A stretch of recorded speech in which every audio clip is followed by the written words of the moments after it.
Dear friends, so far we have seen noun conditions, verb conditions, pronoun conditions, adjective conditions. Now we are coming to adverb conditions. First you should know what is an adverb. Adverb is a word which modifies what? A verb. See, for example, she dances. How? Beautifully. He walks. How? Slowly. So that is called adverb. So coming here, adverbs modify the verbs. Some of the conditions of adverb you are seeing. Condition 1. What is the condition 1? So we are given here two conditions. The first condition, you see very and much. Two words are given here, isn't it? Very and much. This word, these words very and much are adverbs. Very and much are adverbs. Now coming here, the adverb very alters the adjective. What is an adjective? See, for example, good. You say very good, isn't it? Tall, very tall. Beautiful, very beautiful. So this very is used to with adjectives, alters the adjective. Very alters the adjective. The adverb very alters the adjectives. Then the word very alters the adverb. What is adverbs? See, for example, he walks slowly. Slowly is an adverb. So very slowly, he walks very slowly. She dances very beautifully. He studies very excellently, nicely. So it very alters adverbs. The very alters present participles. What is present participle? Present participles. What is the present participle? See, interesting. Words ending with ing is called present participle. It is very interesting. It is very enjoying. So adverb very alters. Number 1, adjective. Number 2, adverb. Number 3, present participles. And the adverb much. See, one of the word adverb is much. First we are using with very. Very is used with adjective, adverb and present participle. But much is used for past participle. The adverb much is used only for past participles and in comparative degree. What do you mean by comparative degree? When you are comparing, first you take this past participle much with past participle. What are the past participles? Past participles. Take it. See, no. Developed. Speak, spoke, spoken. Write, wrote, written. So much developed, much spoken, much written. So this much is used with past participles and in comparative degree. What is the comparative degree? You are comparing between two persons, two things. See, for example, what? He is much better. He is much better than him. Much better. So your much is used with past participles and comparative degrees. Very is used with adjective, adverb and present participle. Hope you are able to understand. See, for example, they are very tired. Is it correct or wrong? Right or wrong? Wrong. Why? The trade is past participle. Tired is past participle. So you are not supposed to use very with that tired. You have to use much. Much is used with past participle. They are much tired today. You are not supposed to use very tired. Much tired. So much is used with past participle. Next, that program is much interesting. Why it is wrong? Interesting is the present particle. Why it is wrong? Could you tell me why it is wrong? Much interesting. Interesting is present participle. With the present participle you are supposed to use only very. So this program is very interesting. You are not supposed to use much interesting. You know the reason why you are not supposed to use much? and you have to use only very. Very is used with present participle. It alters the adverb. Very alters the present participle. Next you see here, he is very richer than his brother. Wrong. Why? Richer is a comparative between he and his brother. So when you want to use comparison, you see, and in comparative degree we are using much. So much is used for comparative. He is much richer than his brother. You have to use the word adverb much, because richer is comparative. That's the reason you are putting than. Coming here, fourth, she danced much wonderfully. Why is it wrong? Anybody, could you say why you are not supposed to use much? Wonderfully is adverb. Wonderfully is adverb. So very is used with adverb. So she danced very wonderfully. You are not supposed to use much wonderfully. Much is used only with past participle and comparative. Next, she is much tall. Wrong. Why? She is very tall. Why? Tall is an adjective. So with the adjective you are supposed to use very, not much. Much is used only with past participle and comparative. Very is used with adjective, adverb and present participle. Hope you are able to understand this condition 1. Coming to condition 2. Never. Never means what? Never. So far not at all. Never and not are adverbs. Never and not are adverbs, right? Adverbs means which modifies the verb.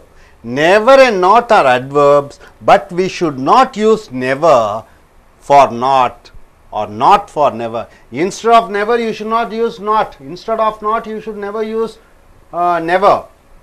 Never is used for habitual action only. Habitual action means what? Anybody, could you tell me what do you mean by habitual action? Daily you are doing something from morning to night. Daily you are eating idli. You are not supposed to, you are not used to eat any other thing. That is called habitual action. You see here, we never went to US. Is it right? Wrong. Why? Why? Anybody? Because it is not a habit. Only for habit you are supposed to use never. So you have to use we did not go to US. We did not should come. For any habitual action only you have to use never, but not for anything else. So you are not supposed to use never. You have to use did not. See here, I never spoke to him yesterday. It is wrong because it is not an habitual action. So you have to use I did not speak to him. I did not speak to him yesterday. Right, sir? Third one, you see, I did not eat non-vegetarian. Wrong. Why? Eating non-vegetarian is an habit. So you should say I never eat non-vegetarian. Habit. Whenever you want to say this is my habit, I never do that, I am not doing that, then you're supposed to use never. Suppose occasionally you are not doing something, you have to use only not.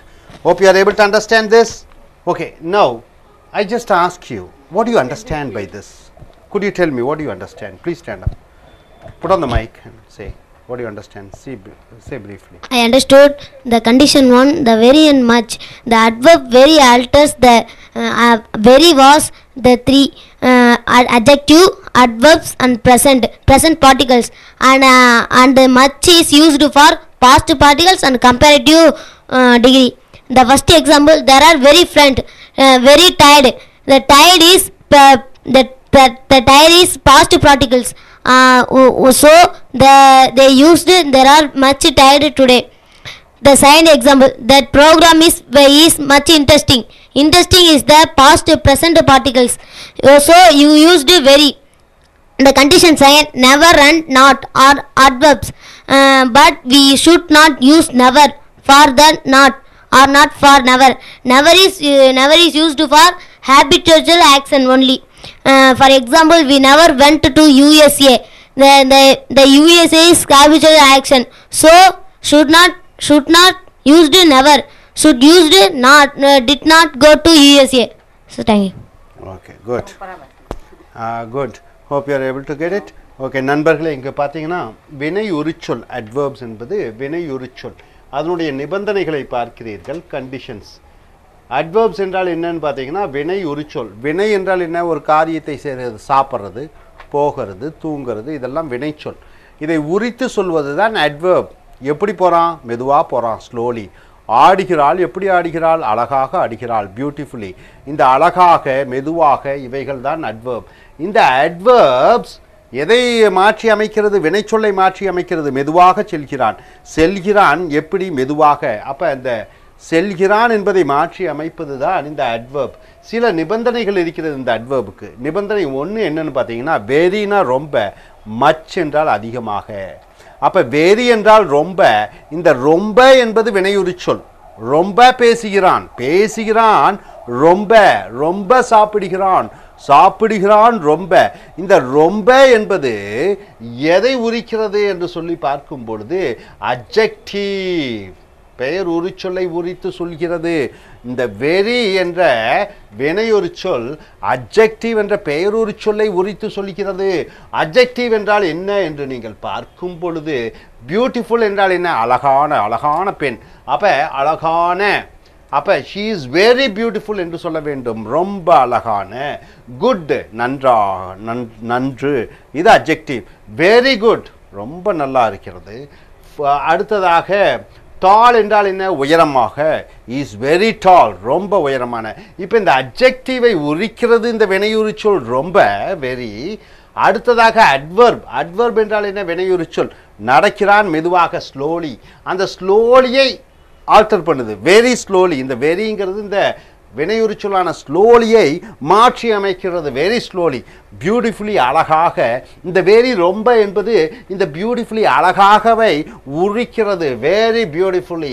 Excellently, பிரமாதமாக. Very excellently, ரொம்ப பிரமாதமாக. மாக என்று சொல்லக்கூடிய இந்த வினை உரிச்சொல்லை உரித்து சொல்லுகிறது இந்த வெரி. அடுத்ததாக ப்ரெசன்ட் பார்ட்டிசிபிள் என்று எழுதியிருக்கிறோம். ப்ரெசன்ட் பார்ட்டிசிபிள் என்றால் என்ன?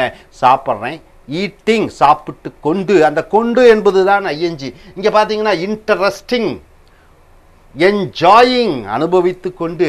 வெரி என்ஜாயிங், வெரி இன்ட்ரெஸ்டிங் என்று ஐஎன்ஜி ஃபார்மேட்டுக்கு வரும்பொழுது இந்த வெரியை பயன்படுத்துகிறீர்கள். ஆக இந்த வெரி என்ற ரொம்ப என்று சொல்லக்கூடிய வினையுரிச்சொல் எதையெல்லாம் மாற்றி அமைக்கிறது? பெயர் உரிச்சொல்லாக, பெயர் உரிச்சொல்லான அழகான, உயரமான, குண்டான, very fat, very tall, very good என்ற பெயர் உரிச்சொல்லை மாற்றுகிறது. வினையுரிச்சொல்லான slowly, beautifully, very slowly, very beautifully, very excellently என்று சொல்லக்கூடிய வினையுரிச்சொல்லை மாற்றி அமைக்கிறது.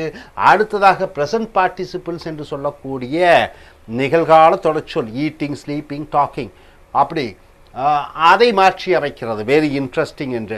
அதே போன்று வினையுரிச்சொல்லான மச், வெரினா ரொம்ப, மச்னா அதிகமான. இந்த மச், அதை விட அதிகமான, is used for past participles. Past participles என்றால் என்ன? தமிழிலே இறந்த கால வினையெச்சம். இப்போ உதாரணத்துக்கு ஸ்பீக்கு, ஸ்போக்கு, இறந்த காலம். ஸ்போக்கனுங்கிறது பாஸ்ட் பார்ட்டிசிபிள், இறந்த கால வினையெச்சம். Eat, ate, eaten, write, wrote, written. அந்த மூன்றாவது வடிவ அந்த வினைச்சொல்லைத்தான் பாஸ்ட் பார்ட்டிசிபிள் என்று சொல்கிறீர்கள். எச்சம், இறந்த கால வினையெச்சம். உதாரணத்திற்கு டெவலப் என்பது முன்னேறு, டெவலப்டு, முன்னேறியது, டெவலப்டு பாஸ்ட் பார்ட்டிசிபிள். அடுத்ததாக ஸ்பீக், பேசு, ஸ்போக், பேசினேன், ஸ்போக்கன், பேசி இருந்தது. அப்போ இந்த ஸ்போக்கன், ரிட்டன், இந்த மச்சு கூட இந்த பாஸ்ட் பார்ட்டிசிபிளை யூஸ் பண்ணணும். மச்சு டெவலப்டு, மச்சு ஸ்போக்கன், அதிகமாக பேசப்பட்ட, மச்சு ரிட்டன், அதிகமாக எழுதப்பட்ட. மச் என்றால் அதிகமான என்ற வினையுரிச்சொல்லாக வருகிறது. இது பாஸ்ட் பார்ட்டிசிபிளை மாற்றி அமைக்கிறது. மேலும் கம்பேரிட்டிவ் டிகிரி என்று சொல்லும் பொழுது இரண்டு பெயர்ச்சொல்லை எடுத்துக்கொள்ளுங்கள். ஒன்று ராமா, ரஹீமு. ராமா ரஹீமை விட உயரமாக இருக்கிறான் என்றால் ராம் இஸ் மச் டாலர். அப்போ இந்த கம்பேரிட்டிவ் டிகிரிக்கு ஒப்பிட்டு பார்க்கக்கூடிய நிலைப்பாட்டுக்கு இந்த மச் யூஸ் பண்ணிக்கிறீர்கள். அப்போ இதை அறிந்திருப்பீர்கள் நினைக்கிறேன். வெரி எங்கே யூஸ் பண்ணணும், மச் எங்கே யூஸ் பண்ணணும்? வெரி என்பது பெயரொரிச்சொல், வெரி என்பது வினையொரிச்சொல், வெரி என்பது பிரசன்ட் பார்ட்டிசிபிள், நிகழ்கால தொடர் சொற்களுக்கு பயன்படுத்துகிறீர்கள். மச், மச் என்றால் என்ன? அதை விட மச் அதிகமாக இது பாஸ்ட் பார்ட்டிசிபிள் இறந்த கால வினையெச்சமான டெவலப்டு ஸ்போக்கன் ரிட்டனுக்கு பயன்படுத்த வேண்டும். மேலும் கம்பேரிட்டிவ் டிகிரி என்று சொல்லக்கூடிய ஒப்பீட்டு நிலைப்பாட்டுக்கு நீங்கள் உபயோகப்படுத்த வேண்டும். உதாரணத்திற்கு பாருங்கள், கம்பேரிட்டிவ் டிகிரியில் தே ஆர் வெரி டயர்ட், இது சரியா தவறா? வெரி கூட என்ன வரணும்? வரக்கூடாது. பாஸ்ட் பார்ட்டிசிபிள் டயர்டு வரலாமா? பாஸ்ட் பார்ட்டிசிபிள் இறந்த காலத்தில் டயர்ட். இந்த டயர்டுக்கு முன்னாடி என்ன வரணும்? நம்ம ஏற்கனவே பார்த்துருக்கோம், மச்சு தான் வர வேண்டும், வெரி வரக்கூடாது. வெரி கூட என்ன வரணும்? அட்ஜெக்டிவ் தான் வரணும். ஸோ மச்சு தான் பயன்படுத்த வேண்டும். மச்சு கூட இறந்த கால வினையெச்சம் கலந்து கொள்ள வேண்டும். தே ஆர் வெரி டயர்ட்னா அவங்க ரொம்ப சோர்வாக இருக்கிறார்கள். தே ஆர் மச் டயர்ட், அவர்கள் ரொம்ப சோர்வடைந்தவர்களாக இருக்கிறார்கள் என்று வர வேண்டும். அடுத்ததாக இரண்டாவது, that program is much interesting, அந்த ஒரு நிகழ்ச்சி மிக ஆர்வமாக இருந்து கொண்டிருக்கிறது. இது சரியா? மச்சு கூட நீங்கள் ப்ரெசன்ட் பார்ட்டிசிபிள் வரக்கூடாது. வெரி ரொம்ப கூட தான் இந்த ப்ரெசன்ட் பார்ட்டிசிபிள் வெர்பு கூட ஐஎன்ஜி வர வேண்டும். So that program is very interesting, அந்த நிகழ்ச்சி ரொம்ப ஆர்வமுடையதாக இருக்கிறது. ஸோ இந்த வெரி என்பது நீங்கள் ப்ரெசன்ட் பார்ட்டிசிபிள் கூட தான் உபயோகப்படுத்துகிறீர்கள். அடுத்ததாக மூன்றாவது பாருங்கள், he is very richer than is brother. அப்போ அண்ணனும் தம்பியும் ரெண்டு பேர்த்தையும் ஒப்பிடுகிறோம். யார் பணக்காரராக இருக்கிறார், ரொம்ப பணக்காரராக இருக்கிறார் என்று சொல்லும் பொழுது நீங்கள் ஒப்பிட்டு நிலைப்பாட்டுக்கு பாருங்கள், கம்பேரிட்டிக்கு மச்சு தான் யூஸ் பண்ண வேணும். ஆனால் நம்ம இங்கே என்ன யூஸ் பண்ணுறோம்? கம்பேரிட்டிக்கு வெரி யூஸ் பண்ணியிருக்கோம். அது தப்பு. Is much richer than is brother, அவனுடைய சகோதரனை விட அதிக வசதியுடையவனாக இருக்கிறான் என்று வர வேண்டும். அடுத்ததாக நாலாவது பாருங்க, ஷீ டான்ஸ்டு மச் வண்டர்ஃபுல்லி, அவள் ரொம்ப அழகாக ஆடுகிறாள். அப்போ வண்டர்ஃபுல்லி எல்வையில் முடியக்கூடியதெல்லாம் அழகாக, அருமையாக, பிரமாதமாக என்று வருகிறது. அந்த மாக வாக என்று சொல்லக்கூடிய அட்வர்ப் வினையுறு சொல் கூட நாம் என்ன பயன்படுத்த வேண்டும்? வேரி என்ற ரொம்ப என்ற வினையுறு சொல்லை பயன்படுத்த வேண்டும். ஷீ டான்ஸ்ட் வெரி வண்டர்ஃபுல்லி, அவள் ரொம்ப அழகாக ஆடுகிறாள் என்று நீங்கள் பயன்படுத்த வேண்டும். அடுத்ததாக அஞ்சாவது பாருங்க, ஷீ இஸ் மச் டால், அவள் அதிக உயரமாக இருக்கிறாள். இந்த டால் என்பது உயரமான, அழகான, குண்டான, பிரமாதமான என்று சொல்லக்கூடிய அட்ஜெக்டிவ் கூட வெரிதான் பயன்படுத்த வேண்டும், மச் பயன்படுத்தக்கூடாது. ஷீ இஸ் வெரி டால், அவள் ரொம்ப உயரமானவளாக இருக்கிறாள் என்றுதான் நீங்கள் சொல்ல வேண்டும். மச் டால் என்பதை பயன்படுத்தக்கூடாது. இதை அறிந்திருப்பீர்கள் என்று நினைக்கிறேன். ஸோ நிபந்தனை ஒன்று, வெரி கூட பெயர் உரிச்சொல் வினை உரிச்சொல் நிகழ்காலத்தொடர் ஐஎன்ஜி ஃபார்மேட் வர வேண்டும். மச் கூட என்ன வர வேண்டும்? இறந்த கால வினையெச்சம் ஸ்போக்கன் ரிட்டன் அது வர வேண்டும். மேலும் ஒப்பீட்டு நிலைப்பாட்டு வர வேண்டும். அடுத்ததாக இங்கே பாருங்க, நிபந்தனை 2, நெவர் என்ற வார்த்தை, நெவர் என்ற வினையுறு சொல். நெவர் ஸ்பீக், நல்லா பாருங்க, ஸ்பீக் என்றால் பேசுவது, நெவர் ஸ்பீக் என்றால் என்ன? எப்பொழுதும் பேசுவதில்லை. அந்த நெவர் என்பது ஸ்பீக் என்ற வினைச்சொல்லை உரித்து சொல்லுகிறது. அப்ப இந்த நெவர் என்ற வினையுறு சொல் நாட் இல்லை, சாப்பிடவில்லை, இல்லை, அந்த சாப்பிடுகிறேன் என்பது வினைச்சொல், இல்லை என்பது வினையுறு சொல். அப்ப நெவர் என்பது நாட் என்பது ரெண்டும் வினையுறு சொற்கள், ஆர் அட்வர்ப்ஸ் வினையுறு சொற்கள். But we should not use, நாம் உபயோகப்படுத்தக்கூடாது. எப்பொழுதும் இல்லை, நெவர் என்றால் எப்பொழுதும் இல்லை, நாட் என்றால் இல்லை. எப்பொழுதும் இல்லை, இல்லை, ரெண்டுக்கும் 2 வேறுபாடுகள் இருக்கிறது. நாட்டுக்கு பதிலாக நெவர் யூஸ் பண்ணக்கூடாது, எப்பொழுதும் இல்லைக்கு பதிலாக இல்லை பயன்படுத்தக்கூடாது, இல்லைக்கு பதிலாக எப்பொழுதும் இல்லை என்பதை பயன்படுத்தக்கூடாது. Never is used for habitual action, வழக்கமாக பழக்கமாக ஒரு காரியத்தை செய்யாத பொழுது நெவர் எப்பொழுதும் இல்லை என்ற வார்த்தையை பயன்படுத்த வேண்டும்.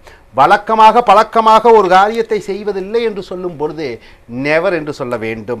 நேற்று நான் செய்யவில்லை யதார்த்தமாக என்று வரும் பொழுது நாட்டை மட்டும் பயன்படுத்த வேண்டும், அங்கே நெவரை பயன்படுத்தக்கூடாது. உதாரணத்திற்கு பாருங்க, we never went to US, we never went to US, நாங்கள் எப்பொழுதும் அமெரிக்கா போவதில்லை, அது எந்த அர்த்தத்தையும் கொடுக்காது. போன வருடம் நாங்கள் அமெரிக்கா போகவில்லை, அடுத்த வருடம் ஒரு வேளை போகலாம்.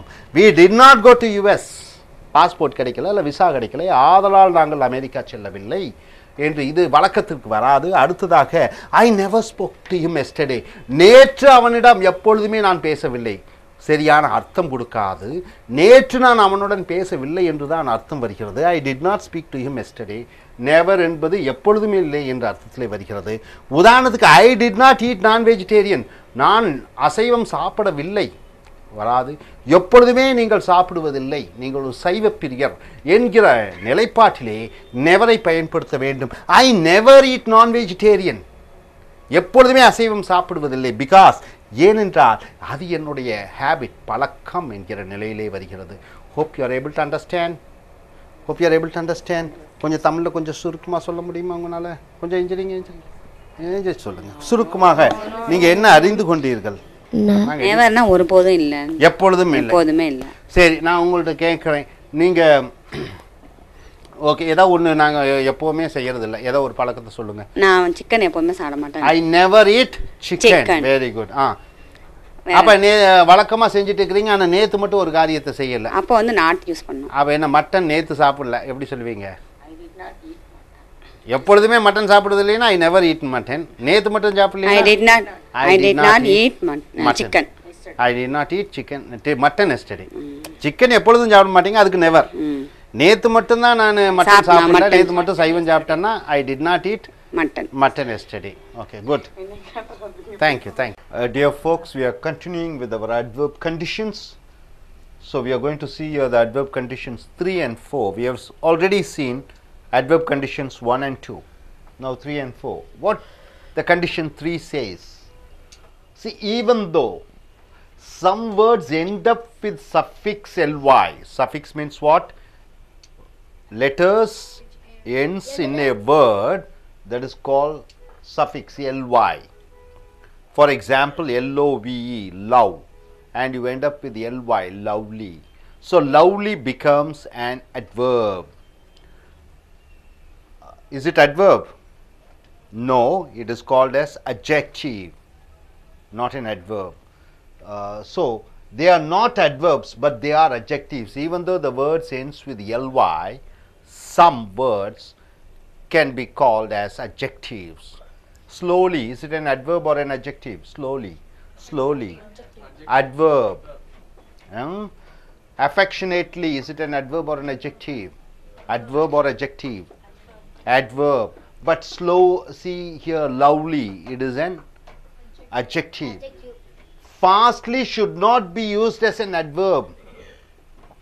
Fastly is not an adverb, but the verb fast is used as an adjective and adverb. So fast is used, the word fast is used as both adjective and adverb.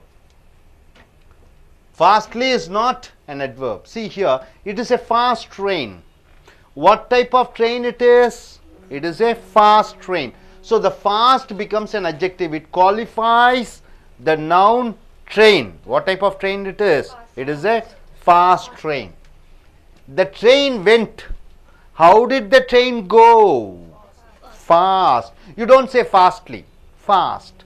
So this fast becomes adverb because it modifies the verb went. So it is called an adverb. It qualifies the noun, so this fast becomes an adjective. See, the word direct can be used as a verb. As a verb means what? Direct, present tense, past tense, directed, future, will direct. Direct means what? You administer, you organize, you do. An adjective, as an adjective also you can use. How? As an adverb and an adjective. You can use the word direct as a verb, as an adjective, as an adverb. See, direct and as an adverb means straight. He went direct. He went how? Direct. But directly as an adverb means immediately. As an adverb directly means immediately. He spoke to me directly. He spoke to me directly, at once, immediately. So directly becomes an adverb. So direct as a verb. Can you form a sentence and say, can you tell me direct? He directed a movie. Okay, direct as an adjective. Direct as an adjective. Can you say direct as an adjective? It is a direct question. It is a direct question. What type of question it is? It is a direct question. Directly as an adverb. Anybody? Directly as an adverb. Go to the spot immediately. He came to me and spoke to me directly. Immediately. So, the word direct, you are able to understand the condition 3. Condition 3 says, even though the word ends with ly, it becomes an adjective. Even though it is in adverb format, suffix ly comes. Then after that you see, fastly it is not written, fast as an adverb, fast as an adjective. So, we have given an example. Then the word direct, it comes as a verb, it comes as an adjective, it comes as an adverb also. So, here he directed the movie, it is a verb. It is a direct question, it is an adjective. Drive the car direct is an adverb. He drove the car directly, adverb. So, direct and directly can come as an adverb. You able to understand this example, everybody? No doubt about it? Are you clear about it? Okay, coming here. See, some of the adverbs which ends with ly, but not adverbs. They are adjectives. What are they? Monthly, monthly magazine. What type of magazine it is? Monthly magazine. So, monthly becomes an adjective. Weekly, it is a weekly magazine. So, what type of magazine? It is a weekly magazine. Friendly, it is a friendly relationship. What type of relationship? Friendly relationship, it becomes an adjective. Cowardly, cowardly means what? Very frightened, timid. It is a cowardly action. What type of action? Cowardly action. Manly, manly means what? High what? Masculinity. Manly characters. What type of characters does he possess? Manly characters. Masterly, masterly. Can you form a sentence using masterly? Means specialized. He has the masterly qualities. See, he spoke in a friendly manner. What type of manner? In a friendly manner. Manner is a noun, friendly is an adjective. Qualifies what? The noun manner. He spoke in a friendly manner. Is it correct? He spoke in a he spoke friendly. He spoke okay in a friendly manner. It is a wrong question, isn't it? He spoke in a friendly manner. So, in a friendly manner, this is the correct answer. He spoke friendly manner. No, in a friendly manner. Next, I purchased a month magazine. Is it right? Wrong. You have to use the adjective monthly. I purchased a monthly magazine. He fought manly in the war. Is it correct? No. He fought manfully in the war. So, manly is an adjective. He fought how manly? It doesn't modify the verb fought. So, manfully you have to write. He has manly looks. It is correct, right? So, okay, everybody able to understand this condition 3? No doubt about it. Okay, coming to condition 4. The adverb as. Adverb as. What does this as says? The adverb as must be written to show the predictiveness of the verb. What do you mean by predictiveness of the verb? What the verb will do. That is called predictiveness. Predicate. Subject and predicate. What is subject? See, for example, Ram, what's your name, man? What's your name? My name is Kadiravan. Kadiravan studies 8th standard. So, which is subject and which is predicate? Kadiravan is subject, studies in 8th standard is predicate. So, this as must be written to show the predictiveness of the verbs. Predictiveness of the verbs means what? What the verb will do, like describe. Predictiveness of the verb, these are the verbs: describe, treat, view, know, define. Define. See here, he described him. What is the predictiveness? As great. The predictiveness of this, after these verbs, it shows how does the predict these verbs as great. They treated me. How? As their sister. So, as is used to predict what these verbs will say. We viewed it as a good sign. We viewed it as how? Predictiveness, as a good sign, predictiveness. I know him. Know him. What is the predictiveness? As a student only I know him. He defined it. Defined it what? Predictiveness as a solution. As a solution. So this as is used to predict these verbs, special verbs. Describe, treat, view, know, define. Now, adverbs as should not be returned to show the predictiveness of the verbs. You should not use as after these verbs. Consider, appoint, choose, make, think, name. What do you mean by name? Is it a noun or is it a verb? Both noun. As a noun, what does it mean? Name of the person, name. But as a verb, calling. He named him. He is naming me. He is calling me. Naming means calling. Name as a verb. So, name, etc. See, he considers me as brother. Wrong. Because it doesn't consider means it doesn't take any predictiveness. So, he considers me brother, not as. They named him as a world hero. No, they named him already. So, no predictiveness. They named him a world hero. Able to understand? So, my dear friends, condition 3 says, what does the condition 3 says and what does the condition 4 says? You should be thorough with that, right? Even though if it ends with ly, it doesn't mean that it is an adverb, it is an adjective. And the word adverb as is used to predict certain verbs and it doesn't predict for certain verbs. Able to understand? Now, please, why not somebody stand up and say, please stand up and say, what do you understand, sir? Condition of adverbs. Condition number 3. Even though some verbs, some adverbs which some words which end with ly, they are not adverbs, but they are adjectives. For example, fast train. The word fast is used both as an adjective and an adverb. You can use this mic. The word fast is used as an adjective and an adverb. For example, it is a fast train is an adjective. The train went fast is an adverb. The word direct can be used in a different ways. Direct can be a verb. It is also an adjective and an adverb. As a verb, it means straight. As an adverb, it means immediately or at once again.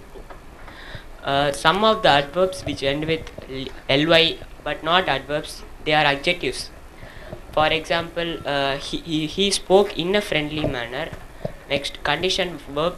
Condition 4, the adverb as must be written to show the predictiveness of the verbs like describe, treat, view, etc.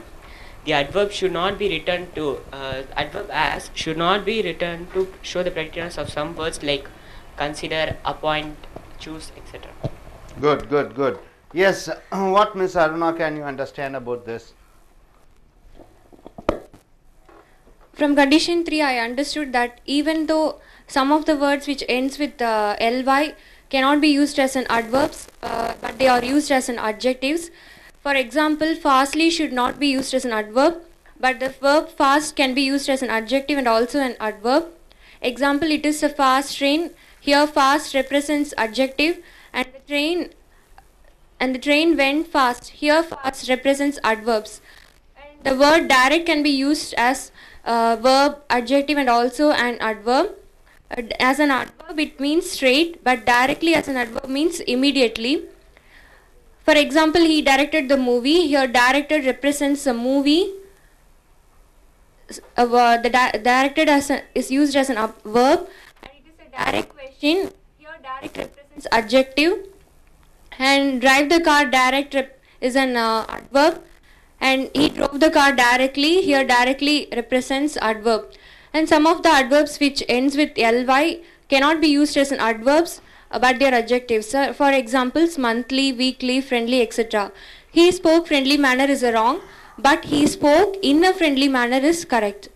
And from condition 4, the adverb as is used to predicate the verbs, and in same condition some adverb the as adverb cannot predicate some of the verbs. Very good, you clearly understood. Nobody has any doubt with regard to this condition 3 and 4. So நண்பர்களே, நாம் இப்பொழுது நிபந்தனை 3 4 ஐ பார்த்தோம். ஆங்கிலத்தில் இப்போ தமிழில் பார்க்க போகிறோம். இப்போ adverb என்றால் என்ன, 1 2 பார்த்தாச்சு, இப்போ 3 4 பார்க்குறோம். adverb என்றால் என்ன என்று பார்க்கும் பொழுது ஒரு வினைச்சொல்லிடம் கேட்கிறோம். how, எப்படி என்று கேட்டு பதிலாக வருவது adverbs. அவன் நடக்கிறான், எப்படி நடக்கிறான், மெதுவாக. மெதுவாக என்பதை ஆங்கிலத்தில் எப்படி சொல்வீங்க? ஸ்லோலி. ly-ல முடியணும். ஆனால் ly-ல முடியறது அனைத்தும் வினையுறு சொல் அல்ல. அதுதான் முக்கியமான இந்த காராம்சம். இந்த கண்டிஷன் நிபந்தனையில் 3ல் பார்த்தீங்கன்னா, இப்போ உதாரணத்துக்கு என்ன கொடுத்துருக்கோம்? ஃபாஸ்ட்லி. அது வினையுறு சொல்லாக உபயோகப்படுத்தக்கூடாது. ஃபாஸ்ட், வேகமாக, is used as an adjective and an adverb. வினையுறு சொல்லாகவும் பெயருறு சொல்லாகவும் ஃபாஸ்ட், வேகம், வேகமான என்று உபயோகப்படுத்த வேண்டும். உதாரணத்துக்கு it is a fast train, வேகமான ரயில். ஸோ வேகமான என்ற அட்ஜெக்டிவ்ல வருகிறது. the train went fast, train செல்கிறது வேகமாக. அந்த வேகமாகத்துக்கும் ஃபாஸ்டை உபயோகப்படுத்துகிறீர்கள். இது adverb, வினையுறு சொல்லாக வருகிறது. எப்படிப்பட்ட என்று பெயர் சொல்லிடம் கேட்கும் பொழுது பதிலாக வரக்கூடியது பெயருறு சொல். எப்படி அது செல்கிறது என்று வினைச்சொல்லிடம் கேட்டு பதிலாக வருவது இந்த ஃபாஸ்ட். அதே மாதிரி டைரக்ட் என்றால் இது பார்த்தீங்கன்னா அது வினைச்சொல்லாகவும் பெயருறு சொல்லாகவும் மேலும் வினையுறு சொல்லாகவும் பயன்படுத்தலாம். உதாரணத்துக்கு இங்கே பாருங்க, he directed the movie, அவன் படத்தை இயக்கினான். ஸோ டைரக்ட் என்பது இயக்குகிறான் என்ற அர்த்தத்திலே வருகிறது. It is a direct question, அது ஒரு நேரடியான கேள்வி. எப்படிப்பட்ட கேள்வி? கேள்வி என்பது பெயர் சொல். எப்படிப்பட்ட கேள்வி? நேரடியான. ஸோ இது வந்து பெயர் உரிச்சொல்லாக வருகிறது. டிரைவ் த கார், டைரக்ட், நேரடியாக காரை செலுத்து.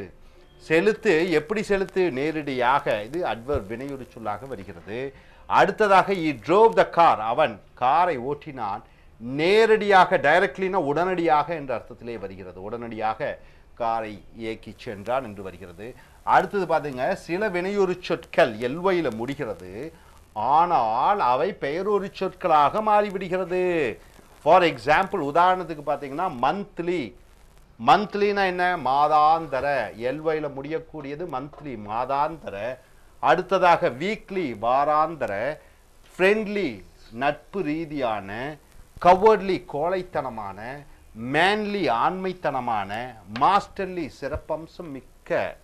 ஸோ இங்கே பாருங்க, ஈ ஸ்போக் ஃப்ரெண்ட்லி மேனர். சரியா தவறா? தவறு.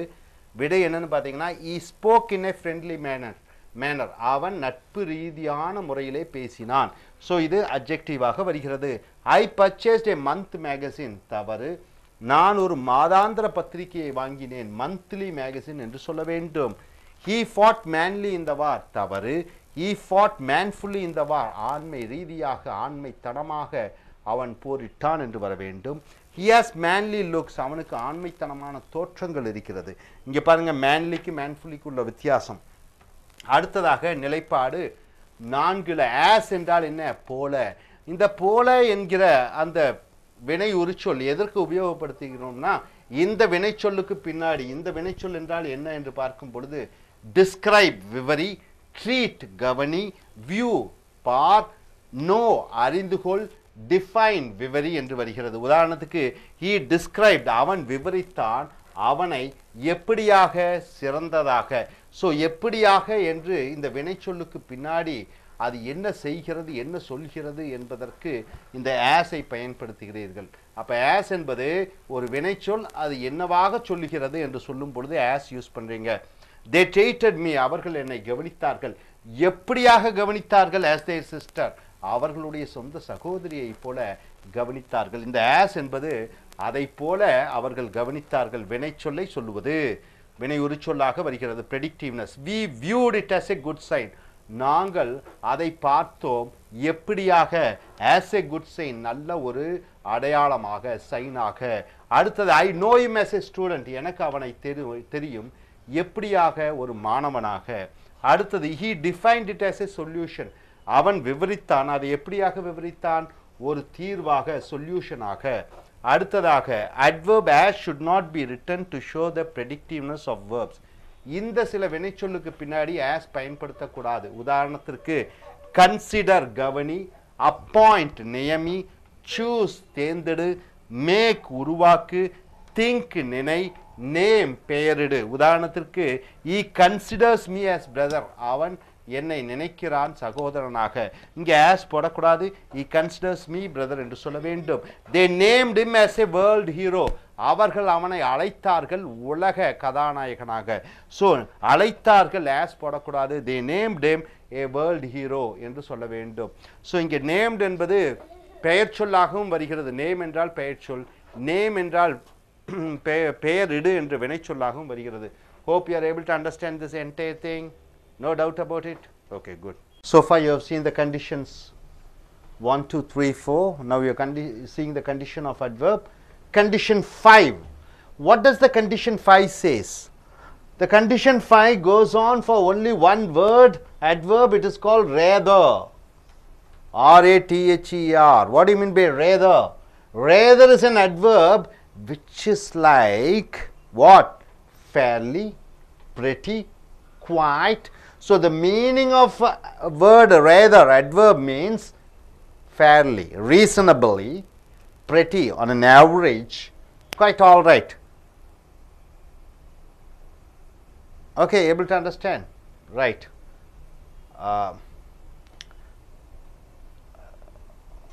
Quiet spelling Q-U-I-T-E.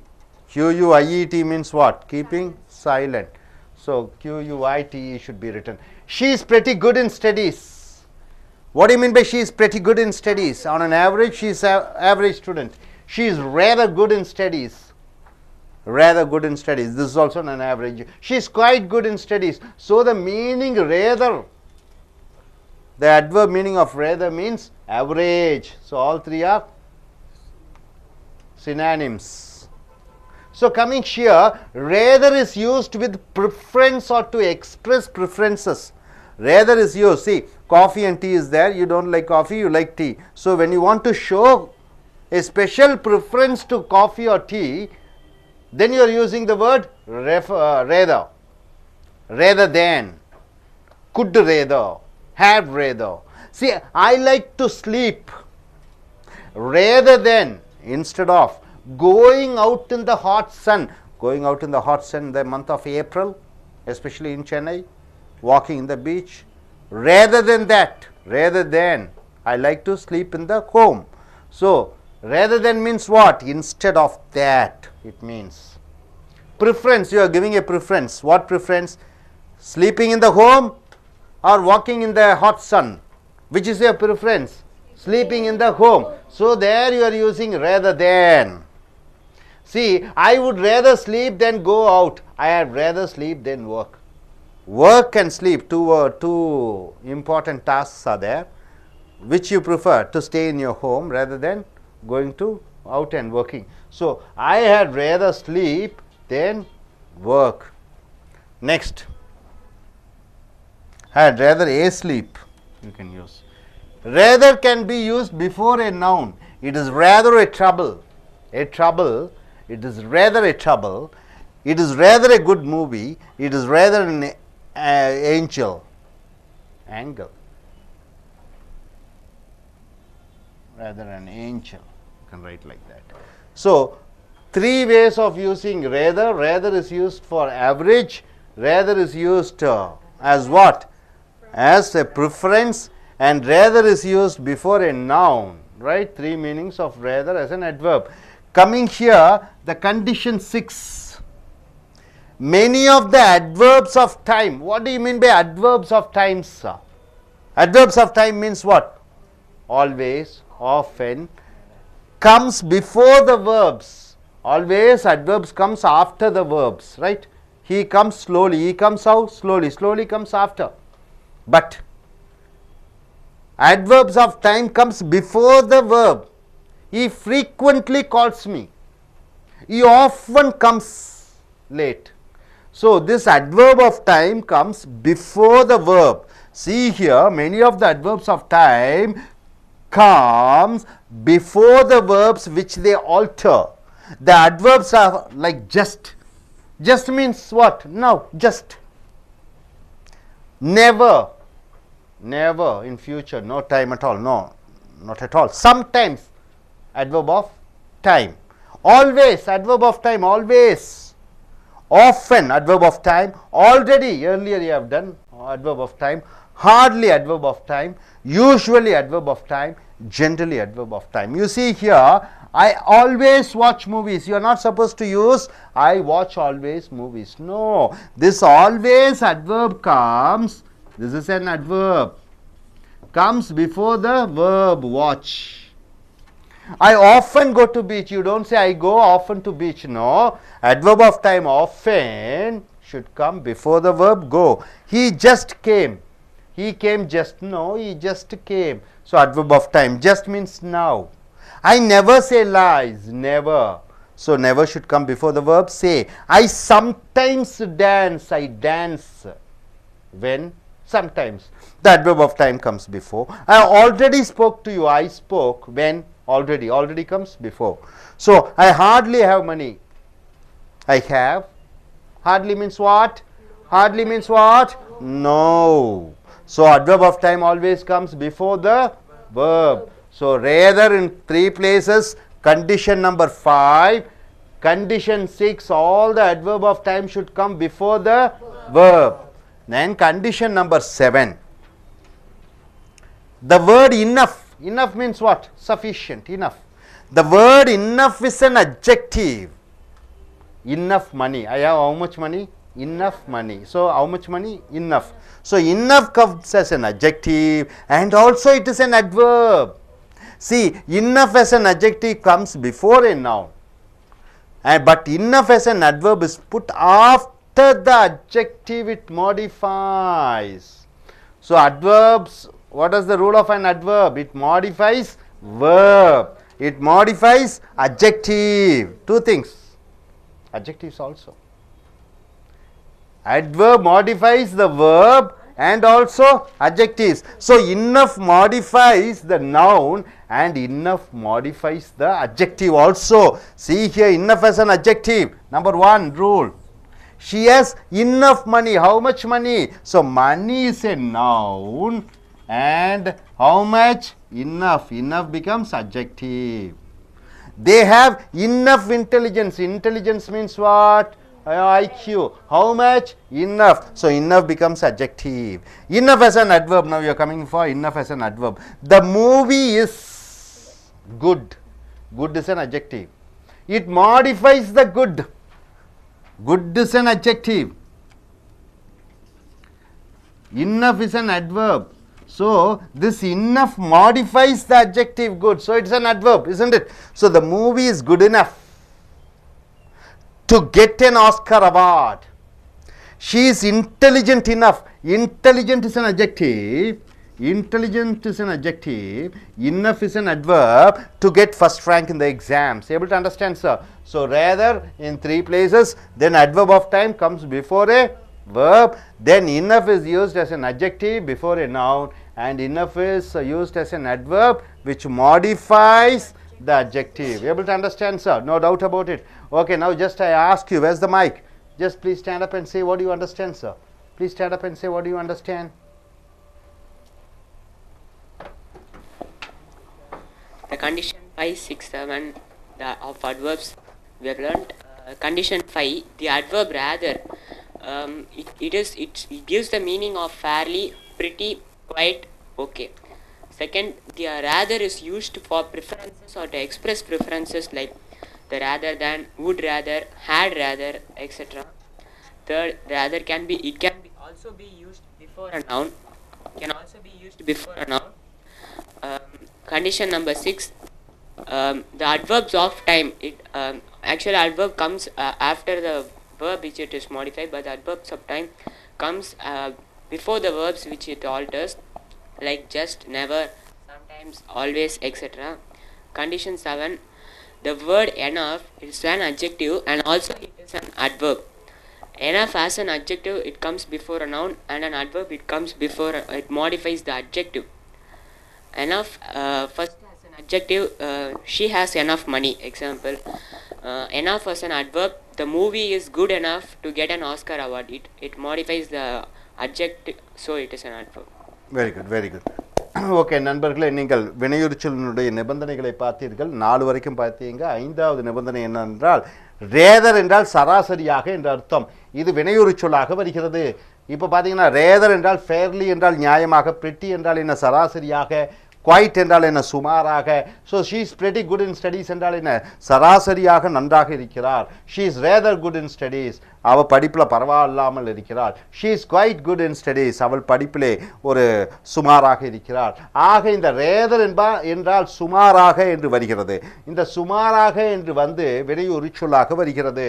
அடுத்ததாக பாருங்க, ரேதர் எங்கே பயன்படுத்துகிறோம் என்றால் preference or express preference like rather than என்று இரண்டாக வரும்பொழுது இதை விட அது, would ரேதர் இதை விட அது, had ரேதர் இதற்கு பதிலாக அது இருந்தால் நன்றாக இருக்கும் என்று உங்களுடைய ஒரு இரண்டை எடுத்துக்கொண்டு ஒன்று பிடிக்கிறது என்று சொல்லும் பொழுது இந்த had ரேதர் என்று யூஸ் பண்ணிக்கிறீங்க. இங்கே ரேதர் என்றால் சராசரியாக. இங்கே பாருங்க, I like to sleep rather than going out in the hot sun, சூரிய வெளிச்சத்திலே வெயிலிலே நடப்பதை விட வீட்டிலே ஓய்வெடுப்பதை விரும்புகிறேன். அப்போ வீட்டில் ஓய்வெடுப்பதை விரும்புகிறேன் என்று சொல்லும் பொழுது ரேதர் தேன் அப்போ சொல்லணும், I like to sleep rather than go to work. அப்போ வீட்டில் வெளியே போய் வேலை செய்வதை விட வீட்டிலே தூங்குவதைத்தான் நான் விரும்புகிறேன் என்று சொல்ல வேண்டும். அடுத்தது இங்கே பார்த்தீங்கன்னா ரேதர் எங்கேனா ஒரு பெயர்ச்சொல்லுக்கு முன்னாடி வருகிறது. உதாரணத்திற்கு it is rather a trouble, அது ஒரு பிரச்சனையாக இருக்கிறது. ரேதர், இந்த ரேதர் என்பது இந்த ட்ரபிள் என்ற ஒரு பெயர்ச்சொல்லுக்கு முன்னாடி வருகிறது. It is rather a good movie, அது ஒரு சுமாரான படமாக இருக்கிறது. இது ரேதர் எ ஏஞ்சல், அது ஒரு தேவதையாக இருக்கிறது என்று வருகிறது. நிபந்தனை 6 என்று பார்த்தீங்கன்னா வினை உரிச்சொல் நேரங்கள் என்று வருகிறது. இந்த நேர வினை உரிச்சொற்கள் எப்பொழுதும் வினைச்சொல்லுக்கு முன்னாடி வர வேண்டும். ஆங்கிலத்திலே அவன் மெதுவாக செல்கிறான் என்றால் ஹீ கோஸ், எப்படி போகிறான் ஸ்லோலி, அந்த ஸ்லோலி பின்னாடி வருகிறது. ஆனால் நேர வினையுரிச்சொற்கள் எல்லாம் வரும்பொழுது முன்னாடி வர வேண்டும். அவன் அடிக்கடி வருகிறான், he comes often என்று ஆஃபனை பின்னாடி போடக்கூடாது, he often comes என்று சொல்ல வேண்டும். உதாரணத்துக்கு இங்கே பாருங்க, இந்த வினையுரிச்சொல் நேரங்கள் வார்த்தைகள் பார்த்தீங்கன்னா ஜஸ்ட் இப்போ தான், நெவர் எப்பொழுதும் இல்லை, சம்டைம்ஸ் சில நேரங்களில், ஆல்வேஸ் எப்பொழுதும், ஆஃபன் அடிக்கடி, ஆல்ரெடி ஏற்கனவே, ஹார்ட்லி அரிதாக, யூஸ்வலி பொதுவாக, ஜென்ரலியும் பொதுவாக, யூஸ்வலினா வழக்கமாக என்று சொல்லலாம். ஐ ஆல்வேஸ் வாட்ச் மூவிஸ், நான் எப்பொழுதும் படங்கள் பார்க்கிறேன். ஐ வாட்ச் ஆல்வேஸ் என்று சொல்லக்கூடாது, இந்த ஆல்வேஸ் என்ற வினையுரிச்சொல் முன்னாடி வர வேண்டும். அதே போன்று I often go to beach, நான் அடிக்கடி பீச்சுக்கு செல்கிறேன். ஐ கோ ஆஃபன் என்று சொல்லக்கூடாது, ஆஃபனை முன்னாடி தூக்கி போட வேண்டும். ஹீ ஜஸ்ட் கேம், அவன் இப்போத்தான் வந்தான், ஈ கேம் ஜஸ்ட் என்று சொல்லக்கூடாது. I never say lies, I say never லைஸ்ன்னு சொல்லக்கூடாது, நெவர் முன்னாடி வந்து விட வேண்டும். 5 ஐ சம்டைம்ஸ் டான்ஸ், நான் சில நேரங்களில் ஆடுகிறேன் சில நேரங்கள், சம்டைம்ஸ் சில முன்னாடி வரணும். I already spoke to you, நான் ஏற்கனவே உன்னுடன் பேசி இருக்கிறேன், ஏற்கனவே என்ற ஆல்ரெடி முன்னாடி வர வேண்டும். ஐ ஹார்ட்லி ஹேவ் மணி, எங்கிட்ட கையில் பணமே இல்லை, ஹார்ட்லி அரிதாக என்பது முன்னாடி வர வேண்டும். அடுத்ததாக நிபந்தனை 7 என்ன சொல்கிறது என்று பார்த்தீர்கள் என்றால், இன்னஃப் என்றால் என்ன, போதுமான என்ற அர்த்தம். The word enough is an adjective. போதுமான என்பது பெயர் உரிச்சொல்லாகவும் வருகிறது, வினை உரிச்சொல்லாகவும் வருகிறது. Enough as an adjective, போதுமான என்ற பெயர் உரிச்சொல்லாக வரும் பொழுது அது ஒரு பெயர் சொல்லுக்கு முன்னாடி வரணும். பெயர் உரிச்சொல் என்றால் என்ன, பெயர் சொல்லுக்கு முன்னாடி வர வேண்டும். அதே போன்று enough, போதுமானதாக என்பது வினை உரிச்சொல்லாக வருகிறது, இது பெயர் உரிச்சொல்லுக்கு பின்னாடி வர வேண்டும். ஸோ வினையுரிச்சொல் என்றால் என்ன, வினைச்சொல்லை உரித்து சொல்வது வினையுரிச்சொல், பெயர் சொல்லையும் உரித்து சொல்வது வினையுரிச்சொல். உதாரணத்துக்கு இங்கே பாருங்க, இன்னஃப் as an adjective, இன்னஃபை நாம் பெயர் உரிச்சொல்லாக போடும் பொழுது she has enough money, அவளிடம் இருக்கிறது, பணம் இருக்கிறது, எவ்வளவு இருக்கிறது, போதுமானதான என்று வருகிறது. ஸோ இன்னஃப், மணி என்பது பெயர் சொல், போதுமானதான என்ற இன்னஃப் என்பது பெயர் உரிச்சொல்லாக வருகிறது. அடுத்ததாக தே ஹேவ் இன்னஃப் இன்டெலிஜென்ஸ், அவர்களுக்கு, இன்டெலிஜென்ஸ் என்றால் புத்திசாலித்தனம், எவ்வளவு புத்திசாலித்தனம் இருக்கிறது, போதுமானதானதாக என்று வரும்பொழுது இன்னஃபை போடுகிறீர்கள். இன்னஃப் as an adverb, போதுமானதாக என்று வரும்பொழுது வினையுரிச்சொல்லாக வரும்பொழுது இது பெயருரிச்சொல்லுக்கு பின்னாடி வர வேண்டும். The movie is good enough to get an Oscar award, Oscar பரிசு வாங்கும் அளவுக்கு அந்த மூவி போதுமான அளவிலே நன்றாக இருக்கிறது. அப்ப குட் என்பது பெயருரு சொல், இன்னஃப் என்பது வினையுறு சொல்லாக, இந்த வினையுறு சொல் இந்த பெயருரு சொல்லை உரித்து சொல்லுகிறது. இந்த இன்னஃப் போதுமானதாக, நன்றாக, இது குட்னா நன்றான, அப்போ போதுமானதான நன்றாக இருக்கிறது என்று அர்த்தம். She is intelligent enough to get first rank in the exams. அவள் பரீட்சையிலே முதல் மார்க் வாங்கும் அளவு போதுமான புத்திசாலித்தனம் இருக்கிறது. ஸோ இன்னஃப் என்ற போதுமானது என்பது இந்த இன்டெலிஜென்ட் புத்திசாலித்தனமான என்ற பெயர் ஒரு சொல்லை உரித்து சொல்கிறது. Hope you are able to understand. Padmavathi, தாங்கள் என்ன அறிந்து கொண்டிருக்கிறீர்கள்? நிபந்தனை 5 மூலம் ரேதர் வினை உரி சொல், எடுத்துக்காட்டு அது அந்த அர்த்தத்தை குறிக்கிறது. Fairly, pretty, quite, okay. Then rather இரண்டு சம்மந்தப்பட்ட விஷயங்கள் இருக்கும்பொழுது எதற்கு நம்ம முன்னுரிமை கொடுப்போமோ அந்த இடத்தில் ரேதர் யூஸ் பண்ணுறோம். தென் ரேதர் ஒரு பெயர் சொல்க்கு முன் பயன்படுத்துகிறோம். தென் நிபந்தனை 6 அட்வர்ப்ஸ் ஆஃப் டைம், வினை உரிச்சொல் நேரங்களை குறிக்கும் பொழுது வினை சொல்லுக்கு முன்னாடி வர வேண்டும். தென் நிபந்தனை 7 enough is an adjective. Enough அந்த வார்த்தை ஒரு பெயர் உரிச்சொல். அது வந்து பெயர் சொல்லுக்கு முன்னாடி வரும்பொழுது பெயர் உரிச்சொல்லாக இருக்க வேண்டும்.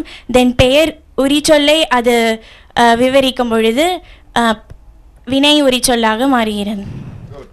Good, nice, thanks. So far we have seen the conditions of adverb 1 to 8 we have seen. Now we are going to see 8, 9 and 10. 7 we have seen, 1 to 7. Now we are going to see 8, 9 and 10. See the adverb yes or no, yes and no, what part of speech does it belong to? No, yes or no, it is an adverb, adverb of confirmation. See, do you speak Hindi? Do you speak Hindi? The answer would be obviously yes or no.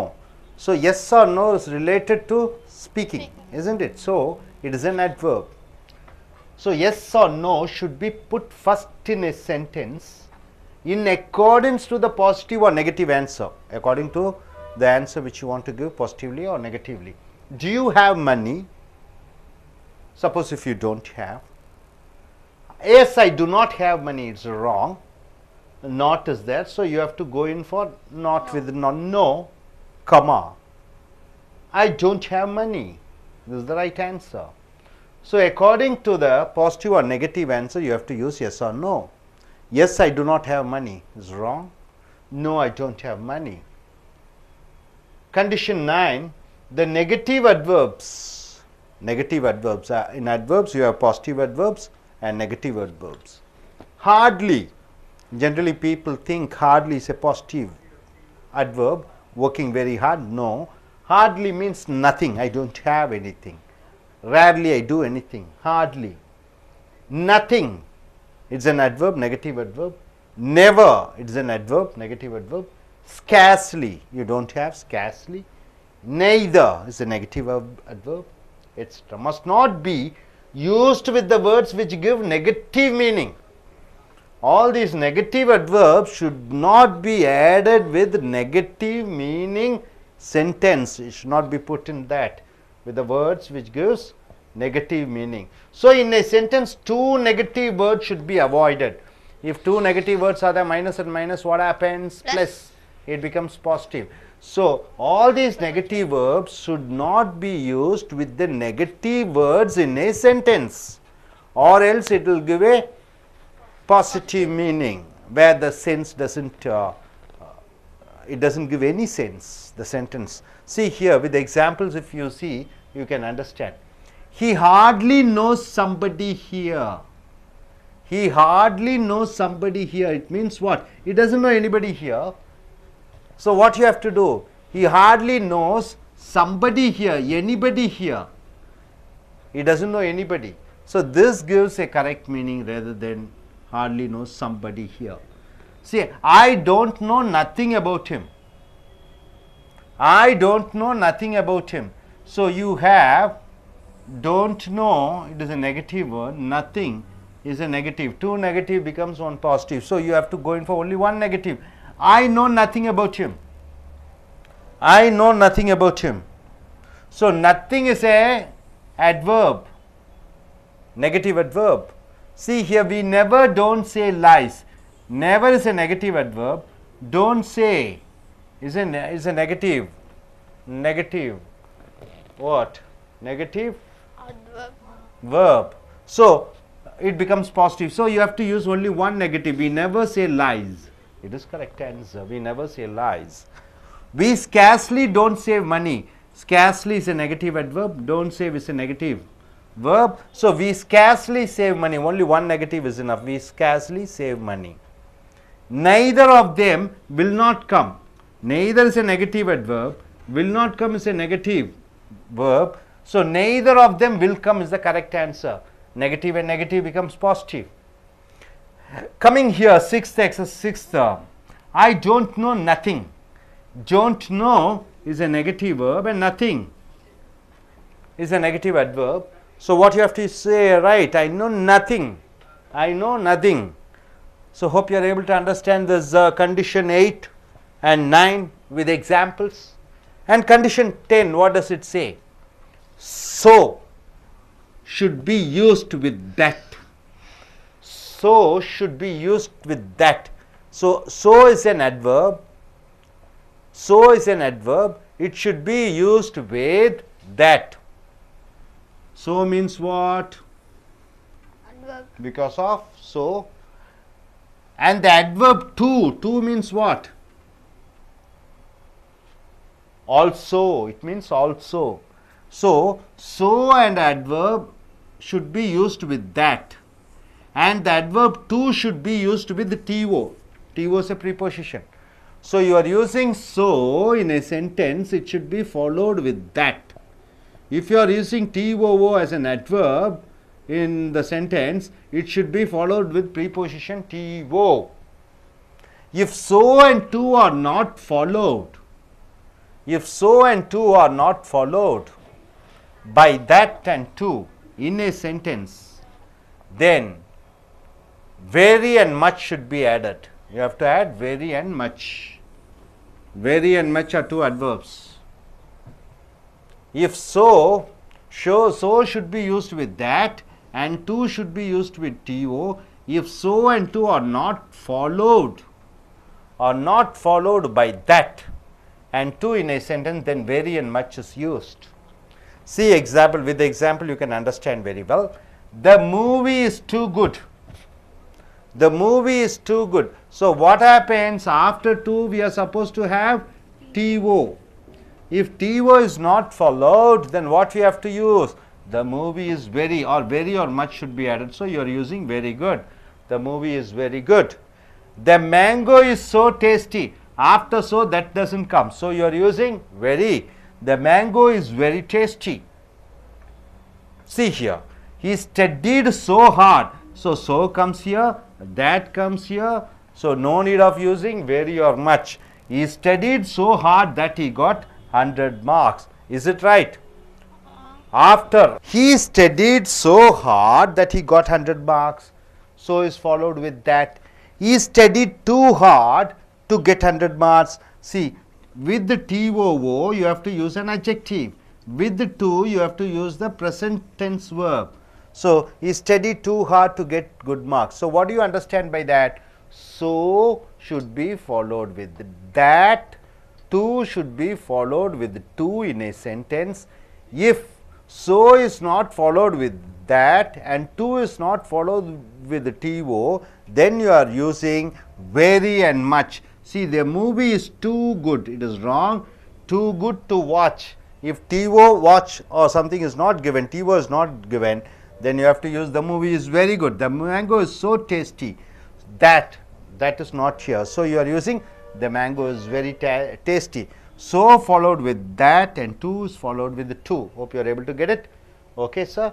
So condition 8, yes or no, according to the sentence you have to use yes or no. Yes or no is a what conjunction? Confirmation conjunction for the questions. Then condition 9 says negative adverbs are there like scarcely, rarely and all. It should not be followed with negative words in a sentence. So one negative is enough. I never spoke to him, I never did not speak to him, that is not right. And condition 10 says after so that should come, after to should come in a sentence. If to and that is not coming, you are using very and much. Hope you are able to understand. Now what do you understand, my dear Aruna? Could you tell me please? Adverb condition 8. From the condition 8, I understood that the adverb yes or no should be put first in a sentence and it should be in accordance with positive or negative answer. Very good. Condition 9, what do you understand? The negative adverbs like hardly, nothing, never, scarcely, neither, etc. Must not be used with words which gives negative meaning. So in a sentence, 2 negative words should be avoided. Okay, condition 10, what do you understand? Condition 10. The adverb so should be followed with that and the adverb to should be followed with to. If so and to is not used in a sentence. No. If so is not followed by that and to is not followed by to means we should add very and much in a sentence. Very good. Please. So நண்பர்களே, நாம வினையுறு சொல்லினுடைய 1 லிருந்து 7 வரைக்கும் உள்ள நிபந்தனைகளை பார்த்து விட்டோம். நிபந்தனை 8 ஆமாம் இல்லை. ஆமாம் இல்லை என்பது என்ன ஒரு சொல், அதனுடைய மூலம் என்ன என்று பார்த்தீர்கள் என்றால் அது வினையுறு சொல். உன்னிடம் நீ கார் ஓட்டுவாயா என்று கேட்கும் பொழுது இல்லை என்று சொல்கிறோம். இல்லை, ஓட்டுவதில்லை. அந்த இல்லை ஓட்டுவதில்லையுடன் தொடர்பு இருக்கிற காரணத்தினாலே, அது வினையை உரித்து சொல்கிற காரணத்தினாலே எஸ் ஆர் நோ என்பது வினை உரிச்சொல் உறுதிபட சொல்வது. எஸ் ஆர் நோ உறுதிபட சொல்லக்கூடிய வினை உரிச்சொற்கள் என்று சொல்கிறோம். அதில் பார்த்தீங்கன்னா கேள்விக்கு தகுந்தபடி ஆமாம் இல்லை என்று சொல்ல வேண்டும். இப்போ ஆமாம் இல்லை கேள்வி வாக்கியங்கள் எவைன்னு பார்த்தீங்கன்னா டூ, டிட், ஹேஸ், ஹேவ், ஆம், இஸ், ஆர் வச்சு வாக்கியம் ஆரம்பிக்கும் பொழுது ஆமாம் இல்லை என்று பதில் சொல்ல வேண்டும். உன்னிடம் பணம் இருக்கிறதா? ஆமாம், என்னிடம் பணம் இல்லை என்று சொல்லக்கூடாது. இல்லை ஆக நெகட்டிவாக நோ என்று சொல்லி கமா இல்லை, என்னிடம் பணம் இல்லை என்று சொல்ல வேண்டும். அடுத்த நிபந்தனை 9 பார்த்தீங்கன்னா நெகட்டிவ் எதிர்மறை வினையுறு சொற்களான அரிதாக, ஹார்ட்லி, நத்திங் ஒன்றுமில்லை, நெவர் எப்பொழுதும் இல்லை, ஸ்கேர்ஸ்லி அரிதாக, நெய்தர் இருவரும் இல்லை, இவைகளெல்லாம் ஒரு வாக்கியத்தில் போடும்போது அடுத்ததாக எதிர்மறை சொற்கள் இருக்கக்கூடாது. உதாரணத்துக்கு பாருங்கள், he hardly knows somebody, அவனுக்கு யாரையுமே தெரியாது. அப்போ எந்த ஒருவரையும் அவனுக்கு தெரியாது. he hardly knows anybody என்று சொல்ல வேண்டும். I don't know nothing about him, எனக்கு ஒன்றும் தெரியாது. ஒன்றுமில்லை அவனை பற்றி, ஒன்றும் தெரியாது அவனை பற்றி, ஒன்றுமில்லை அவனை பற்றி என்று 2 எதிர்மறை சொற்கள் இருக்கும் பொழுது அது தவறு. I know nothing about him, அவனை பற்றி ஒன்றும் தெரியாது என்பதுதான் சரியான விடை. We never do not say lies, நாங்கள் எப்பொழுதும் சொல்லுவதில்லை பொய்களை என்று சொல்லும் பொழுது we never say lies, நாங்கள் எப்பொழுதும் பொய் சொல்வதில்லை என்று நிறுத்திக் கொள்ள வேண்டும். We scarcely do not save money, நாங்கள் அரிதாக பணத்தை சேமிப்பது இல்லை என்று சொல்லும் பொழுது அரிதாக பணத்தை சேவிக்கிறோம், அரிதாக பணத்தை சேவிக்கிறோம். we scarcely save money என்று சொல்ல வேண்டும். scarcely என்றால் அரிதாக. neither of them will not come, 2 பேரும் இல்லை வரமாட்டார்கள் என்று சொல்லும் பொழுது அது அர்த்தம் கொடுப்பதில்லை. So neither of them will come, 2 பேரும் வரமாட்டார்கள் என்று சொல்ல வேண்டும். இந்த பக்கம் ஒரு எதிர்மறை சொல்லும் அந்த பக்கம் ஒரு எதிர்மறை சொல்லும் சேர்க்கும் பொழுது அது பார்த்தீங்கன்னா நேரான வாக்கியமாக பாசிட்டிவாக மாறிவிடுகிறது. ஸோ அர்த்தம் கொடுக்காது. நிபந்தனை பற்று என்ன பார்த்தீங்கன்னா சோ என்றால் ஆகையால், ஆகையால் என்று ஒரு வாக்கியத்திலே ஆரம்பிக்கும் பொழுது பின்னாடி அதாகப்பட்டது தட் என்று வந்து விட வேண்டும். அதே போன்று டு என்றால் ரொம்ப, அது பின்னாடி என்ன வரணும்? டு, இக்கு, அதுக்கு பின்னாடி அதுக்கு பக்கத்தில் வினைச்சொல் வர வேண்டும். உதாரணத்துக்கு அந்த படம் ரொம்ப நல்லா இருந்தது, அதை மறுபடியும் பார்க்கணும். That movie so wonderful that I want to C next time என்று சொல்கிறோம். அதே மாதிரி டிஓனா மறுபடியும் to. the luggage, the suitcase is too heavy to carry என்றால் என்ன? சூட்கேஸ் வந்து ரொம்ப கனமாக இருக்கிறது, தூக்க கூட முடியவில்லை. அப்ப சோவுக்கு அப்புறம் தட்டும் டிஓவுக்கு அப்புறம் டூவும் வந்து இருக்க வேண்டும். அப்படி வராத பட்சத்திலே தட்டும் டூவும் வராத சமயங்களிலே நீங்கள் வெரியும் மச்சும் உபயோகப்படுத்த வேண்டும். இது உதாரணத்துடன் பார்த்தால் உங்களுக்கு நன்றாக தெரியும். உதாரணத்துக்கு the movie படம் is too good, ரொம்ப அருமையாக இருக்கிறது. அந்த டூன்னு போட்டுட்டா பின்னாடி என்ன வரணும்? T1 வரணும். too good to watch, too good to see, too good to go, too good அப்படி என்று T1 மறுபடியும் பின்னாடி வர வேண்டும். ஆனால் பின்னாடி இந்த 2 வராத காரணத்தினாலே இந்த 2வை நாம் இழக்க வேண்டியதாக இருக்கிறது. இதற்கு பதிலாக என்ன யூஸ் பண்ண வேண்டும்? The movie is very good, அந்த படம் ரொம்ப நன்றாக இருக்கிறது. டூ வெரி என்று போட வேண்டும். இங்கே டூனா ரொம்ப, இங்கே வெரினா ரொம்ப நன்றாக இருக்கிறது. ரெண்டும் ஒரே அர்த்தம் தான். ஆனால் இதற்கு பின்னாடி டூ வர வேண்டும். டூ கூட நிகழ்கால வினைச்சொல் வர வேண்டும். அடுத்ததாக the mango is so tasty, மாம்பழம் ரொம்ப சுவையாக இருக்கிறது. that I ate 3 mangoes, எப்படி இருக்கிறது என்றால் நான் 3 மாம்பழம் சாப்பிட்டேன். இங்கே that என்பது வரவில்லை, அதனால் இந்த சோவை கழித்து விட்டு வெரியை போட வேண்டும். the mango is very tasty, மாம்பழம் ரொம்ப சுவையாக இருக்கிறது என்று வர வேண்டும். அடுத்ததாக பாருங்க, he studied so hard, ரொம்ப கடுமையாக படித்தான். that he got 100 marks, எப்படின்னா 100 மார்க் கிடைக்கிற வரையிலும். இது சோக்கு அப்புறம் ஹார்டு, அதுக்கப்புறம் தட்டு, சோக்கு அப்புறம் ஹார்டுங்கிறது அட்ஜெக்டிவ், தட்டுன்னு போட்டுரும், அதாகப்பட்டதுன்னு. அதே போன்று பாருங்கள், he studied too hard, ரொம்ப கடுமையாக படித்தான். to get 100 marks, 100 மார்க் பெற என்ற அர்த்தத்திலே வருகிறது. ஸோ நிபந்தனை 8, 9, 10 ஆமாம் இல்லை, அது வாக்கியத்துக்கு தகுந்தபடி வர வேண்டும். நிபந்தனை 9 எதிர்மறை வினையொரு சொற்கள், அது மறுபடியும் இரண்டாவது எதிர்மறை சொல்லை சேர்த்து கொள்ளக்கூடாது. மூன்றாவது சோ, ஆகையால் that அதாகப்பட்டது. டிஓஓ ரொம்ப ரொம்ப டிஓ இக்கு என்று வருகிறது. இது கூட தவறு என்று சொல்லலாம். எப்படி சொல்லலாம் என்றால் ராங் என்று சொல்லலாம். he studied so hard, அவன் ஆகையால் ரொம்ப படித்தான் என்று வருகிறது. இந்த சோ பயன்படுத்தக்கூடாது. இந்த சோ பயன்படுத்துவதை விட டூ ரொம்ப படித்தான், டிஓஓ போட வேண்டும். சோ என்றால் ஆகையால் என்று வருகிறது. ஸோ ஆகையால் ஹார்ட் கடினமாக என்று அர்த்தம் கொடுப்பதில்லை. ஆகையால் நீங்கள் டிஓஓ போட வேண்டும். அறிந்திருப்பீர்கள் என்று நினைக்கிறேன். Thank you very much sir. உன்னை என்ன புரிந்து கொண்டாய் திரு செந்தமிழ் செல்வன் அவர்களே? சார், நிபந்தனை 8 பார்த்தா the adverbs yes or no, ஆம் இல்லை, இது வந்து நம்மளுக்கு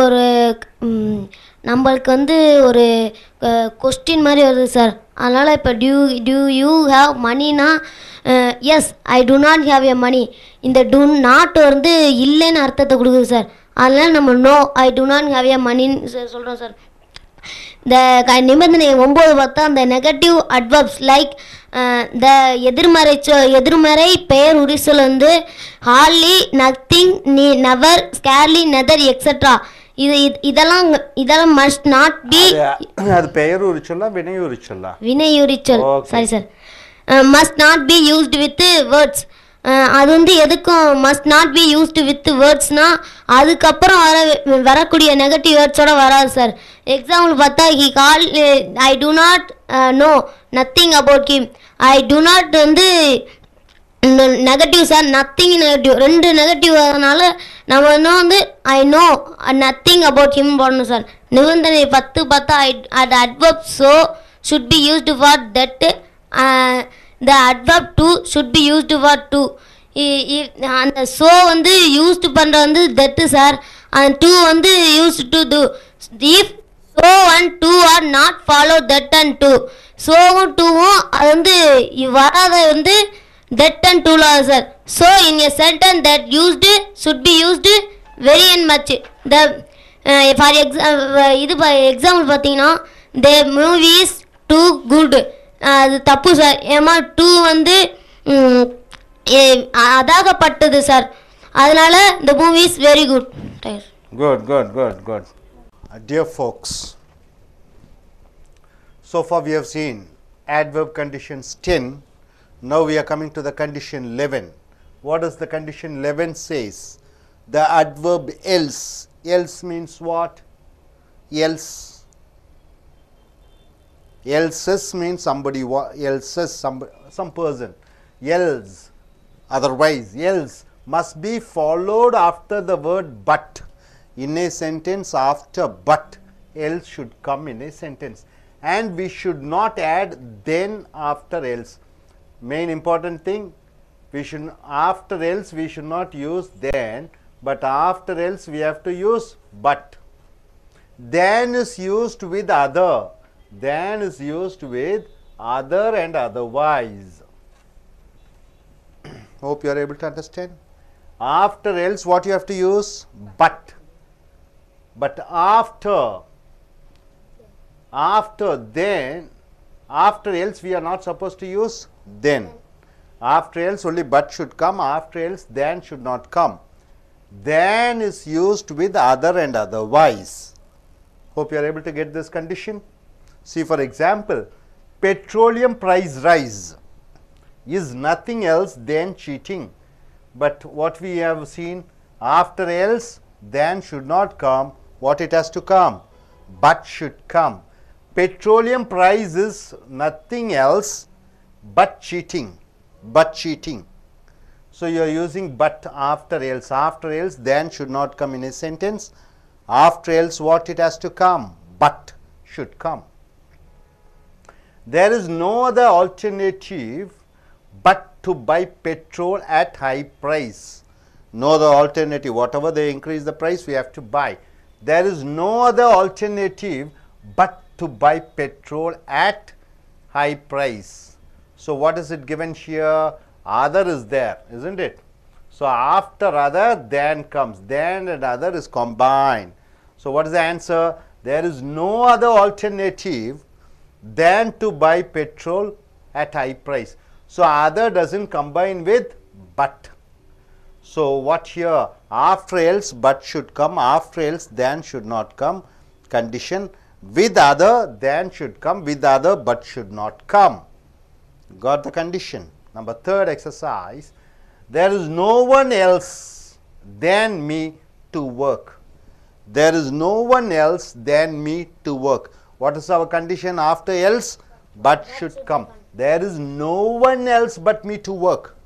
So the condition here is after else then should not come.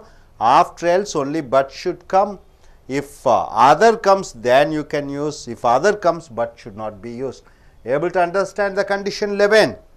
Okay, coming here my dear friend, exercise. See, I am too tired, I am too interested in movies. I am too interested in movies. Why this too is wrong? Here the answer is we have to use much. Why should we use much instead of too? Yes, Batmavati, could you tell me, put on the mic and say, could you tell me why, what is wrong here? I am too interested in movies. But the answer is I am much interested in movies. Why? I'm too interested means I'm also interested in movies. I'm much interested in movies means I very much. No, wrong. What is the correct answer? I'm too interested in movies is wrong. We have to use much. Why is it so? Could you tell me? Yes, sir.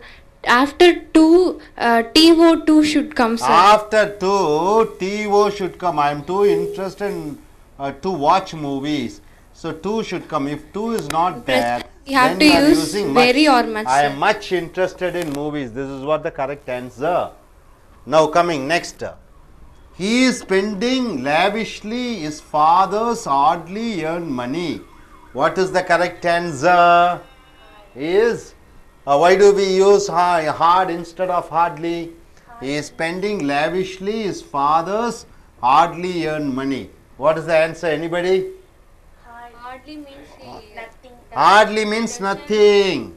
Nothing. It's a negative word. Nothing. So you have to use hard earned money. Hard is an adjective. Hard earned money. Hardly earned money means he never earned money. So yeah, it doesn't give sense. So you have to use hard. Next. They are enough kind to help me. You have to use kind enough. Why is it so?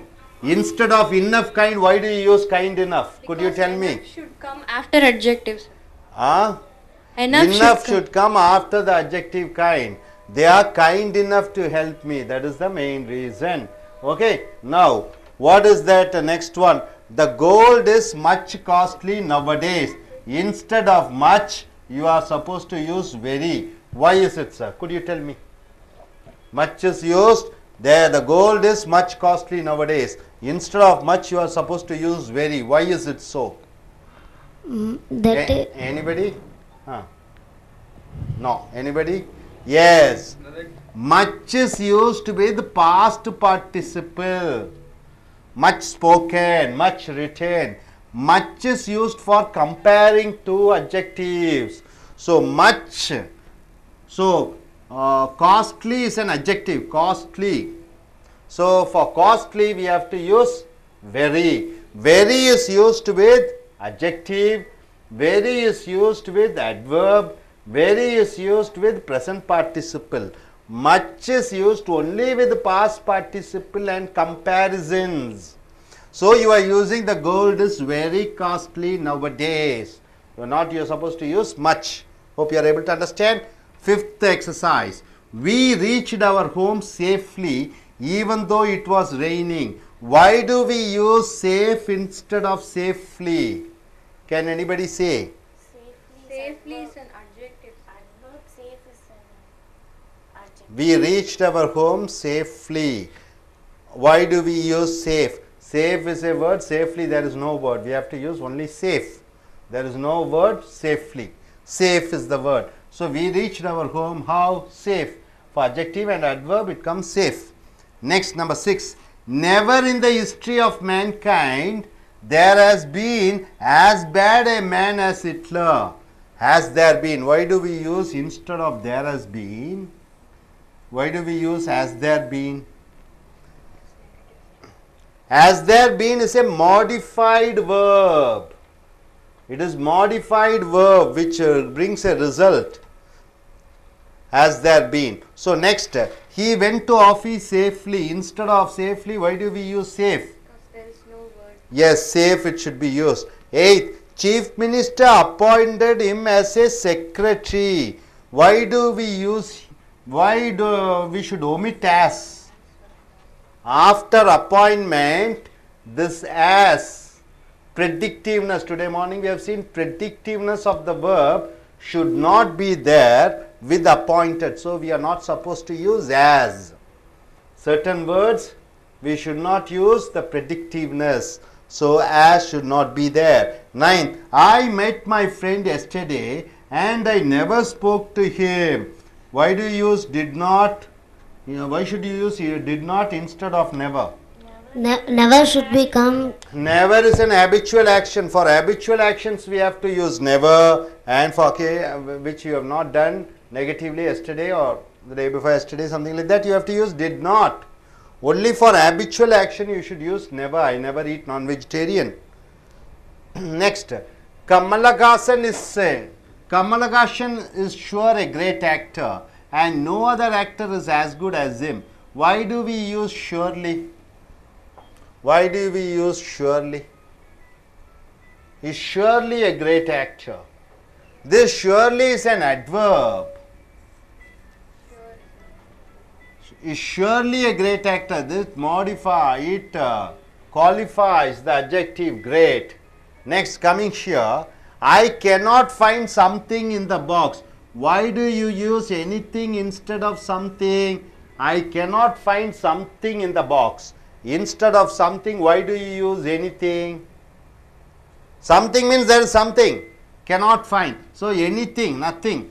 So, I cannot find anything, any one thing. So, you have to use any. So, number 12, you must think independent to live a good life. What is the correct answer? Independently. Instead of independent, why do you use independently? Because you must think independently is an adverb. Right, sir? Next, coming here, do you 13, do you have money? Yes, I do not have. Why should you use no instead of yes? Do you have money? No, I do not have, or yes, I do not have. No, because it is a negative. Only then it gives a sense. So, according to the sentence, see, I do not have, this is a negative sentence. So, you have to use no. Coming 14, they seldom. Seldom means what, anybody? Rarely. Seldom means rarely. Seldom means rarely. They seldom or ever eat non-vegetarian because of their religion. So, it is a habitual action. So, you have to use never instead of ever. Never should be used. They seldom, rarely or never. Only I speak to him because he is my close friend. Why do you use I speak only rather than only I speak? No sentence should start with only. Got it, sir? So, there are 15 exercises which you have seen. Okay, now I ask Aruna, what do you understand by condition 1? From condition 11, I understood that adverb else must be followed with but not than, and than should be used with other and or otherwise. Good, good. Please sit down. So, நண்பர்களே, உங்களுடைய இந்த வினையுரிச்சொல்லுடைய நிபந்தனைகள் 10 பார்த்திருக்கிறீர்கள். இந்த 11வது நிபந்தனை பார்த்தீங்கன்னா வினையுரிச்சொல் else. Else என்றால் என்ன? மற்றைய. இந்த எல்ஸ் மற்றைய என்பது பட் ஆனால் என்று ஒரு வாக்கியத்தில் தொடர்ந்து வர வேண்டும். ஆனால் நம்ம என்ன யூஸ் பண்ணக்கூடாது? தேன் பயன்படுத்தக்கூடாது. எல்ஸுக்கு அப்புறம் தேன் பயன்படுத்தக்கூடாது. எல்ஸுக்கு அப்புறம் பட்டு தான் பயன்படுத்த வேண்டும். எல்ஸ் என்றால் என்ன? விட, சம்மொன் எல்ஸ்ன்னு சொல்கிறோம், அவர்களுடைய எல்ஸ். எல்ஸஸ்னா சொந்தம் கொண்டாடக்கூடிய. ஸோ எல்ஸுக்கு அப்புறம் பட் ஆனால் வர வேண்டும். எல்ஸுக்கு அப்புறம் தேன் வரக்கூடாது. அதே போன்று தேன் என்பது அதர், அதர்வைஸ், இதற்கு பின்னாடி தேன் வரலாம். உதாரணத்திற்கு பாருங்க, petroleum price rise is nothing else than cheating. பெட்ரோலிய விலை ஏற்றம் என்பது ஒன்றுமில்லை மக்களை ஏமாற்றத்தான். அப்படி என்று எல்ஸுக்கு அப்புறம் தேன் வருகிறது. அந்த தேன் பயன்படுத்தக்கூடாது. பெட்ரோலியம் பிரைஸ் ரைஸ், பெட்ரோலியத்தினுடைய விலை ஏற்றம் என்பது ஒன்றுமில்லை ஆனால் ஒன்றுமில்லை பட் சீட்டிங், ஆனால் சீட்டிங், ஏமாற்று வேலை. எல்ஸுக்கு அப்புறம் பட்டு தான் வர வேண்டும். இரண்டாவது பயிற்சி பாருங்க, there is no other alternative, வேறு மாற்று வழியே இல்லை. but to buy petrol at high prices, ஆனால் பெட்ரோலை அதிக விலை கொடுத்து வாங்க வேண்டும். இது தவறு என்று சொல்லி இருக்கிறோம். ஏனென்றால் இந்த தேன் அதர் கூட தான் ஜாயின் பண்ணும், அதர் பட்டும் சேராது. there is no other alternative, எந்த விதமான ஒரு மாற்று வழியுமே இல்லை. than to buy petrol at high prices, பெட்ரோலை அதிக விலை கொடுத்து வாங்குவதை தவிர. அடுத்தது பாருங்க, there is no one else than me to work, யாருமே இல்லை என்னை தவிர வேலை செய்ய என்று இருக்கிறது. இங்கே எல்ஸுக்கு அப்புறம் தேன் வரக்கூடாது. எல்ஸுக்கு அப்புறம் என்ன வர வேண்டும்? பட்டு தான் வர வேண்டும். there is no one else but me to work, யாருமே இல்லை ஆனால் நான் தான் வேலை செய்ய வேண்டும். இந்த நிபந்தனை 11 அனைவரும் அறிந்திருப்பீர்கள் என்று நினைக்கிறேன். அடுத்ததாக பயிற்சி கொடுத்திருக்கிறோம். இந்த பயிற்சியெல்லாம் அந்த கண்டிஷன்ஸில், வினையுரிச்சொல் கண்டிஷன்ஸில் நம்ம பார்த்துருக்கோம். 1லேருந்து 11 கண்டிஷன், அதுக்குள்ளே வர்றதா இதெல்லாம் பாருங்க. I am too interested in movies, தவறு என்று வருகிறது. இங்கே டூக்கு பதிலாக மச்சு தான் போட வேண்டும் என்று விடை கொடுத்திருக்கிறது. அப்போ என்ன ஆன்சர் வருகிறது? I am much interested in movies.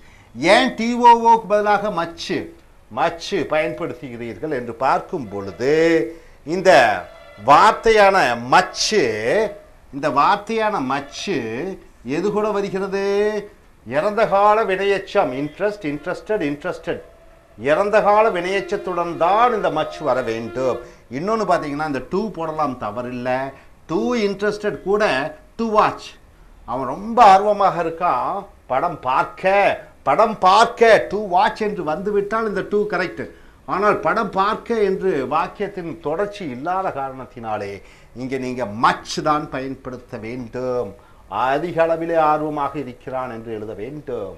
அடுத்ததாக பாருங்க, is spending lavishly is father's hardly earned money என்று இருக்கிறது. அவன் தாராளமாக செலவு செய்து கொண்டிருக்கிறான். அவர்கள் அப்பா கடினமாக உழைத்த பணத்தை, இந்த ஹார்ட்லி என்றால் பார்ப்பதற்கு கடினமாக என்று இருக்கிறது, ஹார்ட்லி என்றால் கடினமாக இல்லை, ஹார்ட்லி என்றால் சம்பாதிக்கவே இல்லை என்று அர்த்தம். ஆகையால் நீங்கள் ஹார்ட் கடினமான என்ற ஹார்ட் என்ற வார்த்தையை பயன்படுத்த வேண்டும். ஹார்ட்லி என்றால் இல்லை என்று அர்த்தம், உழைக்கவே இல்லை, அது எந்த விதமான அர்த்தத்தும் கொடுக்காது. மூன்றாவது, they are enough kind to help me, அவர்கள் போதுமான கருணையுடன் இருக்கிறார்கள் எனக்கு உதவி செய்ய. இது தவறு. கைண்ட் இன்னஃப் தான் எழுத வேண்டும். ஏனென்றால் இந்த இன்னஃப் என்ற போதுமான என்று சொல்லக்கூடிய வினை உரிச்சொல் இந்த கைண்ட் என்ற அட்ஜெக்டிவ்க்கு பின்னாடி தான் வர வேண்டுமே ஒழிய முன்னாடி வரக்கூடாது. ஆகையால் விடை they are kind enough to help me என்று வர வேண்டும். அடுத்ததாக 4, the gold is much costly nowadays. ஏன் இந்த மச் காஸ்ட்லி தவறு என்று சொல்லி இருக்கிறோம்? வெரி தான் போட வேண்டும். வெரி காஸ்ட்லி நவடேஸ் என்று பார்க்கும் பொழுது இந்த மச் என்பது இறந்த கால வினையச்சம். அப்படி என்றால் என்ன? Eat ate eaten, speak spoke spoken, அந்த மாதிரி இறந்த கால வினையச்சத்திற்கும் 2 பெயர் சொற்களை ஒப்பிட்டு பார்க்கும் பொழுது மட்டுமே மச்சு உபயோகப்படுத்துகிறீர்கள். இல்லாத பட்சத்திலே இந்த வெரியை பயன்படுத்துகிறீர்கள். இந்த வெரி என்ற வார்த்தை எங்கே எங்கே பயன்படுத்துகிறீர்கள் என்று பார்க்கும் பொழுது இந்த வெரி என்பது ஒரு பெயருரிச்சொல், காஸ்ட்லி விலை அதிகமான, அந்த பெயருரிச்சொல்லுக்கு முன்னாடி வர வேண்டும். வெரி வினையுரிச்சொல்லுக்கு முன்னாடி வர வேண்டும். Very wonderfully. அப்புறம் ப்ரெசன்ட் பார்ட்டிசிபிள் என்று சொல்லக்கூடிய வெரி இன்ட்ரெஸ்டிங், இந்த ஐஎன்ஜி ஃபார்மேட்டுக்கு முன்னாடி வெரி வர வேண்டும். ஆக நீங்கள் இங்கே வெரி தான் போட வேண்டும். அடுத்ததாக 5, we reached our home safely even though it was raining. மழை அதிகமாக பெய்திருந்த பொழுதிலும் நாங்கள் வீட்டுக்கு பத்திரமாக வந்து அடைந்தோம் என்று இருக்கிறது. பத்திரமாக, சேஃப்லி, இந்த மாதிரி ஒரு வார்த்தை சேஃப்லி என்ற வார்த்தையே இல்லை, சேஃப் என்று சொல்ல வேண்டும். ஆகையால் இந்த விடை சேஃப் தான் எழுத வேண்டும். 6வது பாருங்க, never in the history of mankind, மனித குலத்திலே இதுவரை வரலாற்றிலே there has been as bad a man as Hitler, ஹிட்லரை போல ஒரு மனிதன் இருந்தான். அர்த்தம் கொடுக்காது, ஹாஸ் தேர் பீன் என்று போட வேண்டும். அடுத்ததாக 7, he went to office safely. மறுபடியும் சொல்லி இருக்கிறோம், சேஃப்லி என்ற வார்த்தைக்கு பதிலாக சேஃப் தான் நீங்கள் பயன்படுத்த வேண்டும். அவன் ஆபீஸுக்கு பத்திரமாக சென்றான். ஆக சேஃப் என்பது வினையுரிச்சலாக வருகிறது. 8, chief minister appointed him as his secretary. Chief minister அவனை நியமித்தார்கள் ஒரு ஒரு ஒரு ஒரு செக்ரட்டரியாக, துணை உதவியாளராக. இது ஆஸ் வரக்கூடாது. ஏன் ஆஸ் வரக்கூடாது என்றால் இந்த அப்பாயிண்டட் போன்ற வினைச்சொற்கள் பின்னாடி ஆஸ் பயன்படுத்தக்கூடாது. ஆஸ் என்றால் ப்ரெடிக்டிவ்னஸ் என்று சொல்வார்கள். அந்த வினைச்சொல் என்ன செய்யும் என்பதுதான் இந்த ஆஸினுடைய முக்கியமான பாகம். ஆக இந்த அப்பாயிண்டடுக்கு அப்புறம் ஆஸ் பயன்படுத்துவது தவறு. அடுத்ததாக 9வது, ஐ மெட் மை ஃப்ரெண்ட் எஸ்டர்டே. நான் நேற்று என்னுடைய நண்பரை சந்தித்தேன். And I never spoke to him. அவனுடன் நான் பேசவே இல்லை. இந்த நெவர் என்ற வார்த்தை பயன்படுத்தக்கூடாது. ஏனென்றால் நெவர் என்ற வார்த்தை பழக்கம், வழக்கம், அன்றாடம் செய்யக்கூடிய நிகழ்வுகள் இல்லாத பொழுது நெவர் என்று பயன்படுத்துகிறீர்கள். யதார்த்தமாக இல்லை, சந்திக்கவில்லை என்றால் டிட் நாட் தான் போட வேண்டும். அடுத்ததாக மிக முக்கியமானது 10வது பாருங்க, Kamal Haasan is sure a great actor என்று வந்திருக்கிறது. And no other actor is as good as him. அப்போ நீங்கள் ஷுவர்லி தான் போட வேண்டும். Kamal Haasan is surely a great actor and no the actor is as good as him என்று எழுத வேண்டும். 11, I can find something in the box என்று இருக்கிறது. அது எனிதிங், நான் எந்த ஒன்றையும் பெட்டியிலே பார்க்க முடியவில்லை என்று வர வேண்டும். ஐ கேனாட் ஃபைண்ட், என்னால் பார்க்க முடியவில்லை, ஏதோ ஒன்று என்று வரக்கூடாது. எனிதிங், சம்திங், ஏதோ ஒன்று இருக்கிறது, இல்லை, எனிதிங் என்று வர வேண்டும். அடுத்ததாக 12, you must think independent to live a good life. நீ சுதந்திரமான நினைக்க வேண்டும் என்று வருகிறது. இண்டிபெண்டன்ட்லி, சுதந்திரமாக என்ற வினையுறு சொல்லைத்தான் நீங்கள் பயன்படுத்த வேண்டும்.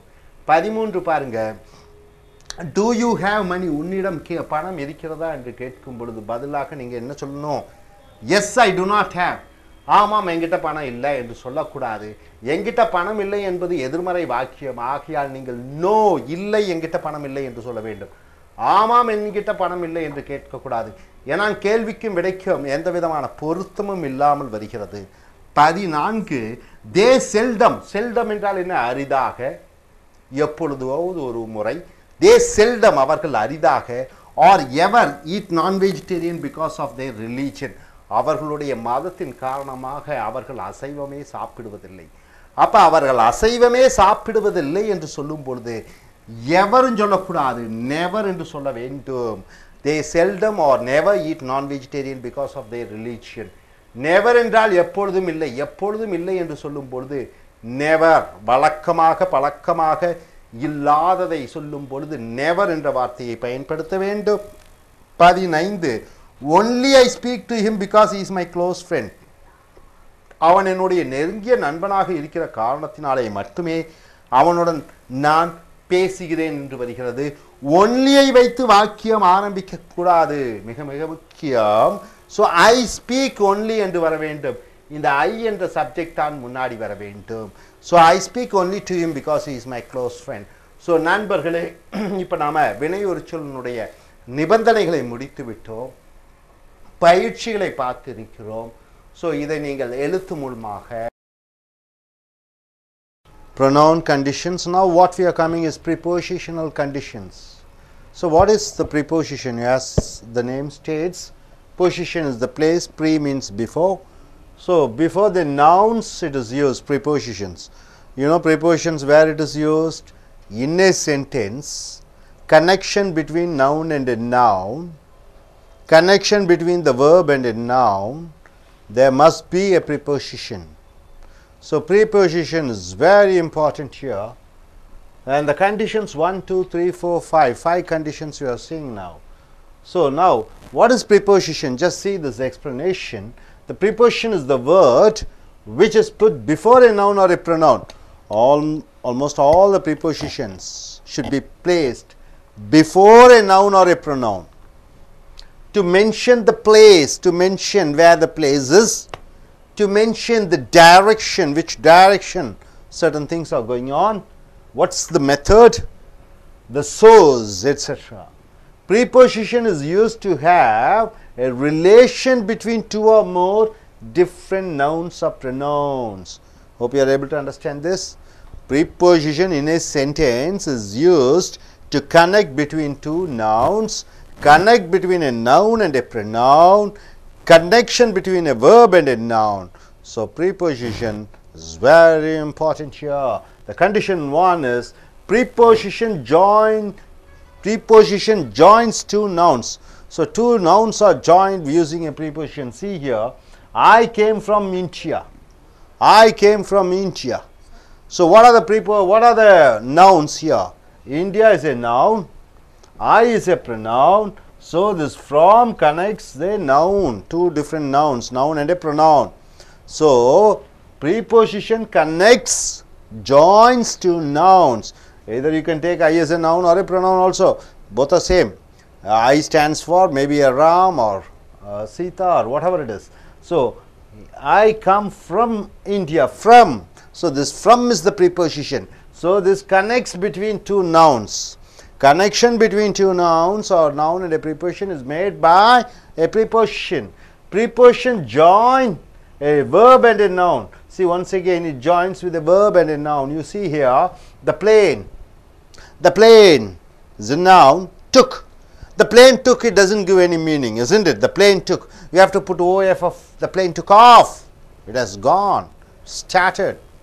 It has started going up. So the plane took off. It is a connection between a verb and a noun. Plane is a noun, verb is a took. So you are using off to give a exact meaning. So preposition is used with a noun and a noun, or a pronoun with a noun, or a noun with a verb and a pronoun with a preposition. Hope you are able to get it. Okay, now here see, preposition joins a noun and an adjective. Preposition joins a noun and an adjective. So far we have seen preposition joining with a noun and a noun, noun with a pronoun, and noun verb plus preposition. But now here preposition joins a noun and an adjective. For example, see here, she looks beautiful. She looks beautiful in saree. See, beautiful is an adjective, saree is a noun. So it is connected with in. So preposition is used to connect one adjective and a noun. Now coming back here, condition 2. A preposition may have more than one object. More than one object. What do you mean by object? Subject means what? Whom you are speaking about. And what that person or thing does is called an object. See here, she speaks. She speaks. She is the subject. Speaks is the verb. In what? Hindi. In what? Tamil. So two objects. So the preposition takes two objects. Now coming here once again to second example. They gave donations to me and them. So me and them becomes two object prepositions. So object pronouns. So to as a preposition takes two object pronouns. So next coming here condition 3. Sometimes adverb of place and adverb of time can be the object of the preposition. See here, he lives where? Chennai. Doesn't give any meaning. In Chennai. So place as an object. He will come. Object by 10 o'clock.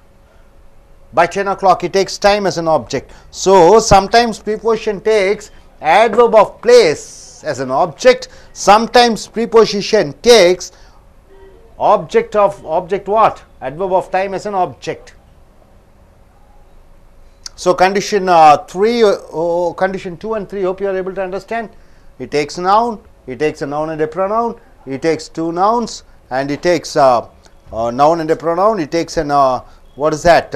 With the verb it takes, and here with the adjective and a noun it connects. Then it takes two objects, and sometimes it takes object, place as an object and time as an object. So coming to condition number 4, what's given here? After preposition verb comes, then the verb must be in a gerund. After preposition verb comes, verb means what? Eat, sleep, talk. Then the gerund comes, verb plus ing. Exceptions are there when verb is in infinite form. What do you mean by infinite form? To plus eat, to eat. To plus go, to go. This is called infinite form. To plus write, to write. Verb plus ing, eating, sleeping, talking. So after preposition comes, if you want to use verb format, either verb plus ing should come or to plus present tense verb, to eat, to go. See here, he went abroad. He went abroad. You are using the preposition for. After for, what it has to come? Present participle. Eating, sleeping, talking, going. He went abroad for earning money. Gerund form is given over there. Gerund, yearning. So after preposition, if you want to use the verb format, it should be verb plus ing. Coming here. Second, he went abroad. To, after preposition to, always it should be in infinite form. To earn money, to go, to see, to live. So he went abroad to earn money. Infinite form. Coming here, the condition number 5. Condition number 4, everybody able to understand? After preposition, if verb form has to come, then either it should be in the present tense verb plus ing. For eating, for buying, for writing. After preposition to, verb format it has to come, it should be in the present tense form, and which is described as infinite. To go, to come, to write. Then condition number 5, what does the condition number 5 say, sir? The object of a preposition can also be a clause. The object means what? You ask the verb. You ask the verb what? And the answer it is called object. The object of a preposition can be also a clause. Clause means a sentence. A full meaning sentence. See example. We went to the meeting. We went to the meeting. It's a full sentence. No doubt about it. For. You are using a preposition. After for, what it has to come?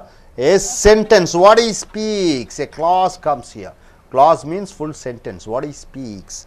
So we went to the meeting for what he speaks. So the object of a preposition. Object of the preposition for a sentence comes. So after preposition, a sentence comes. So this is the condition number 5.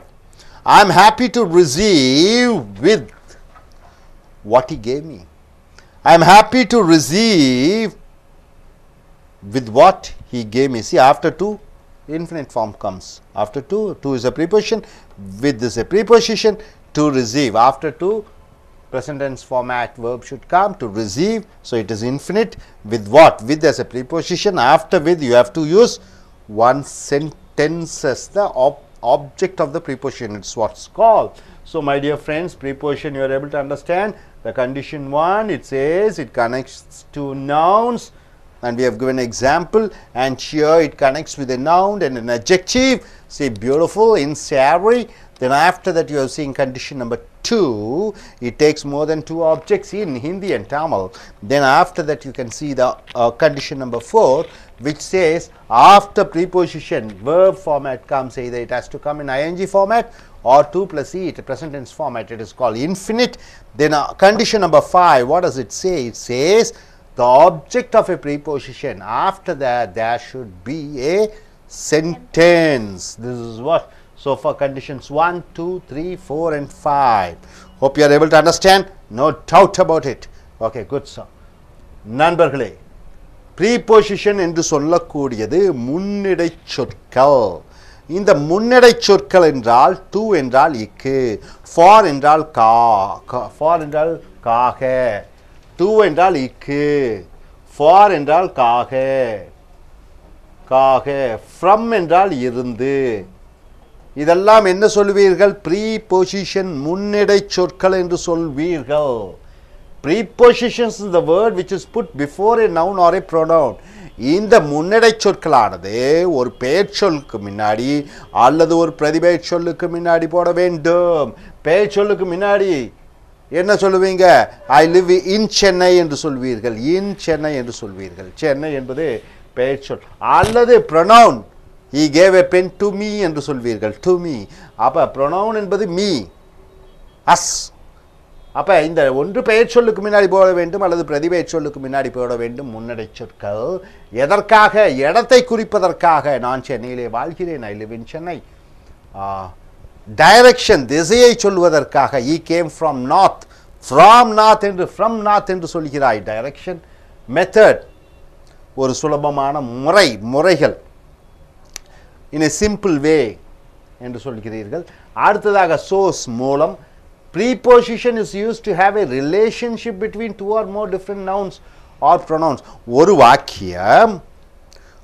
வாக்கியத்தை எடுத்துக்கொள்ளுங்கள். 2 பெயர் சொற்கள் இருக்கிறது. உதாரணத்திற்கு ராமா டெல்லியில் வாழ்கிறான். எப்படி சொல்லுவீங்க? Rama lives in Delhi. அப்ப ராமாவும் டெல்லியும் இந்த 2 பெயர் சொற்களுக்கு இணைக்கக்கூடியது அந்த in என்ற வார்த்தை. ராமா lives டெல்லினா அர்த்தம் இல்லை. ஸோ இங்கே 2 பெயர் சொற்களை இணைக்கிறது. இதான் முதல் நிபந்தனை. I come from India. I என்பது பிரதிபெயர் சொல்லாக இருந்தாலும் பெயர் சொல்லாகவும் எடுத்துக்கொள்ளலாம். I come from India. I come இந்தியான்னு அர்த்தம் இல்லை, ஃப்ரம் உபயோகப்படுத்த வேண்டும். Preposition join a verb and a noun. இந்த முன்னிடை சொற்களானது ஒரு பெயர் சொல்லையும் வினைச்சொல்லையும் இணைக்கிறது. உதாரணத்துக்கு பாருங்க, த பிளேன், ஏரோப்ளேன், டுக்கு எடுத்தது அர்த்தமில்லை. டுக்கு கூட ஆஃப் என்ற இந்த முன்னிடை சொல்லை பயன்படுத்த வேண்டும். ப்ரீபோசிஷனை யூஸ் பண்ண வேண்டும். The plane took off. அப்போ இந்த ஒரு நவுனு, ஒரு வெர்பு, ஒரு பெயர்ச்சொல், வினைச்சொல் கூட ஒரு ப்ரீபோசிஷன் வருகிறது, வந்தால்தான் அர்த்தமே.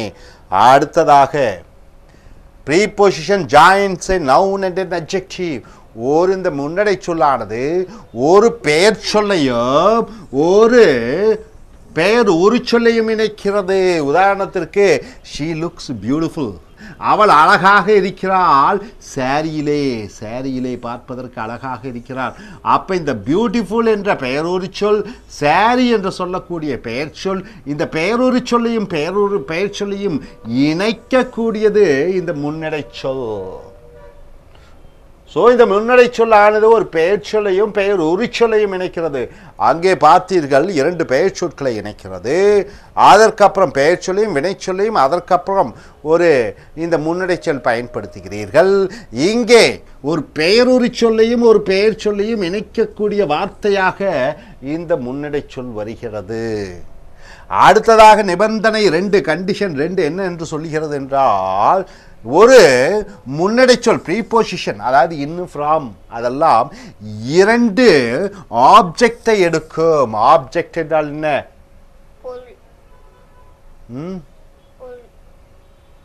ஆப்ஜெக்ட் செய்யப்படும் பொருள், அதாவது ஆப்ஜெக்ட். ஆப்ஜெக்ட் என்றால் எழுவாய், பயனிலைனா வர்பு, செய்யப்படும் பொருள்னா ஆப்ஜெக்ட். 2 ஆப்ஜெக்டை எடுக்கிறது. உதாரணத்திற்கு என்ன? ஷீ ஸ்பீக்ஸ், அவள் பேசுகிறாள், ஹிந்தி அண்ட் தமிழ். 2 ஆப்ஜெக்ட் வந்துருச்சு. என்ன பேசுகிறாங்க? ஹிந்தி பேசுகிறாங்க, தமிழ் பேசுகிறார்கள். அப்போ இந்த இன்னுங்கிற இந்த ப்ரீபோசிஷன் 2 ஆப்ஜெக்டை எடுக்கிறது, ஹிந்தியையும் தமிழையும். ஆக இந்த நிபந்தனை 2ல் என்னென்ன சொல்லுகிறது என்றால், இந்த முன்னடை சொல்லானது 2 செய்யப்படும் பொருள் 2 ஆப்ஜெக்டை எடுக்கிறது. தே கேவ் டொனேஷன்ஸ், அவர்கள் டொனேஷன்ஸ் கொடுத்தார்கள், எனக்கு, அவர்களுக்கு. அப்போ 2 ஆப்ஜெக்டை எடுக்கிறது, செய்யப்படும் பொருட்களை எடுக்கிறது. அப்போ நிபந்தனை 2 என்ன சொல்லுகிறது? அந்த முன்னடை சொல்லானது 2 செய்யப்படும் பொருள்களை எடுக்கிறது.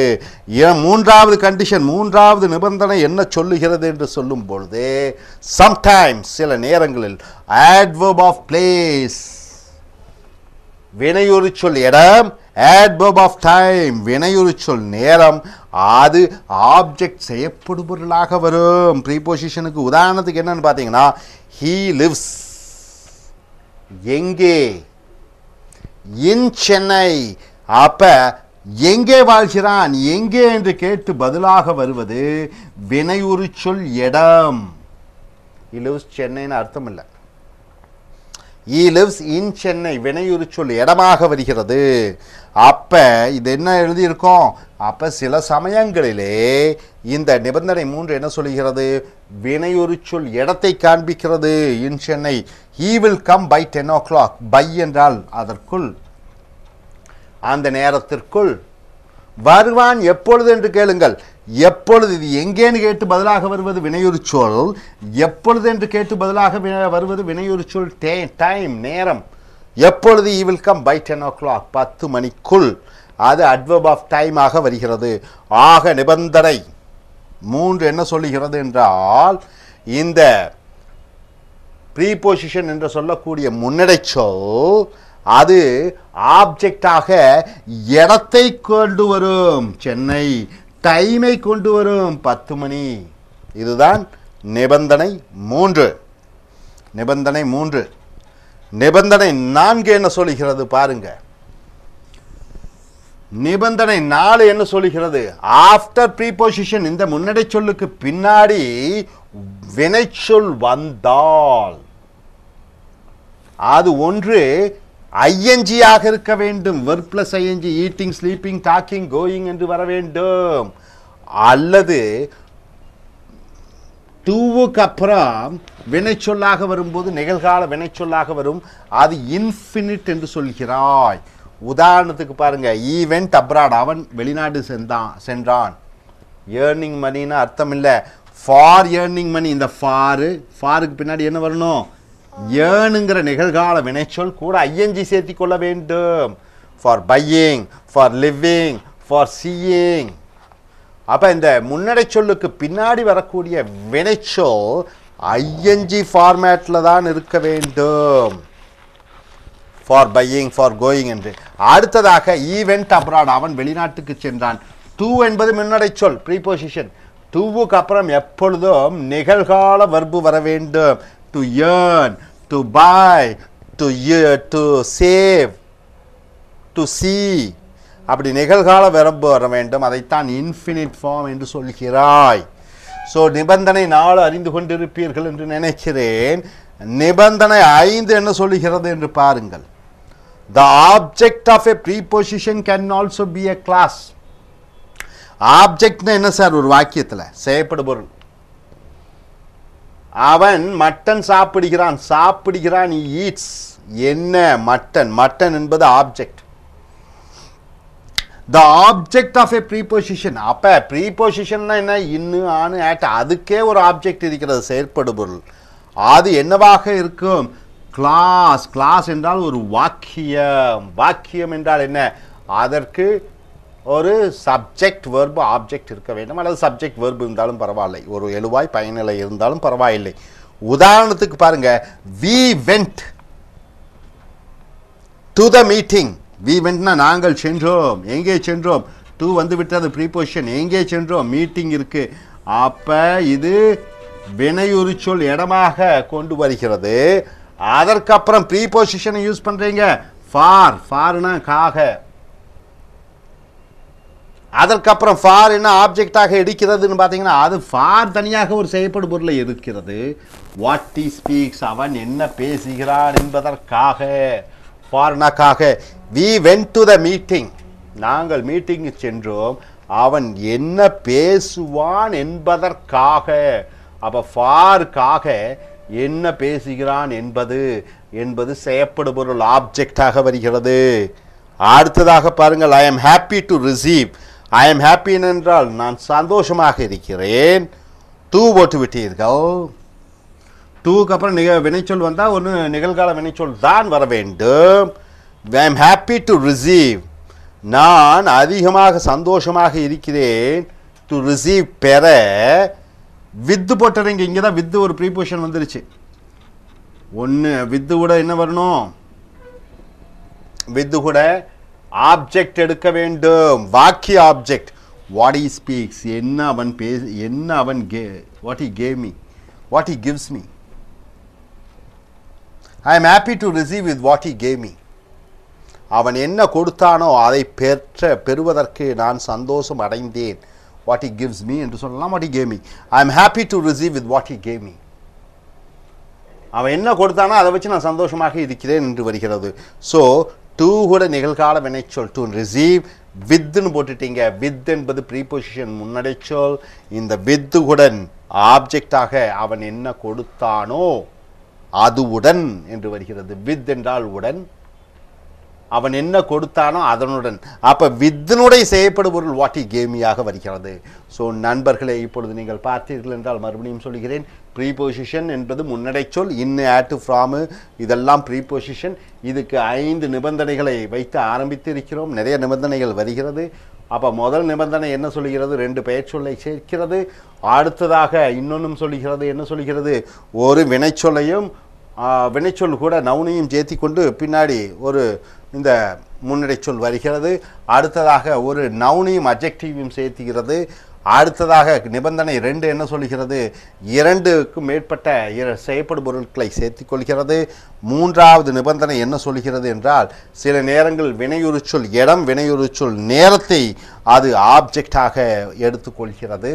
அடுத்ததாக நிபந்தனை 4 என்ன பார்த்தீங்க என்றால், இங்கே இந்த ப்ரீபொசிஷனுக்கு அப்புறம் வரக்கூடிய வினைச்சொல் என்பது ஐஎன்ஜி ஃபார்மேட்டில் தான் வரணும். ஃபார் பையிங் என்று வர வேண்டும்.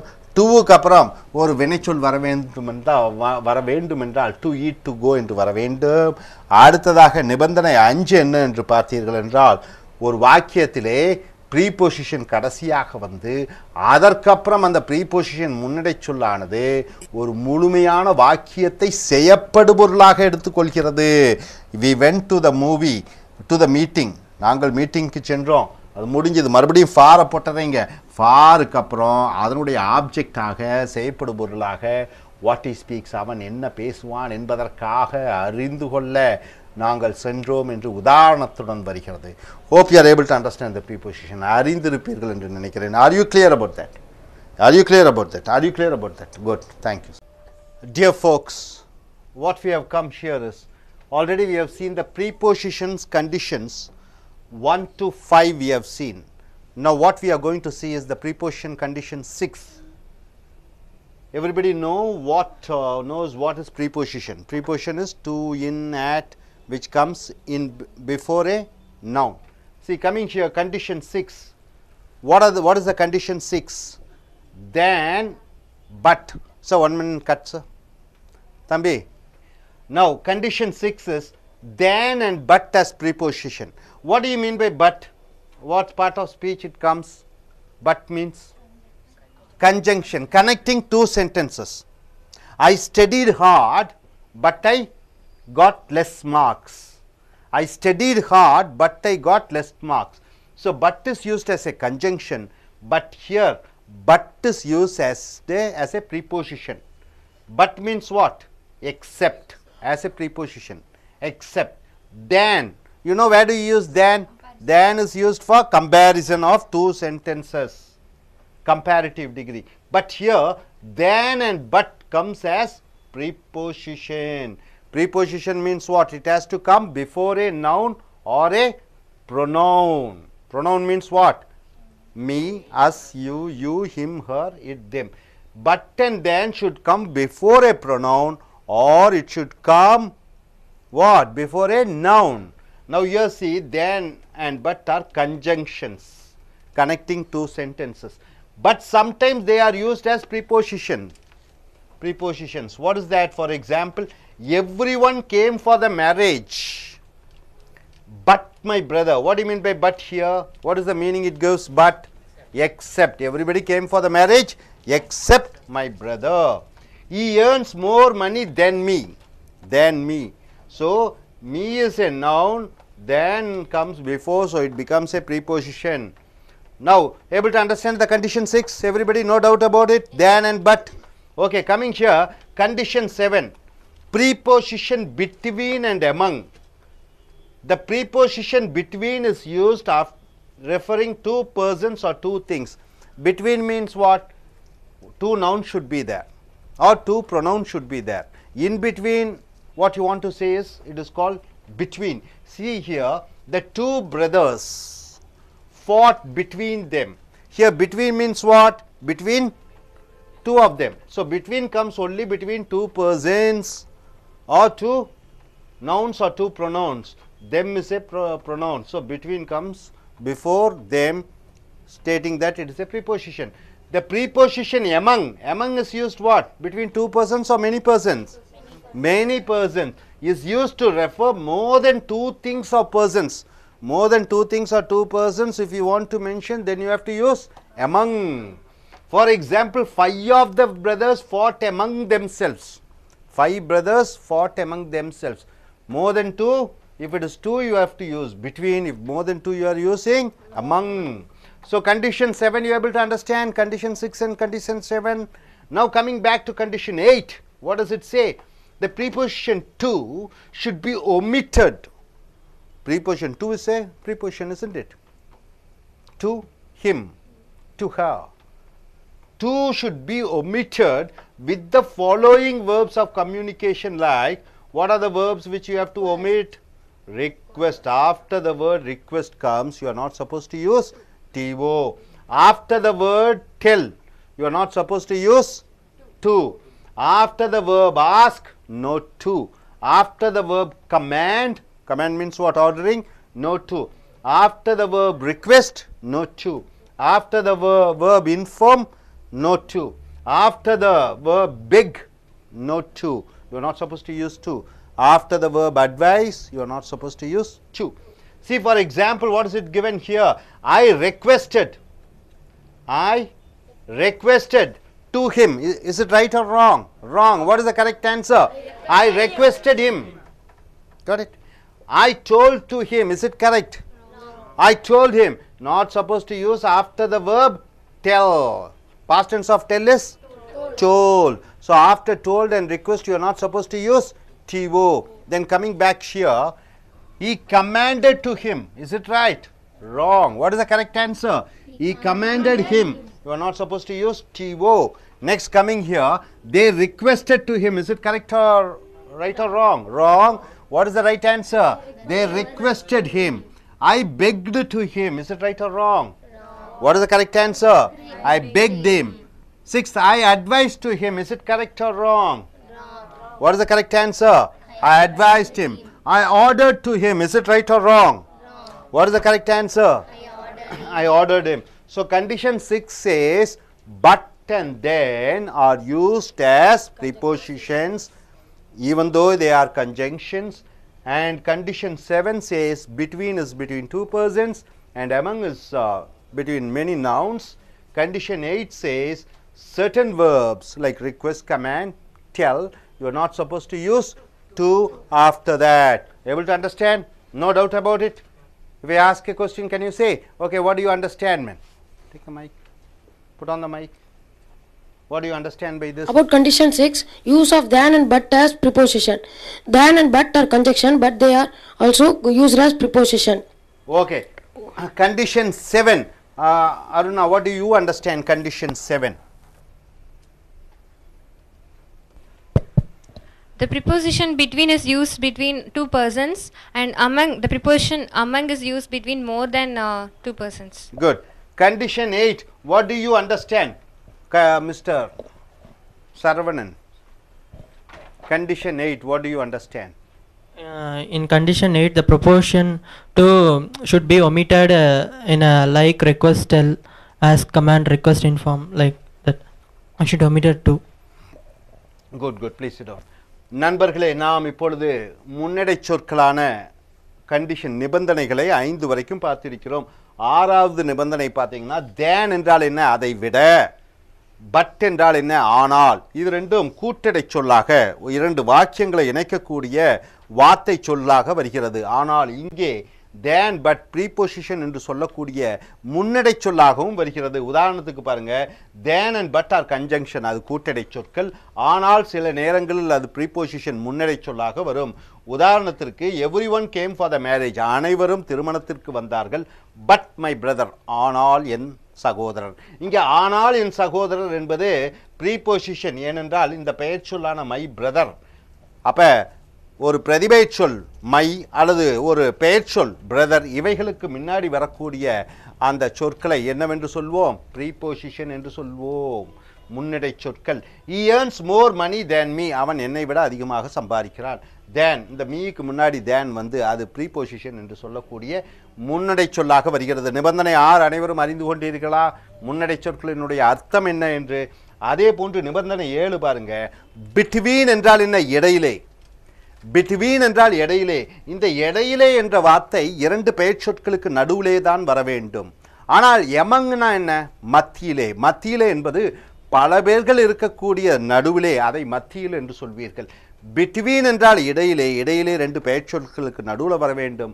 அமங் என்றால் மத்தியிலே, பல பெயர் சொற்களுக்கு நடுவில் வருவது அமங். இங்கே பார்த்தீங்கன்னா உதாரணம் பார்த்தீங்கன்னா the 2 brothers fought between them, 2 சகோதரர்கள் அவர்களுக்கு இடையே சண்டையிட்டார்கள். இடையிலே சண்டையிட்டார்கள். 2 பேருக்கு நடுவில் வர்றதான் இடை என்று வருகிறது. ப்ரீபொசிஷன் எமங், முன்னடை சொல்லான எமங் என்பது மத்தியிலே. இது 2 பொருட்களுக்கு மேலேயும் 2 நபர்களுக்கு மேலேயும் பயன்படுத்தக்கூடியது எமங், மத்தியிலே என்று சொல்வீர்கள். 5 of the brothers fought among themselves, 5 சகோதரர்கள் அவர்களுக்குள்ளே, அவர்களுக்கு மத்தியிலே சண்டையிட்டு சொல்லி கொண்டார்கள். எமங், இங்க பாருங்க, இந்த themselves என்பது pronoun. அடுத்ததாக இங்கே பார்த்தீங்கன்னா them என்பது pronoun. இந்த pronoun அல்லது நவுனுக்கு முன்னாடி வரக்கூடியது ப்ரீபொசிஷன் என்று சொல்லக்கூடிய முன்னடை சொல். நிபந்தனை 8 என்ன என்று பார்த்தீர்கள் என்றால், இந்த ப்ரீபொசிஷன் to என்றால் என்ன சொல்லுங்க பார்க்கலாம். to, இக்கு என்ற அர்த்தம் தமிழிலே. to him, to her என்று சொல்லக்கூடிய to என்றாலே ப்ரீபொசிஷன் முன்னடை சொல் என்று அர்த்தம். இங்கே பார்த்தீங்கன்னா இந்த வினை சொற்களுக்கு பின்னாடி to வரக்கூடாது. உதாரணத்துக்கு ரிக்வெஸ்ட் என்றால் என்ன? வேண்டி விரும்பி கேட்பது. டெல் என்றால் என்ன? சே என்றால் சொல்வது. டெல் என்றால் கூறுவது. டெல் எங்கே உபயோகப்படுத்துவீங்க? கதை சொல்லுவது, ஃபார்முலா சொல்லுவது, கூறுவது. கதை கூறுவது, ஃபார்முலா கூறுவது. சேனா சொல்லுவது. ஸ்பீக்னா, சேனா, டெல் என்பது கூறுவது. ஆஸ்க் என்பா என்றால் கேட்பது. இந்த ஆஸ்க்கு பிறகு to வரக்கூடாது. கமாண்ட் என்றால் என்ன? கட்டளையிடுவது. இந்த கட்டளையிடுவது என்ற வினைச்சொல்லுக்கு பின்னாடி to வரக்கூடாது. ரிக்வெஸ்ட் என்றால் வேண்டி விரும்பி கேட்பது. இந்த ரிக்வெஸ்ட்டுக்கு பின்னாடி to வரக்கூடாது. இன்ஃபார்ம், தகவலை தெரிவி. இந்த தகவலை தெரிவிக்கு பின்னாடி to வரக்கூடாது. பெக், கெஞ்சி கேட்பது, இதற்கு பின்னாடியும் to வரக்கூடாது. அட்வைஸ், புத்திமதி கூறு, இதற்கு பின்னாடியும் to வரக்கூடாது. உதாரணத்துக்கு பாருங்க, ஐ ரிக்வெஸ்டட் டு ஹிம், அவனுக்கு நான் வேண்டி கேட்டுக்கொண்டேன். இது சரியா? தவறு. ஆன்சர் என்ன? I requested him. to வரக்கூடாது. I told to him தவறு. I told him இதுதான் சரியான விடை. அடுத்ததாக இங்கே பாருங்கள். He commanded to him அவனுக்கு கட்டளையிட்டு கொண்டிருந்தான் தவறு. He commanded him என்று சொல்ல வேண்டும். They requested to him வேண்டி விரும்பி கேட்டுக்கொண்டான் அவனை தவறு. they requested him என்று சொல்ல வேண்டும். I begged to him அவனிடம் கெஞ்சி கேட்டுக்கொண்டேன் இது தவறு. I begged him என்று தான் வர வேண்டும். I advised to him அவனுக்கு நான் அறிவுரை கூறினேன். I advised him என்று தான் வர வேண்டும். I ordered to him என்று தான் வர வேண்டும். ஸோ செந்தமிழ் செல்வன் தாங்கள் என்ன அறிந்து கொண்டீர்கள் நிபந்தனை 6 சார் நிபந்தனை 6ல் வந்து use of the then and but are preposition. தென்னுனா அதை விட சார், பட்னா ஆனால். Then and buts are conjunction. அதெல்லாம் அந்த தென்னும் பட்டும் conjunction. But sometime there are used as preposition. அது வந்து இடைச்சொற்களுக்கு யூஸ் ஆகுது சார். ஓகே இது உங்களுக்கு புரிஞ்சுட்டீங்க. நிபந்தனை 7 என்ன? நீங்க லாஸ்ட் பர்சன் எழுந்துருங்க. நிபந்தனை button among are 7 button among our prepositions, sir. 7 நிபந்தனை 7 between and among our preposition, between used between two persons, among will be used in more than two persons or more nouns. Okay. Two nouns. நிபந்தனை 8 நீங்க என்ன கண்டுபிடிச்சீங்க? நிபந்தனை 8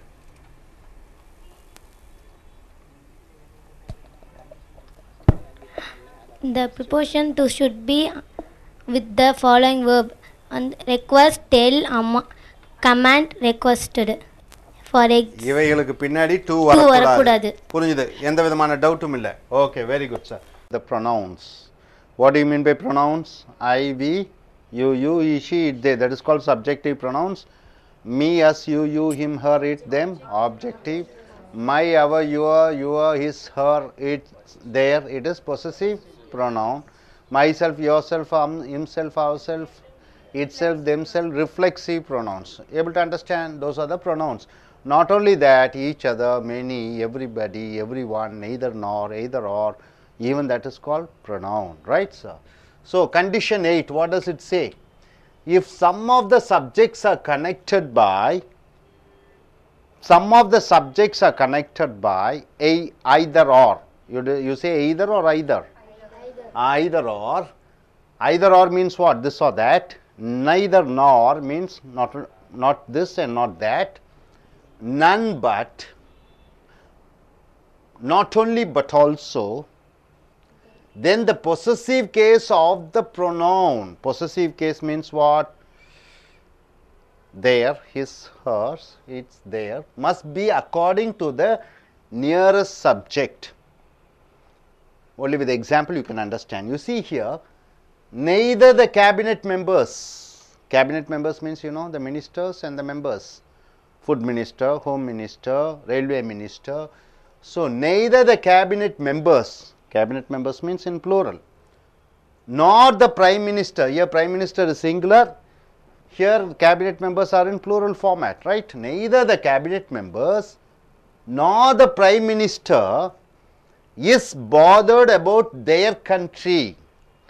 See here, their country. So this there is possessive pronoun, their country. Is it wrong or right? Wrong. What is the correct answer? See here, neither the cabinet members nor the prime minister is bothered about his country. You have to use his. Why? Because when neither nor comes, after nor, what is it given? Is it singular or plural? Singular.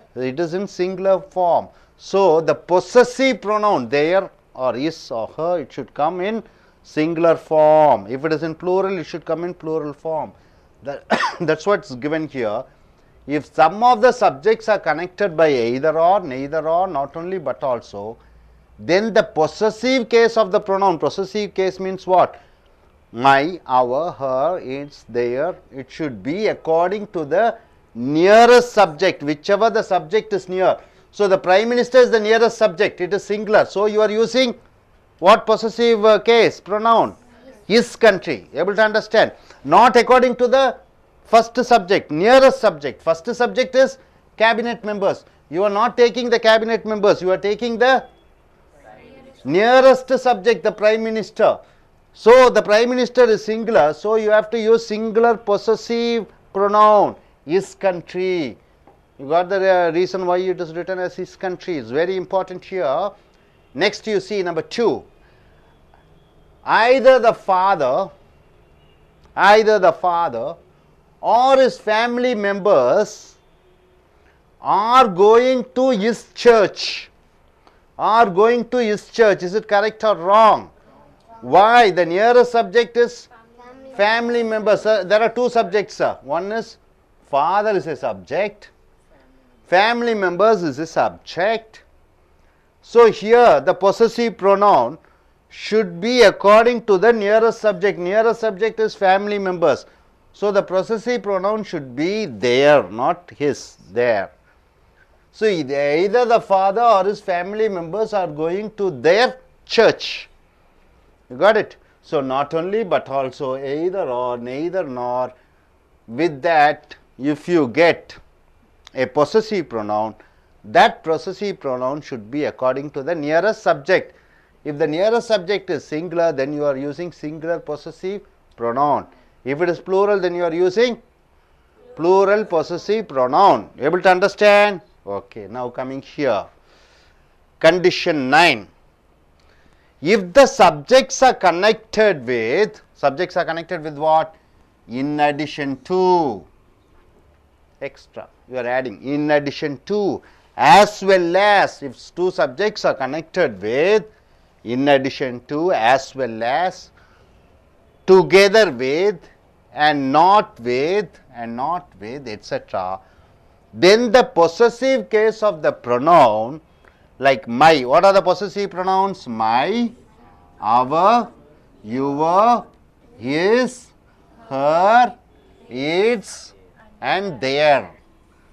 See, my car, our country, your bike, his shirt, her dress, its teeth, their country. So, these are the possessive pronoun, should be according to the first subject. Here according to the second subject, nearest subject. This according to the first subject. You got it? Neither nor, either or, not only but also, when it all comes here, the possessive pronoun should be according to the nearest subject.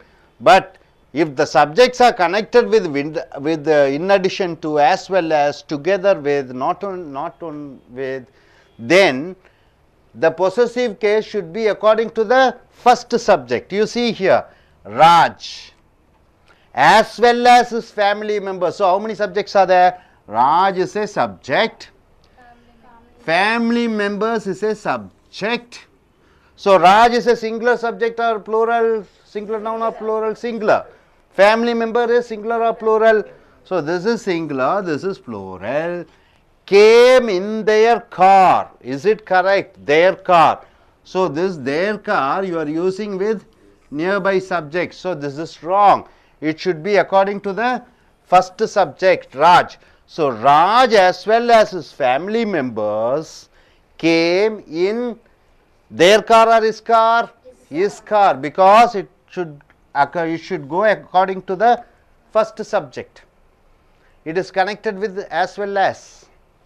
So, coming here, boys together with their teacher.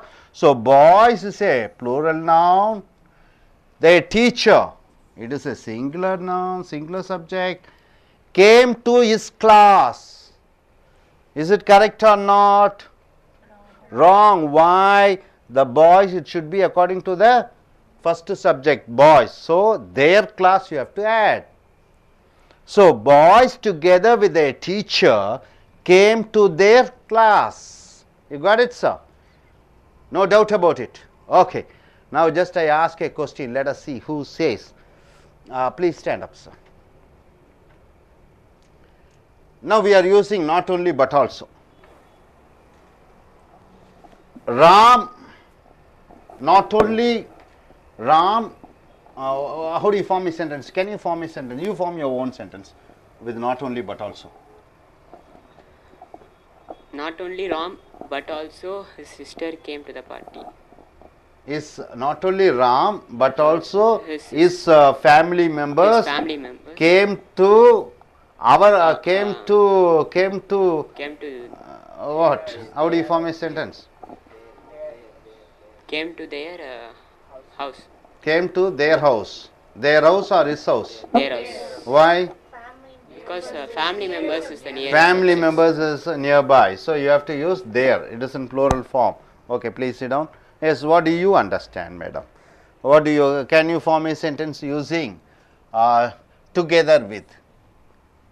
Together with, you have to form a sentence together with, and the possessive pronoun should be according to the first subject. Ram, together with the family members, went to party. What? Possessive case? Went what is to that? his party. Went to his birthday party. His birthday party. Able to understand? Okay, please sit down. Sit down. So, நண்பர்களே, இது மிக முக்கியமான ஒரு நிபந்தனை. இது பிரதிபெயர் சொற்கள் என்று சொல்லக்கூடிய ப்ரொனவுனுடைய நிபந்தனைகள் 8 7 பார்த்து விட்டோம். இப்போ சில subjects, if some of the சப்ஜெக்ட்ஸ்னா என்ன, எதை பற்றி பேசுகிறோமோ அதுதான் சப்ஜெக்ட். அது ராமாக இருக்கலாம், ரஹீமாக இருக்கலாம், அல்லது சீதாவாக இருக்கலாம், டாகாக இருக்கலாம். So some of the subjects, சில சப்ஜெக்ட்ஸ் பன்மையிலே கொடுத்திருக்கிறோம், அதனால் 1 2 3 மேலேயும் கூட இருக்கலாம். ஆர் கனெக்டட், அது இணைக்கப்படுகிறது. எய்தர் ஆர் என்றால் என்ன, இது அல்லது அது. நெய்தர் நார் என்றால் என்ன, இதுவும் அல்ல அதுவும் அல்ல. நன் பட் என்றால் என்ன, யாரும் இல்லை ஆனால் ஒருவர் மட்டும் வந்தார் அப்படின்னு சொல்றோம்ல. நாட் ஓன்லி பட் ஆல்சோ என்றால் என்ன, அது மட்டும் இல்லை இதுவும் கூடத்தான் என்று வருகிற பொழுது, தென் த பொசசிவ் கேஸ் என்றால் என்ன, பொசசிவ் கேஸ், பொசசிவ் என்றால் சொந்தம் கொண்டாடுவது. பொசசிவ் கேஸ் ப்ரொனவுன் என்றால் என்ன, மை, என்னுடைய கார், மைன்னு சொல்லலாம். அவர், எங்களுடைய, மை ஒரு பொசசிவ் ப்ரொனவுன். அவர், எங்களுடைய கார், இது ஒரு பொசசிவ். யுவர், உன்னுடைய, யுவர், உங்களுடைய, யுவர் கார்ன்னு சொல்லலாம். இஸ், அவனுடைய கார். ஹர் கார், அவளுடைய கார். இட்ஸ், அதனுடைய, இட்ஸ். தேர் ஹோம், அவர்களுடைய வீடு. இதெல்லாம் சொந்தம் கொண்டாடக்கூடிய பிரதிபெயர் சொல். So possessive case of the pronoun, அந்த ப்ரொனவுன் வந்து இது எங்கே யூஸ் பண்ணுறோம், must be according to the nearest subject, பக்கத்தில் இருக்கக்கூடிய எழுவாயை பொறுத்து இருக்க வேண்டும். உதாரணத்துக்கு பாருங்கள், இந்த உதாரணத்துடன் பார்க்கும்போது உங்களுக்கு தெரியும். நெய்தர் என்றால் என்ன, த கேபினெட் மெம்பர்ஸ் என்றால் என்ன, கேபினெட் மெம்பர்ஸ் என்பது பன்மையில் இருக்கிறது, ப்ளூரல். கேபினெட் மெம்பர்ஸ் என்றால் என்ன, அங்கே ஒரு உள்துறை அமைச்சர் இருப்பார், ரயில்வே அமைச்சர் இருப்பார், வீட்டு அமைச்சர் இருப்பார், பல அமைச்சர்கள் இருப்பார்கள், உணவு அமைச்சர்கள் இருப்பார். அப்போ நெய்தர் த கேபினெட் மெம்பர்ஸ்னா மந்திரி சபையில் இருக்கக்கூடிய மந்திரிகளோ, நார் அல்லது த பிரைம் மினிஸ்டர், முதலமைச்சர், பிரதம மந்திரியோ. பிரதம மந்திரிங்கிறது ஒருமையில் இருக்கிறது, சிங்குலரில் இருக்கிறது. இஸ் பாதர்ட், கவலைப்பட்டிருக்கிறார்கள். அபவுட் தேர் கண்ட்ரி, அவர்களுடைய நாட்டை பற்றி.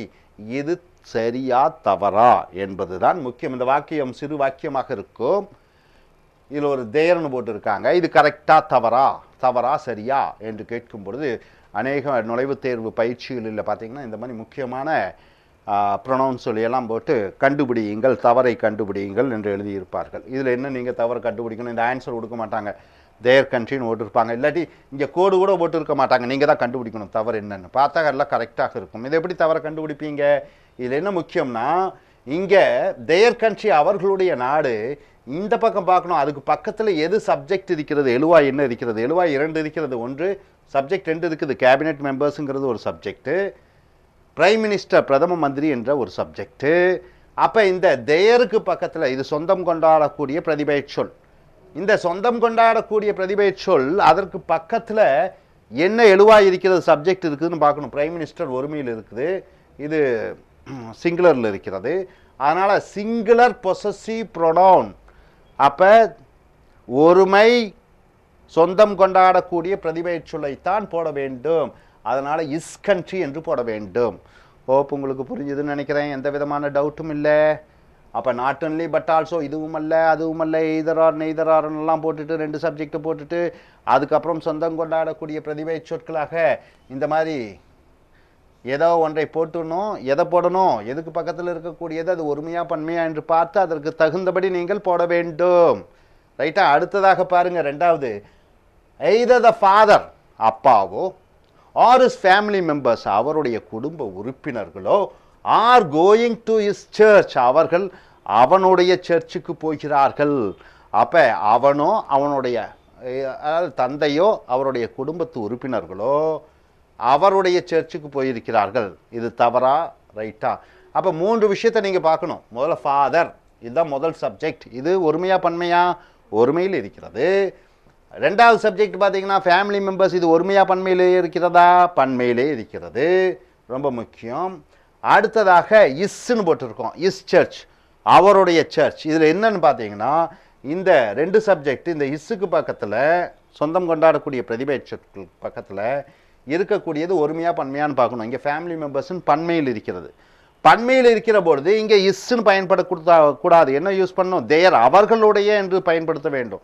ஏன்னா இஸ்ஸு ஒருமை, இங்கே பன்மை. இது 2 கிளிக் ஆகாது, இது 2 மேட்ச் ஆகாது. ஆகையால் நீ என்ன பண்ணணும்?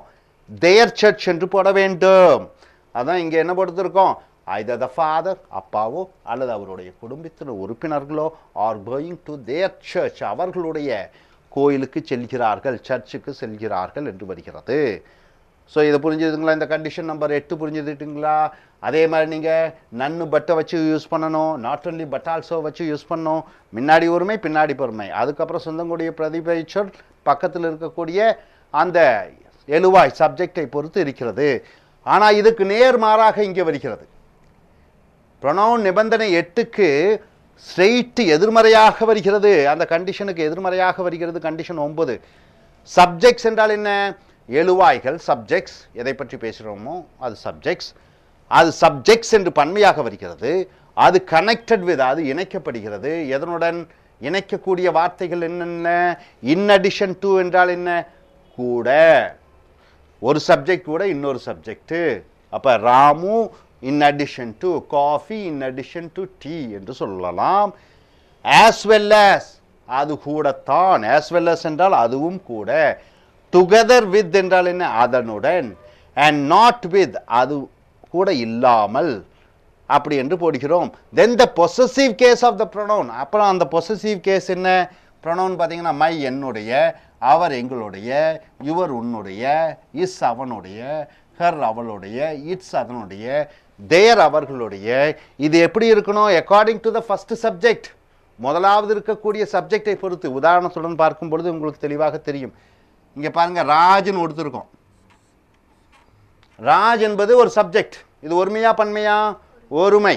அப்போ ராஜுங்கிறது சிங்குலரில் இருக்கிறது, ஒருமை. ஆஸ் வெல் ஆஸ்ங்கிறது இந்த 2 சப்ஜெக்டை இணைக்கக்கூடிய வார்த்தை. ராஜ் ஆஸ் வெல் ஆஸ், அவர் கூட, அவர் மட்டுமல்லாமல் அவர் கூட. ஃபேமிலி மெம்பர்ஸ், குடும்பத்து உறுப்பினர்கள்.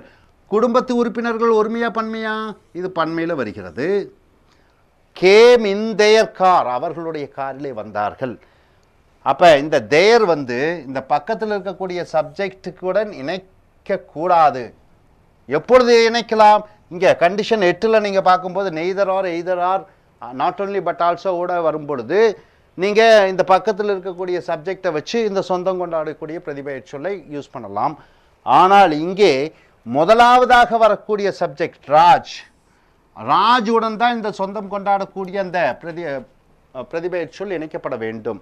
உதாரணத்திற்கு Raj as well as his family members came in his car. Raj அது அவர் கூட அவருடைய குடும்பத்து உறுப்பினர்களும் அவருடைய காரில் வந்தார்கள். இந்த அவருடைய என்பது ராஜை குறிப்பிடுகிறது.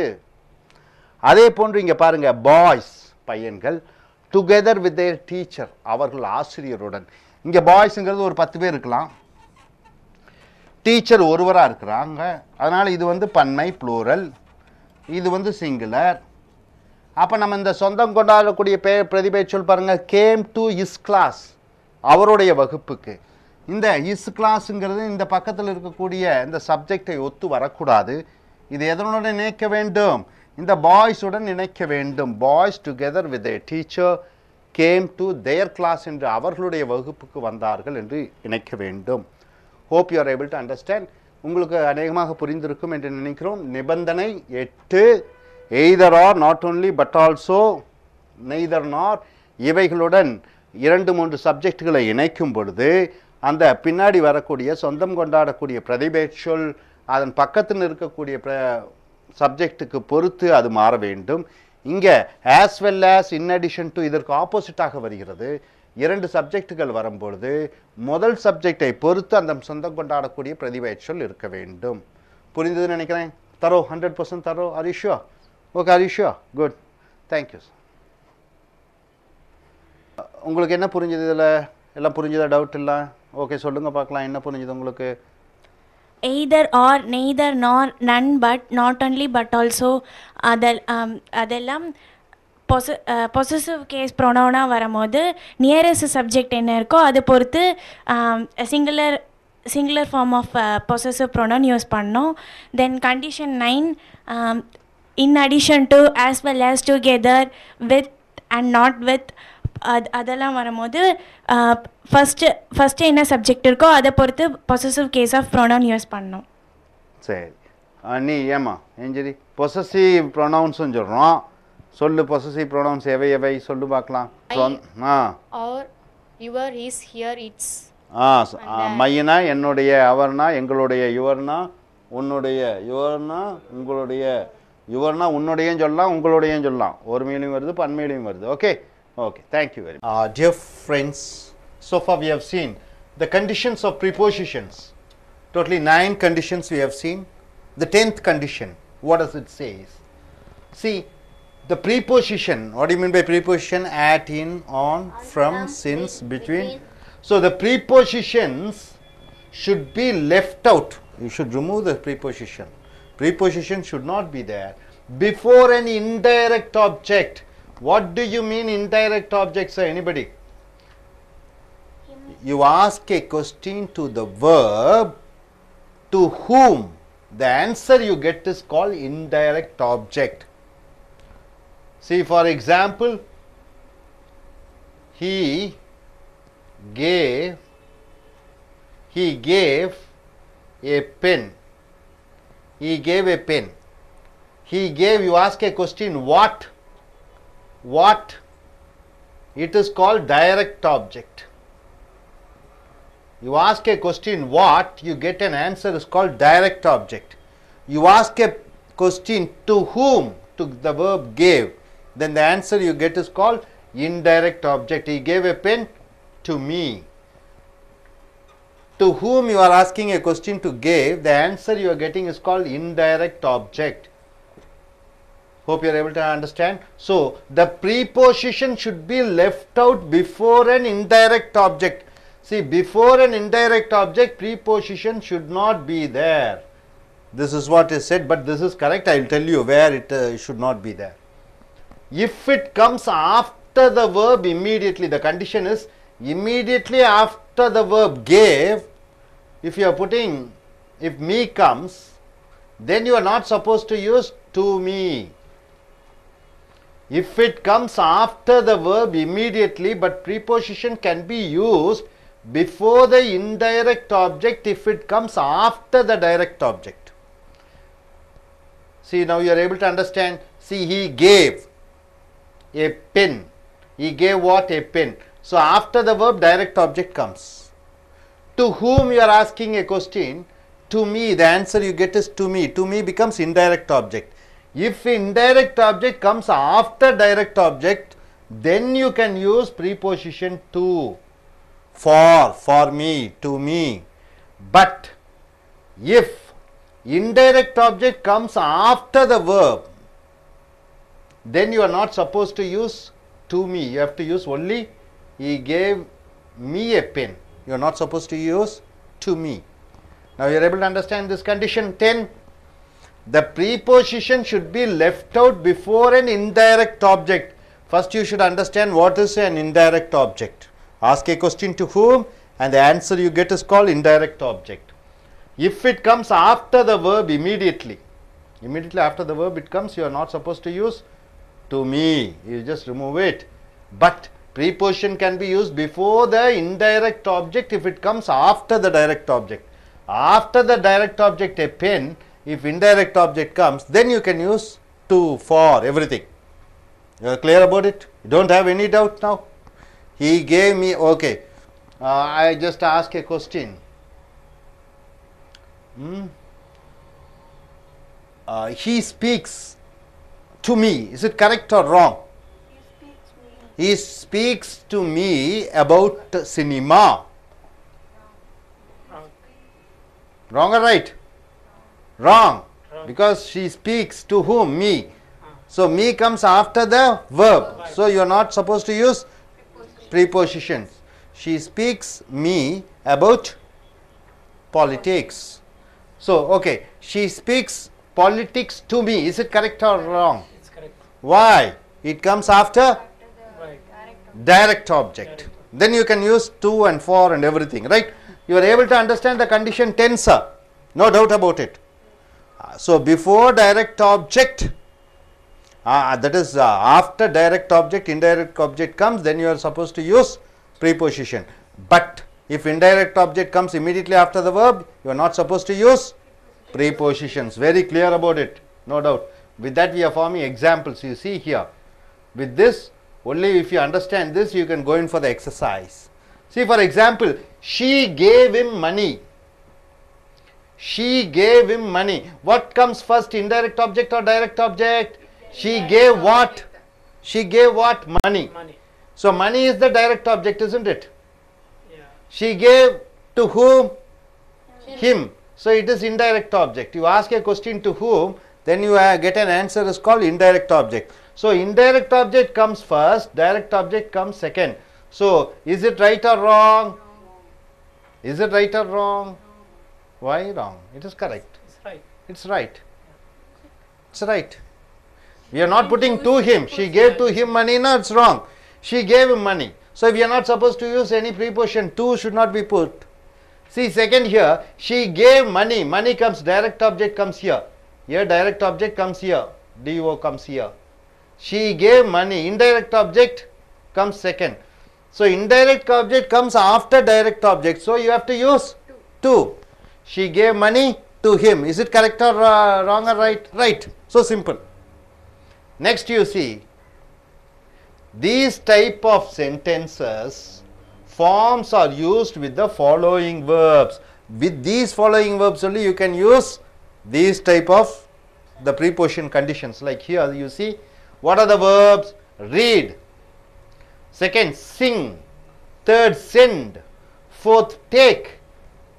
5, fetch. Fetch means what? Take. Take the water from the well. Tell. Hard. Ask. Harden you can use. Ask. Offer. Offer means giving. Buy. Sell. Bring. Cost. What do you mean by cost?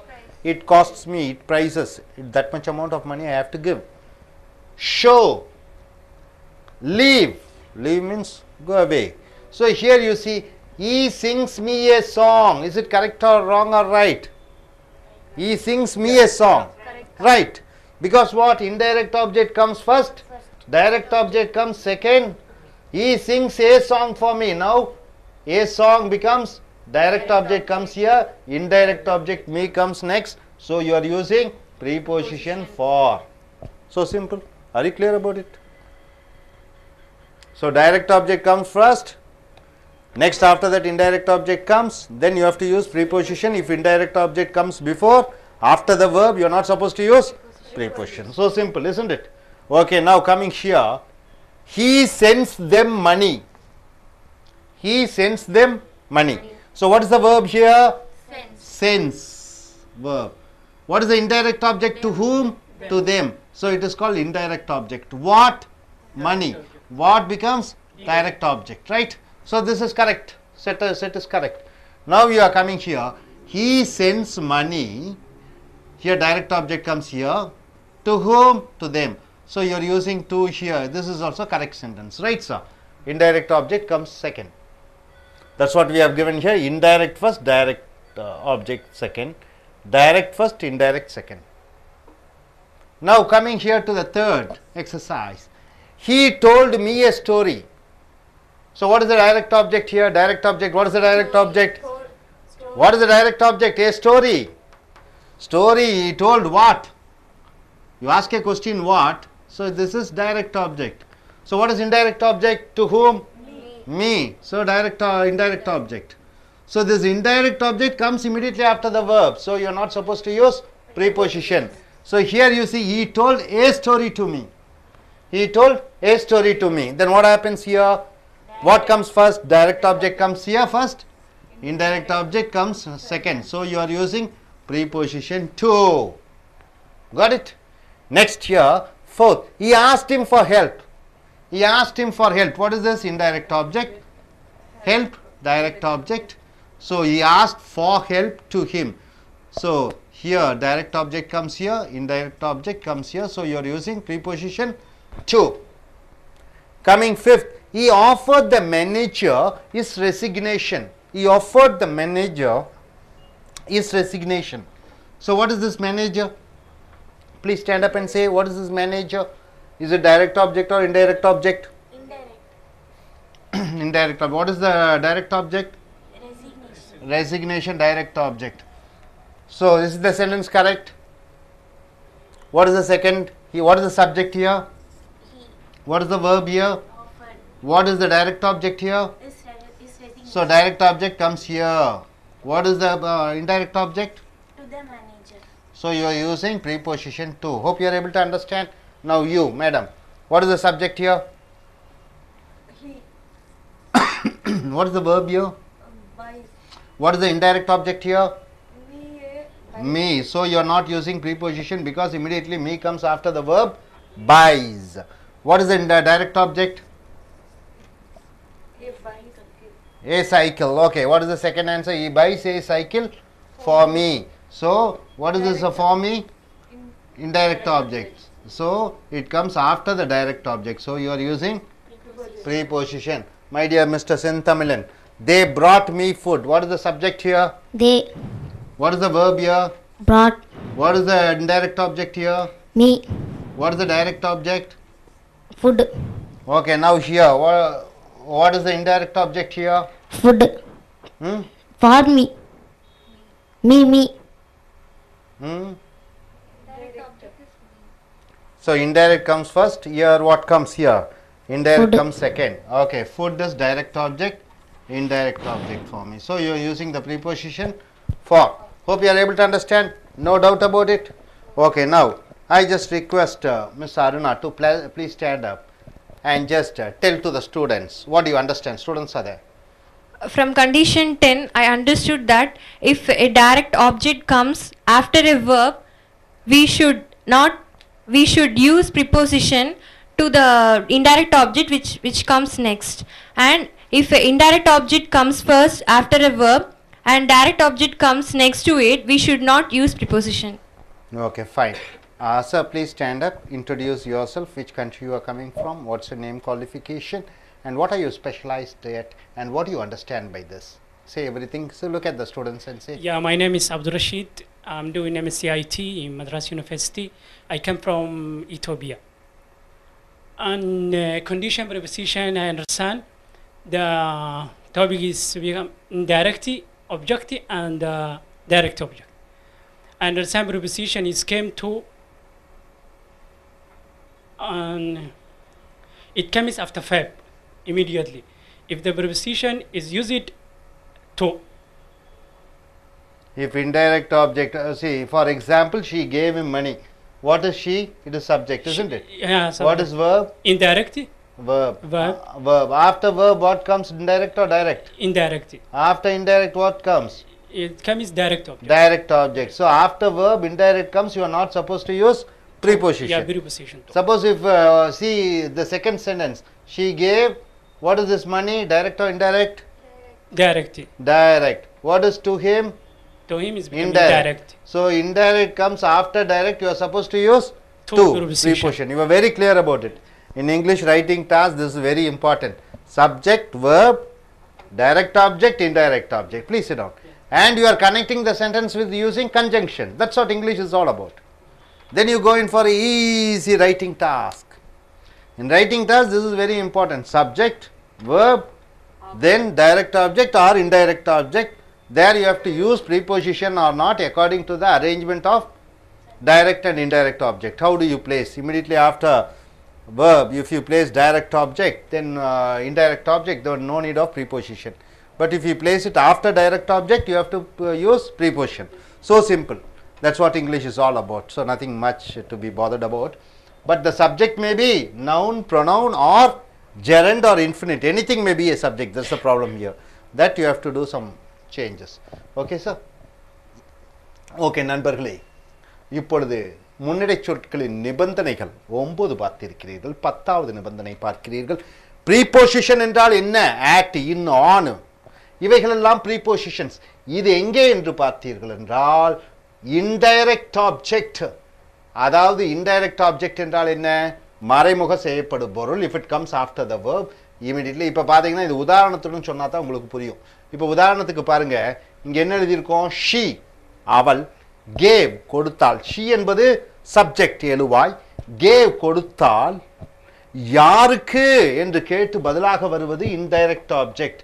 யாருக்கு என்று இந்த கேவ்ட்ட கேட்டு பதிலாக வருவது indirect object. என்ன கொடுத்தான், what என்று கேட்டு பதிலாக வருவது டைரக்ட் ஆப்ஜெக்ட், நேரடை செய்யப்படு பொருள்.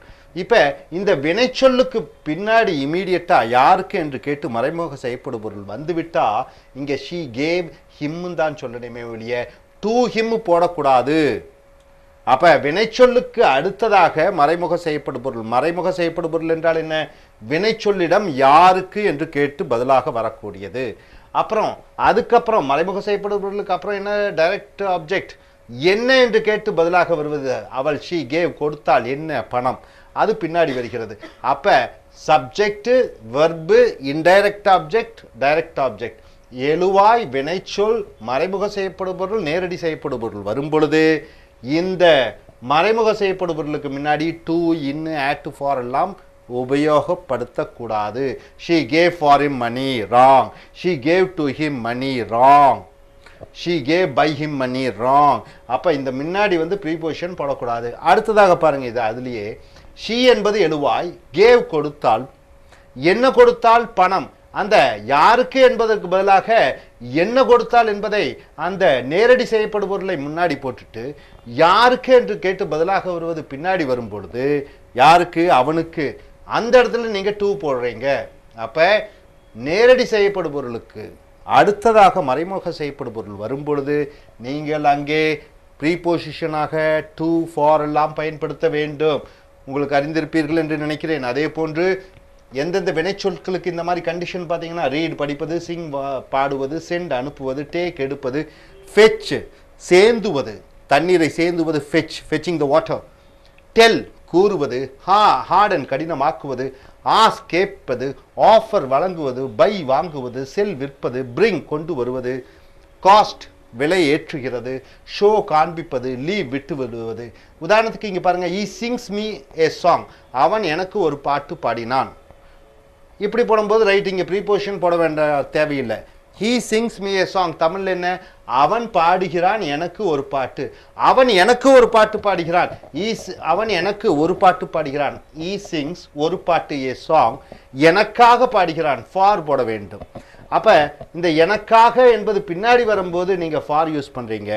ஆனா அது முன்னாடி வரும்போது எனக்கு என்று வரும்போது நீங்க ப்ரீபோசிஷன் யூஸ் பண்ணக்கூடாது வினைச்சொல்லுக்கு பின்னாடி வரும்பொழுது. அடுத்ததாக பாருங்க, he sends them money, அவன் அவர்களுக்கு பணத்தை அனுப்பினான். அப்ப இந்த இடத்துல ப்ரீபோசிஷன் தேவையில்லை. ஆனால் அவன் பணத்தை அவர்களுக்கு அனுப்புகிறான் என்று அவர்களுக்கு செய்யப்படும் பொருள், மறைமுக செய்யப்படும் பொருள் பின்னாடி வரும்போது to யூஸ் பண்ணுகிறீர்கள். he told me a story, அவன் எனக்கு ஒரு கதை கூறினான். அவன் எனக்கு ஒரு கதை எனக்கு சொன்னான். அவன் ஒரு கதை எனக்கு சொன்னான். இந்த எனக்குங்கிறது பின்னாடி வரும்போது to யூஸ் பண்றீங்க. அதே மாதிரி he asked him for help, அவன் அவனிடம் கேட்டான் உதவிக்காக. இங்க அவன் உதவிக்காக அவனிடம் கேட்டான். அவனிடம் என்பது பின்னாடி வரும்போது நீங்க to போடுறீங்க ப்ரீபோசிஷன். அடுத்ததாக he offered the manager his resignation, அவன் வழங்கினான் அவன் மேலாளரிடம் அவன் ராஜினாமாவை. அவன் வழங்கினான் அவன் ராஜினாமாவை மேனேஜரிடம் என்று மேனேஜரிடம் பின்னாடி வரும்போது இங்கே டூ போடுறீங்க, முன்னாடி வரும்போது டூ மேனேஜர் போடக்கூடாது. ஆறாவது பாருங்க, he buys me a cycle, அவன் எனக்கு ஒரு சைக்கிள் வாங்கி கொடுக்கிறான். அப்போ மீ முன்னாடி வருகிறது, அதுக்கு டூ போட வேண்டியதில்லை. ஆனால் இங்கே பாருங்க, அவன் வாங்கினான் ஒரு சைக்கிள் எனக்காக, எனக்காக என்று பின்னாடி வரும்போது அந்த ஃபார் யூஸ் பண்ணுறீங்க. தே brought me food, அவர்கள் எனக்கு உணவு கொண்டு வந்தார்கள். இது சரி, அவர்கள் கொண்டு வந்தார்கள் உணவு எனக்காக என்று எனக்காக பின்னாடி வரும்போது இங்கே ஃபார் யூஸ் பண்ணுறீங்க. ஸோ ரொம்ப முக்கியமானது. ஸோ மிஸ் பத்மாவதி, நீங்கள் தமிழில் இது க்ளீனாக என்ன விளக்கமாக சொல்ல முடியுமா? கொஞ்சம் ஸ்டூடெண்ட்ஸை பார்த்து சொல்லுங்கள்.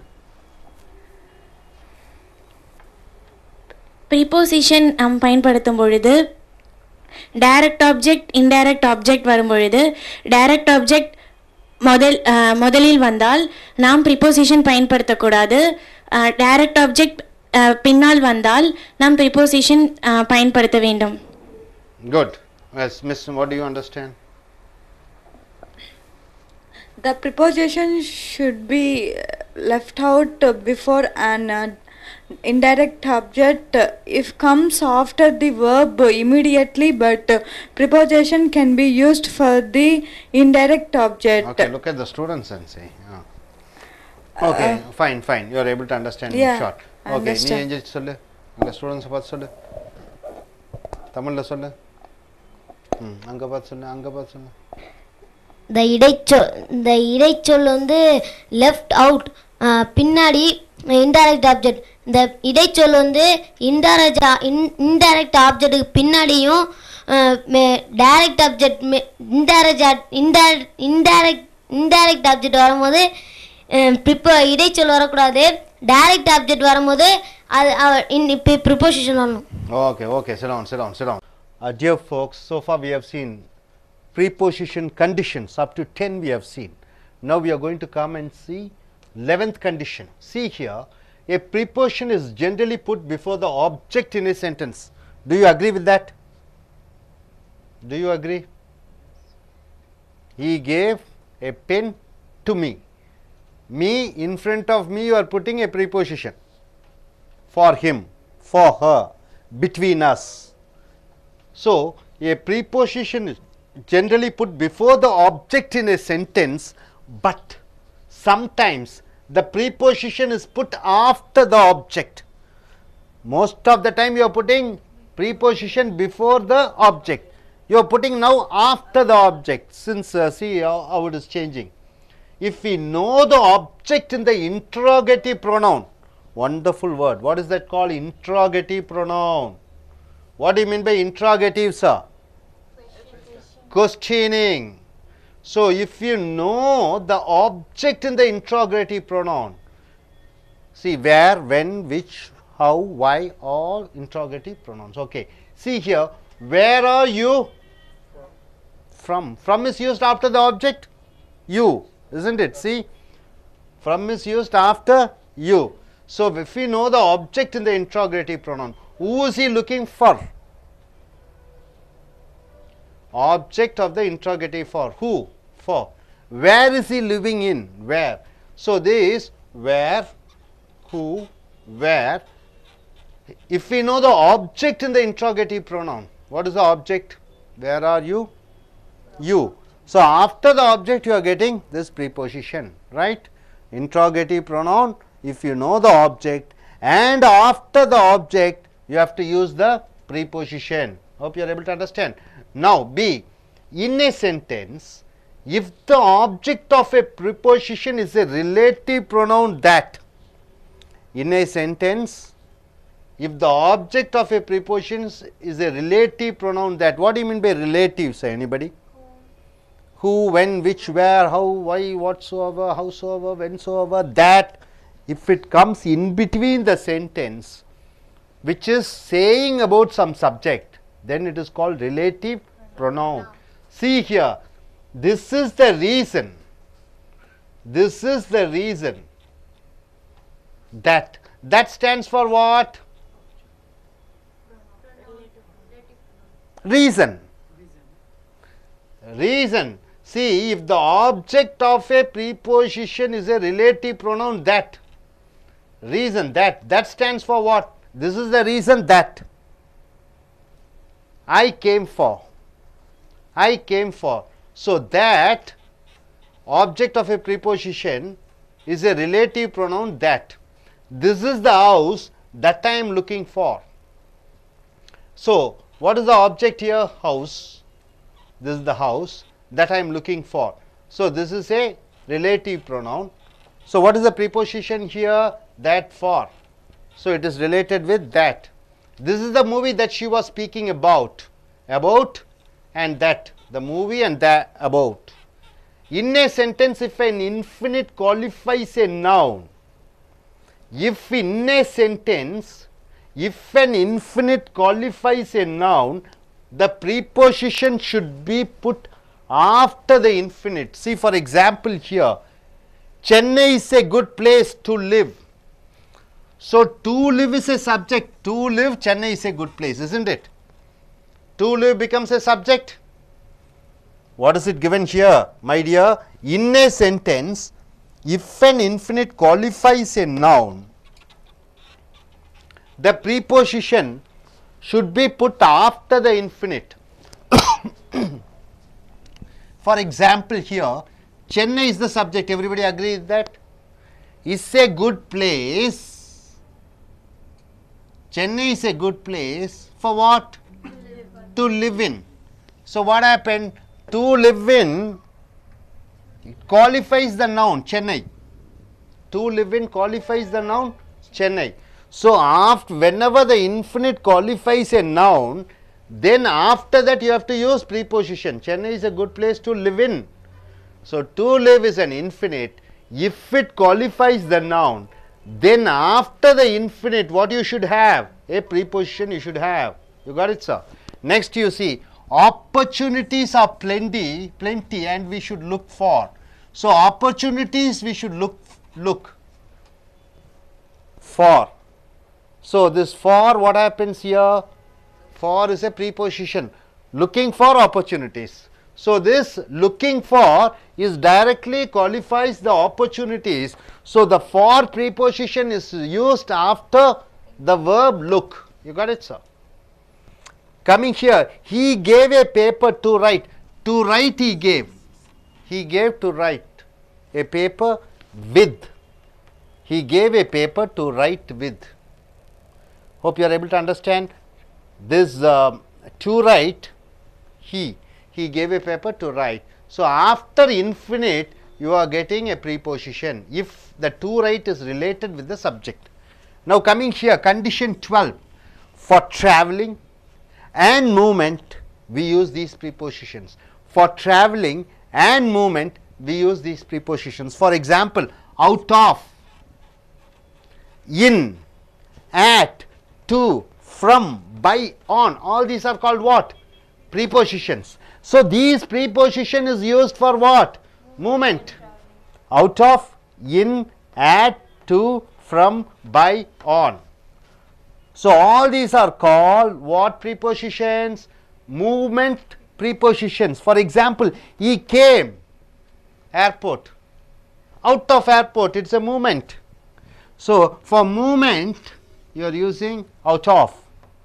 He traveled, train. No, for movement you are using in. He traveled in train. Traveling, he is traveling at the time. Movement.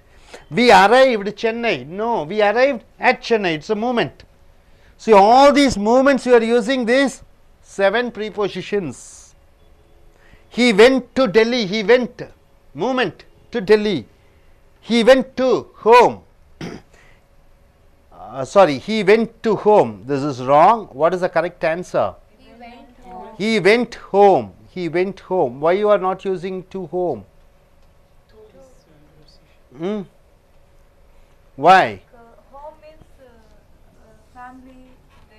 Love and affection is not a place. He went to his home in the sense, he went home in the sense, in front of home you are not supposed to use to. If you remember that, that's well and good. Okay, right. He went to his home. His home, to his home is correct. I travel daily from my house to my office by train. See, all these movements are there. What is the movement here? From is there, to is there, movement, by is there. So for all the movements you are using to, from, out of, in, at, by and on. Condition 13, the preposition above and over means something which is higher, above and more. What is that?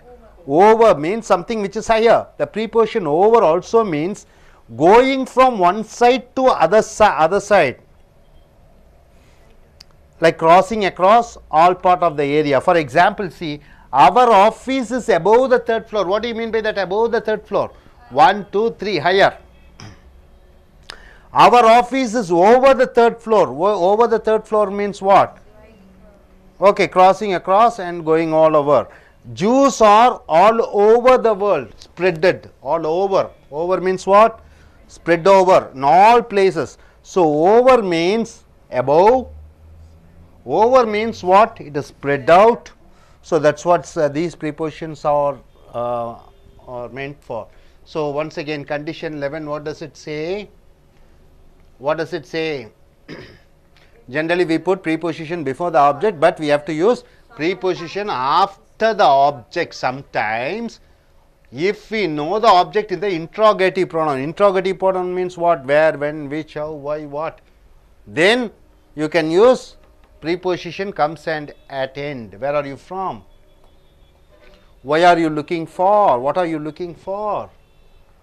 Where is he living in? So when you use these interrogative pronouns, then you have to end up with a preposition.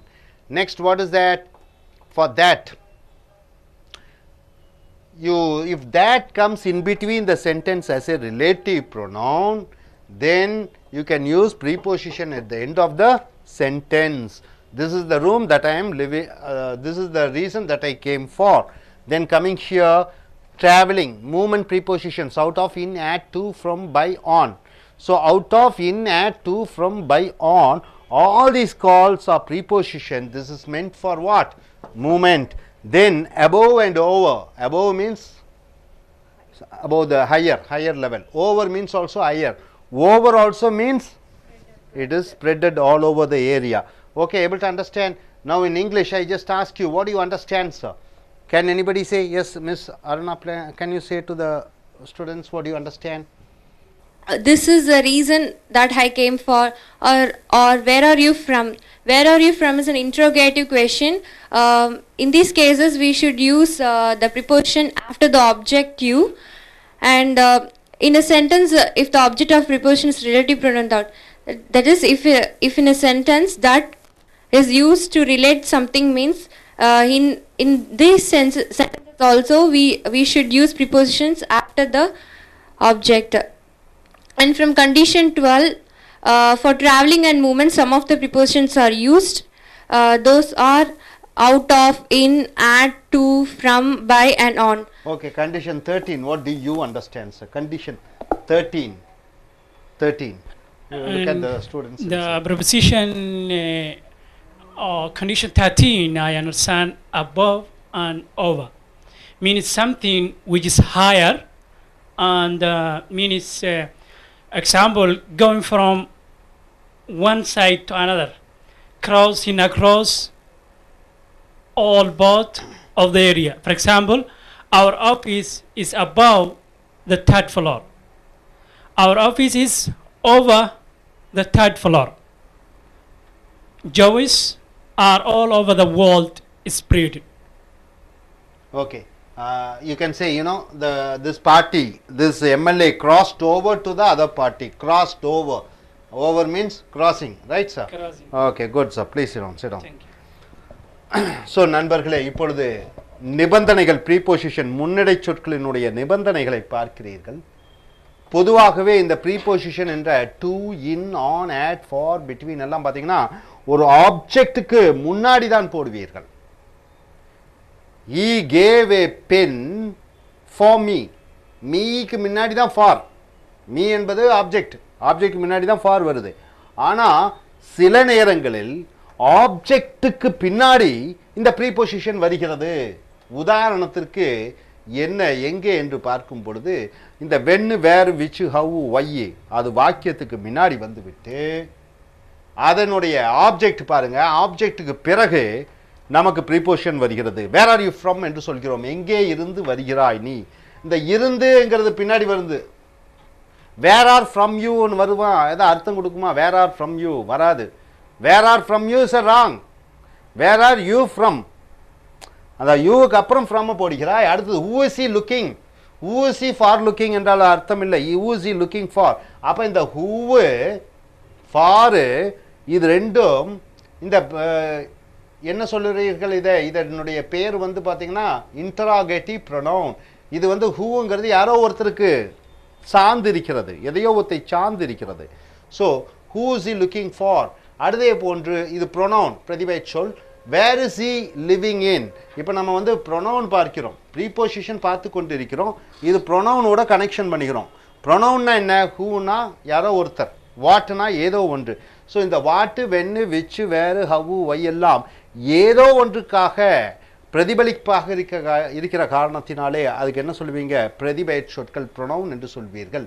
இங்கே இந்த பிரதிபெயர் சொற்களினுடைய ஆப்ஜெக்டை அறிந்து கொண்டால், if you know the object in the interrogative pronoun, அந்த நேரங்களிலே object என்ன? உதாரணத்துக்கு you. இந்த ஆப்ஜெக்டை அறிந்து கொண்டீர்கள் என்றால் அதற்கு பின்னாடி ப்ரீபோசிஷன் உபயோகப்படுத்த வேண்டும். Where is he living, where is he living in. இதே போன்று பாருங்க, இன் ஏ சென்டென்ஸ், ஒரு வாக்கியத்திலே if the subject of a preposition is a relative pronoun that. இந்த ரிலேட்டிவ் ப்ரொனவுன் தட் என்றால் என்ன? அதாகப்பட்டது என்ற அர்த்தம். தட் என்றாலே அதாகப்பட்டது என்ற அர்த்தம். வாக்கியத்துக்கு நடுவில் அதாகப்பட்டது என்று வந்துவிட்டால் அதனுடைய ஆப்ஜெக்ட் ப்ரீபோசிஷனாக வர வேண்டும். உதாரணத்துக்கு பாருங்க, this is the reason that I came for. இதுதான் அந்த காரணம், நான் வந்த காரணம். இதுதான் அந்த காரணம், நான் வந்த காரணம். ஃபார் என்று பின்னாடி வருகிறது. This is the house I am looking for. இந்த மாதிரி வீட்டைத்தான் நான் பார்த்து கொண்டிருக்கிறேன். ஃபார் என்று வருகிறது. This is the movie that she was speaking about. இதுதான் அந்த படம், நான் பேசி கொண்டிருந்த படத்தை பற்றி. அபவுட். அப்போ இந்த தட் வாக்கியத்துக்கு நடுவில் வருகிறது. தட் என்றால் என்ன? This is the movie that. இந்த படத்துக்கும் தட்டுக்கும் ஒரு சம்பந்தம் இருக்கிறது. ஆகையால் தான் அது ரிலேட்டிவ் ப்ரோனவுன் என்று சொல்கிறோம். இந்த ரிலேட்டிவ் ப்ரோனவுன் தட் வந்துவிட்டாலே வாக்கியத்தினுடைய முடிவிலே அந்த ப்ரீபோசிஷன் என்று சொல்லக்கூடிய முன்னடை சொற்களை பயன்படுத்துகிறீர்கள். Able to understand? See, this is the movie, this is the boy. Boy, that. So that belongs to what? The boy that I am speaking about. So relative pronoun that comes, that stands for what? Stands for the object. And when that is mentioning about the object, at the end of the sentence you have to get a preposition. Able to understand? Yes, sir. Yes. In a sentence, if an infinite qualifies a noun, infinite means what? Infinite என்றால் என்ன? ஒரு வாக்கியத்திலே செய்ய என்கிற எச்சம், to eat, to go. To eat என்றால் என்ன? சாப்பிட. to go என்றால் என்ன? போக. to write என்றால் எழுத. அப்ப இந்த infinite என்று சொல்லக்கூடிய செய்ய என்கிற வினைவீச்சம் அது ஒரு பெயர் சொல்லை பிரதிபலிக்கிறது என்றால் அந்த the preposition should be put. அந்த preposition முன்னடை சொல்லானது எங்கே போட வேண்டும் என்று பார்த்தீர்கள் என்றால் செய்ய என்கிற வினையெச்சத்திற்கு பிறகு போட வேண்டும். உதாரணத்திற்கு Chennai is a good place. Chennai ஒரு அருமையான இடம், எந்த சந்தேகமும் இல்லை. to live, to live என்றால் என்ன? வாழ. ஸோ வாழ சென்னை. அந்த வாழங்கிறது எதற்கு சம்பந்தப்பட்டிருக்கிறது? சென்னைக்கு சம்பந்தப்பட்டிருக்கிறது. ஸோ இந்த to live, to write, to go அது சப்ஜெக்ட் கூட சம்பந்தப்பட்டிருக்கிற காரணத்தினாலே அதற்கு அடுத்ததாக நீங்க என்ன பண்றீங்க? ப்ரீபோசிஷன் முன்னடை சொல்லை பயன்படுத்துகிறீர்கள். Chennai is a good place. Able to understand, my dear friend, North Indian friend? You don't know Tamil. Chennai is a good place னா என்ன? சென்னை बहुत अच्छा. To live என்றால் என்ன? to ஜீவிக்க, to live. In, then you are using to live is related to Chennai, so you are using preposition at the end. நண்பர்களே, இப்பொழுது வந்து எழுவாய் சப்ஜெக்ட். சப்ஜெக்ட் வந்து அது வாக்கியத்தின் முடிவிலே செய்ய என்கிற எச்சம் வரும்பொழுது he gave a pen to write. He gave a pen to write. அவன் எனக்கு ஒரு பேனா கொடுத்தான் எழுத. Right? He gave a paper to write. Does it give a full meaning? You have to use with. He gave a paper to write with. So with is related to paper. இன்னு வந்து சென்னையோட relate ஆகுதா பாருங்க. Chennai is a good place to live. Okay. But in is related to Chennai. So this is what the preposition is directly related with the subject. Live in, inside. So here condition 12, 12வது நிபந்தனை பாருங்க. For traveling and movement, ஒரு இடத்துல இருந்து இன்னொரு இடத்திற்கு செல்வதற்கு என்ன யூஸ் பண்ணணும்? இந்த முன்னடை சொற்களை யூஸ் பண்ணணும். எந்த முன்னடை சொற்கள் பாருங்க? அவுட் ஆஃப், உள்ளிருந்து வெளியே, இன் உள்ளுக்குள்ளே, at அந்த இடத்திலே, டு இக்கு ஒரு இடத்துல இருந்து இன்னொரு இடத்துக்கு போவது, ஃப்ரம் இருந்து, அடுத்தது பை மூலமாக, ஆன் அதன் மேலே. ஸோ இந்த முன்னடை சொற்களான அவுட் ஆஃப், இன்னு, ஆட்டு, டூவு, ஃப்ரம், பை, ஆனுங்கிறது மூமெண்ட் ப்ரீபோசிஷன் என்று சொல்வார்கள். ஒரு இடத்திலிருந்து இன்னொரு இடத்திற்கு போவதற்கு உண்டான போக்குவரத்து முன்னடை சொற்கள் என்று சொல்வார்கள். So it is call movement preposition. உதாரணத்திற்கு ஈ கேம் ஏர்போர்ட் என்றால் மீனிங் இல்லை. ஈ கேம் அவன் வந்தான், ஏர்போர்ட் அர்த்தமில்லை. அவன் ஏர்போர்ட்டிலிருந்து வெளியே வந்தான், out of. He travelled in train, அவன் ட்ரெயின் மூலமாக ட்ரெயினில் சென்றான். வி அரைவ்டு, நாங்கள் வந்தடைந்தோம் சென்னை ஏர்போர்ட்டுக்கு, வந்தடைந்தோம். அப்போ மூமெண்ட்டில் இருக்கும்போது வி அரைவ்டு சென்னை ஏர்போர்ட் அர்த்தம் கொடுக்காது. ஏன்னா அது மூமெண்ட்டில் இருக்குது. மூமெண்ட்டில் இருக்கிற காரணத்தினாலே நீங்கள் இந்த 7 முன்னடை சொற்களை போட வேண்டும். ஹீ வெண்ட் டெல்லி அர்த்தம் இராது, ஏன்னா மூமெண்ட்டில் இருக்கான். He went to Delhi. He went home அர்த்தம் இல்லை, அது தவறு. ஹீ வெண்ட் ஹோம், அவன் இல்லத்திற்கு சென்றான். ஹோம்னா இல்லம், ஹவுஸ்னா வீடு. ஹவுஸ்னா என்ன? It is made of bricks. Home na என்ன? It is of love and affection. So அடுத்ததாக பார்க்கும் பொழுது I travel daily from my house to my office by train. See, I travel daily, my house, my office, train. அர்த்தமே இருக்காது. நான் பயணம் செய்கிறேன் என்னுடைய வீட்டிற்கு என்னுடைய ஆபீஸுக்கு ட்ரெயினுக்கு அர்த்தமே கொடுக்காது. இந்த ப்ரீபோசிஷன் முன்னடை சொற்களாக from, இருந்து, டு, இக்கு, பை மூலமாக இந்த மூமெண்ட் ப்ரீபோசிஷன் இல்லை என்றால் வாக்கியத்தினுடைய அர்த்தமே மாறிவிடுகிறது. அடுத்ததாக நிபந்தனை 13 என்ன சொல்கிறது பாருங்க. த ப்ரீபோசிஷன் முன்னடை சொல்லான எபோவ் மேலே, ஓவரும் மேலே, அது என்ன அர்த்தம் கொடுக்கிறது என்றால் கிராசிங் அக்ராஸ், ஒரு இடத்திலிருந்து இன்னொரு இடத்துக்கு போவது, கிராஸ் பண்ணி போவது, அதை நாம ஓவர் என்று சொல்கிறோம், கிராசிங் அக்ராஸ். அல்லது அடுத்தது all part of the area. Over என்பது ஒரு இடத்துலேருந்து இன்னொரு இடத்துக்கு போவது. ஓவர் என்பது அனைத்து இடத்திலும் பரவி இருக்கிறது என்ற அர்த்தத்தில் வருகிறது. அதே போன்று எபோவ்னா மேலே. உதாரணத்துக்கு பாருங்க, அவர் office is above the 3rd floor, 3வது மாடிக்கு மேலே எங்களுடைய அலுவலகம் இருக்கிறது. எங்க இருக்கிறது? 3வது மாடிக்கு மேலே. அப்ப மேலே எங்கே? 3வது மாடிக்கு மேலே. அடுத்தது அவர் office is over the 3rd floor, எங்கள் ஆபீஸ் அலுவலகம் 3வது மாடிக்கு மேலே இருக்கிறது, ஓவர். அடுத்தது ஜூஸ், ஜூஸ்னா என்ன? யூதர்கள் are all over the world, உலகம் முழுக்க பரவி இருக்கிறார்கள். யார் பரவி இருக்கிறார்கள்? யூதர்கள். ஸோ ஓவர் என்பது இங்கே எங்கேயும் பரவி இருக்கிறது. இப்போ உங்கள் நாடு பெயர் என்ன சார்? உங்கள் நாட்டினுடைய பெயர் என்ன? தமிழில் புரிஞ்சுதான் நான் சொல்கிறது? மைக்க பிடிச்சுங்க, மைக்க பிடிங்க. உங்கள் நாட்டினுடைய பெயர் என்ன? What is your country's name? Mic on பண்ணிக்கங்க. ஈத்தோப்பியா. ஈத்தோப்பியா எத்தனை டிஸ்டன்ஸ் இருக்கிறது? Kilometre. Is spread over how many kilometres? Spread over nearly 50,000 kilometers. Around 50,000 kilometers. சதுர அடி நிலப்பரப்பிலே 50,000 சதுர கிலோமீட்டர் அளவு பறந்து விரிந்திருக்கிறது. ஸ்ப்ரெட் ஓவர், பரவி இருக்கிறது. ஸோ புரிஞ்சுதுங்களா உங்களுக்கு? நான் பேசுறது தமிழ் புரிஞ்சுதா? கொஞ்சம் தெரியுது, அவருக்கு தெரியுது. ஓகே, இப்போ அருணா அவர்கள் இப்போ நிபந்தனை பார்த்துட்டீங்க. அப்போ 11வது நிபந்தனை என்னன்னு பார்த்துட்டீங்க. 11வது நிபந்தனை என்ன சொல்லுகிறது? அந்த வேறு வென்னு விச் ஹவு ஒய், அது கூட சம்பந்தப்பட்டிருக்கக்கூடிய அந்த முன்னடை சொற்கள் பின்னாடி வாக்கியத்துக்கு பின்னாடி வருகிறது. நிபந்தனை அடுத்தது என்னன்னு பார்த்தீங்கன்னா that என்பது அதாகப்பட்டது. அதாகப்பட்டது என்று சொல்லி வாக்கியத்தை முடிக்கும் பொழுது அங்கே அந்த முன்னடை சொல்லை பயன்படுத்துகிறீர்கள். அதே போன்று இங்கே நிபந்தனை 12 பார்த்தீங்கன்னா அசையக்கூடிய, ஒரு இடத்திலிருந்து இன்னொரு இடத்துக்கு சென்று கொண்டு இருக்கக்கூடிய அந்த முன்னடை சொற்களான to, at, in, out of, by, from எல்லாம் பயன்படுத்துகிறீர்கள். அடுத்தது நிபந்தனை 13 என்னன்னு பார்த்தீங்கன்னா above என்றால் என்ன, மேலே, ஒன்றுக்கு மேலே. over என்றால் என்ன, ஒன்றுக்கு மேலே. இதான் above, over என்ற அர்த்தம். இந்த above என்பது மேலே, over என்பது பரவி இருக்கிறது. தெளிவாக தெரிந்திருப்பீர்கள் என்று நினைக்கிறேன். சுருக்கமாக இப்ப அருணா அவர்கள் சொல்வார்கள் என்ன அறிந்து கொண்டீர்கள் என்று. நிபந்தனை 11 மூலம் நான் அறிந்து கொண்டது என்னவென்றால், ப்ரிப்போசிஷன் என்பது முன்னிடை சொற்கள். அது ஒரு பொருளுக்கு முன்னாடி தான் பொதுவாக பயன்படுத்தப்படும். ஆனால் சில சமயங்களில் அது ஒரு பொருளுக்கு பின்னாலே பயன்படுத்தப்படுகிறது. எடுத்துக்காட்டு, வேர் ஆர் யூ ஃப்ரம், நீ எங்கிருந்து வருகிறாய். You is a subject, you வந்து ஒரு எழுவாய். அந்த எழுவாய்க்கு பின்னாடி ஃப்ரம் என்ற முன்னிடை சொல் பயன்படுத்தப்படுகிறது.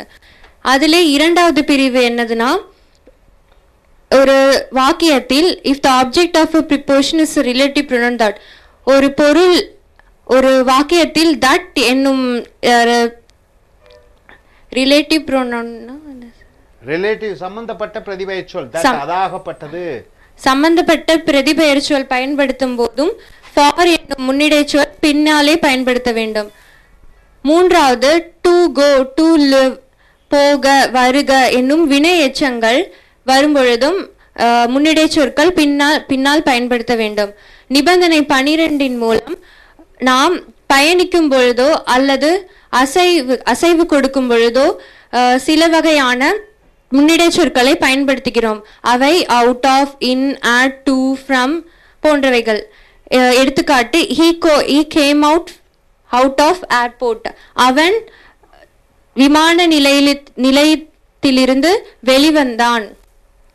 நிபந்தனை 13 மூலம் சில முன்னிடை சொற்களான above and over, மேலே, இரண்டுக்கும் மேலே என்பது பொருள். எடுத்துக்காட்டு, our office is above the 3rd floor, மூன்றாவது மாடிக்கு மேலே உள்ளது எங்களது அலுவலகம். அந்த over என்ற வார்த்தைக்கு பரவி இருப்பது என்னும் பொருளும் உண்டு. எடுத்துக்காட்டு, Jews are all over the world, juice யூதர்கள் இந்த உலகத்தில் எல்லா இடங்களிலும் பரவி இருக்கிறார்கள் என்பது பொருள். Okay, good. Everybody should understand. When I ask question, you should say. See, my dear friends, so far we have seen 13 conditions of prepositions. Now we are coming to the 14th condition, preposition. See, the preposition below, under and beneath says something is lower than. What do you mean by below, sir? Anybody? Below. Below. Under. Beneath. But all three are different. Below, under, beneath. Say something is lower than. Child is hiding under the cot. See, the cot is a noun. So before that, under preposition comes. Under the cot. So below. The child is hiding beneath the cot. It's under. So both these meaning are below, isn't it? Okay, now here you see. What is the difference between below, under and beneath? See, what do you mean by below? Below as a preposition is used when there is distance or space between two surfaces. See, a gap is there, hollow place is there. So below means when you have a surface, a space between two surfaces is called below. See here, he lives below our flats. My flat is in the 3rd floor, 2nd floor or 1st floor. So below means a space is there. So when there is a space between two surfaces, then you are using the verb preposition below. Got it? Okay, now he lives below our flats. Or under and beneath is also used to mean something or somebody or below in their ranks of order. What do you mean by this ranks of order, sir? See, colonel, lieutenant colonel, SP, DSP, inspector, sub-inspector. So this two words, what is that? Below and under, beneath, it mentions about what? Something, they are below the rank. See here, she is working under me. She is working under me means what? I am the boss, she is the secretary. So it comes as a sub who is below in the rank. She is working beneath him. Beneath him means in the rank. So both are rank, under and beneath. Under and beneath may be below a place, and also under and beneath means they are in the rank, according to the rank they are inferior. Below means there is a space between the two surfaces. Now coming to condition 15, the time and date prepositions. Time and date prepositions, what are they? Before, in, at, by, on, after, on time, in time, by a time, before a time, on the morning, on the afternoon, on the evening, on the night of date, night of January 16, on the night of January 16, at dawn, at dusk. What do you mean by dawn and dusk? What do you mean by dawn? Dawn means early morning, wonderful. At dusk, in the evening when the sun sets, when sun rises, at dawn, when the sun sets, at dusk, at night, at 5 p.m., at 5 p.m. For time you are using at the beginning, at the end. For example, I will come before sunrise. We will come in time to the function. What do you mean by in time? In between 1 hour. Not being late. Not being late. In time. Perfect. They came by 9 a.m. What do you mean by 9 a.m.? 9 o'clock. Before. The function took place on the morning of January 26.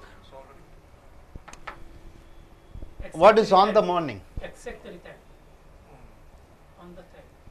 The program is already fixed. On the morning of January 26th, I got married. Time is already fixed, programmed. Everything was fine at the beginning. What do you mean by at the beginning? When it started, everything was fine at the beginning. Everything was fine in the beginning. What do you mean by in the beginning? After change. Now changes has happened. At the beginning, everything was fine. In the beginning means then some changes has happened in between. Everything was bad in the end. What do you mean by in the end? After some time. Hope you are able to understand. So here below, beneath, under. Under and beneath means below a place, under a place. And also under and beneath means in rank, they are sub. Inspector, sub-inspector. So sub-inspector is under or under the inspector or beneath the rank of the inspector. So under and beneath, it also mentions about the rank. Below, two surfaces, the gap. Then next, time. What is that? Date and time, before, in, at. All these prepositions are called time prepositions. Hope you are able to understand. Okay, please stand up, my dear friend. What do you understand? What did you understand? And I understand the condition of 14 below and under beneath. Below, it is in between the gap like this. For example, the jilt is hiding under cut. So it's hiding something. Under means under, and the beneath will be similar to under. Rank. Okay, good. Next. Okay, see, please sit down. What do you understand in condition of time? Condition 15, what do you understand? I understand condition 15, the time and date preposition before, in, at, by, on, after, on time, in time, by time, before time, on the morning, on the afternoon, on the evening, for examples, I will come before sunrise. I will come before lunchtime. I will come by 8 o'clock. Come by 8 o'clock means before 8 o'clock. I will come by at 9 o'clock means exactly timing. Cut பண்ணிரு மறுபடியும் இங்க focus பண்ணி எடுத்து cut பண்ணி camera விட்டு போயிட்டாரு. You look at their audience are there. You look at the audience and speak there. Okay. இந்த பொண்ணு பேசுறது எடுங்க. Start from I'm asking about the condition 15. The condition 15th, what does it say, Miss Sunita? The condition 15, the time and date preposition on time, by and before, in time, on the morning, on the afternoon, on the evening. For examples, I will come by 8 o'clock. 8 o'clock means before 8 o'clock I reached home. I will come by at 9 o'clock means exactly time 9 o'clock I reached home.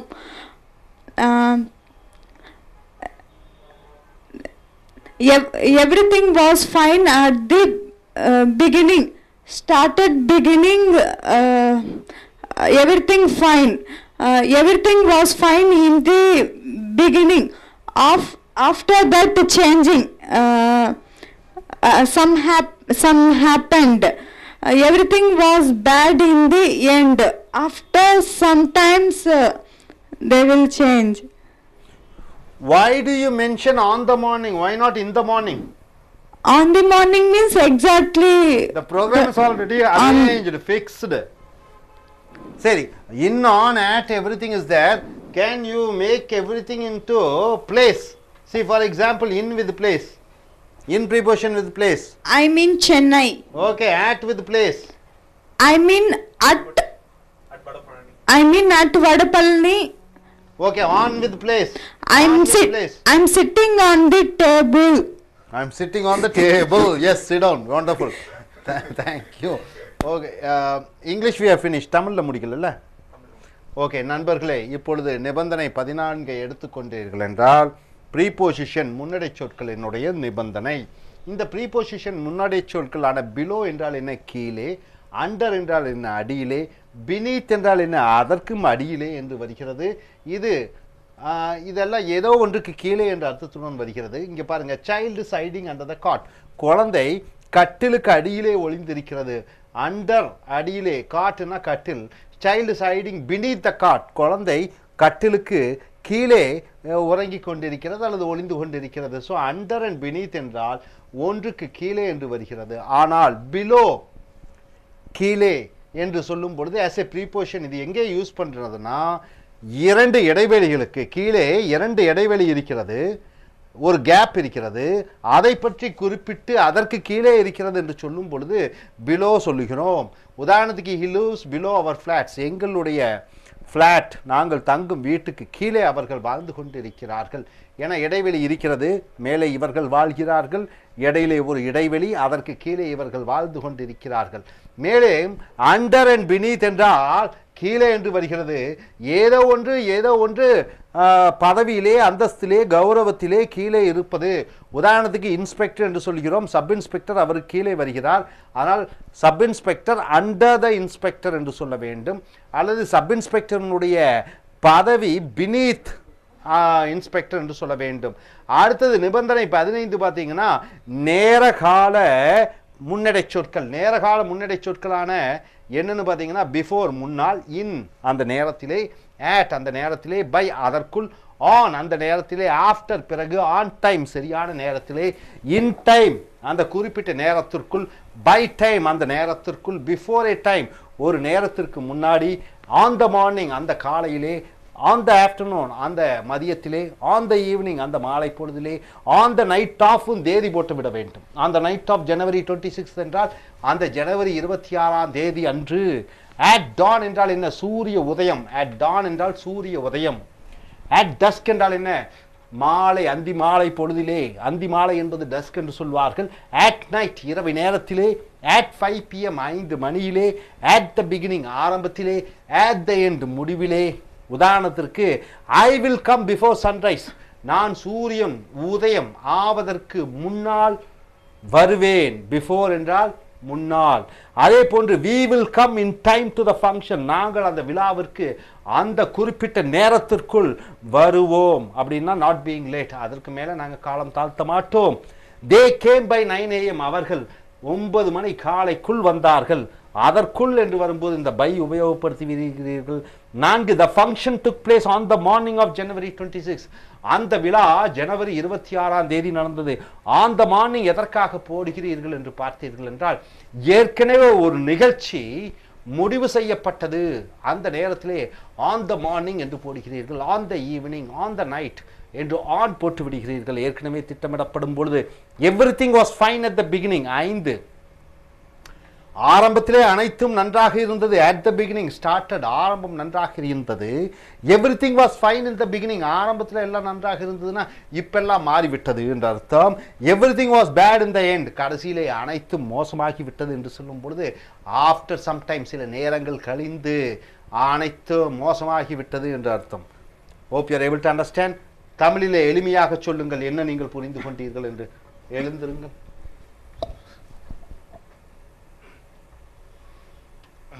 Condition of preposition வந்து என்ன கற்றுட்டோம்னா below, under and beneath. அங்கே பாருங்க audience பார்த்து சொல்லுங்கள். Below under and beneath இந்த மூணுமே கற்றுட்டோம். பிலோன்றது பிளேஸுக்கு நடுவில் இருக்கிறது பிலோ நம்ம சொல்கிறோம். அது வந்து எக்ஸாம்பிள் வந்து என்ன சொல்கிறோம்னா the child is hiding under the God.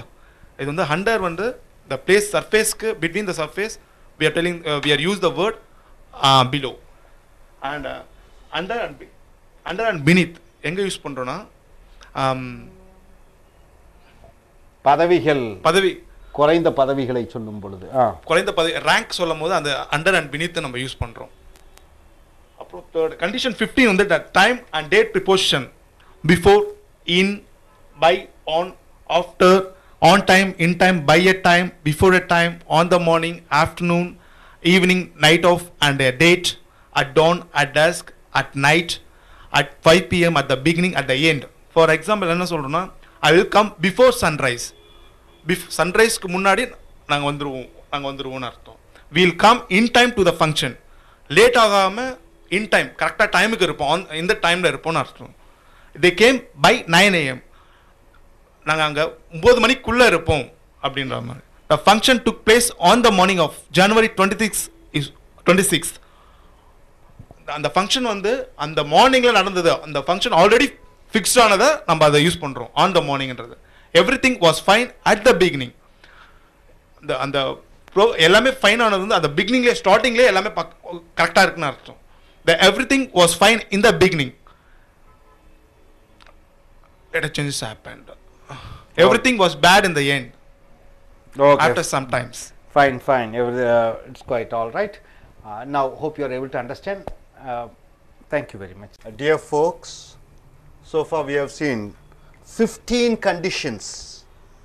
Now we are going to see the 16th condition of preposition. What is preposition? Can you say some examples, man? Prepositions. At, in, for, from, besides, between, since, for. All those things are called prepositions. See here, the verbs below must have their objects in proper places with the preposition. What does a verb does? I eat. It takes an object, isn't it? I live. Chennai, place. I live in Chennai. So this verb live takes the preposition what? In. So all these verbs take a preposition. These verbs are, what are the verbs? Number 1? Inform. Inform. What is the second verb? Explain. Third verb? Recommend. Fourth verb? Suggest. Fifth? Provide. Sixth? Explain. 7? Present. Present means what? Giving something to somebody. 8th? What do you mean by compensate? Something happens to your car or a bike or anything, they give you some money, compensate. What is the next one? What do you mean by propose? Telling your wishes. What is the next one? Rob. What is the example it is given here? He informed the police. If you say he informed the police information, it doesn't give any meaning, right sir? So what you have to use, mic should be on. He informed the police with the information. You have to use with. Able to understand? No doubt about it. Next, he explained the matter, him. Does it give any sense? No. So what you have to say? He explained the matter To him. to him. You have to use the preposition to. So explained verb is taking a preposition to. Informed verb is taking a preposition with. So these verbs will take a preposition. Third one, what is that? He recommended for the manager's post. He recommended the manager's post. Doesn't give any sense. You have to use the preposition for. You call it as, pronounce it as for. You don't say for. Then next, able to understand everybody? 16, condition 16, no doubt.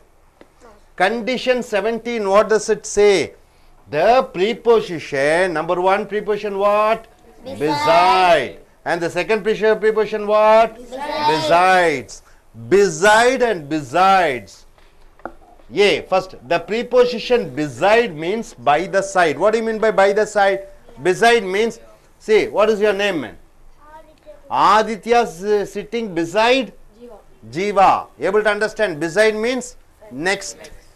Here, the preposition besides means extra or in addition to. What do you mean by that? Besides. See, I speak English.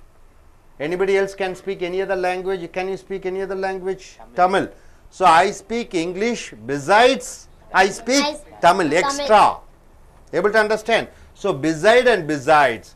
See, for example, first example, he stood beside me during my problems. What do you mean by that? He was supporting me during the time of my problems. Able to understand this beside? And coming here, besides. What do you mean by besides? Extra. What is the example given here? Besides learning dance, she is learning singing. So one thing she is learning, what is that? Dance. Learning dance. Then after that she is learning singing. Able to understand? Two things. So beside means next. Besides means extra. Able to understand the condition 17. Condition 18. The preposition since and the preposition for are the time expressing preposition. So since you can say reason also. What is the reason? Say. Everybody should be knowing this very well.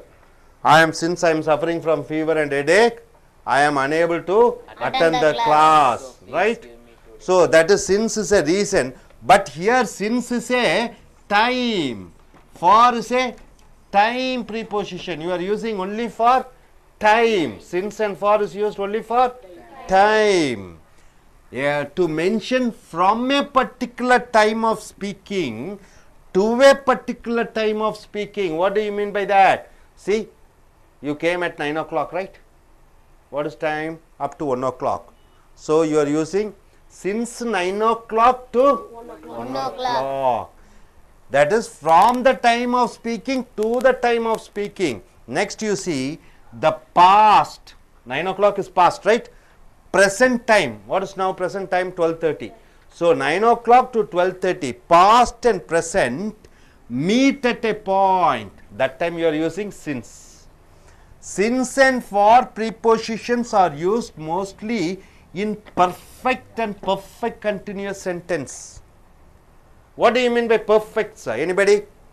You use have plus past participle. It is called perfect. I have seen, I have gone, I have come, I have returned, I have passed. So have plus past participle is called perfect. What do you mean by perfect continuous?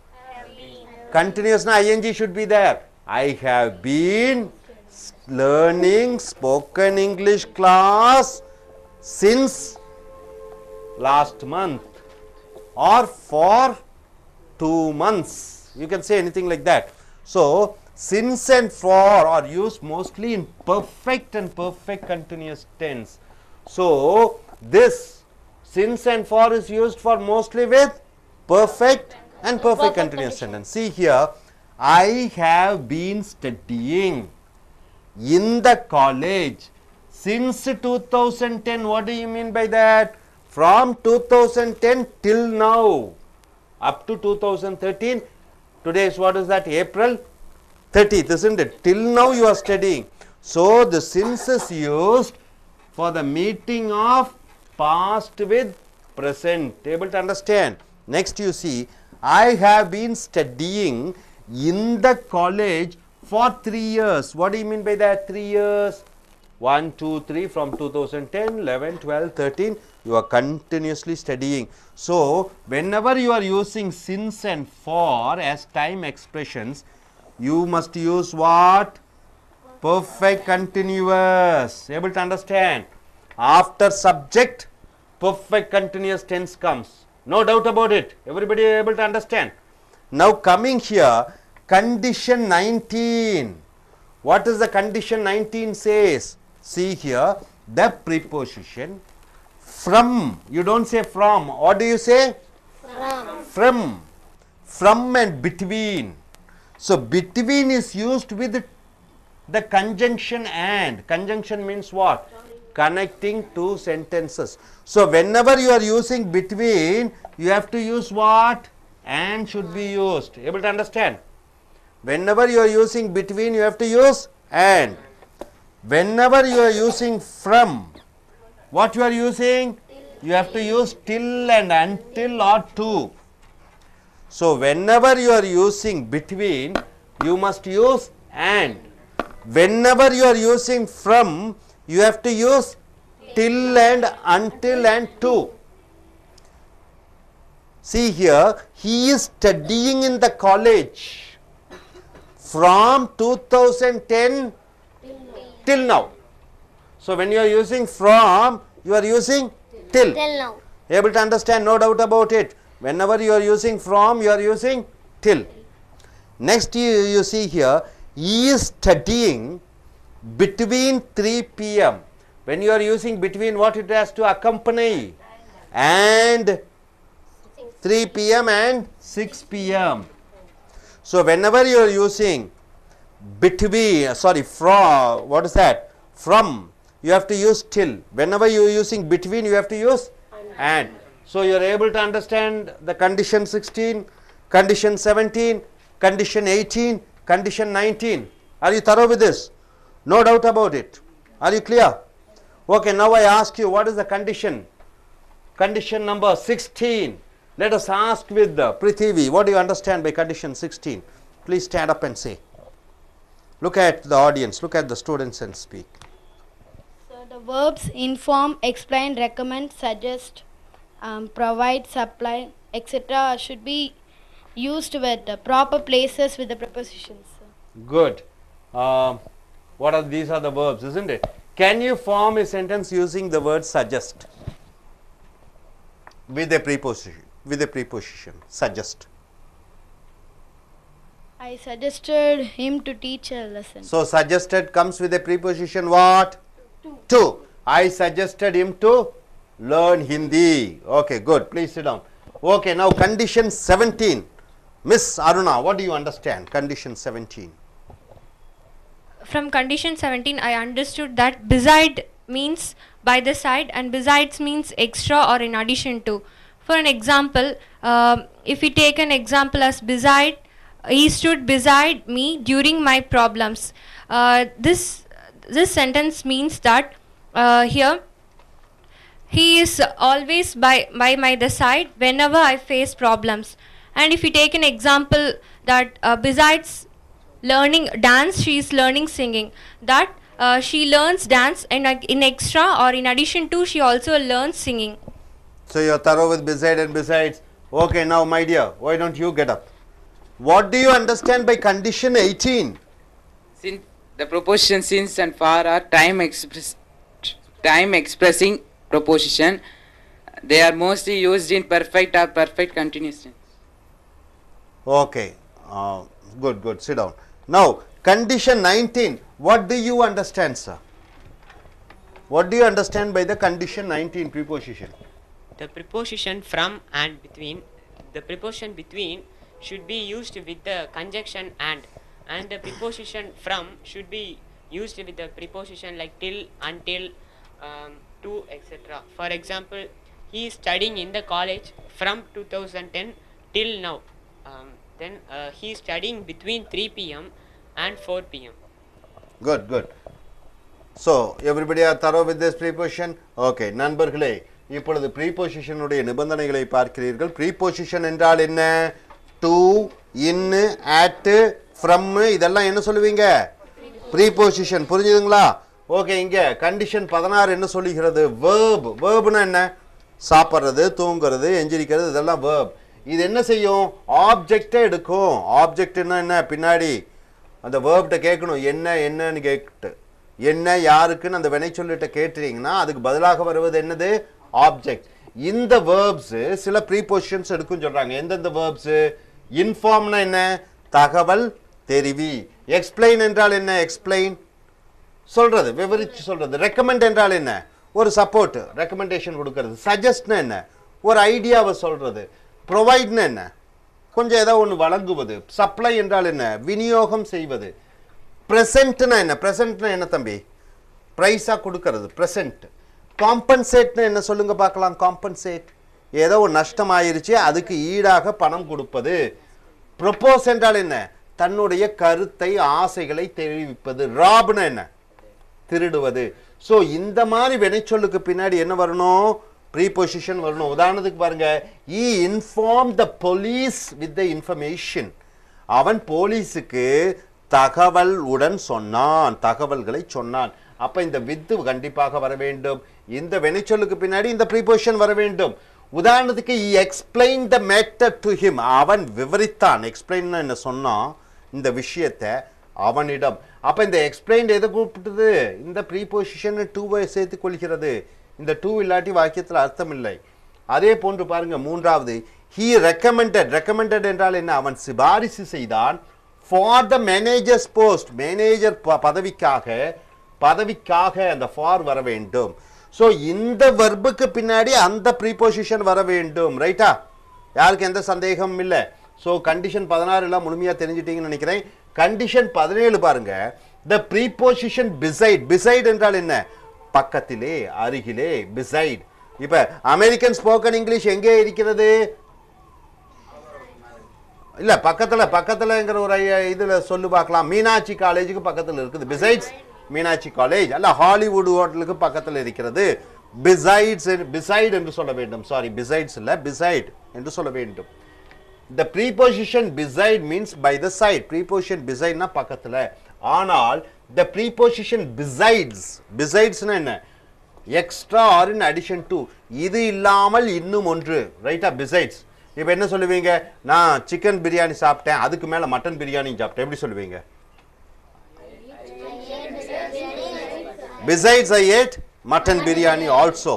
அப்ப chicken biryani இல்லாம mutton biryani சாப்பிட்டேன்னு சொல்லும்போது besides ன்னு போட்டணும். in addition to. Okay, இங்க அடுத்தது பாருங்க, besides உதாரணம் கொடுத்துருக்கோம். எக்ஸ்ட்ரா. இதுக்கு என்ன எக்ஸாம்பிள் கொடுத்துருக்கோம்? he stood beside me during my problems. என் பிரச்சனைகள் இருக்கும் பொழுது என் அருகிலே இருந்தான் என்று வருகிறது. beside என்றால் அருகிலே, பக்கத்திலே. இங்க besides-னா extra. besides learning dancing she is learning singing. அப்படின்னா என்ன? அவள் ஆடுவதோடு மட்டுமல்லாமல் பாடுவதும் கற்றுக்கொண்டிருக்கிறாள். So extra, besides. இப்ப நிபந்தனை 17 எல்லாத்துக்கும் புரிஞ்சுதா? யாருக்கும் டவுட் இல்ல? நிபந்தனை 18 பாருங்க, since. preposition since. sinceனா என்ன? அந்த காரணத்தினாலின் ஒரு மீனிங் இருக்கிறது. அது எந்த இடத்துல சொல்லுவீங்க? since I am suffering from fever. நான் உடல் நலம் சரியில்லாத காரணத்தினாலே எனக்கு லீவு கொடுங்க. sinceனா ரீசன். ஆனா இங்க sinceனா டைம். இங்க for and for என்பது இதுவும் டைம். for, for. இது ரெண்டும் என்ன? நேரத்தை குறிக்கக்கூடிய முன்னடை சொற்கள். since and for are the time expressing preposition to mention from a particular point speaking to a particular time of speaking. அப்ப ஏதோ ஒன்று ஆரம்பித்தது இது வரைக்கும் என்று சொல்லும் பொழுது நீங்க என்ன யூஸ் பண்றீங்க? since, for யூஸ் பண்றீங்க. நான் சொல்லுங்க பார்க்கலாம், நான் 3 ஆண்டு காலமாக அந்த கல்லூரியில் படித்துக் கொண்டிருக்கிறேன். எப்படி சொல்லுவீங்க? I have been studying in this college for 3 years. 3 ஆண்டு காலம் சொல்லிட்டு 3 வருஷம் சொல்லும்போது for யூஸ் பண்றீங்க. ஆனா 2010 இருந்து 2013 வரைக்கும் படித்துக் கொண்டிருக்கிறேன்னு சொல்லும்போது எப்படி சொல்லுவீங்க? சோ அந்த நேரத்தும் அந்த நேரம் அந்த காலத்துக்கும் ஒப்பிட்டு சொல்லும் பொழுது அது முதல்ல இருந்து இது வரைக்கும் சொல்லும்போது சின்ஸ் யூஸ் பண்றீங்க. ஒட்டுமொத்தமாக ஒரு 3 ஆண்டு காலம் 5 ஆண்டு காலம் என்று சொல்லும் பொழுது for யூஸ் பண்றீங்க. ரைட்டுங்களா? இங்க பாருங்க, I have been studying in the college since 2010 அப்படின்னா என்ன? 2010 இருந்து இன்னைக்கு 2013 ஏப்ரல் 30 வரைக்கும் படித்துக் கொண்டிருக்கிறேன் என்ற அர்த்தம். I have been studying in the college for 3 years. அப்போ ஒட்டுமொத்தமாக 3 ஆண்டு காலம் என்று சொல்லும் பொழுது for யூஸ் பண்ணுகிறாய். சோ நிபந்தனை இது புரிஞ்சுதுங்களா சார்? நிபந்தனை 18 எல்லாத்துக்கும் புரிஞ்சுதா? எந்த டவுட்டும் இல்ல. நிபந்தனை 19 என்ன சொல்லுகிறது? from என்று சொல்லக்கூடாது, என்ன சொல்லணும்? for என்று சொல்லக்கூடாது, என்ன சொல்லணும்? for 2 years for 2 years சொல்லக்கூடாது. from சொல்லக்கூடாது, என்ன சொல்லணும்? from. So the preposition from and between என்றால் என்ன? from னா அது முதற்கொண்டு, between என்றால் இடையிலே. இப்போ இங்க பாருங்க, between is used with the conjunction and. between னா இடையிலே. இடையிலேன்னா 2 பேருக்கு நடுவுல தான் between இருக்கணும். 3 பேருக்கு நடுவுல இருக்க முடியாதுல்ல. 2 பேருக்கு நடுவுல தான் between இருக்கணும். 3 பேருக்கு நடுவுல இருக்க முடியாது. அப்ப between ஐ பயன்படுத்தி கொண்டால் கூட என்ன வர வேண்டும்? and என்ற வார்த்தை என்ற கூட்டடை சொல் வர வேண்டும். and வர வேண்டும். உதாரணத்துக்கு from ஐ பயன்படுத்தினால் என்ன வரணும்? till என்ற வார்த்தை வர வேண்டும். அதுவரை until அது வரைக்கும் to இக்கு என்று வர வேண்டும். இந்த 3 prepositions வரணும். அப்ப முதல் between வந்துட்டா என்ன வரணும்? and வரணும். from பயன்படுத்திட்டீங்கன்னா என்ன வரணும்? till until to வர வேண்டும். ரைட்டுங்களா? உதாரணம் பாருங்க, he is studying in the college. அவன் கல்லூரியில் படித்துக் கொண்டிருக்கிறான். from யூஸ் பண்ணோம். from வந்துட்டா என்ன வரணும்? ஏற்கனவே பார்த்துட்டோம். from வந்தா till வரணும். from 2010 till now என்று வரணும். till வர வேண்டும். அடுத்து பாருங்க, he is studying between 3 pm and 6 pm. between வந்துட்டா and வர வேண்டும். hope you are able to understand, no doubt about it. okay. இப்போ ஷார்ட்டா தமிழ்ல மிஸ் அருணா நீங்க எஞ்சிருச்சு இதை ஷார்ட்டா இந்த 3 சொல்லிருங்க. கண்டிஷன் 16 17 18 19 என்ன சொல்லுகிறது? ஷார்ட்டா ஸ்டூடண்ட்ஸ் கிட்ட சொல்லுங்க. நிபந்தனை 16 என்ன சொல்றதுன்னா, இப்போ ப்ரிப்போசிஷன்ஸ் எனப்படும் முன்னிடை சொற்கள் எங்கெல்லாம் பயன்படுத்தணும்னா சில verbs சில வினைச்சொற்களுக்கு பின்னாடி பயன்படுத்த வேண்டும். அவை என்னென்னு பார்த்தீங்கன்னா இன்ஃபார்ம், எக்ஸ்பிளைன், ரெக்கமெண்ட், சஜஸ்ட் இந்த மாதிரி. இப்போ நிபந்தனை 17ல் பிசைட்னா பை த சைட் அருகில், பிசைட்ஸ்னா எக்ஸ்ட்ரா மேலும். இப்போ எடுத்துக்காட்டு he stood beside me during my problems. அவன் என்னுடைய கஷ்டத்தின் பொழுது எனது அருகே இருந்தான். இப்போ ரெண்டாவது எடுத்துக்காட்டு, besides learning dance she is learning singing. அவள் நடனம் ஆடுவதை கற்றுக்கொள்வதை தவிர மேலும் அவள் பாடுவதையும் கற்றுக்கொண்டிருக்கிறாள். இப்போ நிபந்தனை 18ல் since and for எனப்படும் முன்னிடை சொற்கள் டைம் காலத்தை எக்ஸ்பிரஸ் பண்ணுறது, காலத்தை வெளிப்படுத்தும் பொழுது இவை பயன்படுத்தப்படுகின்றன. மேலும் அவை perfect or perfect continuous tense. பர்ஃபெக்ட்னா எப்படி சார் தமிழ்? இது முதற்கொண்டு இது வரைக்கும் காலங்கள் சொல்லும்போது have been. இப்போ எடுத்துக்காட்டு, I have been studying in the college since 2010. நான் 2010 இருந்து இந்த கல்லூரியில் படித்து கொண்டு இருக்கிறேன். இப்போ நிபந்தனை 19ல் என்னன்னா முன்னிடை சொற்களான ஃப்ரம் அண்ட் பிட்வீன். பிட்வீன் என்னும் முன்னிடை சொல்லை பயன்படுத்தும் போது அதன் பிறகு and என்னும் முன்னிடை சொல்லை பயன்படுத்த வேண்டும். மேலும் ஃப்ரம் என்னும் முன்னிடை சொல்லை பயன்படுத்தும் பொழுது till, until or to இதனை பயன்படுத்த வேண்டும். Okay, good. ஸோ ஒரே இடத்துல நீங்கள் வந்து கொஞ்சம் கன்ஃபியூஸ் ஆனது இந்த பர்ஃபெக்ட் கண்டினியூஸ் என்னன்னு தெரியல இல்லை? சரி, இப்போ நான் ஸ்போக்கன் இங்கிலீஷ் கிளாஸ் வந்து கொண்டு இருக்கிறேன்னு என்ன சொல்லுவீங்க? I am coming for spoken English class என்று சொல்லுகிறீர்கள். சரி, நான் வந்து 10 நாளாக ஸ்போக்கன் இங்கிலீஷ் கிளாஸ் வந்து கொண்டு இருக்கிறேன்னு சொல்லும்போது என்ன சொல்லுவீங்க? ஐ ஹாவ் பீன் சொல்லணும். ரைட்டா? இப்போ நான் வந்து கொண்டு இருக்கிறேன்னா டைம் இல்லாமல் சொல்லும்போது I am coming for spoken English class.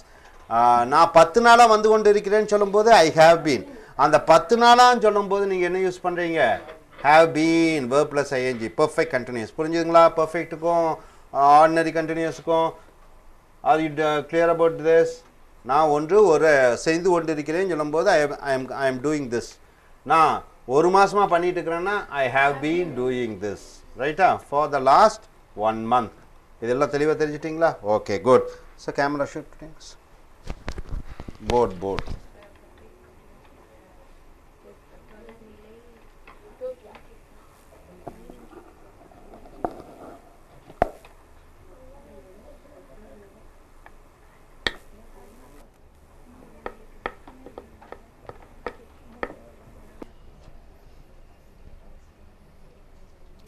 Dear friends, we are just continuing with our preposition.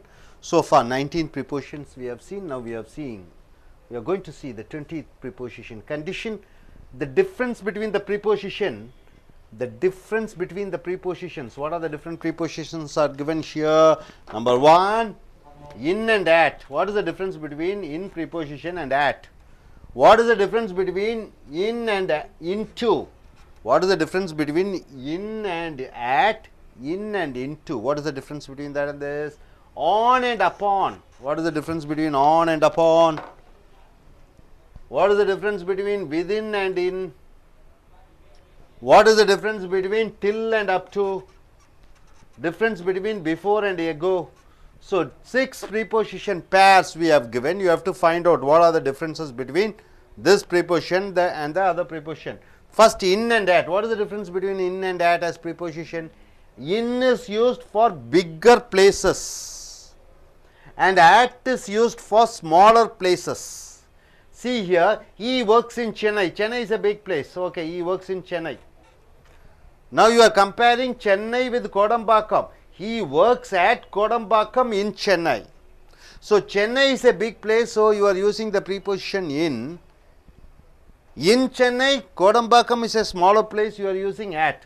So at is used for smaller places and in is used for bigger places. Hope you are able to understand this preposition. Number 1, in and at. In is used for bigger places, at is used for smaller places. Coming here, in and into. The preposition mentions position. In preposition mentions the position, whereas into mentions the movement, moving, and the entrance. Okay, here you see here, my dear friends, in is mentioning about the position. He is in the movie hall. What is his position? He is sitting inside or in the movie hall. His position is in position. Now come here, he came into the movie hall. What do you mean by that? He came into the movie hall. It's in the movement, in the process he comes. So in is position, into is movement. Now coming on the difference of on and upon. What is the difference between on and upon? Here you see, on mentions the position. On is mentioning about the position and upon mentions the movement. On is position and upon is movement. Here in is position, into is movement. Here on is position and upon is movement. You see here, the pen is on the desk. No doubt about it. On the desk, it is in the position. He kept the pen upon the desk. He kept the pen upon the desk means is the movement. So on is position, upon is movement. Now coming here, within and in. In mentions the end of the time. In mentions the end of the time and within mentions before the end of the time. See the difference between within and in. In mentions the end of the time. Within mentions before the end of the time. You see the difference between in and within. In mentions within the end of the time and within mentions before the end of the time. She will speak in 15 minutes. In 15 minutes means what? Exactly after 15 minutes he will speak. Here she will speak within 15 minutes. Within 15 minutes means what? 10 minutes or 5 minutes. Within that particular time she will speak. So this is end of the time. Within means before the end of the time. Able to understand the difference between in and within. Now coming here, till and up to. Till mentions about the time. Till mentions about the time. to mentions, up to mentions up to a distance, up to a place. So up to mentions about a distance and a place. See here, he worked till night, till mentions about the time, up to, he drove the car up to Pondicherry. Up to Pondicherry means what? Distance. So till mentions about the time, and up to mentions about the distance to be covered. Then coming here, before and ago. What is the difference between a before and ago preposition? Before preposition is used to mention the earlier action. What is the earlier action? See, I am taking class. Earlier what I was doing? Earlier in the sense, okay, before my career as a teacher, I was a businessman. So here, before I became a teacher, I was what? A businessman. So before preposition is used to mention the earlier action, and ago mentions the past action. See here, he was in US before he came to India. Now he is in India. So before that what he was? He was in US. So this before mentions about the immediate past action. Immediate past action you want to say, or immediate past behavior, immediate past profession, something which you have done immediately before before a particular thing what you are doing now, that is there you have to use before. And where are you using ago? He married 10 years ago. Ago mentions the past action. So hope you are able to understand the difference between before and ago. Before mentions about the earlier incidents or actions or whatever it is, and ago mentions about the past actions. So condition 20, it says about the difference between in and at. Able to understand, in is for bigger places, at is for smaller places. In and into, in is a position, into is a movement. On and upon, on is a position, upon is a movement. Within and in means end of the time, within means before the time, till and up to, till means it is time, up to means it is place, before and ago, before means earlier action and ago means past action. Hope you are able to understand, no doubt about it. Right, sir? Okay, now I just ask a question. Please stand up and say. In and at. Can you form a sentence on your own? Not about this. In and at. I worked in Salem. He works at Saligramam in Chennai. Okay, good, good. Can you say about in and into? In and into. In is a position and into is a movement. In and into. He is in the classroom. He is into the classroom. He came into the classroom. Okay, come. On and upon. On as a place. On as a position and upon as a movement. The mic is on the table.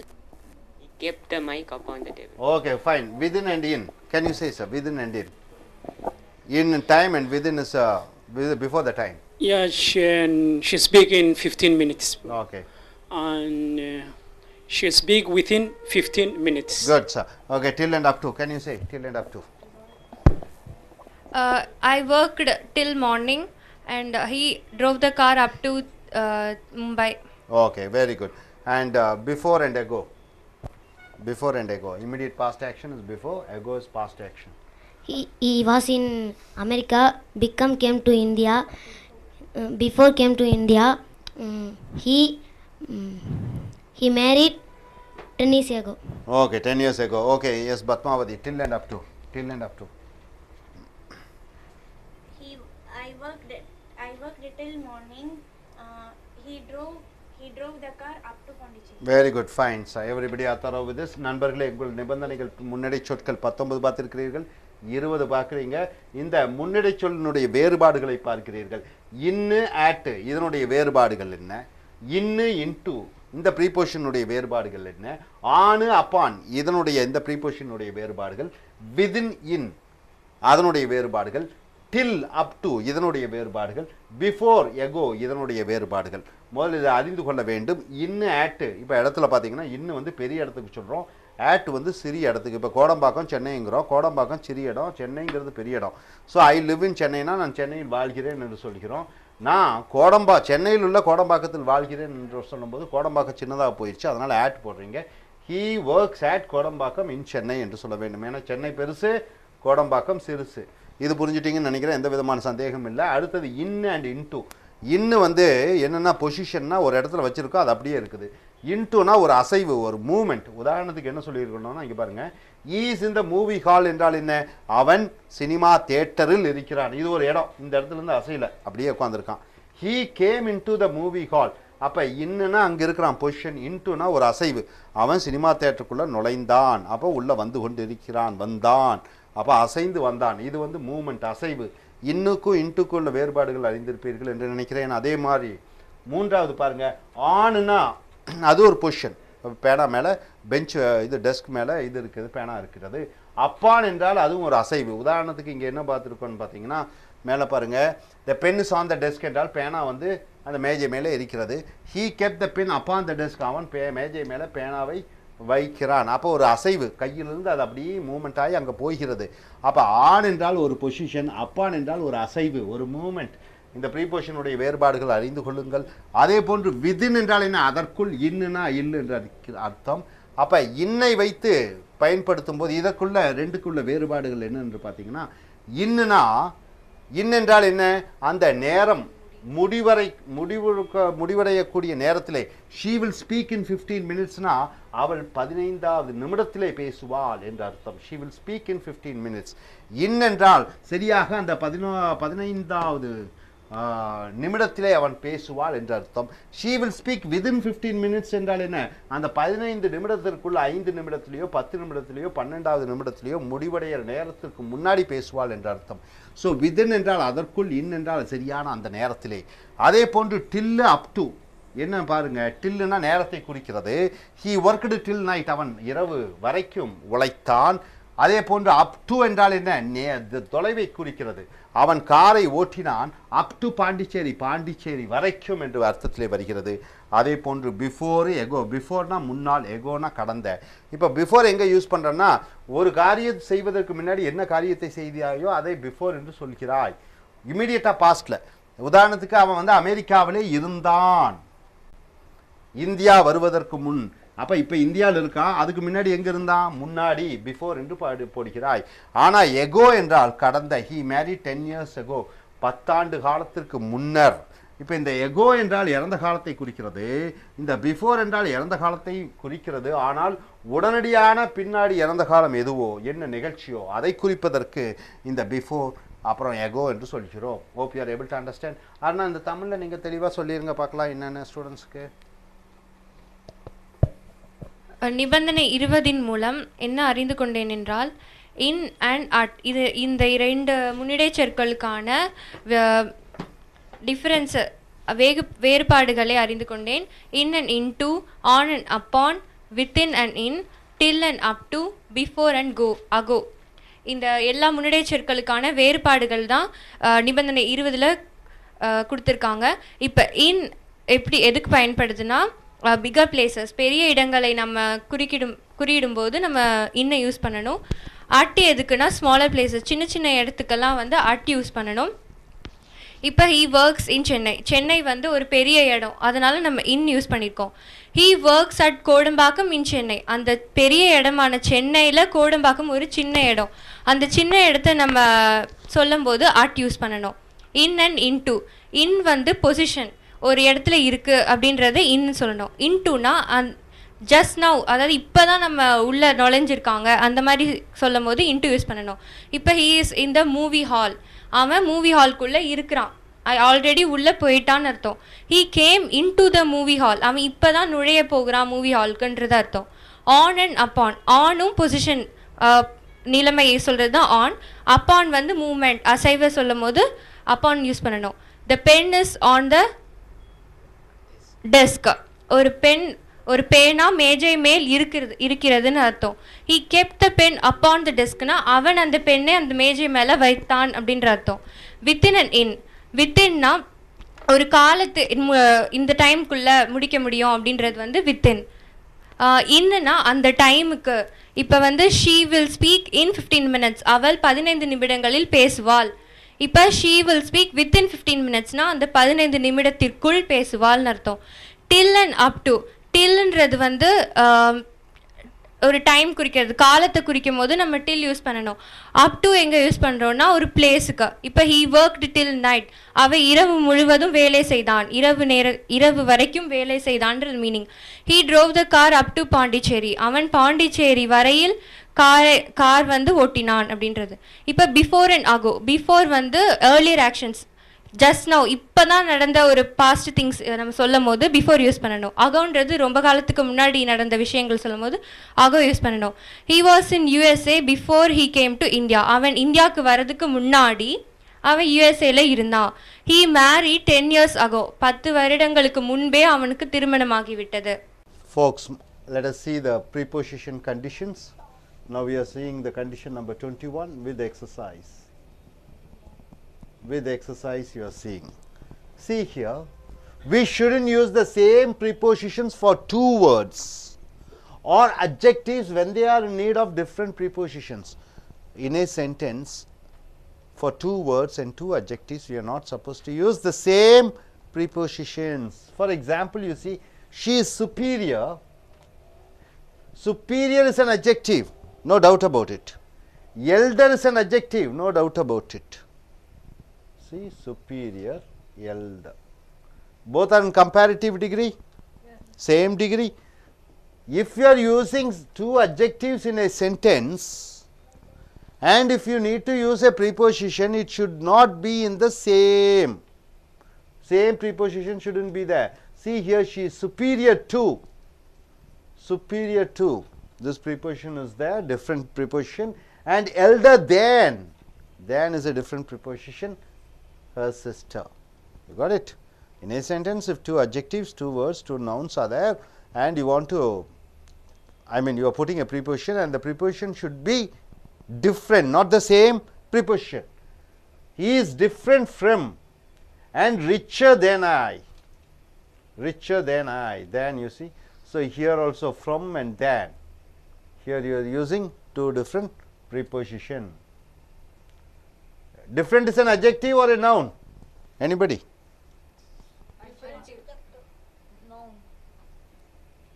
Adjective, different. Different colors, different. Richer. Adjective. He is different from and richer than I. Richer is a comparative or a positive? Comparative. Different is a positive or comparative? Positive.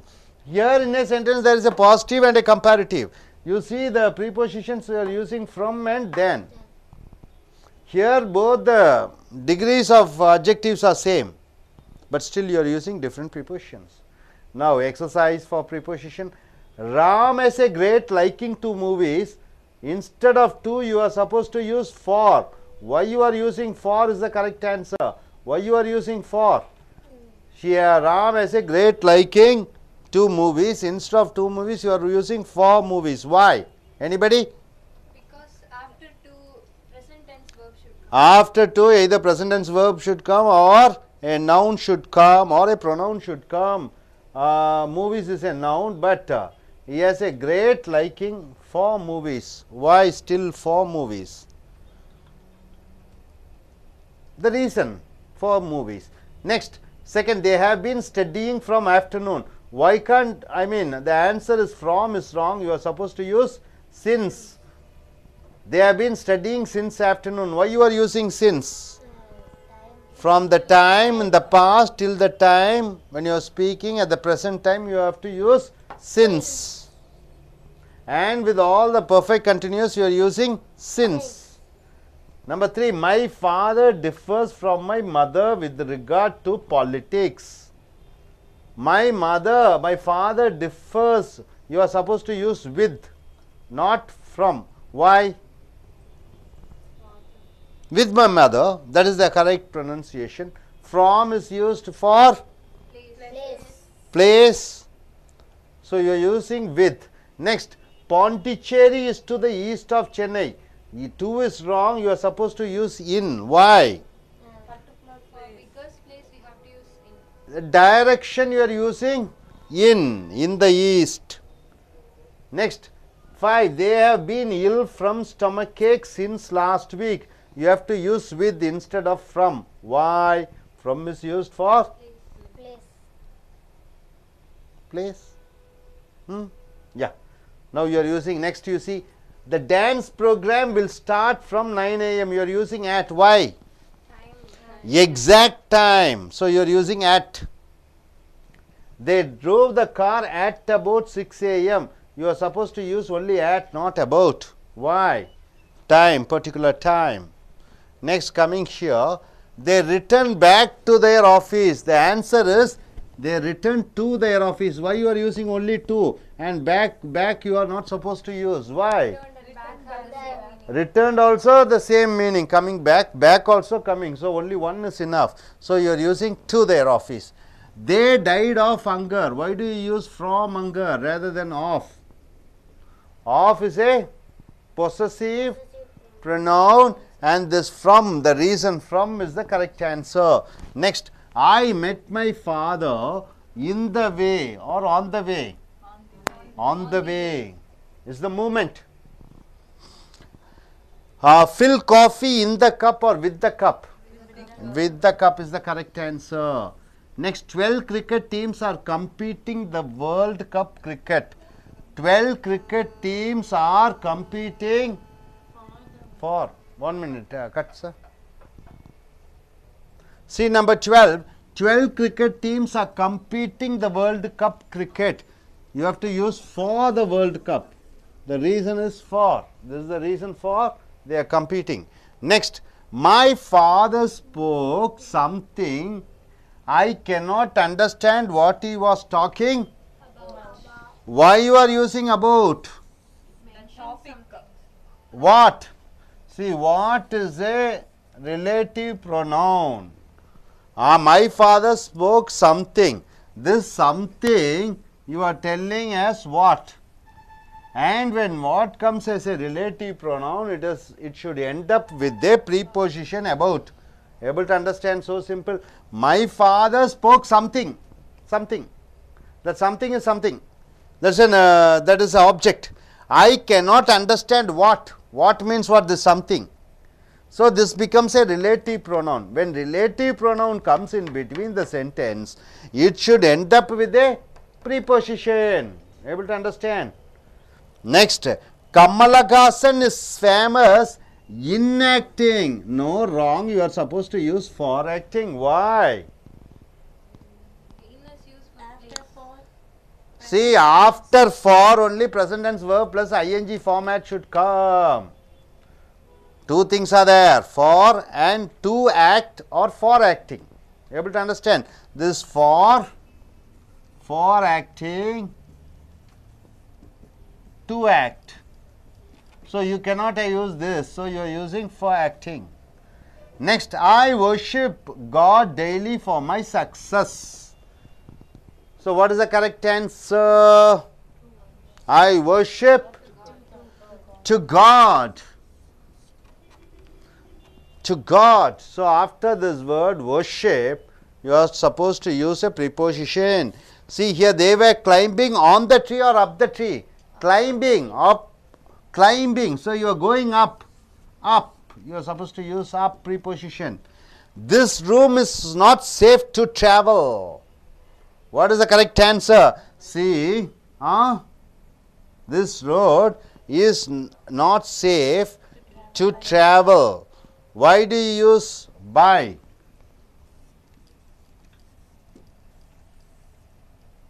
Why do you use by?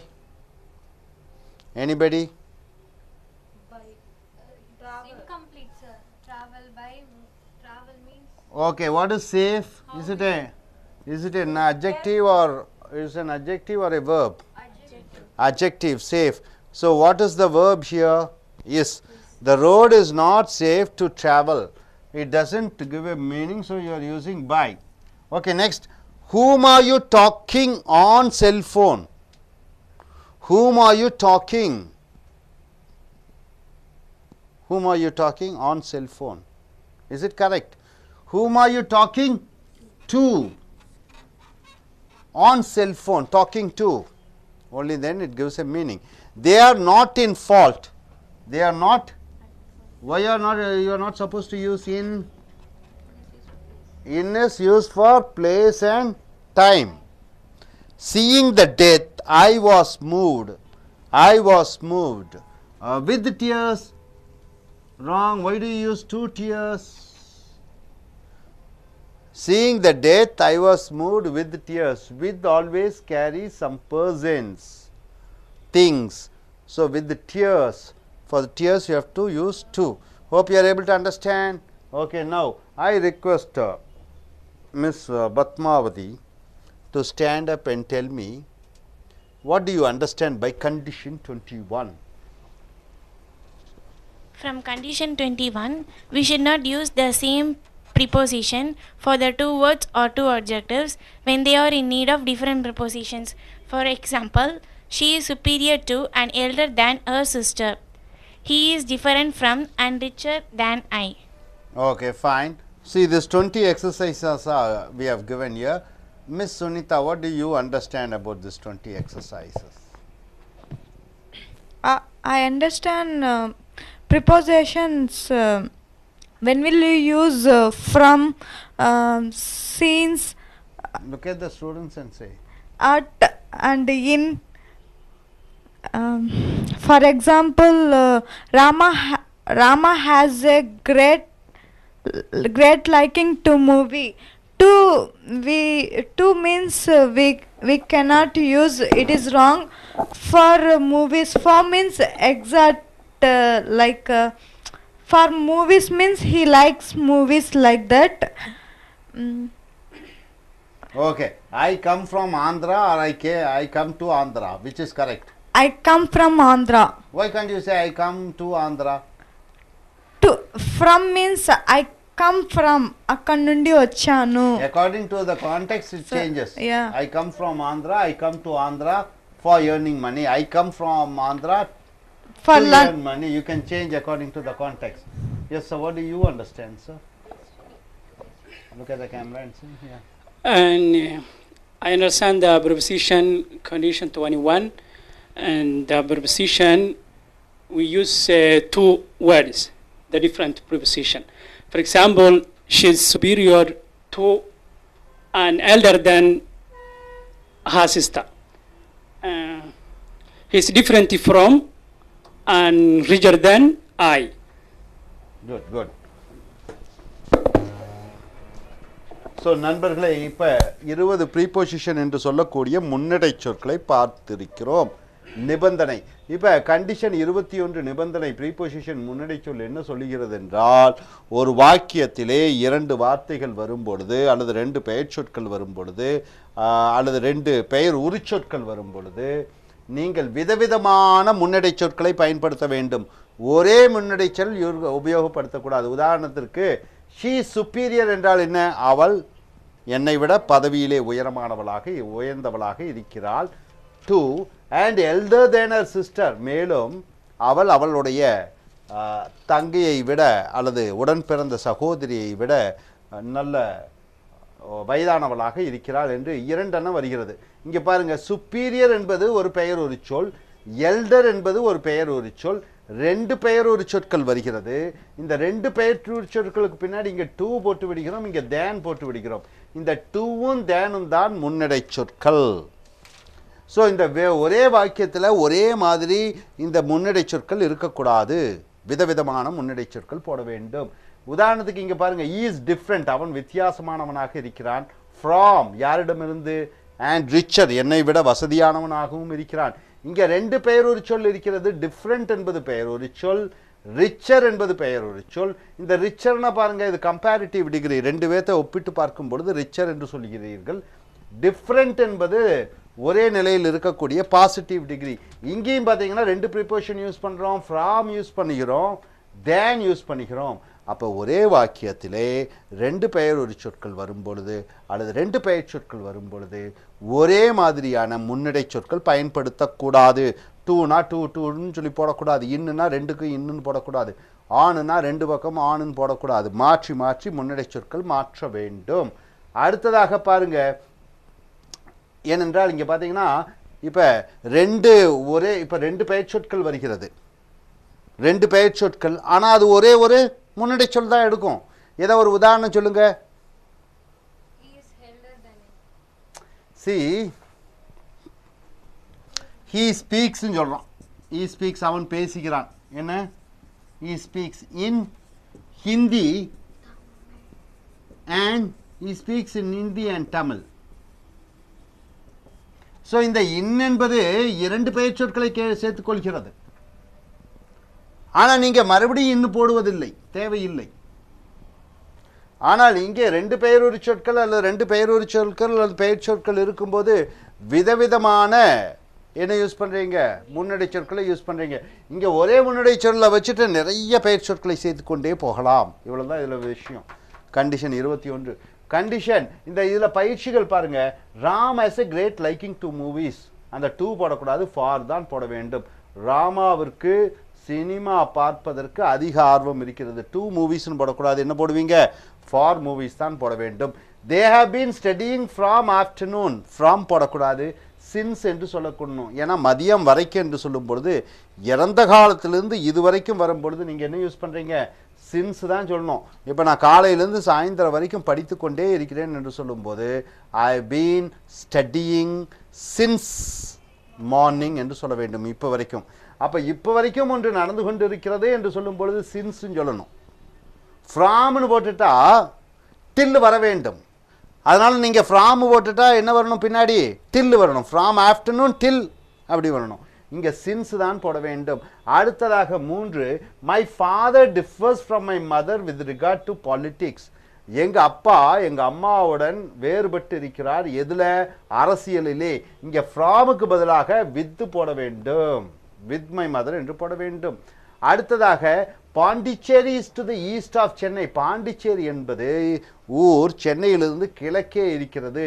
நீங்கள் இன்னு தான் போடணும், two போடக்கூடாது. ஏன்னா டூவுக்கு பின்னாடி என்ன வரணும்? டூவுக்கு அப்புறம் நிகழ்கால வினைச்சொல் அது வரலாம். டூவுக்கு அப்புறம் பிரதிபெயர் சொற்கள் வரலாம். ஸோ நீங்கள் என்ன யூஸ் பண்ணுவீங்க? இன்னு தான் யூஸ் பண்ணணும். அடுத்தது அதுவும் இல்லாமல் ஈஸ்ட் என்பது கிழக்கு திசை. திசைக்கு முன்னாடி இன்னு தான் போடணும். டு த ஈஸ்ட் என்று சொல்லக்கூடாது, இந்த ஈஸ்ட் தான் சொல்லணும். அப்போ திசைக்கு முன்னாடி இன்னு போடுகிறீர்கள். அடுத்ததாக பாருங்க, they have been ill from stomach ache since last week. அவர்கள் வயிற்று வலியாலே கடந்த வாரத்திலிருந்து அவதிப்பட்டு கொண்டிருக்கிறார்கள். நீங்கள் ஃப்ரம் யூஸ் பண்ணக்கூடாது. ஏன்னா ஃப்ரம்னா நேரம், டைம். ஃப்ரம்னா டிஸ்டன்ஸ். நீங்கள் வித்து தான், உடன் தான் போட வேண்டும். ஸ்டமக் ஏக் உடன், வித்து தான் போட வேண்டும். ஃப்ராம் எதுக்கு யூஸ் பண்ணுறோம்? டைமு. ஃப்ராம் எதுக்கு யூஸ் பண்ணுறோம்? பிளேஸு. அதனால் வித்து தான் பயன்படுத்த வேண்டும். காரண காரியங்களுக்கு வித்து பயன்படுத்த வேண்டும். 6 பாருங்க, the dance programme will start from 9 AM. தவறு, ஃப்ராம் போடக்கூடாது. ஏன் ஆட்டு போடுறோம்? சரியான நேரத்திலே ஒரு நிகழ்ச்சி ஆரம்பிக்கும் பொழுது, திட்டமிடப்படுகிற பொழுது ஆட்டு தான் போட வேண்டும், ஃப்ரம் யூஸ் பண்ணக்கூடாது. அடுத்ததாக உதாரணத்துக்கு ட்ரெயின் 6 மணிக்கு வரும். எப்படி சொல்லுவீங்க? ட்ரெயின் 8 மணிக்கு வரும். ஆட். ஏன்னா ஏற்கனவே நிச்சயிக்கப்பட்ட அந்த ப்ரோக்ராம் அந்த டைமில் நடக்கும் என்றால் ஆட் தான் போட வேண்டும், ஃப்ரம் யூஸ் பண்ணக்கூடாது. he drove the car at about 6 AM. அப்படின்னு என்ன? அவன் 6 மணிக்கு காரை ஓட்டினான். சரியான குறிப்பிட்ட நேரத்தில் என்று வருகிற பொழுது ஆட் பயன்படுத்துகிறீர்கள்.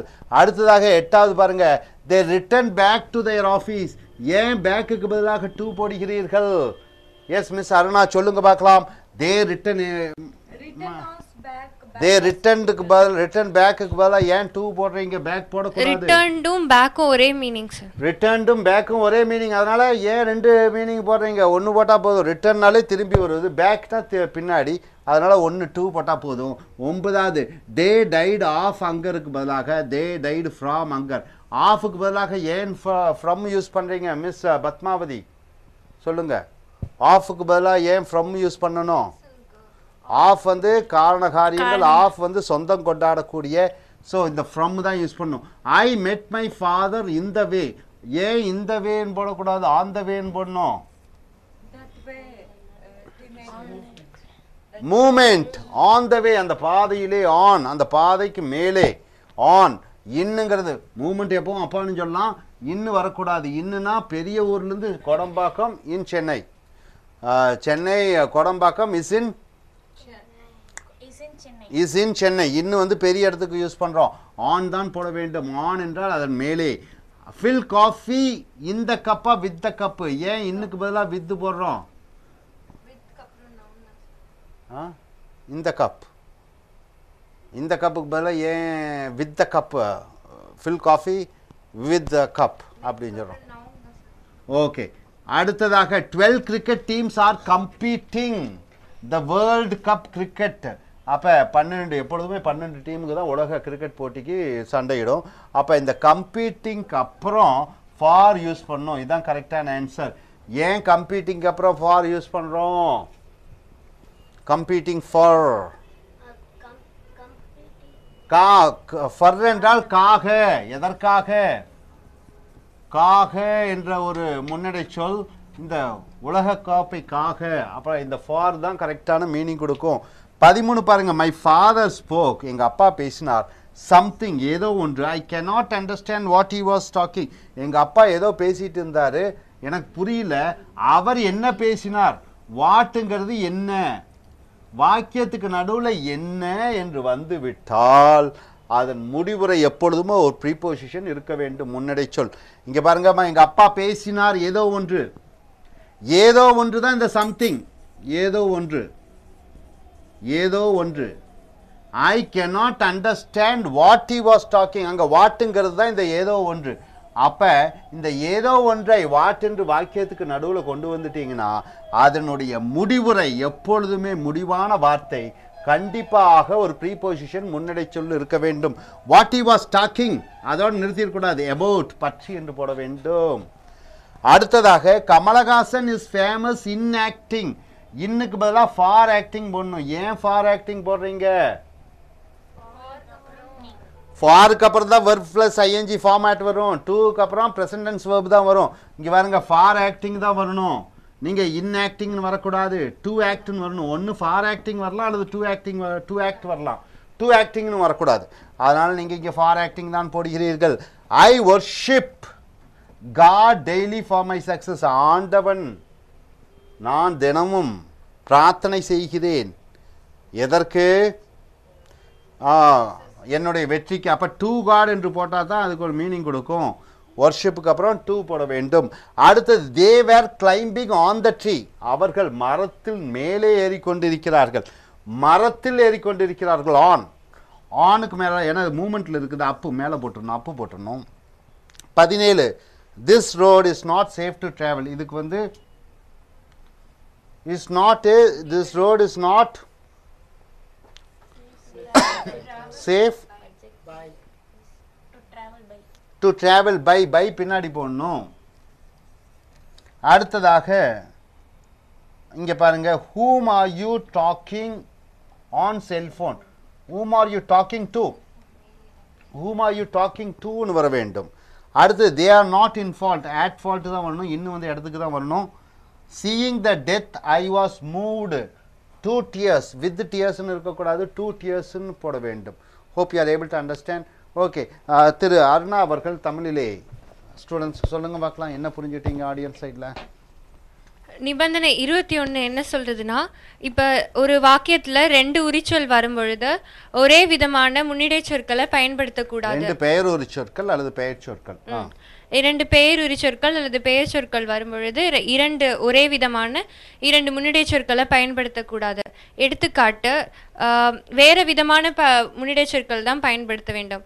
இப்போ எடுத்துக்காட்டு எடுத்துக்கிட்டிங்கன்னா, she is superior to and elder than her sister. அவள் தங்கையை விட உயர்ந்தவளாகவும் மேலும் அவளை விட மூத்தவளாகவும் இருக்கிறாள்.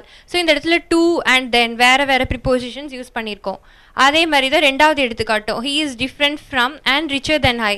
அவன் என்னை விட பணக்காரனாகவும் வித்தியாசமானவனாகவும் இருக்கிறான். இதில் ஃப்ரம் அண்ட் தென் வேறு ப்ரிப்போசிஷன்ஸ் யூஸ் பண்ணியிருக்கோம்.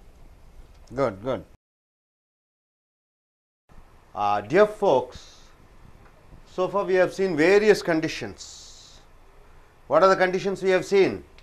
Noun condition, verb condition, adjective condition, adverb condition, pronoun conditions, preposition conditions. Now what you are going to see is, you are going to see about modal verb conditions. What is a modal verb? Anybody?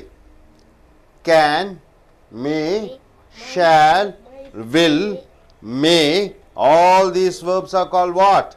Modal verbs. In modal verbs, they say it is past tense modal verb also. See, could, should, would, might. But it is not past tense. All these modal verbs refer to future tense. Able to understand? No doubt about it. All the modal verbs are used to say about the future tense. See, suppose if you want to say, what do you want to be? How do you say in English? I want to be. I want to be. To be. To be becomes what? Future, isn't it? To be. So here, see my dear friends, rules and conditions of the modal verbs. See here the attitude. What do you mean by attitude? Anybody? The willingness, your wish, the attitude, the mind, and the mood expressions of a speaker.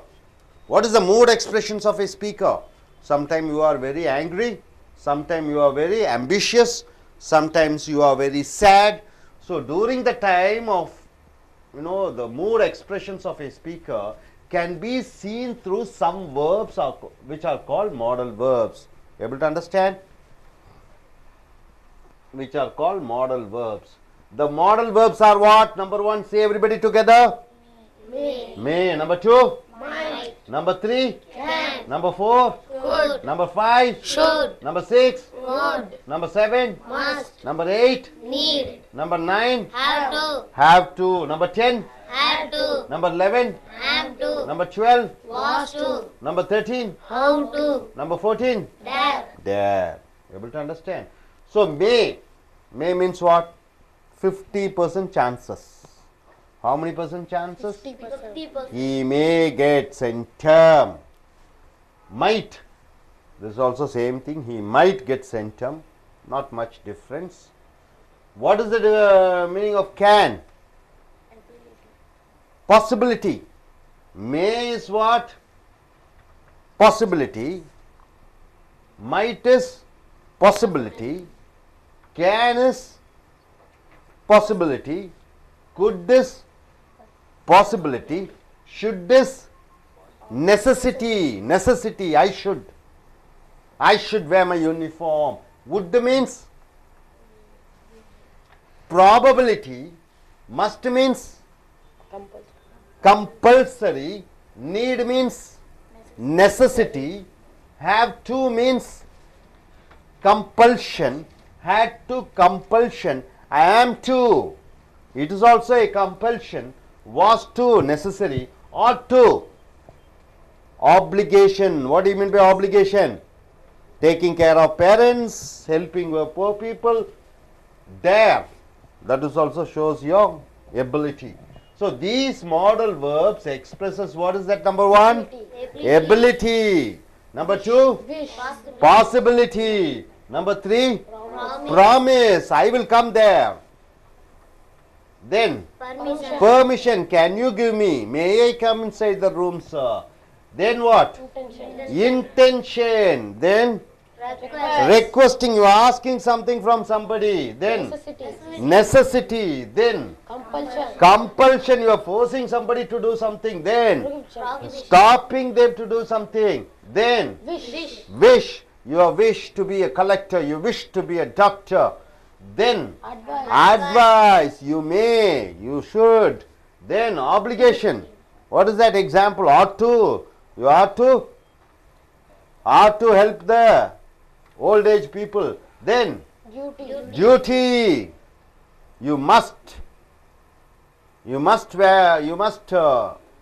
work in the office from morning 9 to evening 6. Duty. Then suggestion. Can I tell you something? Will you do this? So this is suggestion. So for all these expressions, mood expressions, mind expressions, you are using modal verbs, right sir? No doubt about it. Now you see, for example, you may, what is the first example? You may come in. You may come in. What is this? Possibility, probability, or permission? What is that? Permission. You may come in is a permission. Right? No doubt about it. Okay.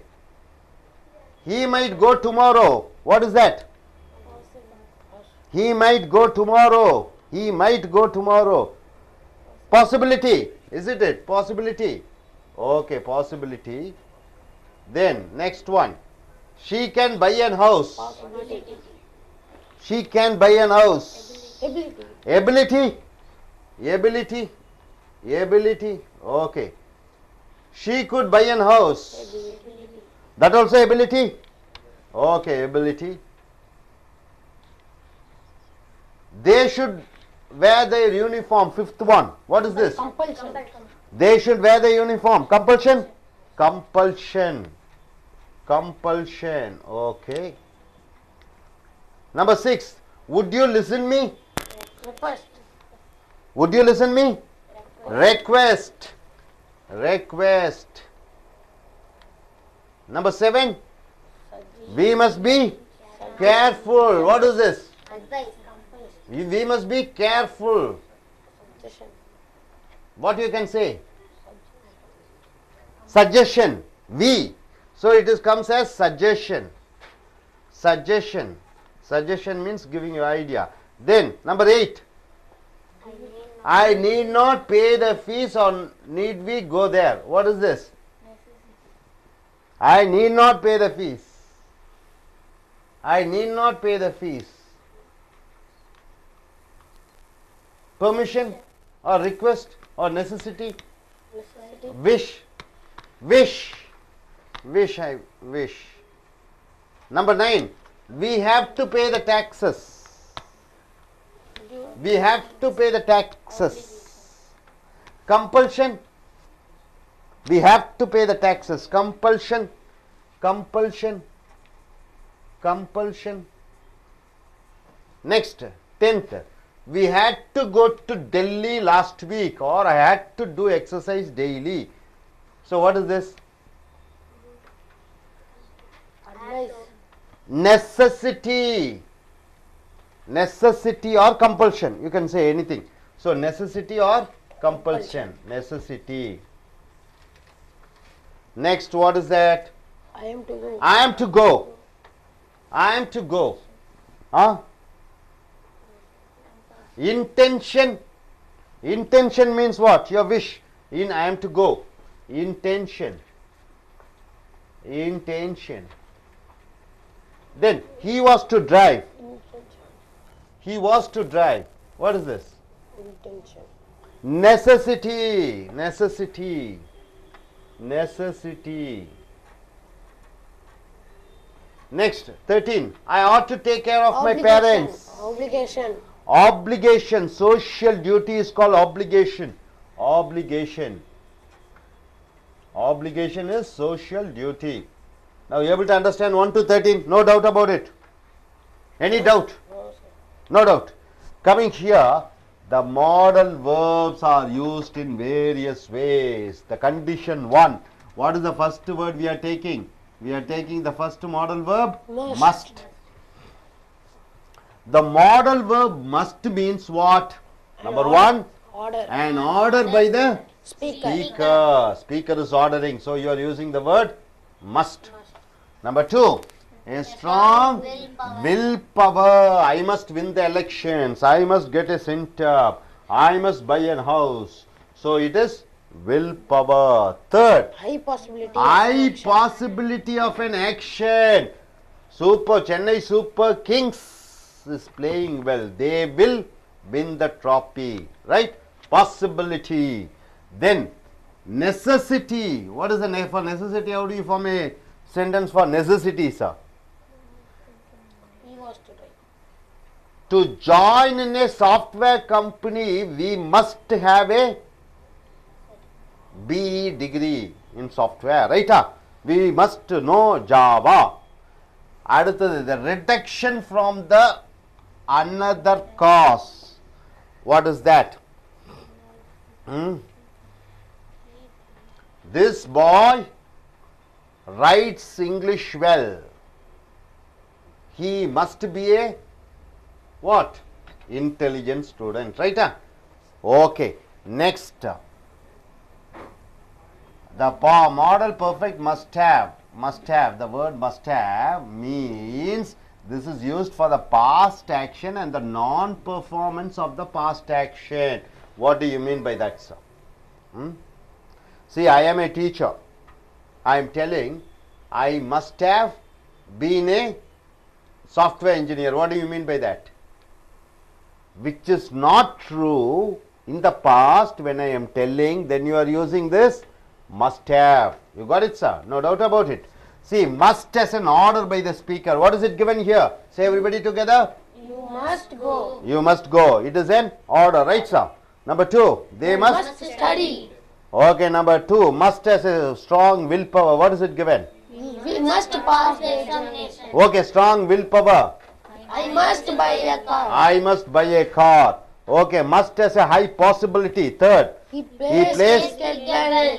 He must be a good player. So high possibility, he plays cricket well. So the possibility is he must be a good player. Next.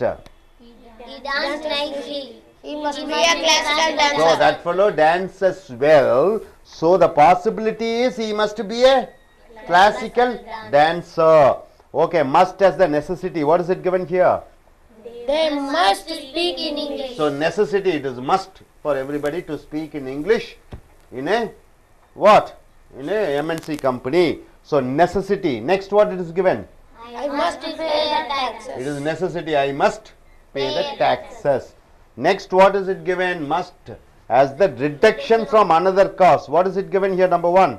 China is a country. Chinese must be hard working. China is a country. Chinese must be hard working. So, what reduction means? China is a country.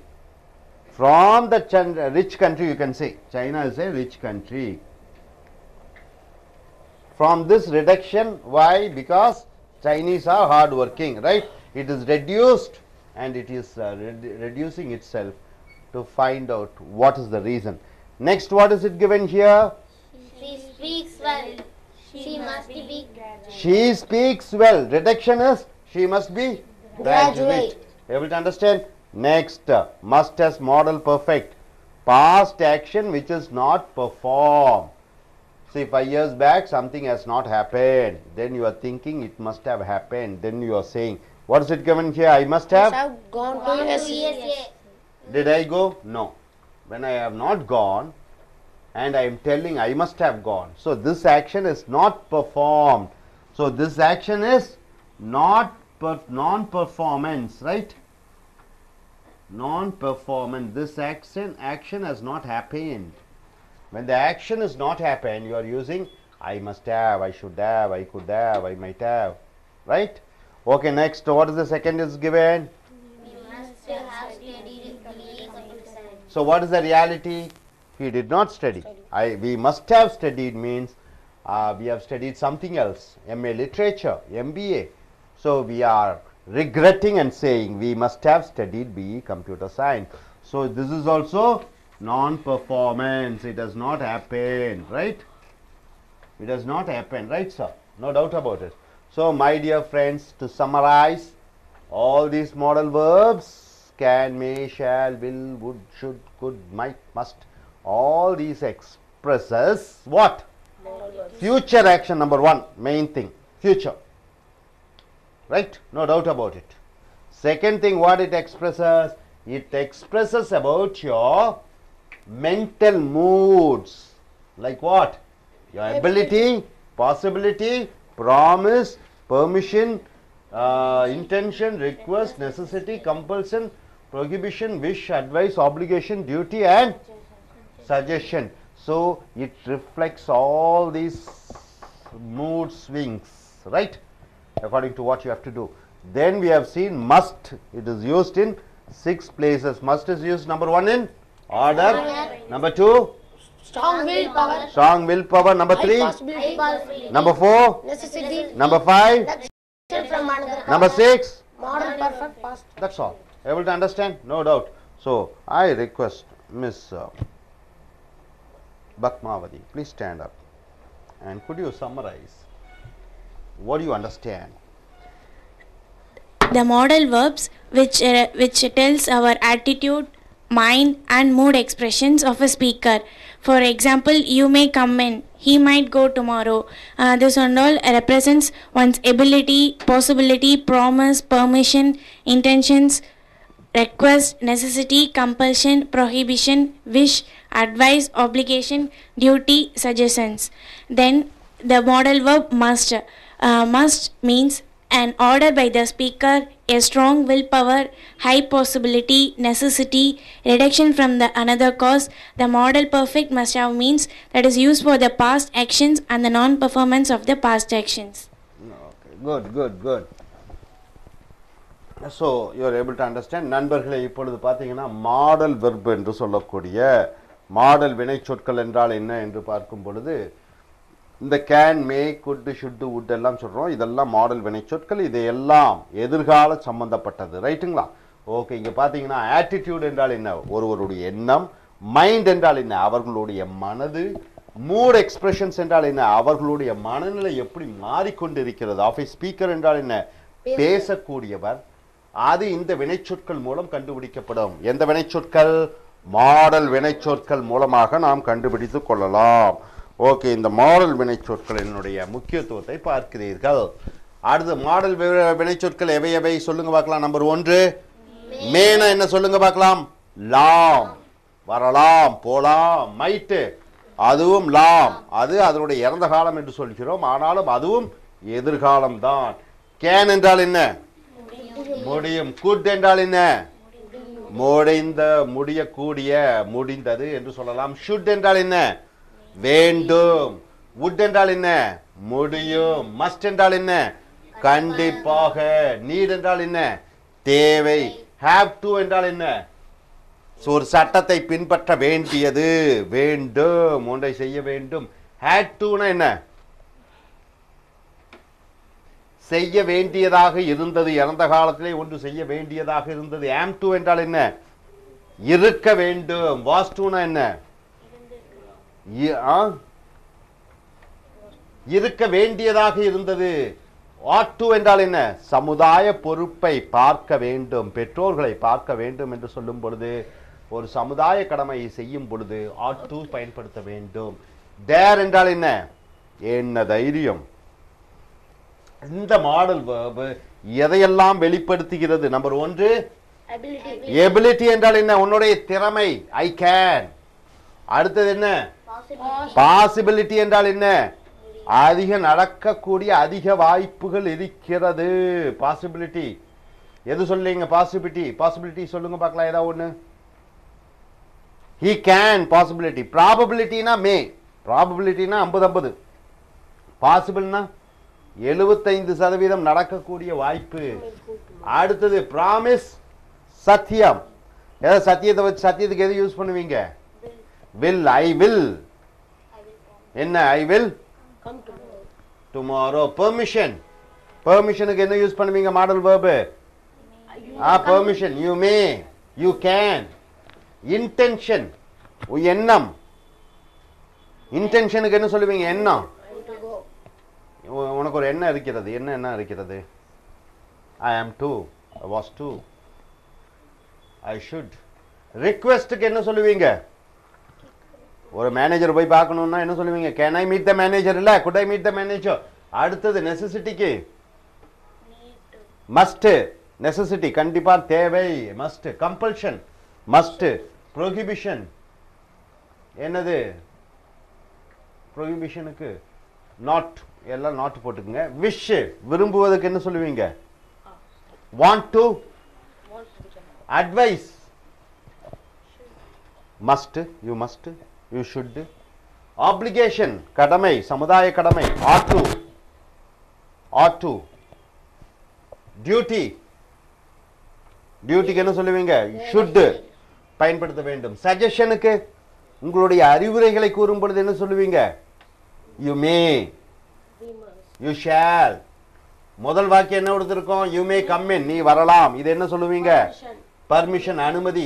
அடுத்தது he might go tomorrow, இது என்ன சொல்லலாம்? வாய்ப்புகள் அதிகமாக இருக்கிறது, வாய்ப்புகள், possibility. மூன்றாவது she can buy a house, இது என்ன சொல்லுகிறோம்? எபிலிட்டி, திறமை, அவள் வீடு வாங்கக்கூடிய திறமை இருக்கிறது.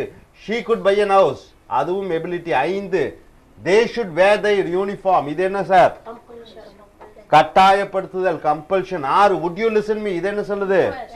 வேண்டி விரும்பி கேட்டுக்கொள்வது, ரிக்வெஸ்ட். 7வது we must be careful, suggestion, கருத்து. அடுத்தது 8வது I need not pay the fees or need we go there, இது என்ன சொல்லுவீங்க? விருப்பம். அடுத்தது என்ன sir? we have to pay the tax. 9வது வற்புறுத்துதல். அடுத்ததாக 10 we had to go to Delhi last week or I had to go to do exercise daily, இது என்னங்க? தேவை. அடுத்தது என்ன எழுதி இருக்கோம்? 11 I am to go, உன்னுடைய எண்ணம். 13 12 he was to drive, தேவையாக இருந்தது கார் ஓட்டுவதற்காக, கார் ஓட்ட போன வாரம். அப்புறம் அடுத்தது I ought to take care of my parents, சமுதாய கடமை, பெற்றோர்களை பார்த்துக்கொள்ள வேண்டியது உன்னுடைய கடமை. ஸோ இதெல்லாம் புரிஞ்சுதா? எந்த விதமான டவுட்டும் இல்லை. Can, could, should, would. ஆங்கிலத்திலே 3 பிரிவாக பிரிக்கிறார்கள்: நிகழ்காலம், இறந்த காலம், எதிர்காலம். ரைட்டா? இந்த எதிர்காலத்தினுடைய ஒட்டு மொத்தத்தை தான் நீங்கள் பார்க்கிறீர்கள். இலக்கணம் 3 பிரிவாக பிரிக்கப்படுகிறது. என்னெல்லாம்? நிகழ்காலம், பிரசன்ட் டென்ஸ் என்று சொல்வாய். அடுத்தது பாஸ்ட் டென்ஸ் என்று சொல்வாய், இறந்த காலம். அடுத்தது எதிர்காலம் என்று சொல்லக்கூடிய ஃபியூச்சர். ரைட்டுங்களா? அந்த ஃபியூச்சர்ல வரக்கூடிய அந்த மாடல் வினைச்சொற்களினுடைய ஆதிக்கத்தை தான் நீங்கள் பார்க்கிறீர்கள். அடுத்ததாக பாருங்க, model verbs are used in various ways. Model வினைச்சொற்கள் பல வகைகளிலே பயன்படுத்தப்படுகிறது. உதாரணத்துக்கு நிபந்தனை 1, முதல் வார்த்தை என்ன எடுத்துக்கிறோம்? Model verb. மஸ்ட்னா என்ன சார் சொல்லுவீங்க? மஸ்ட்னா கண்டிப்பாக, மஸ்ட்னா கண்டிப்பாக. So must, the modal verb must means, must என்றால் என்ன? நம்பர் 1 என்ன எழுதி இருக்கோம்? Order by the speaker. ஒரு பேச்சாளர் பேசும் பொழுது கட்டளை இடுவதை an order by the speaker என்று எழுதி இருக்கிறோம். ரைட்டுங்களா? இரண்டாவது கண்டிஷன் என்ன? மன உறுதியுடன் சொல்லும் பொழுது மஸ்ட் பயன்படுத்துகிறீர்கள். மூன்றாவது ஐ பாஸ், அதிகமாக நடக்கக்கூடிய வாய்ப்புகள் இருக்கும் பொழுது இந்த மஸ்ட் யூஸ் பண்ணுகிறோம். நாலாவது நெசசிட்டி, தேவை என்கிற வரும்பொழுது இந்த மஸ்ட் பயன்படுத்தப்படுகிறது. அடுத்தது இ என்ன சொல்லுங்க? Reduction from the another cause, ஒன்றிலிருந்து எடுத்து இன்னொன்று. இப்போ சென்னை சூப்பர் கிங்ஸ் நல்லா விளையாடுறாங்க, they must win the IPL trophy. அப்போ ஒன்றிலிருந்து இன்னொன்று எடுக்கும் பொழுது இந்த E reduction from the another cause பயன்படுத்துகிறோம். அடுத்தது எஃப் என்ன சொல்லுகிறோம்? Must have is used for the past action and the non-performance of the past action. இங்கே பாருங்க, must have, could have, should have, would have, might have, இதெல்லாம் have கூட இறந்த காலம் வினையெச்சம் போடும் பொழுது, நடக்காத ஒன்றை நடப்பது போல நினைக்கும் பொழுது இந்த must have. I must have studied well அப்படின்னு என்ன? நான் நன்றாக படித்திருக்க வேண்டும். அப்போ இல்லாத ஒன்றை இருப்பது போல நினைக்கும் பொழுது இந்த must have யூஸ் பண்ணுறீங்க. ஸோ must எத்தனை இடத்துல யூஸ் பண்ணுறோம்? 1 2 3 4 5 6 6 இடம் இல்ல. முதல் இடம் எங்க? Order by the speaker. என்ன ஆர்டர்? யூ மஸ்ட் கோ, நீ கண்டிப்பாக போக வேண்டும். அடுத்தது தே மஸ்ட் ஸ்டடி, அவர்கள் கண்டிப்பாக படிக்க வேண்டும். மஸ்ட் ஒரு மன உறுதியுடன் சொல்லும் பொழுது படிங்க பார்க்கலாம். மன உறுதி, வி மஸ்ட் பாஸ் த எக்ஸாமினேஷன்னா நாம் கண்டிப்பாக பரீட்சையிலே பாஸ் ஆக வேண்டும். அடுத்தது இரண்டாவது உதாரணம் என்ன கொடுத்துருக்கோம்? I must by A car, நான் கண்டிப்பாக ஒரு கார் வாங்க வேண்டும். அடுத்தது மஸ்ட் வந்து ஹை பாசிபிலிட்டி என்றால் அதிக வாய்ப்புகள். ஹீ பிளேஸ் கிரிக்கெட் வெல், அவன் கிரிக்கெட் நன்றாக விளையாடுகிறான். He must be a good player என்றால் என்ன? அவன் கண்டிப்பாக ஒரு நல்ல ஒரு கிரிக்கெட் வீரனாக இருக்க வேண்டும். அடுத்தது பாருங்க, ஹீ டான்சஸ் நைஸ்லி, அவன் நன்றாக நாட்டியம் ஆடுகிறான். He must be a classical dancer என்றால் என்ன? அவன் கண்டிப்பாக ஒரு பரதநாட்டிய கலைஞனாக இருக்க வேண்டும். அடுத்து நான்காவது மஸ்ட் நெசசிட்டி என்றால் என்ன? தேவை. They must speak in English என்றால் என்ன? அவர்கள் கண்டிப்பாக ஆங்கிலத்தில் பேச வேண்டும். அடுத்ததாக என்ன எழுதியிருக்கோம்? I must be the taxes அப்படின்னா நான் கண்டிப்பாக வரியை கட்ட வேண்டும். ஸோ இந்த கண்டிப்பாகங்கிற இடத்துல மஸ்ட் யூஸ் பண்ணுறீங்க. அடுத்தது ஐந்தாவது இடம் ரிடக்ஷன் ஃப்ரம் அனதர் காஸ், ஒன்றிலிருந்து இன்னொன்று குறைக்கும் பொழுது. China is a rich country, China ஒரு வசதியான பணக்கார நாடு. அப்போ அதுலேருந்து குறைச்சி சொல்கிறீங்க என்ன? Chinese must be hard working, சைன மக்கள் கடுமையாக உழைக்கக்கூடியவர்களாக கண்டிப்பாக இருக்க வேண்டும். அடுத்து ரெண்டாவது பாருங்க, she speaks well, அவள் நன்றாக பேசுகிறாள். she must be graduate என்றால் என்ன? அவள் கண்டிப்பாக ஒரு பட்டதாரியாக இருக்க வேண்டும். அப்போ ஒன்றிலிருந்து ஒன்று குறைக்கும் பொழுது இந்த must பயன்படுத்தப்படுகிறது. ஆறாவது must பாருங்க, modal perfect past action which is not performed. இறந்த காலத்தில் ஒன்று கண்டிப்பாக நடைபெற்றிருக்க வேண்டும், ஆனால் நடைபெறவில்லை என்று சொல்லும் பொழுது நீங்கள் என்ன யூஸ் பண்ணுறீங்க? must have கூட இறந்த கால வினையெச்சம். I must have gone to US. இந்த have கூட என்ன வருகிறது? gone என்ற தேர்ட் ஃபார்ம் வெர்ப் வருகிறது. ரைட்டுங்களா? அப்போ தேர்ட் ஃபார்ம் வெர்ப் வந்துட்டா, have கூட தேர்ட் ஃபார்ம் வெர்ப் வந்துவிட்டா என்ன ஆயிடுது? இல்லாத ஒன்றை இருப்பது போல நினைக்கும் பொழுது அதை பயன்படுத்துகிறோம். I must have gone to US. நான் அமெரிக்கா போயிருந்திருக்க வேண்டும். We must have studied BE computer science என்றால் என்ன? நாங்கள் BE கம்ப்யூட்டர் சயின்ஸ் படித்திருக்க வேண்டும், ஆனால் BE கம்ப்யூட்டர் சயின்ஸ் படிக்கவில்லை, அமெரிக்காவுக்கும் செல்லவில்லை, ஆனால் சென்றிருக்க வேண்டும் கண்டிப்பாக என்று பயன்படுத்தும் பொழுது இந்த must have பயன்படுத்துகிறோம். மொத்தம் சுருக்கமாக சொல்ல வேண்டும் என்றால் இந்த model verb may, can, shall, will, would, should, could, must இதெல்லாம் எங்கே யூஸ் பண்ணுறோம்? எதிர்கால சம்பந்தப்பட்டது. இது மனநிலைகள்.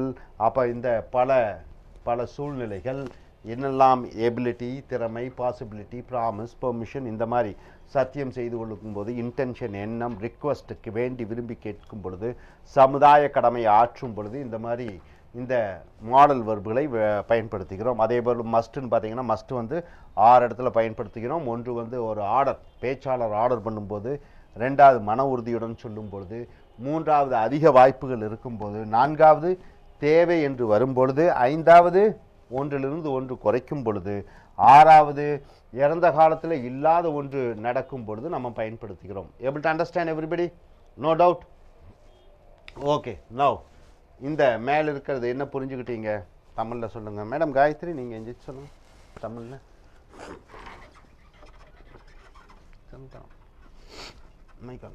என்ன புரிஞ்சுக்கிட்டீங்க தமிழ்லேயே? மாடல் வேர்ப்ஸ்னா ஆட்டிடியூட், மைண்டு, நம்மளோட மூடு, எக்ஸ்ப்ரெஷன்,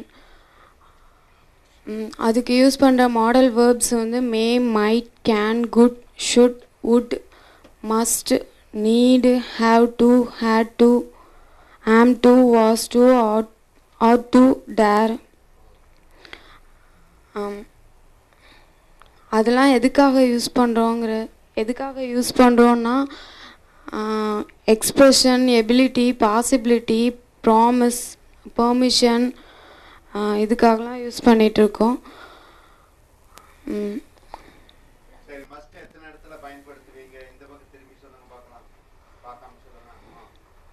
4 இடத்துல யூஸ் பண்ணுவோம்.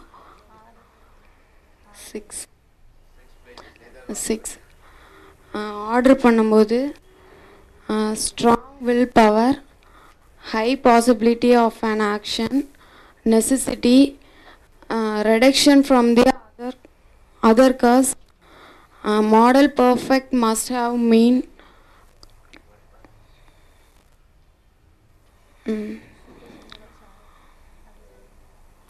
This is used for the past action. அவ்வளோதானே? Okay, good. மிஸ்டர் செந்தமிழ் செல்வன், நீங்கள் சொல்லுங்கள் என்ன புரிஞ்சுட்டீங்கன்னு. இங்கே பார்த்து சொல்லுங்கள் சார்.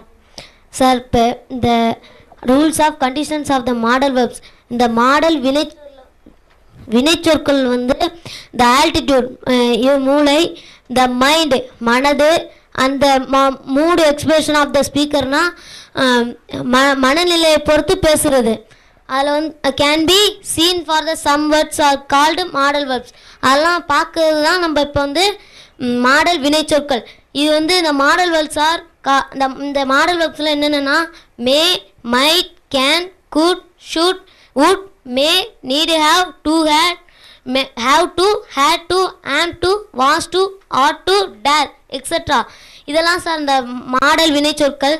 இந்த மாடல் வினைச்சொற்கள் வந்து எக்ஸ்பிரஸ் ஆகிறது வந்து ability, possibility, promise, permission, intention, request, necessity, compulsion, prohibition, wish, advice, obligation, duty, suggestion. இதெல்லாம் ஃபார் எக்ஸாம்பிள் பார்த்தோம்னா ஓகே ஓகே ஓகே குட். அடுத்து சிந்துமதி இன்ஜெக்ஷன் சொல்லுங்க. இங்க பார்த்து சொல்லுங்க. மஸ்ட் எத்தனை இடத்துல யூஸ் பண்றோம் சொல்லுங்க. பார்க்காம சொல்லுங்க. அந்த போர்டை பார்க்காதீங்க. மஸ்ட் 6 இடத்துல வருங்க சார். மஸ்ட் வந்து கண்டிப்பாக, அது வந்து order by the speaker, I power, will power, அப்புறம் necessary, radiation from the another causes. The modal must have mean this is used for the past action and the performations of the past action. Happy evening, my dear friends. This is a wonderful climate, and let us start this course, modal verb. We are continuing with the modal verb 2. What are the modal verbs? Can you see? Will, would, can, could, shall, should, may, might, have. We have quite a lot of modal verbs. Now we are coming to part 2. The modal verb is what? Can and could. Can and could, what is that? What this modal verb is used for what? The ability to do. The ability. Your ableness. That is called this modal verb can and could. The modal verb can and could means what? It is used during which places? It is used in almost 5 places. What is the first place? Permission. Can and could is used for permission. Second, can and could is used for what? Order. As permission, what? Can you give me some money? Or could you lend me some money? Can I meet the manager? Order. You can go there. Now you can study. So it's ordering, then requesting politely, very politely you are requesting. Next, the strength to do in the past, present and future. The strength, your ability to do in the past, present and future. You see, that will be coming slowly. Next, could have is used for the past ability. See here, the could have, the modal verb could plus have is used to say that you had the strength, you had the ability, you had the talent to do in the past, but now you are unable to do. But that time you are able to do, but you did not do in the past. So could do plus have plus past participle is used to show that in the past tense you were able to do, but you did not do. Could not have, if it comes, what does it mean? You have already done in the past tense. Now you are saying I should not have done. Able to understand? Number 1, my dear friends, can and could as permission. You can come in. Permission. You can take my car. You are giving the permission. So for permission you are using can and could. Are you very thorough with this? Okay, coming here, second column, B, can and could is used as order. What is this order, my dear friends? You see, you can eat now. You are giving an order. You can watch television. You can watch television. You are ordering them.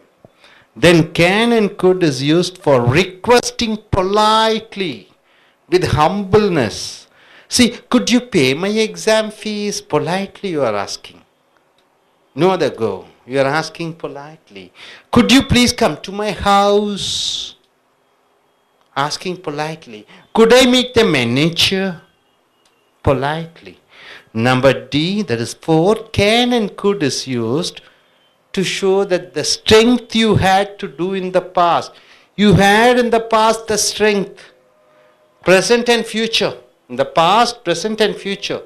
You have the strength. You see, my dear friends, she can dance well. What do you mean by that? She can dance well. Even now you ask her, she will dance well. She has the strength. She could dance well means what? In the past she was dancing very well, but now she is unable, but not now. She is not able to dance well. See, you can take one actress, Vaijayanthimala.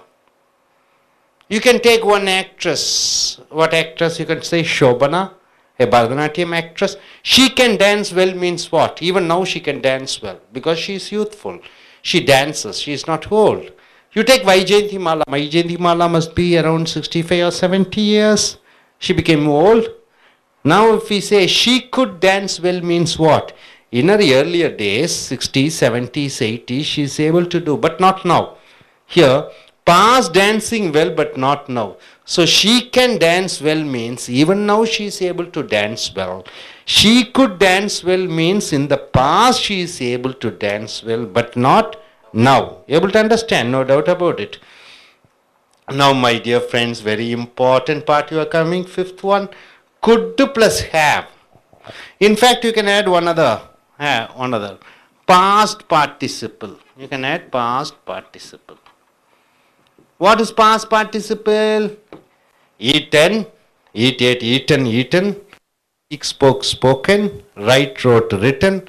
So this past participle should be used.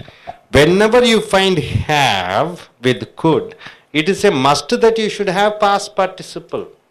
See here, this is used to mention, where do you use this could plus have plus past participle? Number one, the past ability. But no action had taken place in the past. In the past you are able to do, but you did not do. See, I could have gone to USA. But what is the real meaning? I did not go. I could have gone to USA means what? 5 years before I got a chance to work there. I could have gone to US means what? I did not go. Right? Next you see, we could have purchased a house means what? Before 5 years or 10 years, the house were very cheap.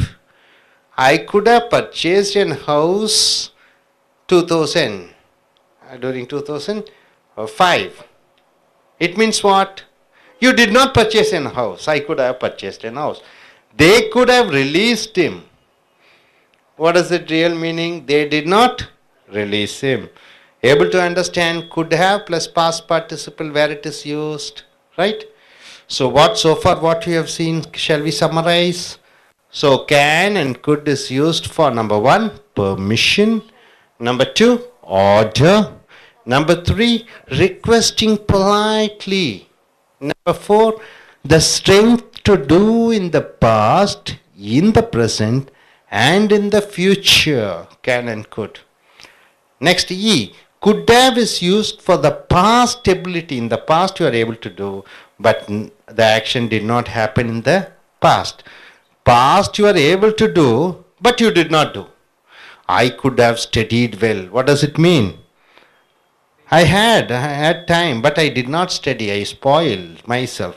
So can and could is used as a permission, and can and could is used as an order. Can and could is used as requesting politely, and can and could is used to do in the past, present, and future. Could have plus past participle. This is very important. Could have plus past participle is used where the past ability to do, but you did not do. So we have some examples. Hope you are able to understand. No doubt about it. Okay, fine. Now, I just ask few of you. Could you tell me? As permission, can and could. Can and could as permission. Could you tell? Can I come class tomorrow? Can I come to the class tomorrow? Yeah. Rick, order. Could you please provide the book today? That is, you are politely asking. Can you provide the book today? No, that is also asking. You could go. It's an order. You could go. Requesting politely. That's what you have asked. Okay, the strength to do in the past, present, and future. I could have purchased car. No, that is this. Here's the strength to do in the past and present.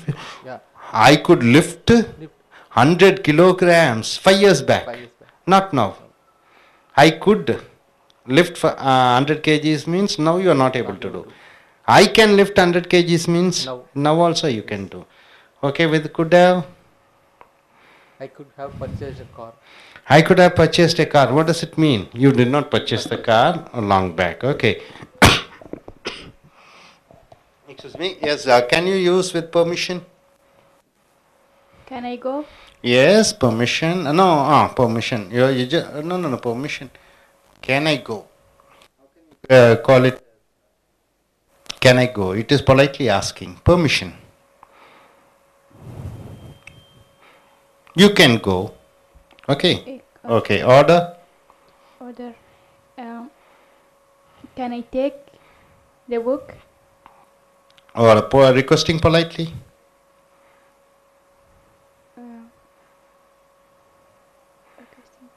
Can you help me? Can you help me? Okay. Can and could have strength in the past, present, and future. The strength to do in the past, present, and future. I could go to USA. No, that is this. I could have gone to US. Okay, I could go to US. That also you can say. I could go to US. Okay, fine. You can. Can you say? Can, could has permission.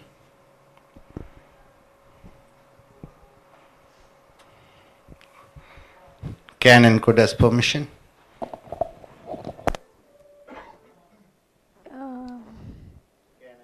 Can and could has permission. You can come out. Order. You can go outing. Okay, requesting politely. Could you please some money? The strength to do in the past, present, and future. Future. Surya can good actors. Okay, could have.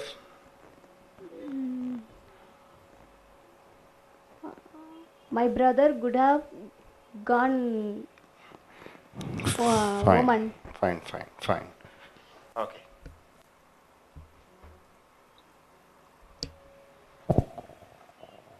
நண்பர்களே, இப்பொழுது இந்த model வினை சொற்களான can என்ன முடியும், குட்டுன என்ன முடிந்தது, இப்படியாக இந்த மாடல் வேர்ப் 2 பார்க்குறீங்க. மாடல் வேர்ப் ரொம்ப முக்கியம். கேன்னா முடியும், குட்டுனா முடிந்தது. இது எந்தெந்த இடத்துல யூஸ் பண்ணுறோன்னா 5 இடத்துல யூஸ் பண்ணுறோம். நம்பர் 1 வந்து பர்மிஷன், அனுமதி. வழங்குதலா கோருதலா? நீங்கள் அனுமதி வழங்குகிறீர்கள், அந்த இடத்துல இந்த கேனு குட்டு பயன்படுத்துகிறீர்கள். ஆர்டர் கட்டளையிடும் போது கேன் குட்டு பயன்படுத்துகிறீர்கள். கட்டளை எப்படி சொல்கிறீங்க? யூ கேன் கோ நவ், போகலாம். You can buy now. அனுமதி கேட்குறீங்க, ஒருத்தர் அனுமதி கொடுக்குறாரு, யூ கேன். பெர்மிஷன்னா அனுமதி கேட்குறீங்க, என்ன அனுமதி அனுமதி கொடுக்குறீங்க, யூ கேன் பைங்கிறீங்க. ஆர்டர் பண்ணும்போது எஸ் யூ குட் கோங்கிறீங்க. ஆர்டராகவும் அந்த தோரணையில் வருகிறது. ரிக்வெஸ்டிங் பொலைட்லி, தாழ்மையாக கேட்கும்போது, ஐயா எனக்கு கொஞ்சம் பணம் கொடுக்க முடியுமா, can you please give me some money, could you give me some money. Politely, அமைதியாக சாந்தமாக கேட்கும் பொழுது இந்த கேன் குட் யூஸ் பண்ணுறீங்க. அடுத்தது பாருங்க, 4வது இடம், the strength to do in the past, present and future. இறந்த காலத்திலே உனக்கு வலிமை இருந்தது, நிகழ்காலத்திலே உனக்கு வலிமை இருக்கிறது ஒரு காரியத்தை செய்ய, எதிர்காலத்திலே உனக்கு வலிமை இருக்கும் ஒரு காரியத்தை செய்ய என்று சொல்லும் பொழுது இந்த கேனும் குட் யூஸ் பண்ணுறீங்க. அடுத்ததாக 5, குட் ஹேவ். ரொம்ப முக்கியம். குட் ஹேவ்னா என்ன? குட் ஹேவ் கூட எப்போவுமே இறந்த கால வினையச்சம் வரணும். இறந்த கால வினையச்சம்னா என்ன? ஈட், ஏட், ஈட்டன், அந்த 3வது ஃபார்ம் யூஸ் பண்ணோம். ப்ளே, பிளேட், பிளேட், அந்த 3வது ஃபார்ம் யூஸ் பண்ணோம். ஸ்பீக், ஸ்போக், ஸ்போக்கன், அந்த 3வது ஃபார்ம் யூஸ் பண்ணோம். அப்போ இந்த ஹேவ் வந்து விட்டாலே அதுக்கு முன்னாடி குட்டு வந்துருச்சு, அல்லது ஷுட்டு வந்துருச்சு, மஸ்ட்டு வந்துருச்சு, மைட்டு வந்துருச்சு. அது கூட ஹேவ் வந்துட்டா கூட என்ன வரணும்? இறந்த கால வினையச்சத்தை யூஸ் பண்ணணும். அந்த இறந்த காலத்தை வினையச்சத்தை யூஸ் பண்ணும்போது என்ன ஆகிறது? என்ன அர்த்தம் கொடுக்குது? நான் செஞ்சுருக்கணும், நான் போயிருக்கணும், நான் வாங்கி இருந்திருக்கணும். ஆனால் நீ வாங்கலை, நீ போகலை, நீ செய்யலை. இறந்த காலத்தில் செய்யாத, நடக்காத காரியங்களை சொல்லும் பொழுது அது நடந்திருக்கணும் அப்படிங்கிற நிலையில் சொல்லும் பொழுது நீ என்ன யூஸ் பண்ணுற? குட் ஹேவ் கூட இறந்த கால வினையச்சத்தை யூஸ் பண்ணுற. அப்போ 5 இடத்துல கேனு குட் யூஸ் பண்ணுறோம் சார். ஒன்று வந்து அனுமதி வழங்குதல், இரண்டாவது கட்டளை இடுதல், மூன்றாவது தாழ்மையாக கேட்டுக்கொள்ளுதல், நான்காவது நிகழ்காலத்திலே இறந்த காலத்திலே எதிர்காலத்திலே செய்யக்கூடிய வலிமையை பெற்றிருத்தல், ஐந்தாவது இடம் குடா கூட இறந்த கால வினையச்சம் பயன்படுத்தும் பொழுது இறந்த காலத்திலே ஒரு காரியம் நடந்திருக்கணும் ஆனால் நடக்கவில்லை, இறந்த காலத்தில் ஒரு காரியம் செய்திருக்கணும் செய்யவில்லை, அந்த மாதிரி இடத்துல வரும்போது இந்த குடா கூட இறந்த கால வினையச்சம் யூஸ் பண்ணுறீங்க. நம்பர் 1 கேனு குட்டு பர்மிஷன் அனுமதி. பாருங்க இங்கே என்ன எழுதிக்க, யூ கேன் கம் இன், நீ வரலாம் உள்ள, அனுமதி கொடுத்துட்டாரு. You can come in. நான் வந்து இந்த இன்ஸ்டியூஷனில் ஒரு பிரின்சிபலாக இருக்கேன். நீ என்கிட்ட வந்து என்ன கேட்குற, உள்ளே வரலாமான்னு கேட்குறீங்க. நான் என்ன சொல்கிறேன், யூ கேன் கம் இன், அனுமதி வழங்கியாச்சு. நீங்கள் என்ன வந்து என்கிட்ட கேட்குறீங்க, கார் வேணுங்கிறீங்க. நான் என்ன அனுமதி கொடுக்குறேன், you can take my car. அனுமதி வழங்கும் பொழுது இந்த கேன் குட் யூஸ் பண்ணுறீங்க. You could take my car அல்லது you can take my car என்று சொல்லுகிறேன். அடுத்ததாக பார்க்கும் பொழுது கேன் அண்ட் குட் ஆர்டராக வரும் பொழுது, ஆர்டர்னு என்ன, எல்லாம் வெயிட் பண்ணிட்டு இருக்கிறாங்க. நான் தான் ஒரு சீஃப் கெஸ்ட் ஃபங்க்ஷனுக்கு வந்திருக்கேன், எல்லாம் சாப்பிட்றதுக்கு உட்காந்துருக்காங்க. நான் அனுமதி இப்போ கொடுக்குறேன், வந்துட்டேன் மேலே. யூ கேன் ஈட் நவ், இப்போ நீங்கள் சாப்பிட்லாம், பெர்மிஷன் கொடுத்தாச்சு. அப்போ அனுமதி வழங்கும் பொழுது can good, you good eat now, you can watch television. பையனுக்கு பரிச்சை, ஐயா ஃபாதர்கிட்ட கேட்குறான், அப்பா டிவி பார்க்கலாமான்னு. அப்பா என்ன சொல்கிறாரு, கடைசியில் ஆர்டர் பண்ணுறாரு, ஓகே இப்போ போய் பாரு, அது ஆர்டர். அடுத்ததாக can and good requesting politely, அமைதியாக தாழ்மையாக கேட்கும் பொழுது இந்த கேனு குட்டு யூஸ் பண்ணணும். உதாரணத்துக்கு, good you pay my exam fees, நீங்கள் எனக்கு என்னுடைய பரீட்சை கட்டணத்தை செலுத்த முடியுமா என்று தாழ்மையுடன் கேட்கும் பொழுது குட் யூஸ் பண்ணுறீங்க. Good you please come to my house, எங்கள் வீட்டுக்கு கொஞ்சம் வர முடியுமா என்று தாழ்மையாக கேட்கும் பொழுது குட் யூஸ் பண்ணுறீங்க. அடுத்ததாக கேனு குட் எங்கே யூஸ் பண்ணுறீங்க, இறந்த காலத்தில் செய்யக்கூடிய ஒரு வலிமை, நிகழ்காலத்தில் செய்யக்கூடிய ஒரு வலிமை, எதிர்காலத்தில் செய்யக்கூடிய ஒரு வலிமை இருக்கும் பொழுது இந்த கேனு குட் யூஸ் பண்ணுறீங்க. உதாரணத்துக்கு, she can dance well. She can dance வெல்னா என்ன, ப்ரெசன்ட் ஏபிள் டு டூ, இப்போ முடியும், செய்ய முடியும். ஷீ குட் டான்ஸ் வெல்னா என்ன, ஷீ குட் டான்ஸ் வெல்னா இறந்த காலத்தில் முடியும், இப்போ முடியாது.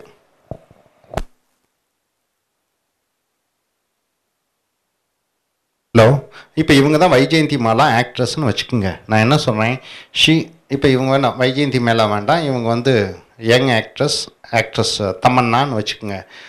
ஷீ கேன் டான்ஸ் வெல்னா என்ன, தமன்னால இப்போவும் டான்ஸ் ஆட முடியும், அந்த ஸ்ட்ரென்த் இருக்குது. இப்போ இவங்களே வைஜெயந்தி மாலா மாதிரி ஒரு பழைய ஆக்ட்ரஸ் இருக்காங்க, மனோரமா மாதிரி ஒரு ஆக்ட்ரஸ். ஷீ குட் டான்ஸ் வெல்னா என்ன, அவங்க யங் ஏஜில் ஆட முடியும், இப்போ ஆட முடியல. அதுதான் இந்த கேனுக்கு குட்டுக்குள்ள வித்தியாசம். இன்னொரு வித்தியாசம் சொல்லுங்க பார்க்கலாம், கேனுக்கு குட்டுக்கும்.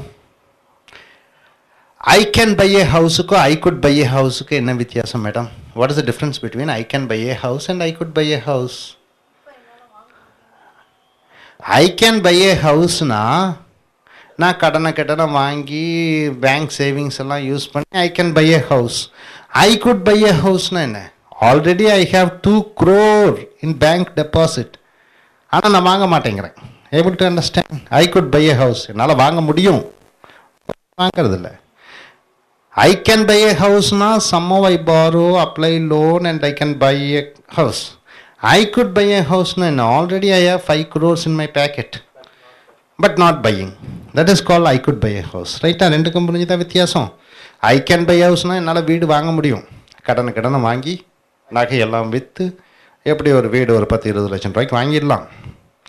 I can buy a house. I could buy a ஹவுஸ்னா என்ன, பேங்க்கில் எனக்கு 50 லட்சம் ரூபா இருக்கியா, ஆனால் நான் வாங்க மாட்டேன், வாங்குறதுக்கு விருப்பம் இல்லை, அந்த இடத்துல ஐ குட் பை ஏ ஹவுஸ்ன்னு சொல்கிறோம். அடுத்ததாக குட் டு ஹேவ் கூட பாஸ் பார்ட்டிசிபிள், இறந்த காலம் வினையச்சம் ரொம்ப முக்கியம். குட்டு கூட அல்லது குட்டுக்கு பதிலாக இங்கே ஷுட்டு போடலாம், மஸ்ட்டு போடலாம், மைட்டு போடலாம், அதெல்லாம் ஒவ்வொரு மாடல் தன்மைகளை பொறுத்தது. குட்னு என்ன முடியும் முடிந்தது, ஷுட்னு என்ன வேண்டும், வுட்னா முடியும், மைட்னா ஒரு வேலை செய்யலாம். அப்போ குட்டு கூட ஹேவ் கூட இறந்த கால வினையெச்சம். This is use to mention the past ability but no action had taken place. இறந்த காலத்தில் செய்திருக்க முடியும் ஆனால் செய்யவில்லை. இங்கே பாருங்க, I could have gone to யுஎஸ்னா என்ன, I could have gone, America போயிருந்திருக்க முடியும் ஆனால் நான் போகவில்லை. ரைட்டுங்களா? ஒரு 5 வருஷத்துக்கு முன்னாடி எனக்கு பாஸ்போர்ட் கிடைச்சிது, விசா கிடைச்சிது, அமெரிக்காவில் ஒரு கம்பெனிக்காரன் வேலைக்கு கூப்பிட்டான். நான் என்ன பண்ணிட்டேன், போகாமல் என்ன பண்ணிட்டேன், இங்கே ஒரு டீச்சிங் ஜாப் பண்ணிட்டு இருந்தேன். அப்போ நான் மனம் வருத்தப்பட்டு சொல்கிறேன், I should have gone to யுஎஸ்னா என்ன, யுஎஸ்ஏ போய் இருந்திருக்க வேண்டும். இந்த இக்கிறேன் வந்திருக்கிறேன், போயிருக்கிறேன், செஞ்சிருக்கிறேன், செஞ்சிருந்திருக்கணும். இப்போ செஞ்சிருந்திருக்கணும்னு என்ன, இறந்த காலத்தில் ஒரு காரியத்தை செய்திருந்திருக்கணும் என்று சொல்லும் பொழுது இந்த குட் ஹேவ் கூட இறந்த கால வினையெச்சம் பாஸ்ட் பார்ட்டிசிபிள் கான் யூஸ் பண்ணுறீங்க. I could have gone to யுஎஸ்னா என்ன, நான் அமெரிக்கா போயிருந்திருக்கணும் ஆனால் உண்மையில் என்ன நடந்தது, போகவில்லை. We could have purchased an house என்றால் என்ன, வீடு வாங்கி இருந்திருக்கணும் ஆனால் வீடு வாங்கவில்லை. வீடு வாங்கி இருந்திருக்கணும், அது செஞ்சுருக்கணும், அதை படிச்சிருக்கணும், போயிருந்திருக்கணும் அப்படின்லாம் சொல்லும்போது குட் ஹேவ் கூட இறந்த கால வினையெச்சம் யூஸ் பண்ணுறீங்க. They could have released him, அவர்கள் அவனை விடுவித்திருந்திருக்க வேண்டும் ஆனால் விடுவிக்கவில்லை. புரிஞ்சுதுங்களா? இப்போ நிகழ்காலத்தில் ஒரு உண்மை நடந்திருக்கு. என்ன, நான் டீச்சராக வேலை பண்ணிகிட்டு இருக்கேன். நான் டீச்சிங் ஜாப் பண்ணி இருந்திருக்கக்கூடாதுன்னு சொல்லும்போது எப்படி சொல்லணும், பண்ணி இருந்திருக்க முடியாது. ஐ couldn't have become a teacher if he has not supported. அப்படியாக சொல்ல வேண்டும். hope you are able to understand. அப்போ மறுபடியும் சொல்கிறோம், கேன் அண்ட் குட் எங்க, பர்மிஷன் அனுமதி வழங்கும் பொழுது, ஆர்டர் கட்டளை இடும் பொழுது, பொறுமையாக அமைதியாக தாழ்மையாக கேட்கும் பொழுது, இறந்த காலத்திலே நிகழ்காலத்திலே எதிர்காலத்திலே செய்யக்கூடிய ஒரு ஆற்றலை பெற்றிருப்பது. குடஹாவோட இறந்த கால வினையெச்சம் யூஸ் பண்ணும்போது இறந்த காலத்தில் ஒன்று நடந்திருக்க வேண்டும், நடக்கவில்லை என்று பயன்படுத்தும் பொழுது குட் ஹேவ் யூஸ் பண்ணுறோம். ரைட்டுங்களா? Hope you are able to understand. இது நல்லா தெரிஞ்சு அறிந்து கொள்ளுங்கள், இது ரொம்ப ரொம்ப முக்கியமானது. Thank you. Model verb may and might. This is the condition third. See, what are the modal verbs? May and might. The modal verbs may and might are also main and auxiliary verbs. What do you mean by auxiliary verbs? Can, could, should. Helping verbs. Am, is, are, was, were, will be, shall be. It helps the action verb. May be or may come. May is an auxiliary. Come is an action verb. So here they are used for number one. What is the, where is it used? Permission. Number two? Possibility. Possibility, the chances. And number three, where is it used? Wish. Wish. Number four, where is it used? Prayer. Prayer. Number five, where is it used? Purpose. Number six is the most important. Might, may or might plus have plus past participle says about the possibility of the past action. Means what? In past it might have happened but did not happen. Able to understand? I might have gone to Delhi. I might have got sent term. She might have gone to US. Able to understand this, sir? Right. May and might as permission, number one. What is it given? May I? Permission. You can use, can I use your pen? Shall I use your pen? Next. Yes, you may use my pen. Permission is granted. When you ask the permission, you are using may. When the permission is granted, you are using may once again. Okay, number B. Number two. May and might is used as possibility. Possibility means what? Chances. Probability means what? Possibility means what? Probability means 50% chances. Possibility means 75% chances. What is it given here? He said he might come here. He said he might come here means what? The possibilities are there. If you drive fast, you may meet with an accident. Possibility is there. If you drive fast, high possibility is meeting with an accident. May and might as used as wish. May God bless you. It is a wish. May you succeed. So may is used as wish also. May God bless you. May you succeed. Now may and might is used as prayer. What is the given here sentence? Pray God, He may help you. So may and might is used as prayer. So 1, 2, 3, 4 you have seen. The fifth, may and might is used as what? As purpose. He bought lottery. He bought lottery tickets so that purpose. What is the purpose? He might Win money. So the purpose. He bought the lottery tickets. What is the purpose? Winning. Might. So for purpose you are using might. He studied hard so that purpose. What is the purpose of studying hard? He may get university rank. So next, may and might plus have plus past participle says about the possibility of the past actions. Chances are there to happen in the past but did not happen. For example, what? She might have failed in the exams. This one sentence, what do you understand? She might have failed in the exams. Actually, what happened? Did not happen. What happened? Say, according. She might have failed. What happened really? She has passed in the exams. She has passed in the exams. If you put a condition, if she had not studied well, she might have failed in the exams. So is the past condition. See, if you use she might have failed in the exam means it has not happened. So might plus have plus past participle, it has not happened in the past. That's what it's all about. See, they might have seen. What do you mean by this? They might have seen. What does actually happen? They have not seen.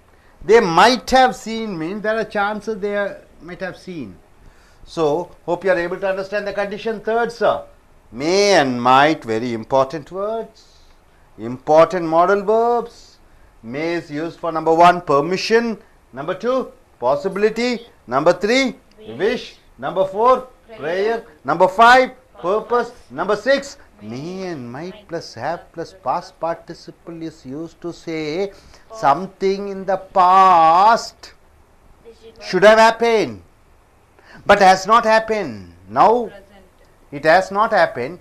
In the past, if I have done that, something might have happened. So able to understand, my dear friends? No doubt about it. Yes, close.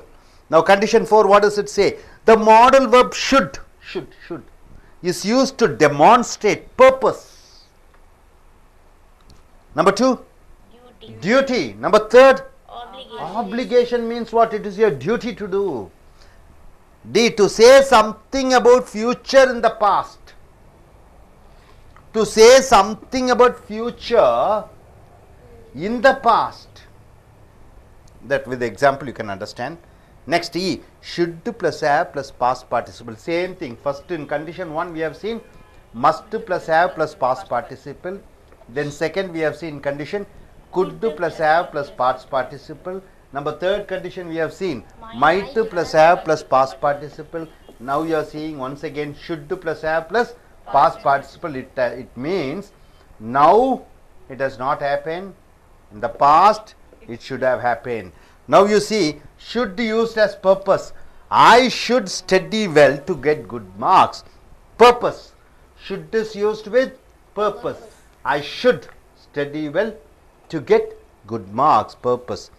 Then should as a duty. What is it given here? I should be in the class. It is my duty to attend the class. We should save money. Saving money is my duty. See, should is used as obligation. What do you mean by obligation, sir? It's on duty. It is your duty to do it. We should help the poor. It is the obligation. I should help my father. It is the obligation. And should is used to say something about future in past. You see, my father told me that I should study well.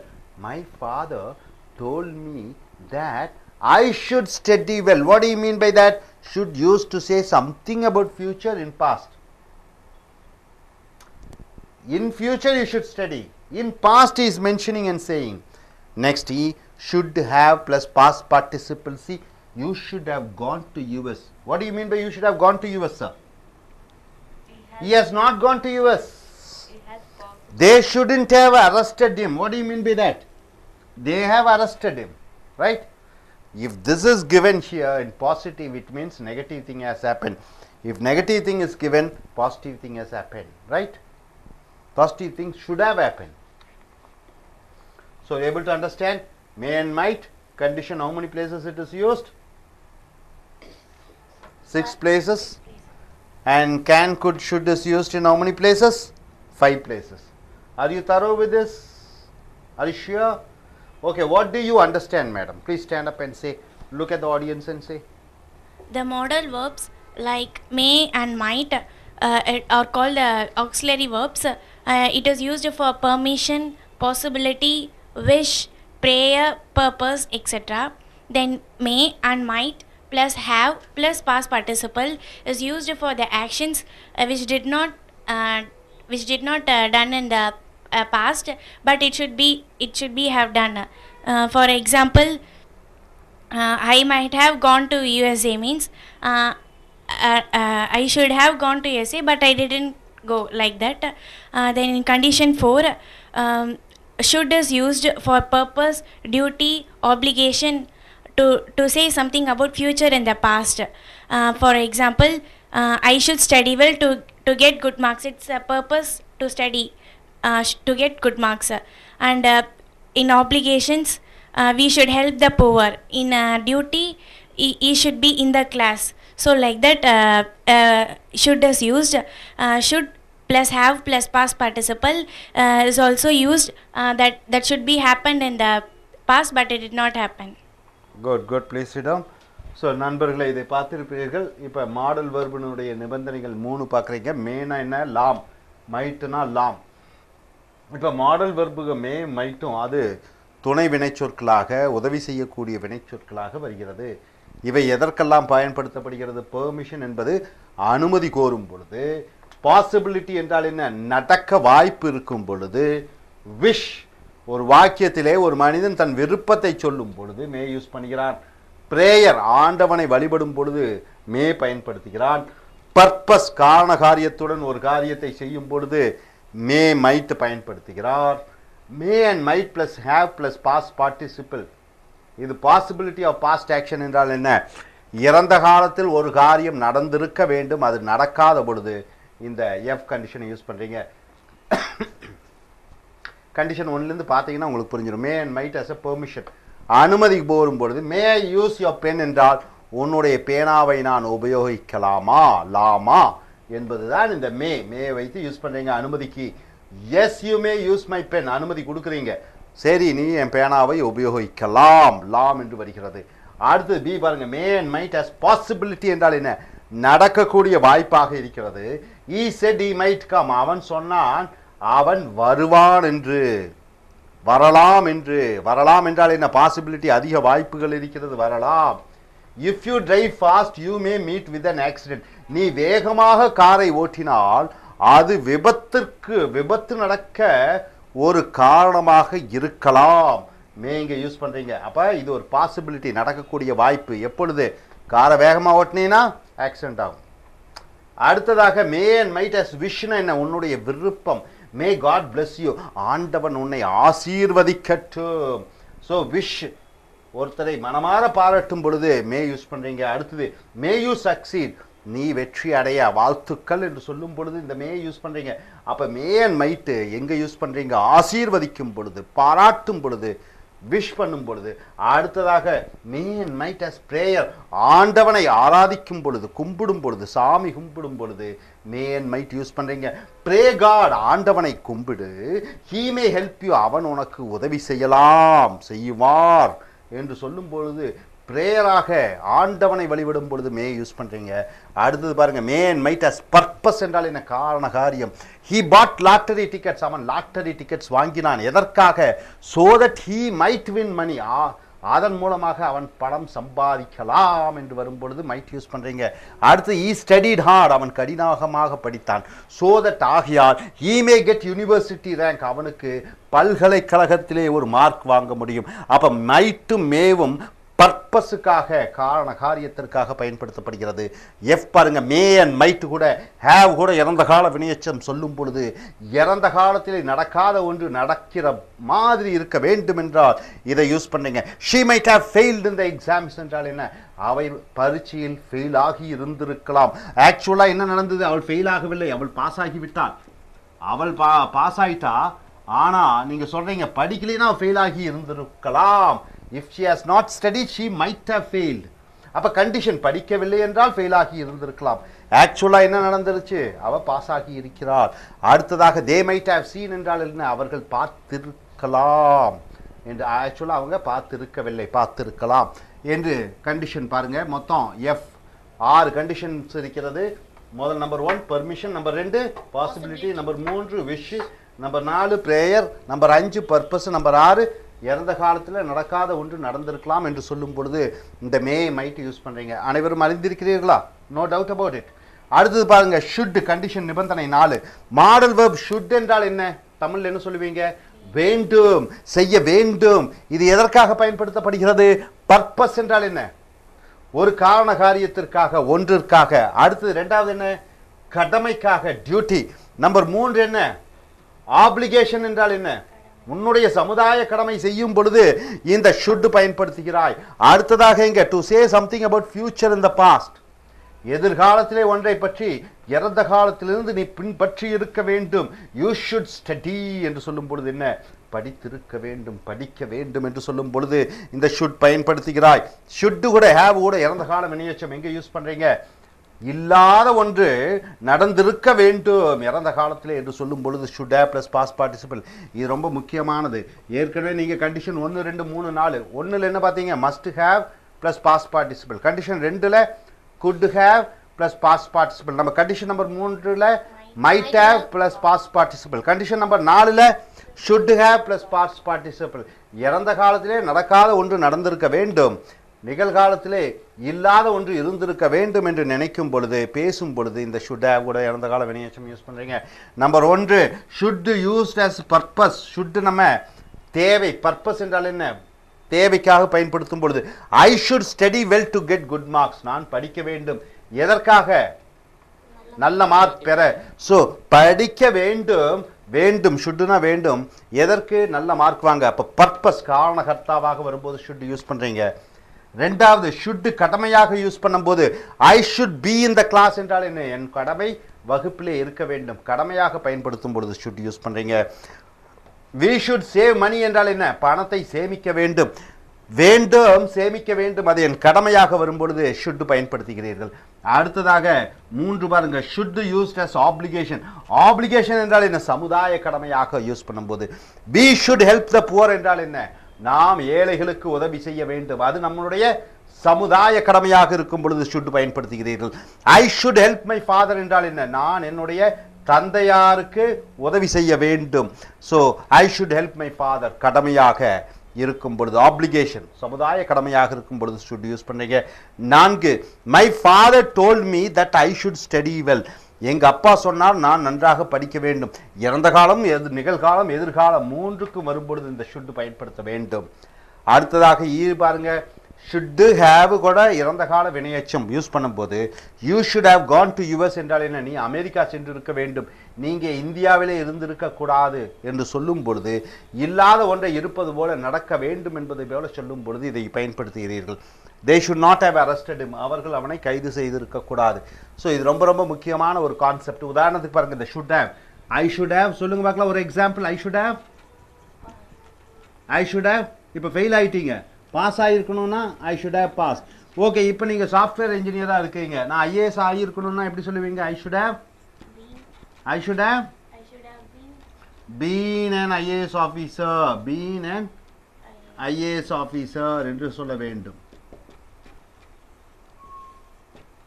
சரி, நேற்று நீங்கள் ரொம்ப ஹாப்பியாக இருந்தீங்க, ரொம்ப சோகமாக இருந்தீங்க, சந்தோஷமாக இருந்திருக்க வேண்டும் என்று சொல்லும் பொழுது yesterday I should have been happy.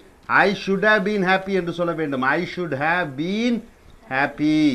So இது ரொம்ப ரொம்ப முக்கியமானது. இந்த should have been, should have, would have, past participle, very very important. Okay, able to understand? Okay, now in short, Mr. what do you understand? Can you say in Tamil? Please stand up and look at the audience and say what do you understand? Modal verbs may and might எங்கெங்க use ஆகுதுன்னு பார்க்குறோம். First permission, may I use your pen, நான் உன்னுடைய பேனாவே உபயோகித்துக்கலாமா அப்படின்னு கேட்குறது, permission வாங்குறதுக்கு. Possibility, ஒன்று possible நடக்கிறதுக்கு எவ்வளோ சான்சஸ் இருக்குன்னு பார்க்கறதுக்கு. He set he might come here, அவன் சொன்னான் அவன் வந்து இங்கே வருவான் வரலாம் அப்படின்னு சொன்னான். மே அண்ட் மைட் ஆஸ் விஷ், ஒரு விஷுக்காக சொல்கிறது வந்து மே காட் பிளஸ் யூ. அப்புறம் வந்து ஆஸ் ப்ரேயர் வந்து may pray God he may help you, கடவுளை வழிபடு அவன் வந்து அவன் ஹெல்ப் பண்ணுவாங்க அப்படின்னு சொல்கிறான். May and might as purpose, he bought lottery tickets so that he might win money, அவன் வந்து பணத்தை ஜெயிக்கிறதுக்காக அவன் வந்து லாட்ரி டிக்கெட்ஸ் வாங்கினா, அது பர்பஸ்க்காக சொல்கிறாங்க. May and might plus have plus past participle, இது அது வந்து ஒரு நடக்காத ஒன்றை நடந்திருக்க வேண்டும் அப்படின்னு சொல்கிறது மாதிரி. She might have failed in the exam, அவன் வந்து ஃபெயில் ஆகிருக்கலாம் அப்படின்னு சொல்கிறாங்க, ஆனால் அவன் வந்து பாஸ் ஆகிருக்கான். Condition 4 modal verbs, purpose, duty, obligation, அப்புறம் to say something about future in the past, அப்புறம் should have plus past participle. First one purpose, I should study well to get good marks, நல்ல மதிப்பெண் வாங்கிறதுக்காக நான் நல்லா படிக்கணும், purpose. Should used as duty, I should be in the class, ஒரு கிளாஸில் இருக்க வேணும் அப்படின்ற ஒரு டியூட்டிக்கு. அப்புறம் should used as application, we should help the poor, நம்ம வந்து ஏழைங்களுக்கு உதவி செய்யணும், அது வந்து நம்ம கடமை அப்படின்னு சொல்கிறோம்.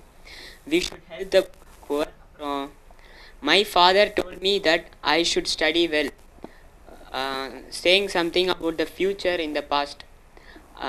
You should have gone to USA, should have gone to USA, நான் வந்து யூஎஸ்ஏக்கு போயிருக்கணும் ஆனால் இப்போ போகல, அதை பற்றி தான் பார்த்தேன். குட். ஓகே, ஒரு சின்ன ஒரு எக்ஸசைஸ் தான். இந்த ஷுட் ஹேவ் மைட் ஹேவ் வச்சு யாராவது ஒரே சென்டென்ஸில் சொல்லுங்க பார்க்கலாம். Should have plus past participle plus might have plus past participle, யாராவது ஒரு சென்டென்ஸ் சொல்லுங்க பார்க்கலாம். இது ரெண்டு வரணும், ரெண்டு ஒரே சென்டென்ஸில் வர மாதிரி.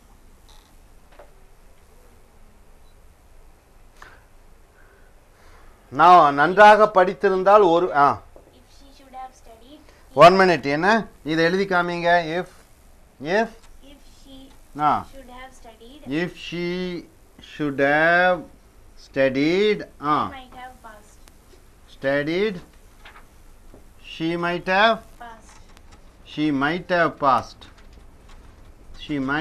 passed. அப்படின்னா என்ன அர்த்தம்? அவ படிச்சிருந்தா பாஸ் ஆகிருப்பா. அப்ப என்ன ஆக்சுவலா என்ன இருக்குது? அவ படிக்கல, பாஸ் ஆகல. ரைட்டா? என்ன மேடம் புரிஞ்சுதுங்களா? ஷுட் ஹேவும் மைட் ஹேவும் ரெண்டு மிக்ஸ் ஆகி வருது. கூட குட் ஹேவும் போடலாம், வுட் ஹேவும் போடலாம், என்ன வேணா என்ன மஸ்ட் ஹேவும் போடலாம். அப்போ இதெல்லாம் மஸ்ட் ஹேவ் ஷுட் ஹேவ் போகும்போது என்ன அர்த்தம்? நடக்காத ஒன்று, நடைபெறவில்லை. புரிஞ்சுதுங்களா? Okay, good. Dear friends, so far we have seen 4 conditions of modal verbs. What are they? Can you say? We have seen with must, we have seen with can and could, we have seen with might, then we have seen with should. Now we are going to see the modal verb condition 5 and 6 we are going to see. Right, sir? Now, the modal verb ought to. What do you mean by ought to? Is used for what? Number 1? Duty. Duty means what? You have to do. It is your must. Social obligation. Okay, duty. Then after that what? Number 2? Moral obligation. What do you mean by moral, man? Moral science. Have you heard about moral science? Moral means this is what? As a human being you have to do. Moral obligation. Obligation means what? That is your responsibility. Then ought to plus have plus past participle is used in relation to the past duty. Past you should do, which was not been bothered to do. Past you should do, but you have not bothered to do. Got it, sir? See, one, my dear friend, ought, O-U, how do you spell it? O-U-G-H-T. Then you are adding to as a preposition. Then after that what it should come? Present tense verb should come. Ought to help. Ought to take care. Ought to look after. Ought to take care. Ought to look after. So whom are you looking after? You have to look after your parents. So after ought to, present tense comes. After ought, one infinite comes. So the modal verb ought to is used for duty, moral obligation. Ought to plus have plus past participle is used in relation to the past duty or obligation which has not been bothered to do. See, number 1, ought to as a duty. What is the example is given here? Ought to as a duty. What is the example given here? Everybody? What is the example given here? Could you tell me? You ought to eat well to be fit. To be fit, you ought to eat well. Your duty to eat well. Number 2, ought to as a moral obligation. What is that? I ought to take care of my parents. I ought to take care of my parents. So it is your moral obligation. Your parents are old. You are earning 30,000, 50,000. You have to take care of your parents. Then what is the second example? We ought to help the poor people. We ought to help the poor people. Number C, ought to plus have plus past participle. See here, what is it given? Past action of duty which was not done. Past tense, it was your duty, you are not doing. What is the example given here? They ought to have taken care of their parents. So, one fellow, what he has done after marriage, he is not bothered to take care of parents. He is not giving any pocket money. He is not giving food. So, we are saying he should have taken care. Then you are using they ought to have taken care of their parents. What is the next one? They ought to have saved their lives. They ought to have saved their lives. See, in what happened? Some in Afghanistan or in Iraq or in Sri Lanka, war has happened, isn't it? People have been killed. Or in Pakistan, what happened? One prisoner, Indian prisoner, was beaten and he is about to die. He is dead mentally. I mean, he is mentally he is dead. Physically he is alive. His head is, they hit his head, other prisoners. So he has gone to a coma state. So who should have helped? Pakistan government ought to have saved their lives if a lot of people are there. We're able to understand this, see conditions. Okay, next here, you see condition 6. Two things are there. One is USE used to.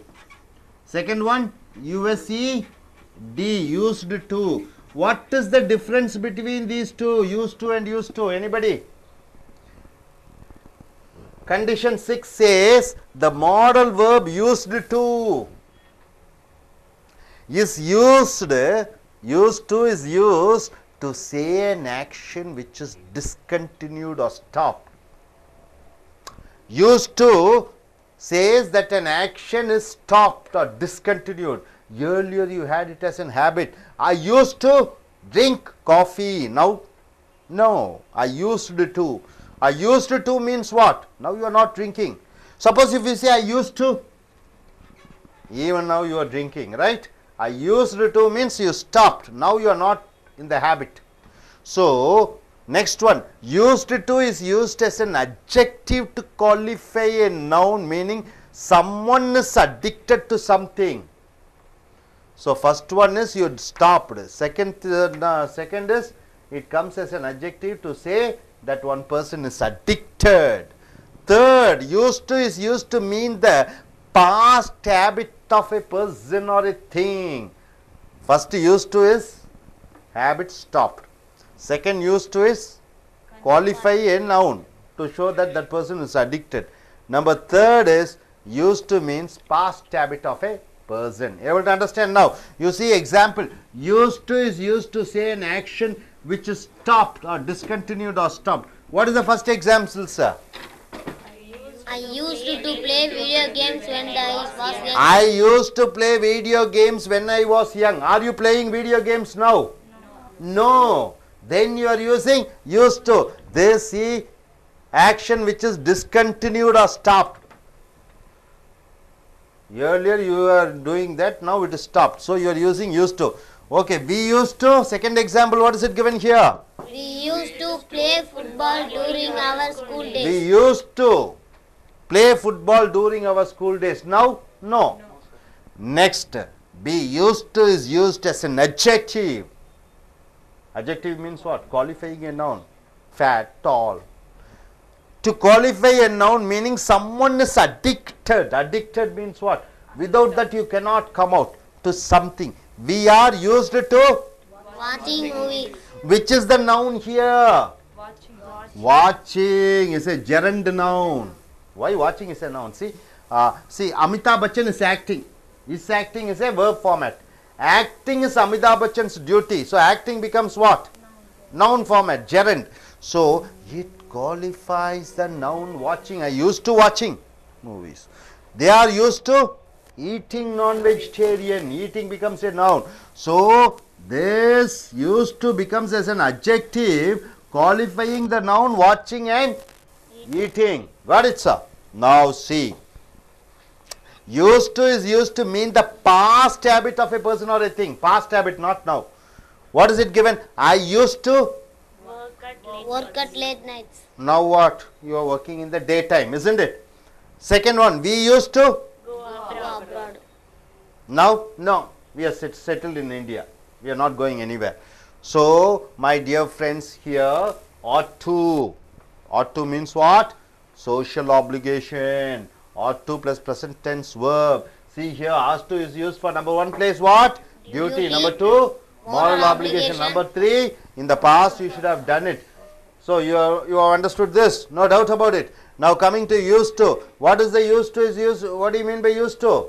Three places it is used. Number one, Used to do which is discontinued or stopped. discontinued, stopped, not now. Right, sir?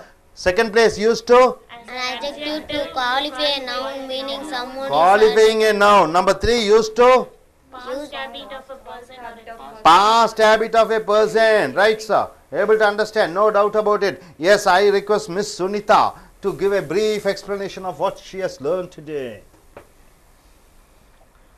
Condition fifth, the modal verb ought to is used for duty, modal obligation, ought to plus have plus past participle is used. For example, duty. You ought to eat well to be fat. Okay, you are able to understand this, right? Now, what you are able to understand with used to, sir? Used to. The modal verb in condition 6, the modal verb used to is used in three places. First one, it is used to say an action which is discontinued.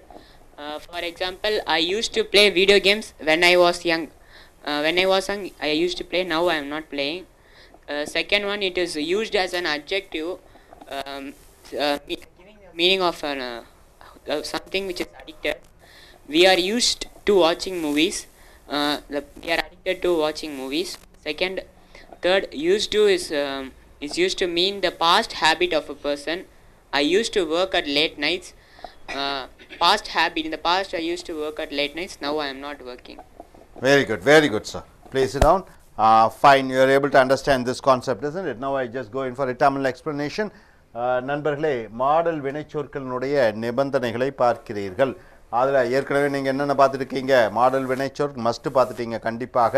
அடுத்தது can பார்த்துட்டீங்க, முடியும், good. அடுத்தது மே, லாம் பார்த்துட்டீங்க. அடுத்தது should, வேண்டும் பார்த்துட்டீங்க. இப்போ நீங்கள் பார்த்துக்கிற கண்டிஷன் 5.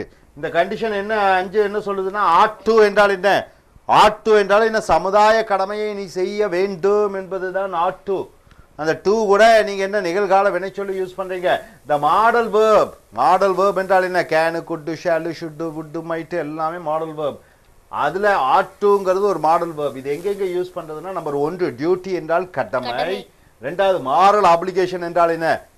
மாரல் ஆப்ளிகேஷன் என்றால் என்ன? சமுதாய. மாரல் என்றால் மனோதத்துவ ரீதியாக நீ சமுதாயத்துக்கு கடன்பட்டிருக்கிறாய். ஆப்ளிகேஷன், பெற்றோர்களை பார்த்துக்கொள்ள வேண்டும், அனைத்தும். அடுத்ததாக ought to plus have plus past participle என்றால் என்ன? ஒன்றை நீ செய்திருக்க வேண்டும் ஆனால் செய்யவில்லை, அந்த மாதிரி இடத்துல. அப்போ இது மொத்தம் பாருங்க, ஆட் டு வந்து ஒரு கடமையாக சொல்லும் பொழுது you ought to eat well to be fit அப்படி என்றால் என்ன? இப்போ தம்பி தமிழ்ச்செல்வன் எழுந்துரு, எழுந்துரு. இந்த பையன் எப்படி இருக்கான்? ஒல்லியா இருக்கான். நீ என்ன பண்ணணும்? நல்லா சாப்பிடணும். அப்படின்னா தான் என்னாவ? குண்டாவ, நல்லா உயரமாவ. You ought to eat well to be fit, right? One example. அடுத்ததாக ரெண்டாவது ought to as a moral obligation. I ought to take care of my parents. அப்படின்னா என்ன? நான் என் பெற்றோர்களை பார்த்து கொள்ள வேண்டும் வயதான காலத்திலே. We ought to help the poor people என்றால் என்ன? நாம் ஏழைகளை உதவி செய்ய வேண்டும், ஏழைகளுக்கு. அடுத்தது ஆட் டு கூட ஹேவ் கூட பாஸ்ட் பார்ட்டிசிபிள். பாஸ்ட் பார்ட்டிசிபிள்னா என்ன சார்? சொல்லுங்க பார்க்கலாம். ஏதாவது ஒன்று. Eaten, spoken, played, taken, developed. அப்ப I ought to have taken. I ought to have taken care of my family. I ought to have spoken to my brother. I ought to have eaten the lunch which my mother gave. But you have not done. ஆனா நீ செய்யல. அம்மா கொடுத்த சாப்பாடு நான் சாப்பிட்டு இருக்கணும். அண்ணன் கூட நான் பேசி இருக்கணும். பெற்றோர்களை நான் பார்த்திருக்க வேண்டும், செய்திருக்க வேண்டும், அக்கறை எடுத்து கொண்டிருக்க வேண்டும். ஆனால் நீ செய்யவில்லை. செய்யாத வேலையை செய்திருக்க வேண்டும் என்று சொல்லும் பொழுது இந்த சி பங்கை உபயோகிக்கிறாய். அப்ப ஆட்டு 3 இடத்திலே 1 கடமை, 2 மாரல் உன்னுடைய சமுதாய கடமை, 3 இறந்த காலத்திலே 1 செய்திருக்க வேண்டும். இப்படி 3 இடத்திலே வருகிறது. அடுத்ததாக பாருங்கள் நிபந்தனை 6. Used to use to. ஐயா இந்த யூஸ் டுனா என்ன? யூஸ் டுனா என்ன? யூஸ் டுனா இப்போ நான் கேட்குறேன், தம்பி கார் ஓட்டுவியா? கார் ஓட்டுவியா? நான் கார் ஓட்டுற பழக்கம் எனக்கு இருக்குது. அப்போ எப்படி இங்கிலீஷில் சொல்லுவேன்? ஐ யூஸ் டு டிரைவ் கார். அப்போ இறந்த காலத்தில் இப்போவும் நான் யூஸ் பண்ணுவேன். நான் கார் ஓட்டுவியான்னு நான் மறுபடியும் கேட்குறேன். இறந்த காலத்தில் ஓட்டிகிட்டு இருந்தேன், இப்போ ஓட்டுறதில்லை. எப்படி சொல்லுவார் அவரு? I use to drive car, not now. புரிஞ்சுதா? அப்போ யூஸ்டு டுனா இறந்த காலத்தில் அந்த பழக்கமாக இருந்தது, அது முடிஞ்சிருச்சு. யூஸ் டுனா என்ன? இப்போவும் அந்த பழக்கம் இருக்குது. அப்போ இங்கே பாருங்க, மாடல் வேர்ப் யூஸ் டு எங்கே யூஸ் பண்ணுறோம்? To say an action which is discontinued or stopped. Use டுனா இறந்த காலத்தில் ஒரு பழக்கமாக வச்சுருந்தேன், இப்போ நிறுத்திட்டேன். Used to is used as an adjective to qualify a noun, meaning someone is addicted to something. அப்படின்னா என்ன? எனக்கு இறந்த காலத்தில் ஒரு பழக்கம் இருந்தது, அதுக்கு நான் அடிமையாகி விட்டேன் என்று பெயருரிச்சொல் தன்மையாக வருகிறது. பெயருரிச்சொல்னா என்ன? உயரமான பையன், பெரிய ஊர், அந்த உயரமான பெரிய அந்த மாதிரி யூஸ் டு என்பது ஒரு பெயருரிச்சொல்லாக வந்து ஒரு நவுனை குவாலிஃபை பண்ணிக்கிறது. மூன்றாவது use to is use to mean the past habit of a person or a thing. இறந்த காலத்தில் ஒருவனுக்கு ஒரு பழக்கம் இருந்தது அல்லது ஒரு விஷயத்தில் ஒரு அடிமையாக இருந்தான். இப்போ நான் சொல்கிறேன், என்ன சொல்கிறேன்? ஐ யூஸ் டு ப்ளே ஃபுட்பால்னு சொல்லலாமா? ஓகே, அந்த ஒரு பழக்கம் இருந்தது. இப்போ பாருங்கள், use to as an to say an action which is discontinued or stopped. அப்போ யூஸ் டு இறந்த காலத்தில் ஒரு பழக்கமாக இருந்தது, இப்போ நிறுத்தப்பட்டிருக்கிறது. ஏதோ ஒன்று சொல்லுங்க பார்க்கலாம். உதாரணம் என்ன எழுதியிருக்கு? I use to play video games when I was young. அப்படின்னா நான் இளமையாக இருக்கும் பொழுது வீடியோ கேம்ஸ் விளையாடுவதை நான் வழக்கமாக கொண்டிருந்தேன். இப்போ அந்த ஹேபிட் இல்லை. ரைட்டா சார்? இரண்டாவது பாருங்க, we used to play football during our school days. என்ன, பள்ளி பருவத்திலே நாங்கள் ஃபுட்பால் விளையாடுவதை எங்கள் பழக்கமாக கொண்டிருந்தோம், ஆனால் இப்பொழுது இல்லை. ரைட்டா சார்? அடுத்ததாக பி பாருங்க, used to is used as an adjective. used to வந்து பெயருரி சொல்லாக உயரமான, அழகான, சிகப்பான அந்த மாதிரி யூஸ் பண்றோம். to qualify a noun meaning someone is addicted to something. யாரோ ஒருவர் யாரோ ஒன்றுக்கு அடிமையாகி இருக்கிறார். உதாரணத்துக்கு பாருங்க, we are used to watching movies. இதுல பெயர் சொல்லுது watching. அப்ப used to watching. அப்ப used to என்பது பெயருரி சொல், அட்ஜெக்டிவாக வருகிறது. வாட்சிங் என்பது பெயர் சொல். என்ன வாட்சிங் என்பது பெயர் சொல்லுன்னு சொல்றீங்க? அது வினை சொல்லு, வேர்புன்னு சொல்லுவீங்க. இல்ல, இப்ப வந்து பாருங்க, அமிதாப் பச்சன் நடித்து கொண்டிருக்கிறார். அமிதாப் பச்சன் இஸ் ஆக்டிங் சொல்லுவோம். நடிப்பது அமிதாப் பச்சனுடைய கடமை. எப்படி சொல்லுவீங்க? Acting is Amitabh Bachchan's duty. இப்ப Amitabh Bachchan is acting, Amitabh Bachchan is ஆக்டிங்னு வச்சுக்கோங்க. இது வேர்பு ஃபார்மேட்டா வருது. இந்த ஆக்டிங் முன்னாடி வந்துட்டு இஸ் பின்னாடி வந்துருச்சுன்னா இந்த ஆக்டிங் என்னவாயிருது? நவுனாக மாறுகிறது, பெயர் சொல்லாக மாறி வருகிறது. Acting is Amitabh's duty.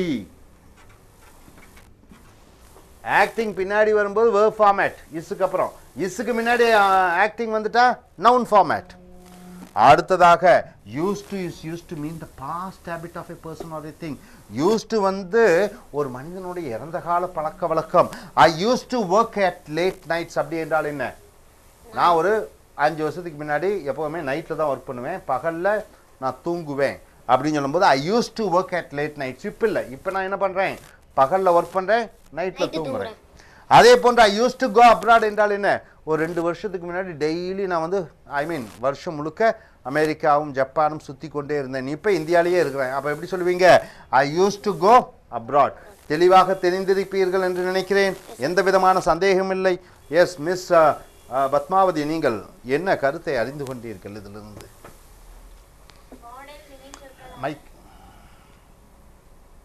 Model வினைச்சொற்களான out to அது எந்த இடத்தில் பயன்படுத்துகிறோம் என்றால், டியூட்டி நம்மளுடைய கடமையை குறிப்பதற்கும், ஆப்ளிகேஷன்ஸ் சமுதாய கடமையை குறிப்பதற்கும் பயன்படுத்துகிறோம்.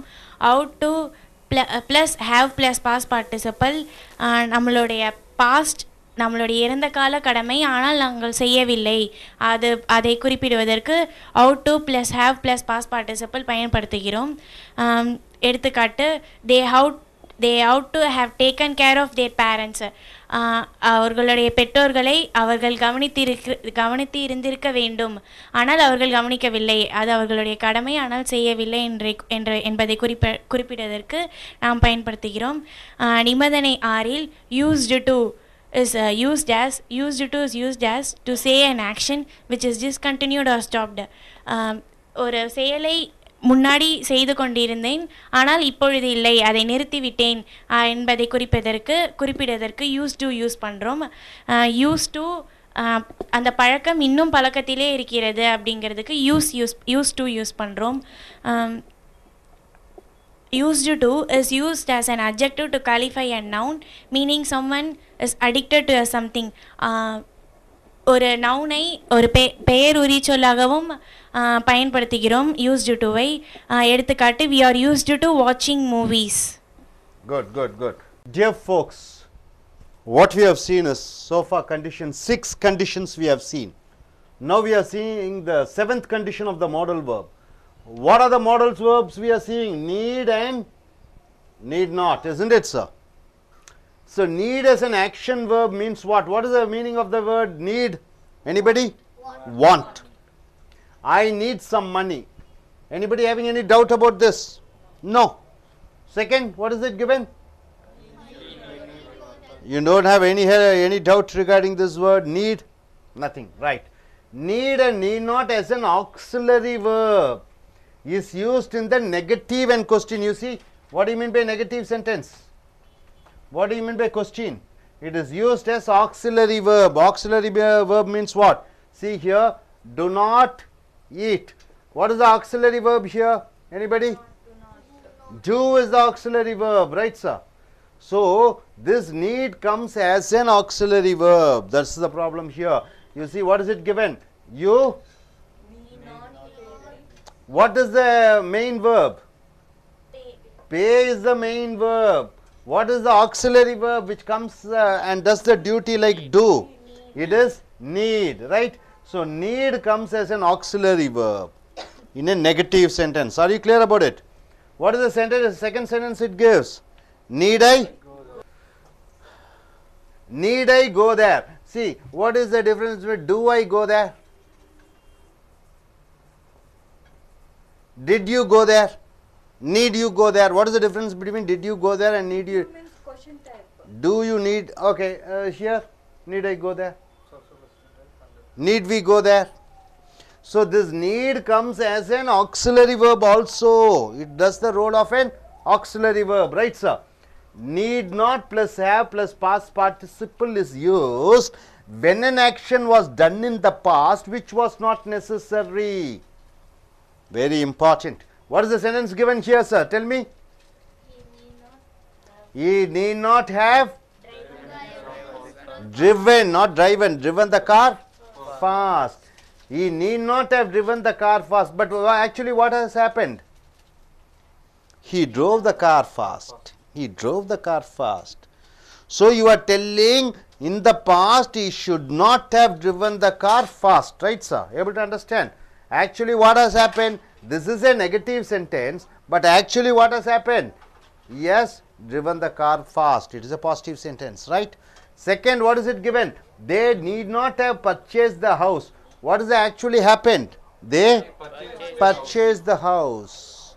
In the past, they purchased the house and we are telling them they should not have purchased the house. They need not have purchased that house. So, modal verb need and need not able to understand, sir. Need is used as a want, as a verb. Need as an auxiliary verb. It comes for negative and question. I need not study. Need I go there? So need comes as a question and need comes as a negative as an auxiliary verb. It does the function of an auxiliary verb. Here need functions as a action verb, as the meaning is want. Here need not is used for what? Something happened in the past, need not have happened, it should not have happened, then you are using need not have driven the car. Able to understand this? No doubt about it. Yes sir. Now coming here, condition 8, have to. Have to means what? Have to. You know what do you mean by have? I have a pen. Say I have a pen. I have a pen. So what is the duty of this pen? I have? It possesses. Okay, next, I have seen. I have seen. What is the duty of this have? I have seen. A helping verb or auxiliary verb. I have seen. You have already finished. Here, what is the duty of this have? I have to see. I have to see. This have to stands for future or past or present? Future, must. It is an obligation. It is a must. I have to. So this have has 3 duties. Now we are going to see this duty. Have to. Must. See here, the modal verb have to. With have to, what you have to use? Present tense verb. Present tense verb you have to use. I have to see. See is a present tense verb. I have to go. I have to pay. I have to jump. I have to write. So, to mention the compulsion, compulsion means what? You are compelling yourself and the obligation which is subject should do in the present, past and future. I should do in the past, I should do in the present, I should do in the future. The obligation which I should do, then you are using have to. See here, we don't have to follow his orders. What do you mean by that? We don't have to follow his orders. Presently, no need to follow. We had to meet them last month. What do you mean by that? Past tense. Had to meet, compulsory it had to meet. They will have to do exercise from tomorrow. This have to is used for what? Future. So this do not have to follow his orders is used in present tense. This had to meet is used in past tense. Will have to do is used in future. All these are compulsions, isn't it? All these are compulsion which you have to do. Able to understand? No doubt about it. Okay, I request gentlemen, please stand up and summarize what you have learned completely. Take the mic in your hand and look at the camera also. 1 minute. Yeah, just 1 minute. Yeah. We are using the word need in 3 type of sentences. One is we are using as a main verb, and in second one we are using it as an auxiliary verb, and in third type we are using as a have plus participle for perfect sentences. In the past it should not have happened. Okay. Yeah, Condition 8, what does it say? Have to, the verb have to we are using in 3 different type of sentences. Have to means it's for compulsion or obligation, and in this first type we are using in the present tense, and in the second sentence we are using in the past tense, and third sentence we are using for the future obligation. Present compulsion, past compulsion and future compulsion. Okay sir, are you clear about it? Yes sir, please sit down sir. So நண்பர்களே, இப்பொழுது நீங்க மொத்தம் model வினைச்சொற்களின் நிபந்தனைகள் 6 பார்த்திருக்கீங்க. இப்போ 7வது பார்த்திருக்கீங்க. NEET என்றால் தேவை, need not என்றால் தேவையில்லை. இந்த நீடும் நீட் நாட் என்று பார்த்தீங்கன்னா அது செய்கை செய்யக்கூடிய வினைச்சொல். சாப்பிட்றது தூங்குறது மாதிரி அதை அர்த்தத்துடன் கொண்டு வரும் பொழுது நீ இது என்ன அர்த்தம் கொடுக்குது? தேவை என்று வருகிறது. ஐ நீட் சம் மணினா எனக்கு பணம் கொஞ்சம் தேவை. வி நீட் யுவர் ஹெல்ப்னா எங்களுக்கு உங்கள் உதவி தேவை. இந்த மாடல் வெர்ப் சரியாக மாடல் வெர்ப் பார்த்தீங்கன்னா கேனு, குட்டு, ஷாலு, ஷுட்டு அதனுடைய அர்த்தத்துக்கு கொஞ்சம் வித்தியாசமாக வருகிறது. அடுத்ததாக பாருங்க, need and need not as an auxiliary verb. auxiliary verb என்றால் என்ன? துணை வினைச்சொல்லாக வந்து நெகட்டிவ் அண்ட் கொஸ்டின் எதிர்மறைக்கும் கேள்வி வாக்கியத்திற்கு வருகிறது. You need not pay the fees என்றால் என்ன? நீ பணம் கட்டணம் கட்ட தேவை ஆனதாக இல்லை, தேவை இல்லை என்று வருகிறது. இதை பாருங்க, அதே நீங்க யூ டு நாட் பே த ஃபீஸ்ன்னு சொல்லலாம். ஏன் யூ நீட் நாட் பே த ஃபீஸ்ன்னு சொல்றோம்? அப்ப நீடுங்கிறது அந்த டூவனுடைய அந்த அம்சத்தை எடுக்கிறது, அதனுடைய செயல்பாடுகளை எடுக்கிறது. அதுதான் ஆக்சிலரி வெர்ப் என்று சொல்கிறோம். அதே மாதிரி do you pay the fees அல்லது நீ do you want to go there அப்படின்னு சொல்லும்போது நீட் ஐ கோ தேர் என்று சொல்கிறோம். இந்த need do I go there, do you go there, did you go there அப்படியாக நீடு கேள்விக்கு உதவியாக வருகிறது. அப்ப நீடு என்பதுக்கு 2 அர்த்தம் இருக்குது. ஒன்று என்ன சார்? தேவை. இன்னொரு நீடு என்ன? கேள்விக்கும் எதிர்மறைக்கும் நீடு யூஸ் பண்ணுகிறீர்கள். ஸோ இந்த நீடை பற்றி தெரிஞ்சுக்கிட்டீங்க. 3வது நீடினுடைய வேலை என்னன்னு பார்த்தீங்கன்னா நீடு இல்லை, நீடு நாட், தேவையில்லை. அப்போ தேவையில்லை ஹேவ் கூட இறந்த கால வினையெச்சம் யூஸ் பண்ணும்போது இந்த இறந்த காலத்தில் ஒன்று நடந்திருக்கிறது, அது தேவையில்லாத விஷயம். அமெரிக்கா ஈராக்குக்குள்ளே ஆப்கானிஸ்தானுக்குள்ளே நுழைந்திருக்க தேவையில்லை. எப்படி சொல்லுவீங்க? America need not have entered into, he need not have entered Afghanistan, need not have entered Afghanistan. தேவையில்லை, தேவையில்லாமல் மூக்கம் நுழைச்சிருக்காங்க அப்படின்னு சொல்லும்போது need not have ஓட பாஸ்ட் பார்ட்டிசிபிள் யூஸ் பண்ணுறீங்க.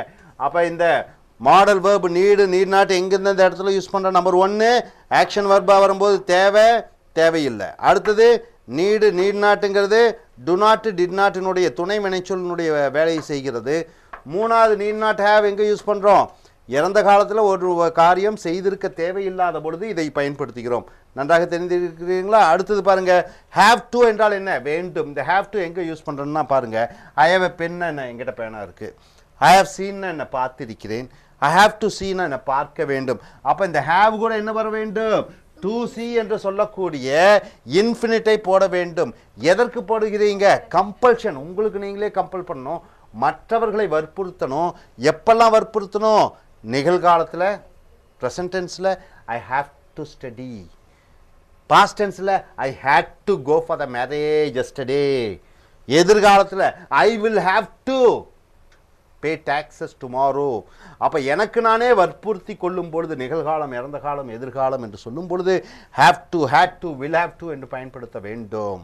ஸோ இங்கே பாருங்க, we don't have to follow his orders, அவனுடைய கட்டளைகளை நாம் பின்பற்ற அவசியமாக இருந்த தேவையில்லை. need not have. அப்போ need not we do not have என்றால் என்ன? தேவையில்லை இப்பொழுது. இப்போ we had to meet them last month, போன மாதம் அவர்களை சந்திக்க வேண்டும். இறந்த காலத்தில் கம்பல்ஷன் கண்டிப்பாக செய்யணும். they will have to do exercise from tomorrow. நாளை முதற்கொண்டு அவர்கள் உடற்பயிற்சி செய்தே ஆக வேண்டும். they will have to. we do not have to னா நாம ஆர்டரை பின்பற்ற தேவையில்லை என்று வரும்போது do not have to. அப்புறம் had to meet னா நம்ம இறந்த காலத்தில் செய்தாக வேண்டும். they will have to do exercise from tomorrow. will have to னா எதிர்காலத்தில். நல்லா நாம வச்சுக்கோங்க. இந்த have to என்பது இந்த have to எங்கெல்லாம் யூஸ் பண்ணுறீங்க? நம்பர் 1 பிளேஸு சொல்லுங்க. எந்த கம்பல்ஷன்? தேச லா, கவர்மெண்ட் லாஸ் கம்பல்ஷன். வேற என்ன லாஸ் சொல்லுங்க பார்க்கலாம்? சொசைட்டி லா, சமுதாய கடமை. அடுத்தது என்ன லா சொல்லுங்க பார்க்கலாம்? கேஸ்ட் லா. நம்ம ஹிந்துஸ் எல்லாம் என்ன சாப்பிடக்கூடாது? ஹிந்துஸ் என்ன மாட்டுக்கறி சாப்பிடக்கூடாது, இல்லை பீஃப். முஸ்லீம்ஸ் என்ன சாப்பிடக்கூடாது? பிக்கு, சிக்கன் சாப்பிடலாம் முஸ்லீம்ஸ். அப்புறம் பிராமின்ஸ் எல்லாம் என்ன சாப்பிடக்கூடாது? நான்வெஜ்ஜே சாப்பிடக்கூடாது. அப்போ இந்த caste laws, society laws, government laws என்ன? நம்ம காரை ரைட் சைடில் ஓடிட்டு போகலாமா? அப்போ we have to drive the car on our left side. அப்புறம் சொசைட்டி லாஸ்னா என்ன? சமுதாய கடமை. பிராமின்ஸ் எல்லாம் என்ன சொல்லணும்? வெஜிடேரியன் தான் சாப்பிடணும். எப்படி சொல்லுவீங்க? Brahmins have to eat vegetarian food. caste laws. அப்புறம் வேற ஏதாவது லாஸ்? Family loss. அப்புறம் வேற ஏதாவது லாஸ் இருக்கா சார்? Company laws. அப்புறம் ஸ்கூல் லாஸ், காலேஜ் லாஸ், நிறைய லாஸ் இருக்கு. கம்பெனிக்கு 9 மணிக்கு சரியா போகணும். எப்படி சொல்லுவீங்க? I have to go to my office at 9 o'clock. அடுத்தது ஃபேமிலி லாஸ் சொல்லுங்க பார்க்கலாம். நான் எங்க அப்பா அம்மாவை பார்க்கணும். have to take care of my family. அப்ப இந்த சட்டங்களை பின்பற்றும் பொழுது இந்த have to கூட present tense verb யூஸ் பண்றீங்க. நன்றாக தெரிந்திருக்கும் நினைக்கிறேன். மிஸ் பத்மாவதி, நீங்கள் என்ன அறிந்து கொண்டிருக்கிறீர்கள் சொல்ல முடியுமா? நிபந்தனையில் மாடல் வினைச்சொல்லான நீட் அண்ட் நீட் நாட் எதற்கு பயன்படுத்துகிறோம் என்றால் நீட் அதுவே அது ஒரு வினையாக பயன்படுத்துகிறோம். ஐ நீட் சம் மணி அது அதற்கு எடுத்துக்காட்டு. நீட் அண்ட் நீட் நாட் துணை வினைச்சொல்களாக பயன்படுத்துகிறோம். எதிர்மறை வாக்கியங்களுக்கும் வினாக்களுக்கும் பயன்படுத்துகிறோம். எடுத்துக்காட்டு you need not pay the fees. இது எதிர்மறை வாக்கியத்துக்கு துணை வினைச்சொல்லாக பயன்படுத்துகிறோம். Need not have plus past participle.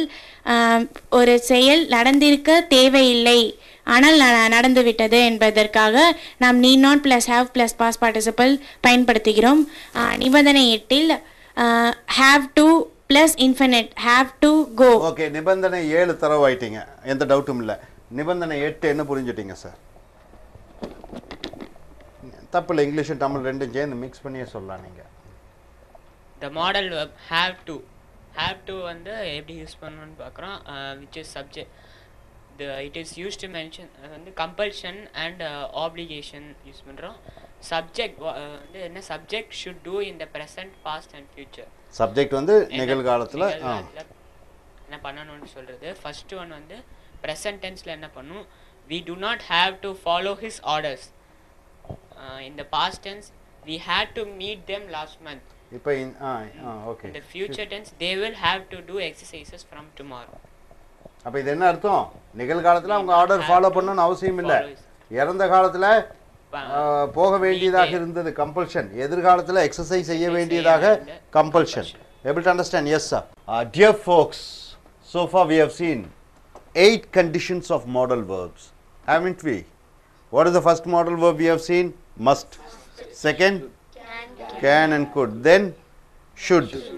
Then may, might. Then need and needed to. Okay, then have to.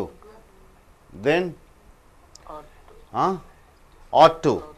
8. Then now we are coming here to modal verb. 9th condition, that is auxiliary verb as a modal verb. See here, auxiliary verb am, you know, everybody knows about am, is, are, was, were. what is it called? Auxiliary verbs, isn't it? Everybody are clear about it. Plus infinite. Infinite means what? 2 plus present tense verb. So am, is, are, was, were plus infinite. Infinite means 2 plus present tense verb is used to give an order. Used to give an order. So it changes into what? As an order. Am, is, are, was, were, will plus 2 plus present tense, it gives an order. You are to come. You are to come here. He is to study. So here, to make a plan in the present, past and future, 3 places. First place is used to give an order. Sorry, second place, what is it given? Make a plan in the present, in the past, in the future. Third, am, is, are, was plus infinite is used for what? Obligation and compulsions.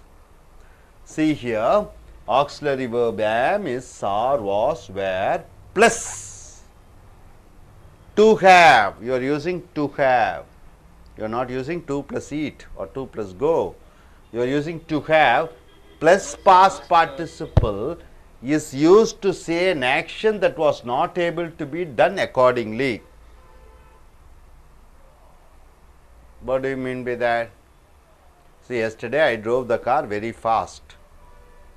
I should have driven the car properly. So what do you say? I was to have driven the car properly. So now with the examples you will be able to understand. You see here, am is the first structure. What is that? Am, is, are used to give an order. Am, is to, was to, are to, were to plus present tense verb as an order. See here, how is it given? Am to, is to, was to, are to, were to plus present tense verb. It means what? An order. See, I am to buy an house next month. What do you mean by that? I am to buy an house next month. Future, I am going to buy an house. I am to buy an house next month. Next, see, she was to resign her job last month. What do you mean by that? She was to resign her job last month. Last month, she was supposed to resign. So, am, is, or was, it is used in past tense also. It's an order like. Third, they are to act in the movies. They are to act in the movies. It is in the present tense. We were to apply for a job. We were to apply for a job. It is a past condition. Next, what is it given? Be, am, to, is to, was to, are to, were to plus present tense verb is used to give an order. Same thing is given here, but in condition present, past and future. You are to bring your books tomorrow. It's an order. You are to bring your books tomorrow. It is an order. Next, you see, the police is to be in the village. It is an order. You are to be in the village. The police is to be in the village. See here, then what we are coming here. See, am, is, are, was, were, to have plus past participle is used to say an action that was not able to be done according to the plans. Yesterday, 5 hours you should study, but you are not able to study for 5 hours. See here, I was to have gone to US. What do you mean by that? I was to have gone to US. Last month I was to have gone to US, but the action has not happened. Right, sir? I was to have gone to US, but the action has not happened. The movie was to have released last week. Action not happened. Last week the movie should have been released, but the movie has not been released. So you are using the movie was to have released. Able to understand? Now exercise, you see. So far what you have seen, sir. Am, is, are, was, were, will be, shall be plus 2 plus present tense verb is used for order, and it is used for present, past and future, plans, then obligations and compulsions you are supposed to do. See here we have written, I am to buy an house next month. Here you are to bring your books tomorrow. Then what it is given here? Am, is, or, was, were plus to have plus past participle is used to say past tense. You should have done that, but the action has not happened. So I was to have gone to US means what? Last month I must have gone to US, but I did not go. So I was to have gone. The movie was to have released last week. Last week the movie was to have released, but the movie was not released. Able to understand? Exercise. They must have study hard if they want to get a good job. It is given wrong. They, subject, must, modal verb, have study hard if they want to get a good job. What is the mistake here? If have comes, what you have to use? You should use studied, right? They must have studied hard if they want to get a good job. So the studied is not there. So you can alter in some other way also. What? If study you don't want to alter, what you have to use? You are not supposed to use have. So what is the answer? They must study hard if they want to get a good job. Right, sir? See, the study is used only with what? Must. If you are using have, then you have to use studied, which has not happened. They might have studied. They must have studied. Next, you see, you need not to pay the taxes. It is wrong. What is the correct answer? You need not pay the taxes. Got it, sir?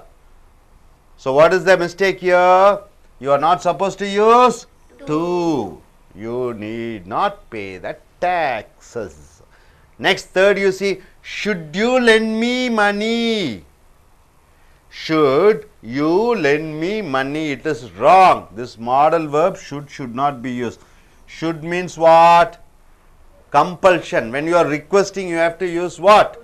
Would you lend me money? When you are requesting somebody help, then you are using would. Able to understand, my dear friends? Next, you see, they was to have caught the train. So they went to railway station. They was to have caught the train. So they went to railway station. It is wrong. What is the correct answer? They were to have caught the train. So they went to railway station. For they, what is the verb should be there? Where should be there? Only for I, he, she, it, or third person singular personal nouns you are using was. Rama was, Rani was. Next, you should take care of your family. It is wrong. You should take care of your family. It is wrong. What is the correct answer? You ought to take care of your family. Why should not be used? Why should you use ought to? It is your duty. Should means just like that you are telling, but taking care of your family, it is your social obligation. So you are using what? Ought to. Got it, sir? So far what we have seen, my dear friend, the conditions of modal verbs. Modal verbs may, must, can, should, would and all we have seen. Now this is a separate modal verb. What is that? Am, is, or, was, were plus to plus present tense verb. It is used for what? It is used for past, present and future condition. Then it is an order. Then am, is, or, was, were, will be, where plus what is it given? To have plus past participle. It means something in the past which has not happened.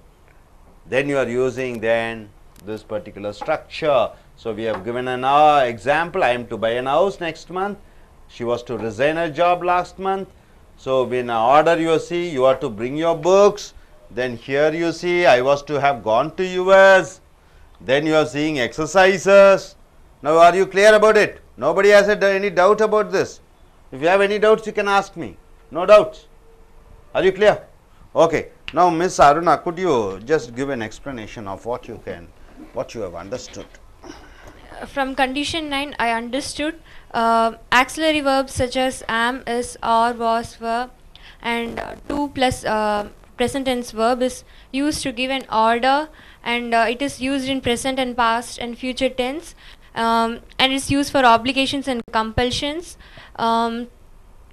and it is used to say an action. For example, I am to buy an house next month. It represents future tense. That is, he is going to buy an house. Then you are to bring your books tomorrow. This is an order, such that these verbs are used to say an order and also an action. Okay, good. Now, இப்போ நம்ம தமிழில் போகலாம். இப்போ condition of modal verb. Modal verb என்றால் என்ன? வேண்டும். வேண்டும்க்கு என்ன சொல்லுவீங்க தமிழில்? ஷுட்டு இல்லை, தேவை, நீடுன்னு சொல்லுவீங்க. நான் வரலாம், லாமுக்கு என்ன சொல்லுவீங்க? மீ. கண்டிப்பாக என்ன எதுக்கு சொல்லுவீங்க? மஸ்ட். இப்போ இந்த மாடல் வினைச்சொற்கள் எல்லாம் எதை குறிக்கிறது? எதிர்காலத்தை குறிக்கிறதா? இப்போ நம்ம ஒரு வித்தியாசமான ஒரு மாடல் வினைச்சொற்கள் பார்க்கிறோம். என்ன? ஆம், இஸ், ஆர், வாஸ் இதுவரைக்கும் துணை வினைச்சொற்களாக பார்த்திருக்கிறீர்கள். இந்த ஆம்னா என்ன? இருக்கிறேன். ஐ எம் ஏ டாக்டர், டாக்டராக இருக்கிறேன் என்று அர்த்தம். இந்த ஆமு, இஸ், ஆறு, வாசு, வேர் இதை இது என்ன ஆகுது? இது மாடல் வினைச்சொல்லாக வருகிறது. மாடல் வினைச்சொல்னா என்ன? எதிர்காலத்தை சம்பந்தப்பட்டிருக்கிறது. இப்போ இது கூட என்ன சேர்த்திக்கிறீங்க? இன்ஃபினிட். இன்ஃபினிட்னா என்ன தமிழில்? செய்ய என்கிற எச்சம், ஒரு காரியத்தை செய்ய. டூ ப்ளஸ் ப்ரெசன்ட் டென்ஸ் வேர்ப்னு சொல்லிக்கிறோம். அப்போ டு ஈட். டு ஈட்னா என்ன? சாப்பிட. டு கோனா என்ன? போக. அப்போ இந்த ஆம், இஸ், ஆர், வாஸ் கூட to eat, to go, to come அப்படின்னு போடும் பொழுது அது என்னவாக மாறி விடுகிறது? கட்டளையாக மாறி விடுகிறது. You are to go, you are to buy, he is to come. அப்படி is to come, ought to go என்று வரும்பொழுது அது என்னவாக மாறிவிடுகிறது? கட்டளையிடக்கூடிய வாக்கியமாக மாறிவிடுகிறது மற்றவர்களை. அடுத்ததாக to make a plan in the present, past and future. நிகழ்காலத்திலே, இறந்த காலத்திலே, எதிர்காலத்திலே ஒரு திட்டங்கள் வகுப்பதற்காக இந்த ஆம், இஸ், ஆர், வாஸ் கூட to plus present tense verb use பண்ணுறோம். எங்கள் அப்பா ஒரு வீடு வாங்க போகிறாரு. எப்படி சொல்லுவீங்க? My father is to buy a house. எதிர்காலத்தில். எங்கள் அப்பா வீடு வாங்கலான்னு இருந்தாரு இறந்த காலத்தில். He was to buy an house. இறந்த காலத்திலே. புரிஞ்சுதா? இது எப்படின்னு புரிஞ்சுட்டீங்களா? அப்போ ஆம், இஸ், ஆர், வாஸ் கூட டூ கூட நிகழ்கால வினைச்சொல் போடும் பொழுது என்ன ஆகி விடுகிறது? அது கட்டளையாக வருகிறது. அடுத்தது திட்டமிடுதலாக வருகிறது. நிகழ்காலத்திலே திட்டமிடுதல், இறந்த காலத்திலே திட்டமிடுதல், எதிர்காலத்திலே திட்டமிடுதல். அப்போ இது உங்களுக்கு புரிஞ்சுதா? எந்த விதமான டவுட்டும் இல்லை. இது உதாரணங்கள் நம்ம கொடுத்துருக்கோம். I am to buy an house next month என்றால் என்ன? அடுத்த மாதம் நான் ஒரு வீடு வாங்க போகிறேன். She was to resign her job last month என்றால் என்ன? போன மாதம் அவள் தன் வேலையை ராஜினாமா செய்ய வேண்டியதாக இருந்தது. ஷி வாஸ் டு ரிசைன் என்று போடுகிறோம். அடுத்தது they are to act in the movies என்றால் என்ன? அவர்கள் சினிமாவில் நடிக்க வேண்டியதாக இருக்கிறது நிகழ்காலத்திலே. we were to apply for a job என்றால் என்ன? இறந்த காலத்திலே. இறந்த காலத்திலே நாங்கள் வேலைக்கு விண்ணப்பம் செய்ய வேண்டியதாக இருந்தது என்று வருகிறது. அடுத்தது பாருங்க, இது கட்டளையாக you are to bring your books அப்படி என்றால் என்ன? கட்டளை. நீ புஸ்தகம் கொண்டு வர வேண்டியது உன்னுடைய. are to bring என்றால் என்ன? கடமையாக இருக்கிறது. you are to bring, கட்டளை. the police is to be in the village, order. போலீஸ்காரர்கள் கிராமத்தில் இருக்க வேண்டியது அவர்களுடைய கட்டாய கடமையாக இருக்கிறது. அப்ப இந்த am, is, are, was கூட to கூட நிகழ்கால வினைச்சொல் போடும் பொழுது என்ன ஆகி விடுகிறது? கட்டளை, நிகழ்காலத்திலே திட்டம், இறந்த காலத்திலே திட்டம், எதிர்காலத்திலே திட்டம். இப்ப ரெண்டு இடத்துல பார்த்துட்டீங்க. am, is, are, was modal வினைச்சொல்லாக. மூணாவது இடம் ரொம்ப முக்கியம். மூணாவது இடம் பாருங்க. am, is, are, was, were கூட என்ன சேர்த்திக் கொள்கிறீர்கள்? to haveங்கிற ஒரு வார்த்தை போட்டுக் கொள்கிறீர்கள். என்ன? to have. இங்க to eat, to go, to sleep னு பாத்தீங்க. இங்க am, is, are, was கூட என்ன சேர்த்திக்கிறீங்க? to have னு போட்டுறீங்க. அடுத்தது past participle. past participle னா என்ன சார்? இறந்த கால வினையெச்சம். eat நிகழ்காலம், இறந்த காலம் என்ன? ate, இறந்த கால வினையெச்சம் என்ன? eaten. அந்த மூணாவது ஃபார்ம் verb யூஸ் பண்றீங்க. இது எதற்காக சொல்லப்படுகிறது என்றால், அப்ப ஒரு செய்கை இறந்த காலத்திலே நடந்திருக்கிறது, ஆனால் நடந்திருக்க கூடாது என்று சொல்லும் பொழுது, அல்லது இறந்த காலத்திலே ஒரு காரியம் நடைபெறவில்லை, நடந்திருக்க வேண்டும் என்று சொல்லும் பொழுது இந்த am is or was were கூட to have கூட இறந்த கால வினையெச்சம் பயன்படுத்துகிறீர்கள். இங்க பாருங்க I was to have gone to US என்றால் என்ன, இங்க am is or was வந்துருச்சு, was வந்துருச்சு. இங்க to have சொன்ன மாதிரி to have வந்து விட்டது. இறந்த கால வினையெச்சம் gone வந்துருச்சு. I was to have gone to US என்றால் என்ன, action not happened, செய்கை நடைபெறவில்லை. நான் அமெரிக்கா போயிருக்க வேண்டியதாக வாசனா இருந்தது அப்படின்னு என்ன, போகவில்லை என்று அர்த்தம். அமெரிக்கா போக வேண்டியதாக இருந்தது, வீடு வாங்க வேண்டியதாக இருந்தது, நான் வந்து டெல்லிக்கு போக வேண்டியதாக இருந்தது, துணிகள் வாங்க வேண்டியதாக இருந்தது, வேலைக்கு செல்ல வேண்டியதாக இருந்தது. அப்படியெல்லாம் சொல்லும்போது என்ன, ஆக்ஷன் செய்கை நடைபெறவில்லை. நடைபெறாத காரியத்தை பற்றி சொல்லும் பொழுது am is or was to have போட்டுறோம். இந்த I கூட was, we கூட வேறு, they கூட வேறு என்று போட வேண்டும். அடுத்தது பாருங்க, the movie was to have released. நம்ம was வந்துருச்சு, to have வந்துருச்சு, released இறந்த கால வினையெச்சம் வந்துருச்சு. Last week action not happen, செய்கை நடைபெறவில்லை.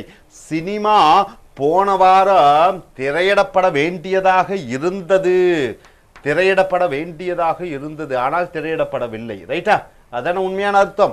ஸோ இந்த மாதிரி ஒரு காரியம் இறந்த காலத்தில் நடைபெற்றிருக்க வேண்டும், ஆனால் நடைபெறவில்லை என்று சொல்லும் பொழுது இந்த am is or was were கூட to have கூட இறந்த கால வினையெச்சம் பயன்படுத்துகிறீர்கள். புரிஞ்சுதுங்களா? எந்த விதமான டவுட்டும் இல்லை. அப்போ am is or was எத்தனை இடத்துல சார் யூஸ் பண்ணுறீங்க? நம்பர் ஒரு இடம் am is or was கூட என்ன யூஸ் பண்ணுறீங்க, to கூட நிகழ்கால வினைச்சொல் யூஸ் பண்ணும்போது அது என்னவாக மாறிவிடுகிறது, கட்டளையாக மாறிவிடுகிறது. இன்னொன்று நிகழ்காலம், இறந்த காலம், எதிர்காலத்தில் திட்டமிடப்பட வேண்டியதாக இருந்திருக்கிறது. அடுத்து இங்கே பாருங்க, am is or was were கூட to have கூட இறந்த கால வினையெச்சம் சேர்த்தும் பொழுது என்ன ஆகி விடுகிறது, செயல் இறந்த காலத்திலே நடைபெறவில்லை, நடைபெற்றிருக்க வேண்டும் என்று சொல்லும் பொழுது இதை பயன்படுத்துகிறீர்கள். அடுத்ததாக பாருங்க, உதாரணங்கள் பயிற்சிகள் கொடுத்திருக்கிறோம். இங்க தேனா அவர்கள், மஸ்ட்னா கண்டிப்பாக, have போட்டுறீங்க. இங்க study hard if they want to get a good job, அவர்களுக்கு நல்ல வேலை வேண்டுமென்றால் அவர்கள் கண்டிப்பாக படித்திருக்க வேண்டும். நல்லா நாம வச்சுக்க, அவங்களுக்கு கண்டிப்பாக அவங்களுக்கு ஒரு வேலை வேண்டும்னா அவங்க நன்றாக படித்திருக்க வேண்டும். இது அர்த்தம் பார்த்தீங்கன்னா வராது. அப்போ இது ரெண்டு எதிர்காலத்து சம்மந்தப்பட்டதுனால இங்கே ஸ்டடீடுன்னு போடக்கூடாது. அதுக்கு என்ன பண்ணணும், they must study hard if they want to get a job, அவர்களுக்கு நல்ல மார்க் வேண்டும் என்றால், நல்ல வேலை கிடைக்க வேண்டும் என்றால் அவர்கள் கடினமாக படிக்க வேண்டும். எப்பொழுதும் ஹேவ் வந்துட்டா நீங்கள் என்ன யூஸ் பண்ணணும், ஸ்டடீட் என்று சொல்லக்கூடிய இறந்த கால வினையெச்சம் யூஸ் பண்ணணும்.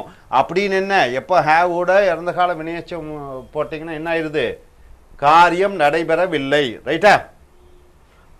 சொல்லுங்க, I should have gone, I should have join in engineering college என்றால் என்ன, இப்போ வேற காலேஜில் சேர்ந்திருக்க, இன்ஜினியரிங் காலேஜில் சேர்ந்திருக்க வேண்டும். நடைபெறாத விஷயத்தை பற்றி சொல்லும் பொழுது should have, good have, must have கூட இறந்த கால வினையெச்சம் யூஸ் பண்ணுறீங்க. ரைட்டுங்களா? நீங்கள் சொல்லுங்கள், நான் கலெக்டராக ஆகியிருந்திருக்கணும், எப்படி சொல்லுவீங்க, ஐ should have become a collector என்று வர வேண்டும். நீங்கள் சொல்லுங்கள், நான் ஒரு மிகப்பெரிய அமெரிக்கா போயிருந்திருக்க வேண்டும், எப்படி சொல்லுவீங்க, ஐ should have gone to America, ஆனால் போகவில்லை. இப்படியாக நடைபெறாத காரியம் நடைபெற்றிருக்கும் பொழுது அந்த ஹேவ் கூட என்ன யூஸ் பண்ணுறீங்க, இறந்த கால வினையெச்சம் யூஸ் பண்ணுறீங்க. ஸோ இது முதல் வாக்கியம் தவறு, இரண்டாவது வாக்கியம் தான் கரெக்டு. ஏன்னா மஸ்ட் கூட எப்போவுமே ஹேவ் இல்லாத பட்சத்தில் நீங்கள் என்ன யூஸ் பண்ணணும், நிகழ்கால வினைச்சொல் தான் யூஸ் பண்ணணும். அடுத்தது பாருங்க, you need not to pay the taxes, you need not to pay the taxes. இது தவறு என்று சொல்லி இருக்கிறோம். ஏன் தவறுன்னு யாராவது ஒருத்தர் சொல்ல முடியுமா? இந்த நீடுங்கிறது டு நாட் மாதிரி வந்துடுது. என்ன மாதிரி வந்துடுது, டு நாட், டிட் நாட் மாதிரி ஹெல்பிங் வெர்பா வந்துடுது. ஒரு வாக்கியத்துக்கு ஒரு வினைச்சொல் இருக்க வேண்டும். இது துணை வினைச்சொல்லாகத்தான் வருகிறது, வினைச்சொல் இல்லை. இங்கே டு பே என்பது எச்சமாக மாறி விடுகிறது. To go, to eat, to write அவைகள் யாவும் வினைச்சொல் அல்ல. அவைகள் எல்லாம் என்ன, எச்சங்கள். ஈட்டிங், ஈட்டன், டு ஈட் இவைகளெல்லாம் எச்சங்கள், வினைச்சொல் அல்ல. ஒரு வாக்கியத்திற்கு ஒரு வினைச்சொல் இருக்க வேண்டும். இந்த நீடு வந்து இங்கே டு நாட் மாதிரி வருகிறது, உதவி செய்யக்கூடிய வினைச்சொல்லாக வருகிறது. ஆக ஒரு வாக்கியத்துக்கு ஒரு வினைச்சொல் வேண்டும், அதனால் இந்த டுவை அழித்து விட்டு you need not pay the taxes என்று வருகிறது. புரிஞ்சுதுங்களா? இப்போ உதாரணத்துக்கு பாருங்க, நீடுங்கிறதுக்கு ரெண்டு அர்த்தம் இருக்கு சார். ஒன்று என்ன, தேவை. இன்னொரு நீட் என்றால் என்ன, இந்த டு நாட் டிட் நாட் மாதிரி வருகிறது. இப்போ ஐ நீட் மணின்னு என்ன, எனக்கு பணம் தேவை. ஐ நீட் நாட் நீட் மணின்னு என்ன, எனக்கு பணம் தேவையில்லை. இந்த நீடு வந்து டு நாட்டாக வருகிறது. இப்போ இந்த வாக்கிய ஸ்ட்ரக்சர் படி பார்த்தா I need not to need மணின்னு இந்த அர்த்தத்தில் வரும்போது இது வினைச்சொல் இல்லாத காரணத்தினாலே, ஏன்னா டு நீட் என்றால் எச்சம். அப்போ நமக்கு என்ன வேணும், எச்சத்தை எடுத்து விட வேண்டும். You need not pay the taxes, நீ வரி கட்ட வேண்டியதாக இல்லை என்று வருகிறது. மூன்றாவது பாருங்க, should you lend me money என்றால் என்ன, எனக்கு நீ பணம் கடன் கொடுக்க வேண்டும். ஷுட்டுனா வேண்டும், இது கட்டளையிட முடியாது. ஷுட்டுனா கட்டளையிடுவது. ஒருத்தண்ட பணம் கேட்கும் போது கட்டளையோட கேட்க முடியாது. நீங்க என்ன சொல்றீங்க, would you lend me money, உங்களால கொஞ்சம் உதவி செய்ய முடியுமா என்று ஒருவரிடம் உதவி கேட்கும் போது, லெண்டுனா கொடுப்பது, உதவி கேட்கும் பொழுது நீ என்ன பண்ண வேண்டும், தாழ்மையுடன் கேட்க வேண்டும். இந்த தாழ்மையுடன் கேட்கக்கூடிய அந்த மாடல் வினைச்சொல் தான் would. கட்டளையிட்டு கேட்கக்கூடிய அந்த மாடல் வினைச்சொல்லினுடைய பெயர் என்ன, ஷுட்டு. ஷுட்டு பயன்படுத்தக்கூடாது. ஒன்று would யூஸ் பண்ணலாம், அல்லது குட்டுனா முடியும், அப்புறம் மே அப்படின்னு சொல்லலாம். அடுத்ததாக நான்காவது, there was to have caught that train, அவர்கள் ட்ரெயினை பிடித்திருக்க வேண்டும். so they went to railway station, ஆகையால் அவர்கள் ரயில்வே ஸ்டேஷன் சென்றார்கள். இந்த வாக்கியம் தவறு. என்ன கரெக்ட், தே வேர் போடணும். ஏன் வேறு போடுறீங்க, தே வந்து பன்மை கூட வேறு போடணும். ஈஷிட்டு வந்துட்டா வாசு யூஸ் பண்ணலாம், இல்லை ராமா, ரஹீம், ரவி, ராமச்சந்திரன் எது வேணால் யூஸ் பண்ணலாம், வாசு யூஸ் பண்ணலாம். ஆனால் இங்கே பன்மை சப்ஜெக்ட் எழுவாய், இது பிரதிபை சொல்லாக இருக்கிறது, தே ஆக இருக்கிற காரணத்தினாலே நாம் இங்கே வேர் தான் போட வேண்டும். ஐந்தாவது பாருங்க, you should take care of your family, நீ உன் குடும்பத்தை அக்கறை எடுத்து பாதுகாக்க வேண்டும். இங்கே ஆன்சர் என்ன, இந்த ஷுட்டு பயன்படுத்தக்கூடாது. ஷுட்டுன்னா என்னமோ கட்டளை இட்டுற மாதிரி. You ought to take care of your family என்றால் என்ன, உன் குடும்பத்தை பார்க்க வேண்டியது உன்னுடைய. ஆட் டு என்றால் என்ன, சமுதாய கடமை. குழந்தைகள் பெற்றோர்களை, வயதான பெற்றோர்களை பார்த்து கொள்வது ஒரு இளைஞனுடைய கடமை. ஆட் டு என்றால் சமுதாய கடமை. புரிஞ்சுதுங்களா எல்லாம்? எந்த விதமான டவுட்டும் இல்லை. அப்போ ஆம் இஸ் ஆர் வாஸ் கூட டு பிளஸ் நிகழ்கால வெர்பு யூஸ் பண்ணும்போது ஆர்டர் நிகழ்காலத்திலே நடந்திருக்க வேண்டும், இறந்த காலத்திலே ஒரு கட்டளை கம்பல்ஷன், எதிர்காலத்திலே ஒரு கம்பல்ஷன். அப்போ ஆம் இஸ் ஆர் வாஸ் கூட டு ஹேவ் கூட இறந்த கால வினையச்சம் யூஸ் பண்ணும்போது இறந்த காலத்திலே நடைபெறாத விஷயத்தை பற்றி சொல்லும் பொழுது அதை பயன்படுத்துகிறோம். அடுத்தது பயிற்சிகளை பார்த்தீர்கள், தெளிவாக தெரிந்ததா? யாருக்கும் எந்த விதமான டவுட்டும் இல்லை? ஓகே, எழுந்து Miss Gayatri, please stand up and say in Tamil what you understand. Auxiliary வேர்ப்னா அதில் யூஸ் பண்ணுறது வந்து am, is, are, was, were plus infinitive words use பண்ணுறோம். இது வந்து 2 + present tense. இது வந்து 3 கண்டிஷன்ஸில் யூஸ் பண்ணுறோம். ஒன்று வந்து ஆர்டர், செகண்ட் ஒன் வந்து make a plan in the present or past future, third வந்து ஆப்ளிகேஷன் அண்டு கம்பல்ஷனில் யூஸ் பண்ணுறோம்.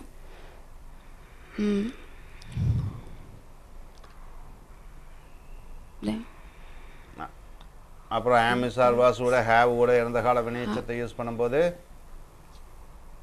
இறந்த காலத்தில் நடைபெறாத விஷயத்தை பற்றி சொல்லும்போது நம்ம யூஸ் பண்ணுறோம். ரைட்டுங்களா? உட்காருங்க. புரிஞ்சுதா? Able to understand?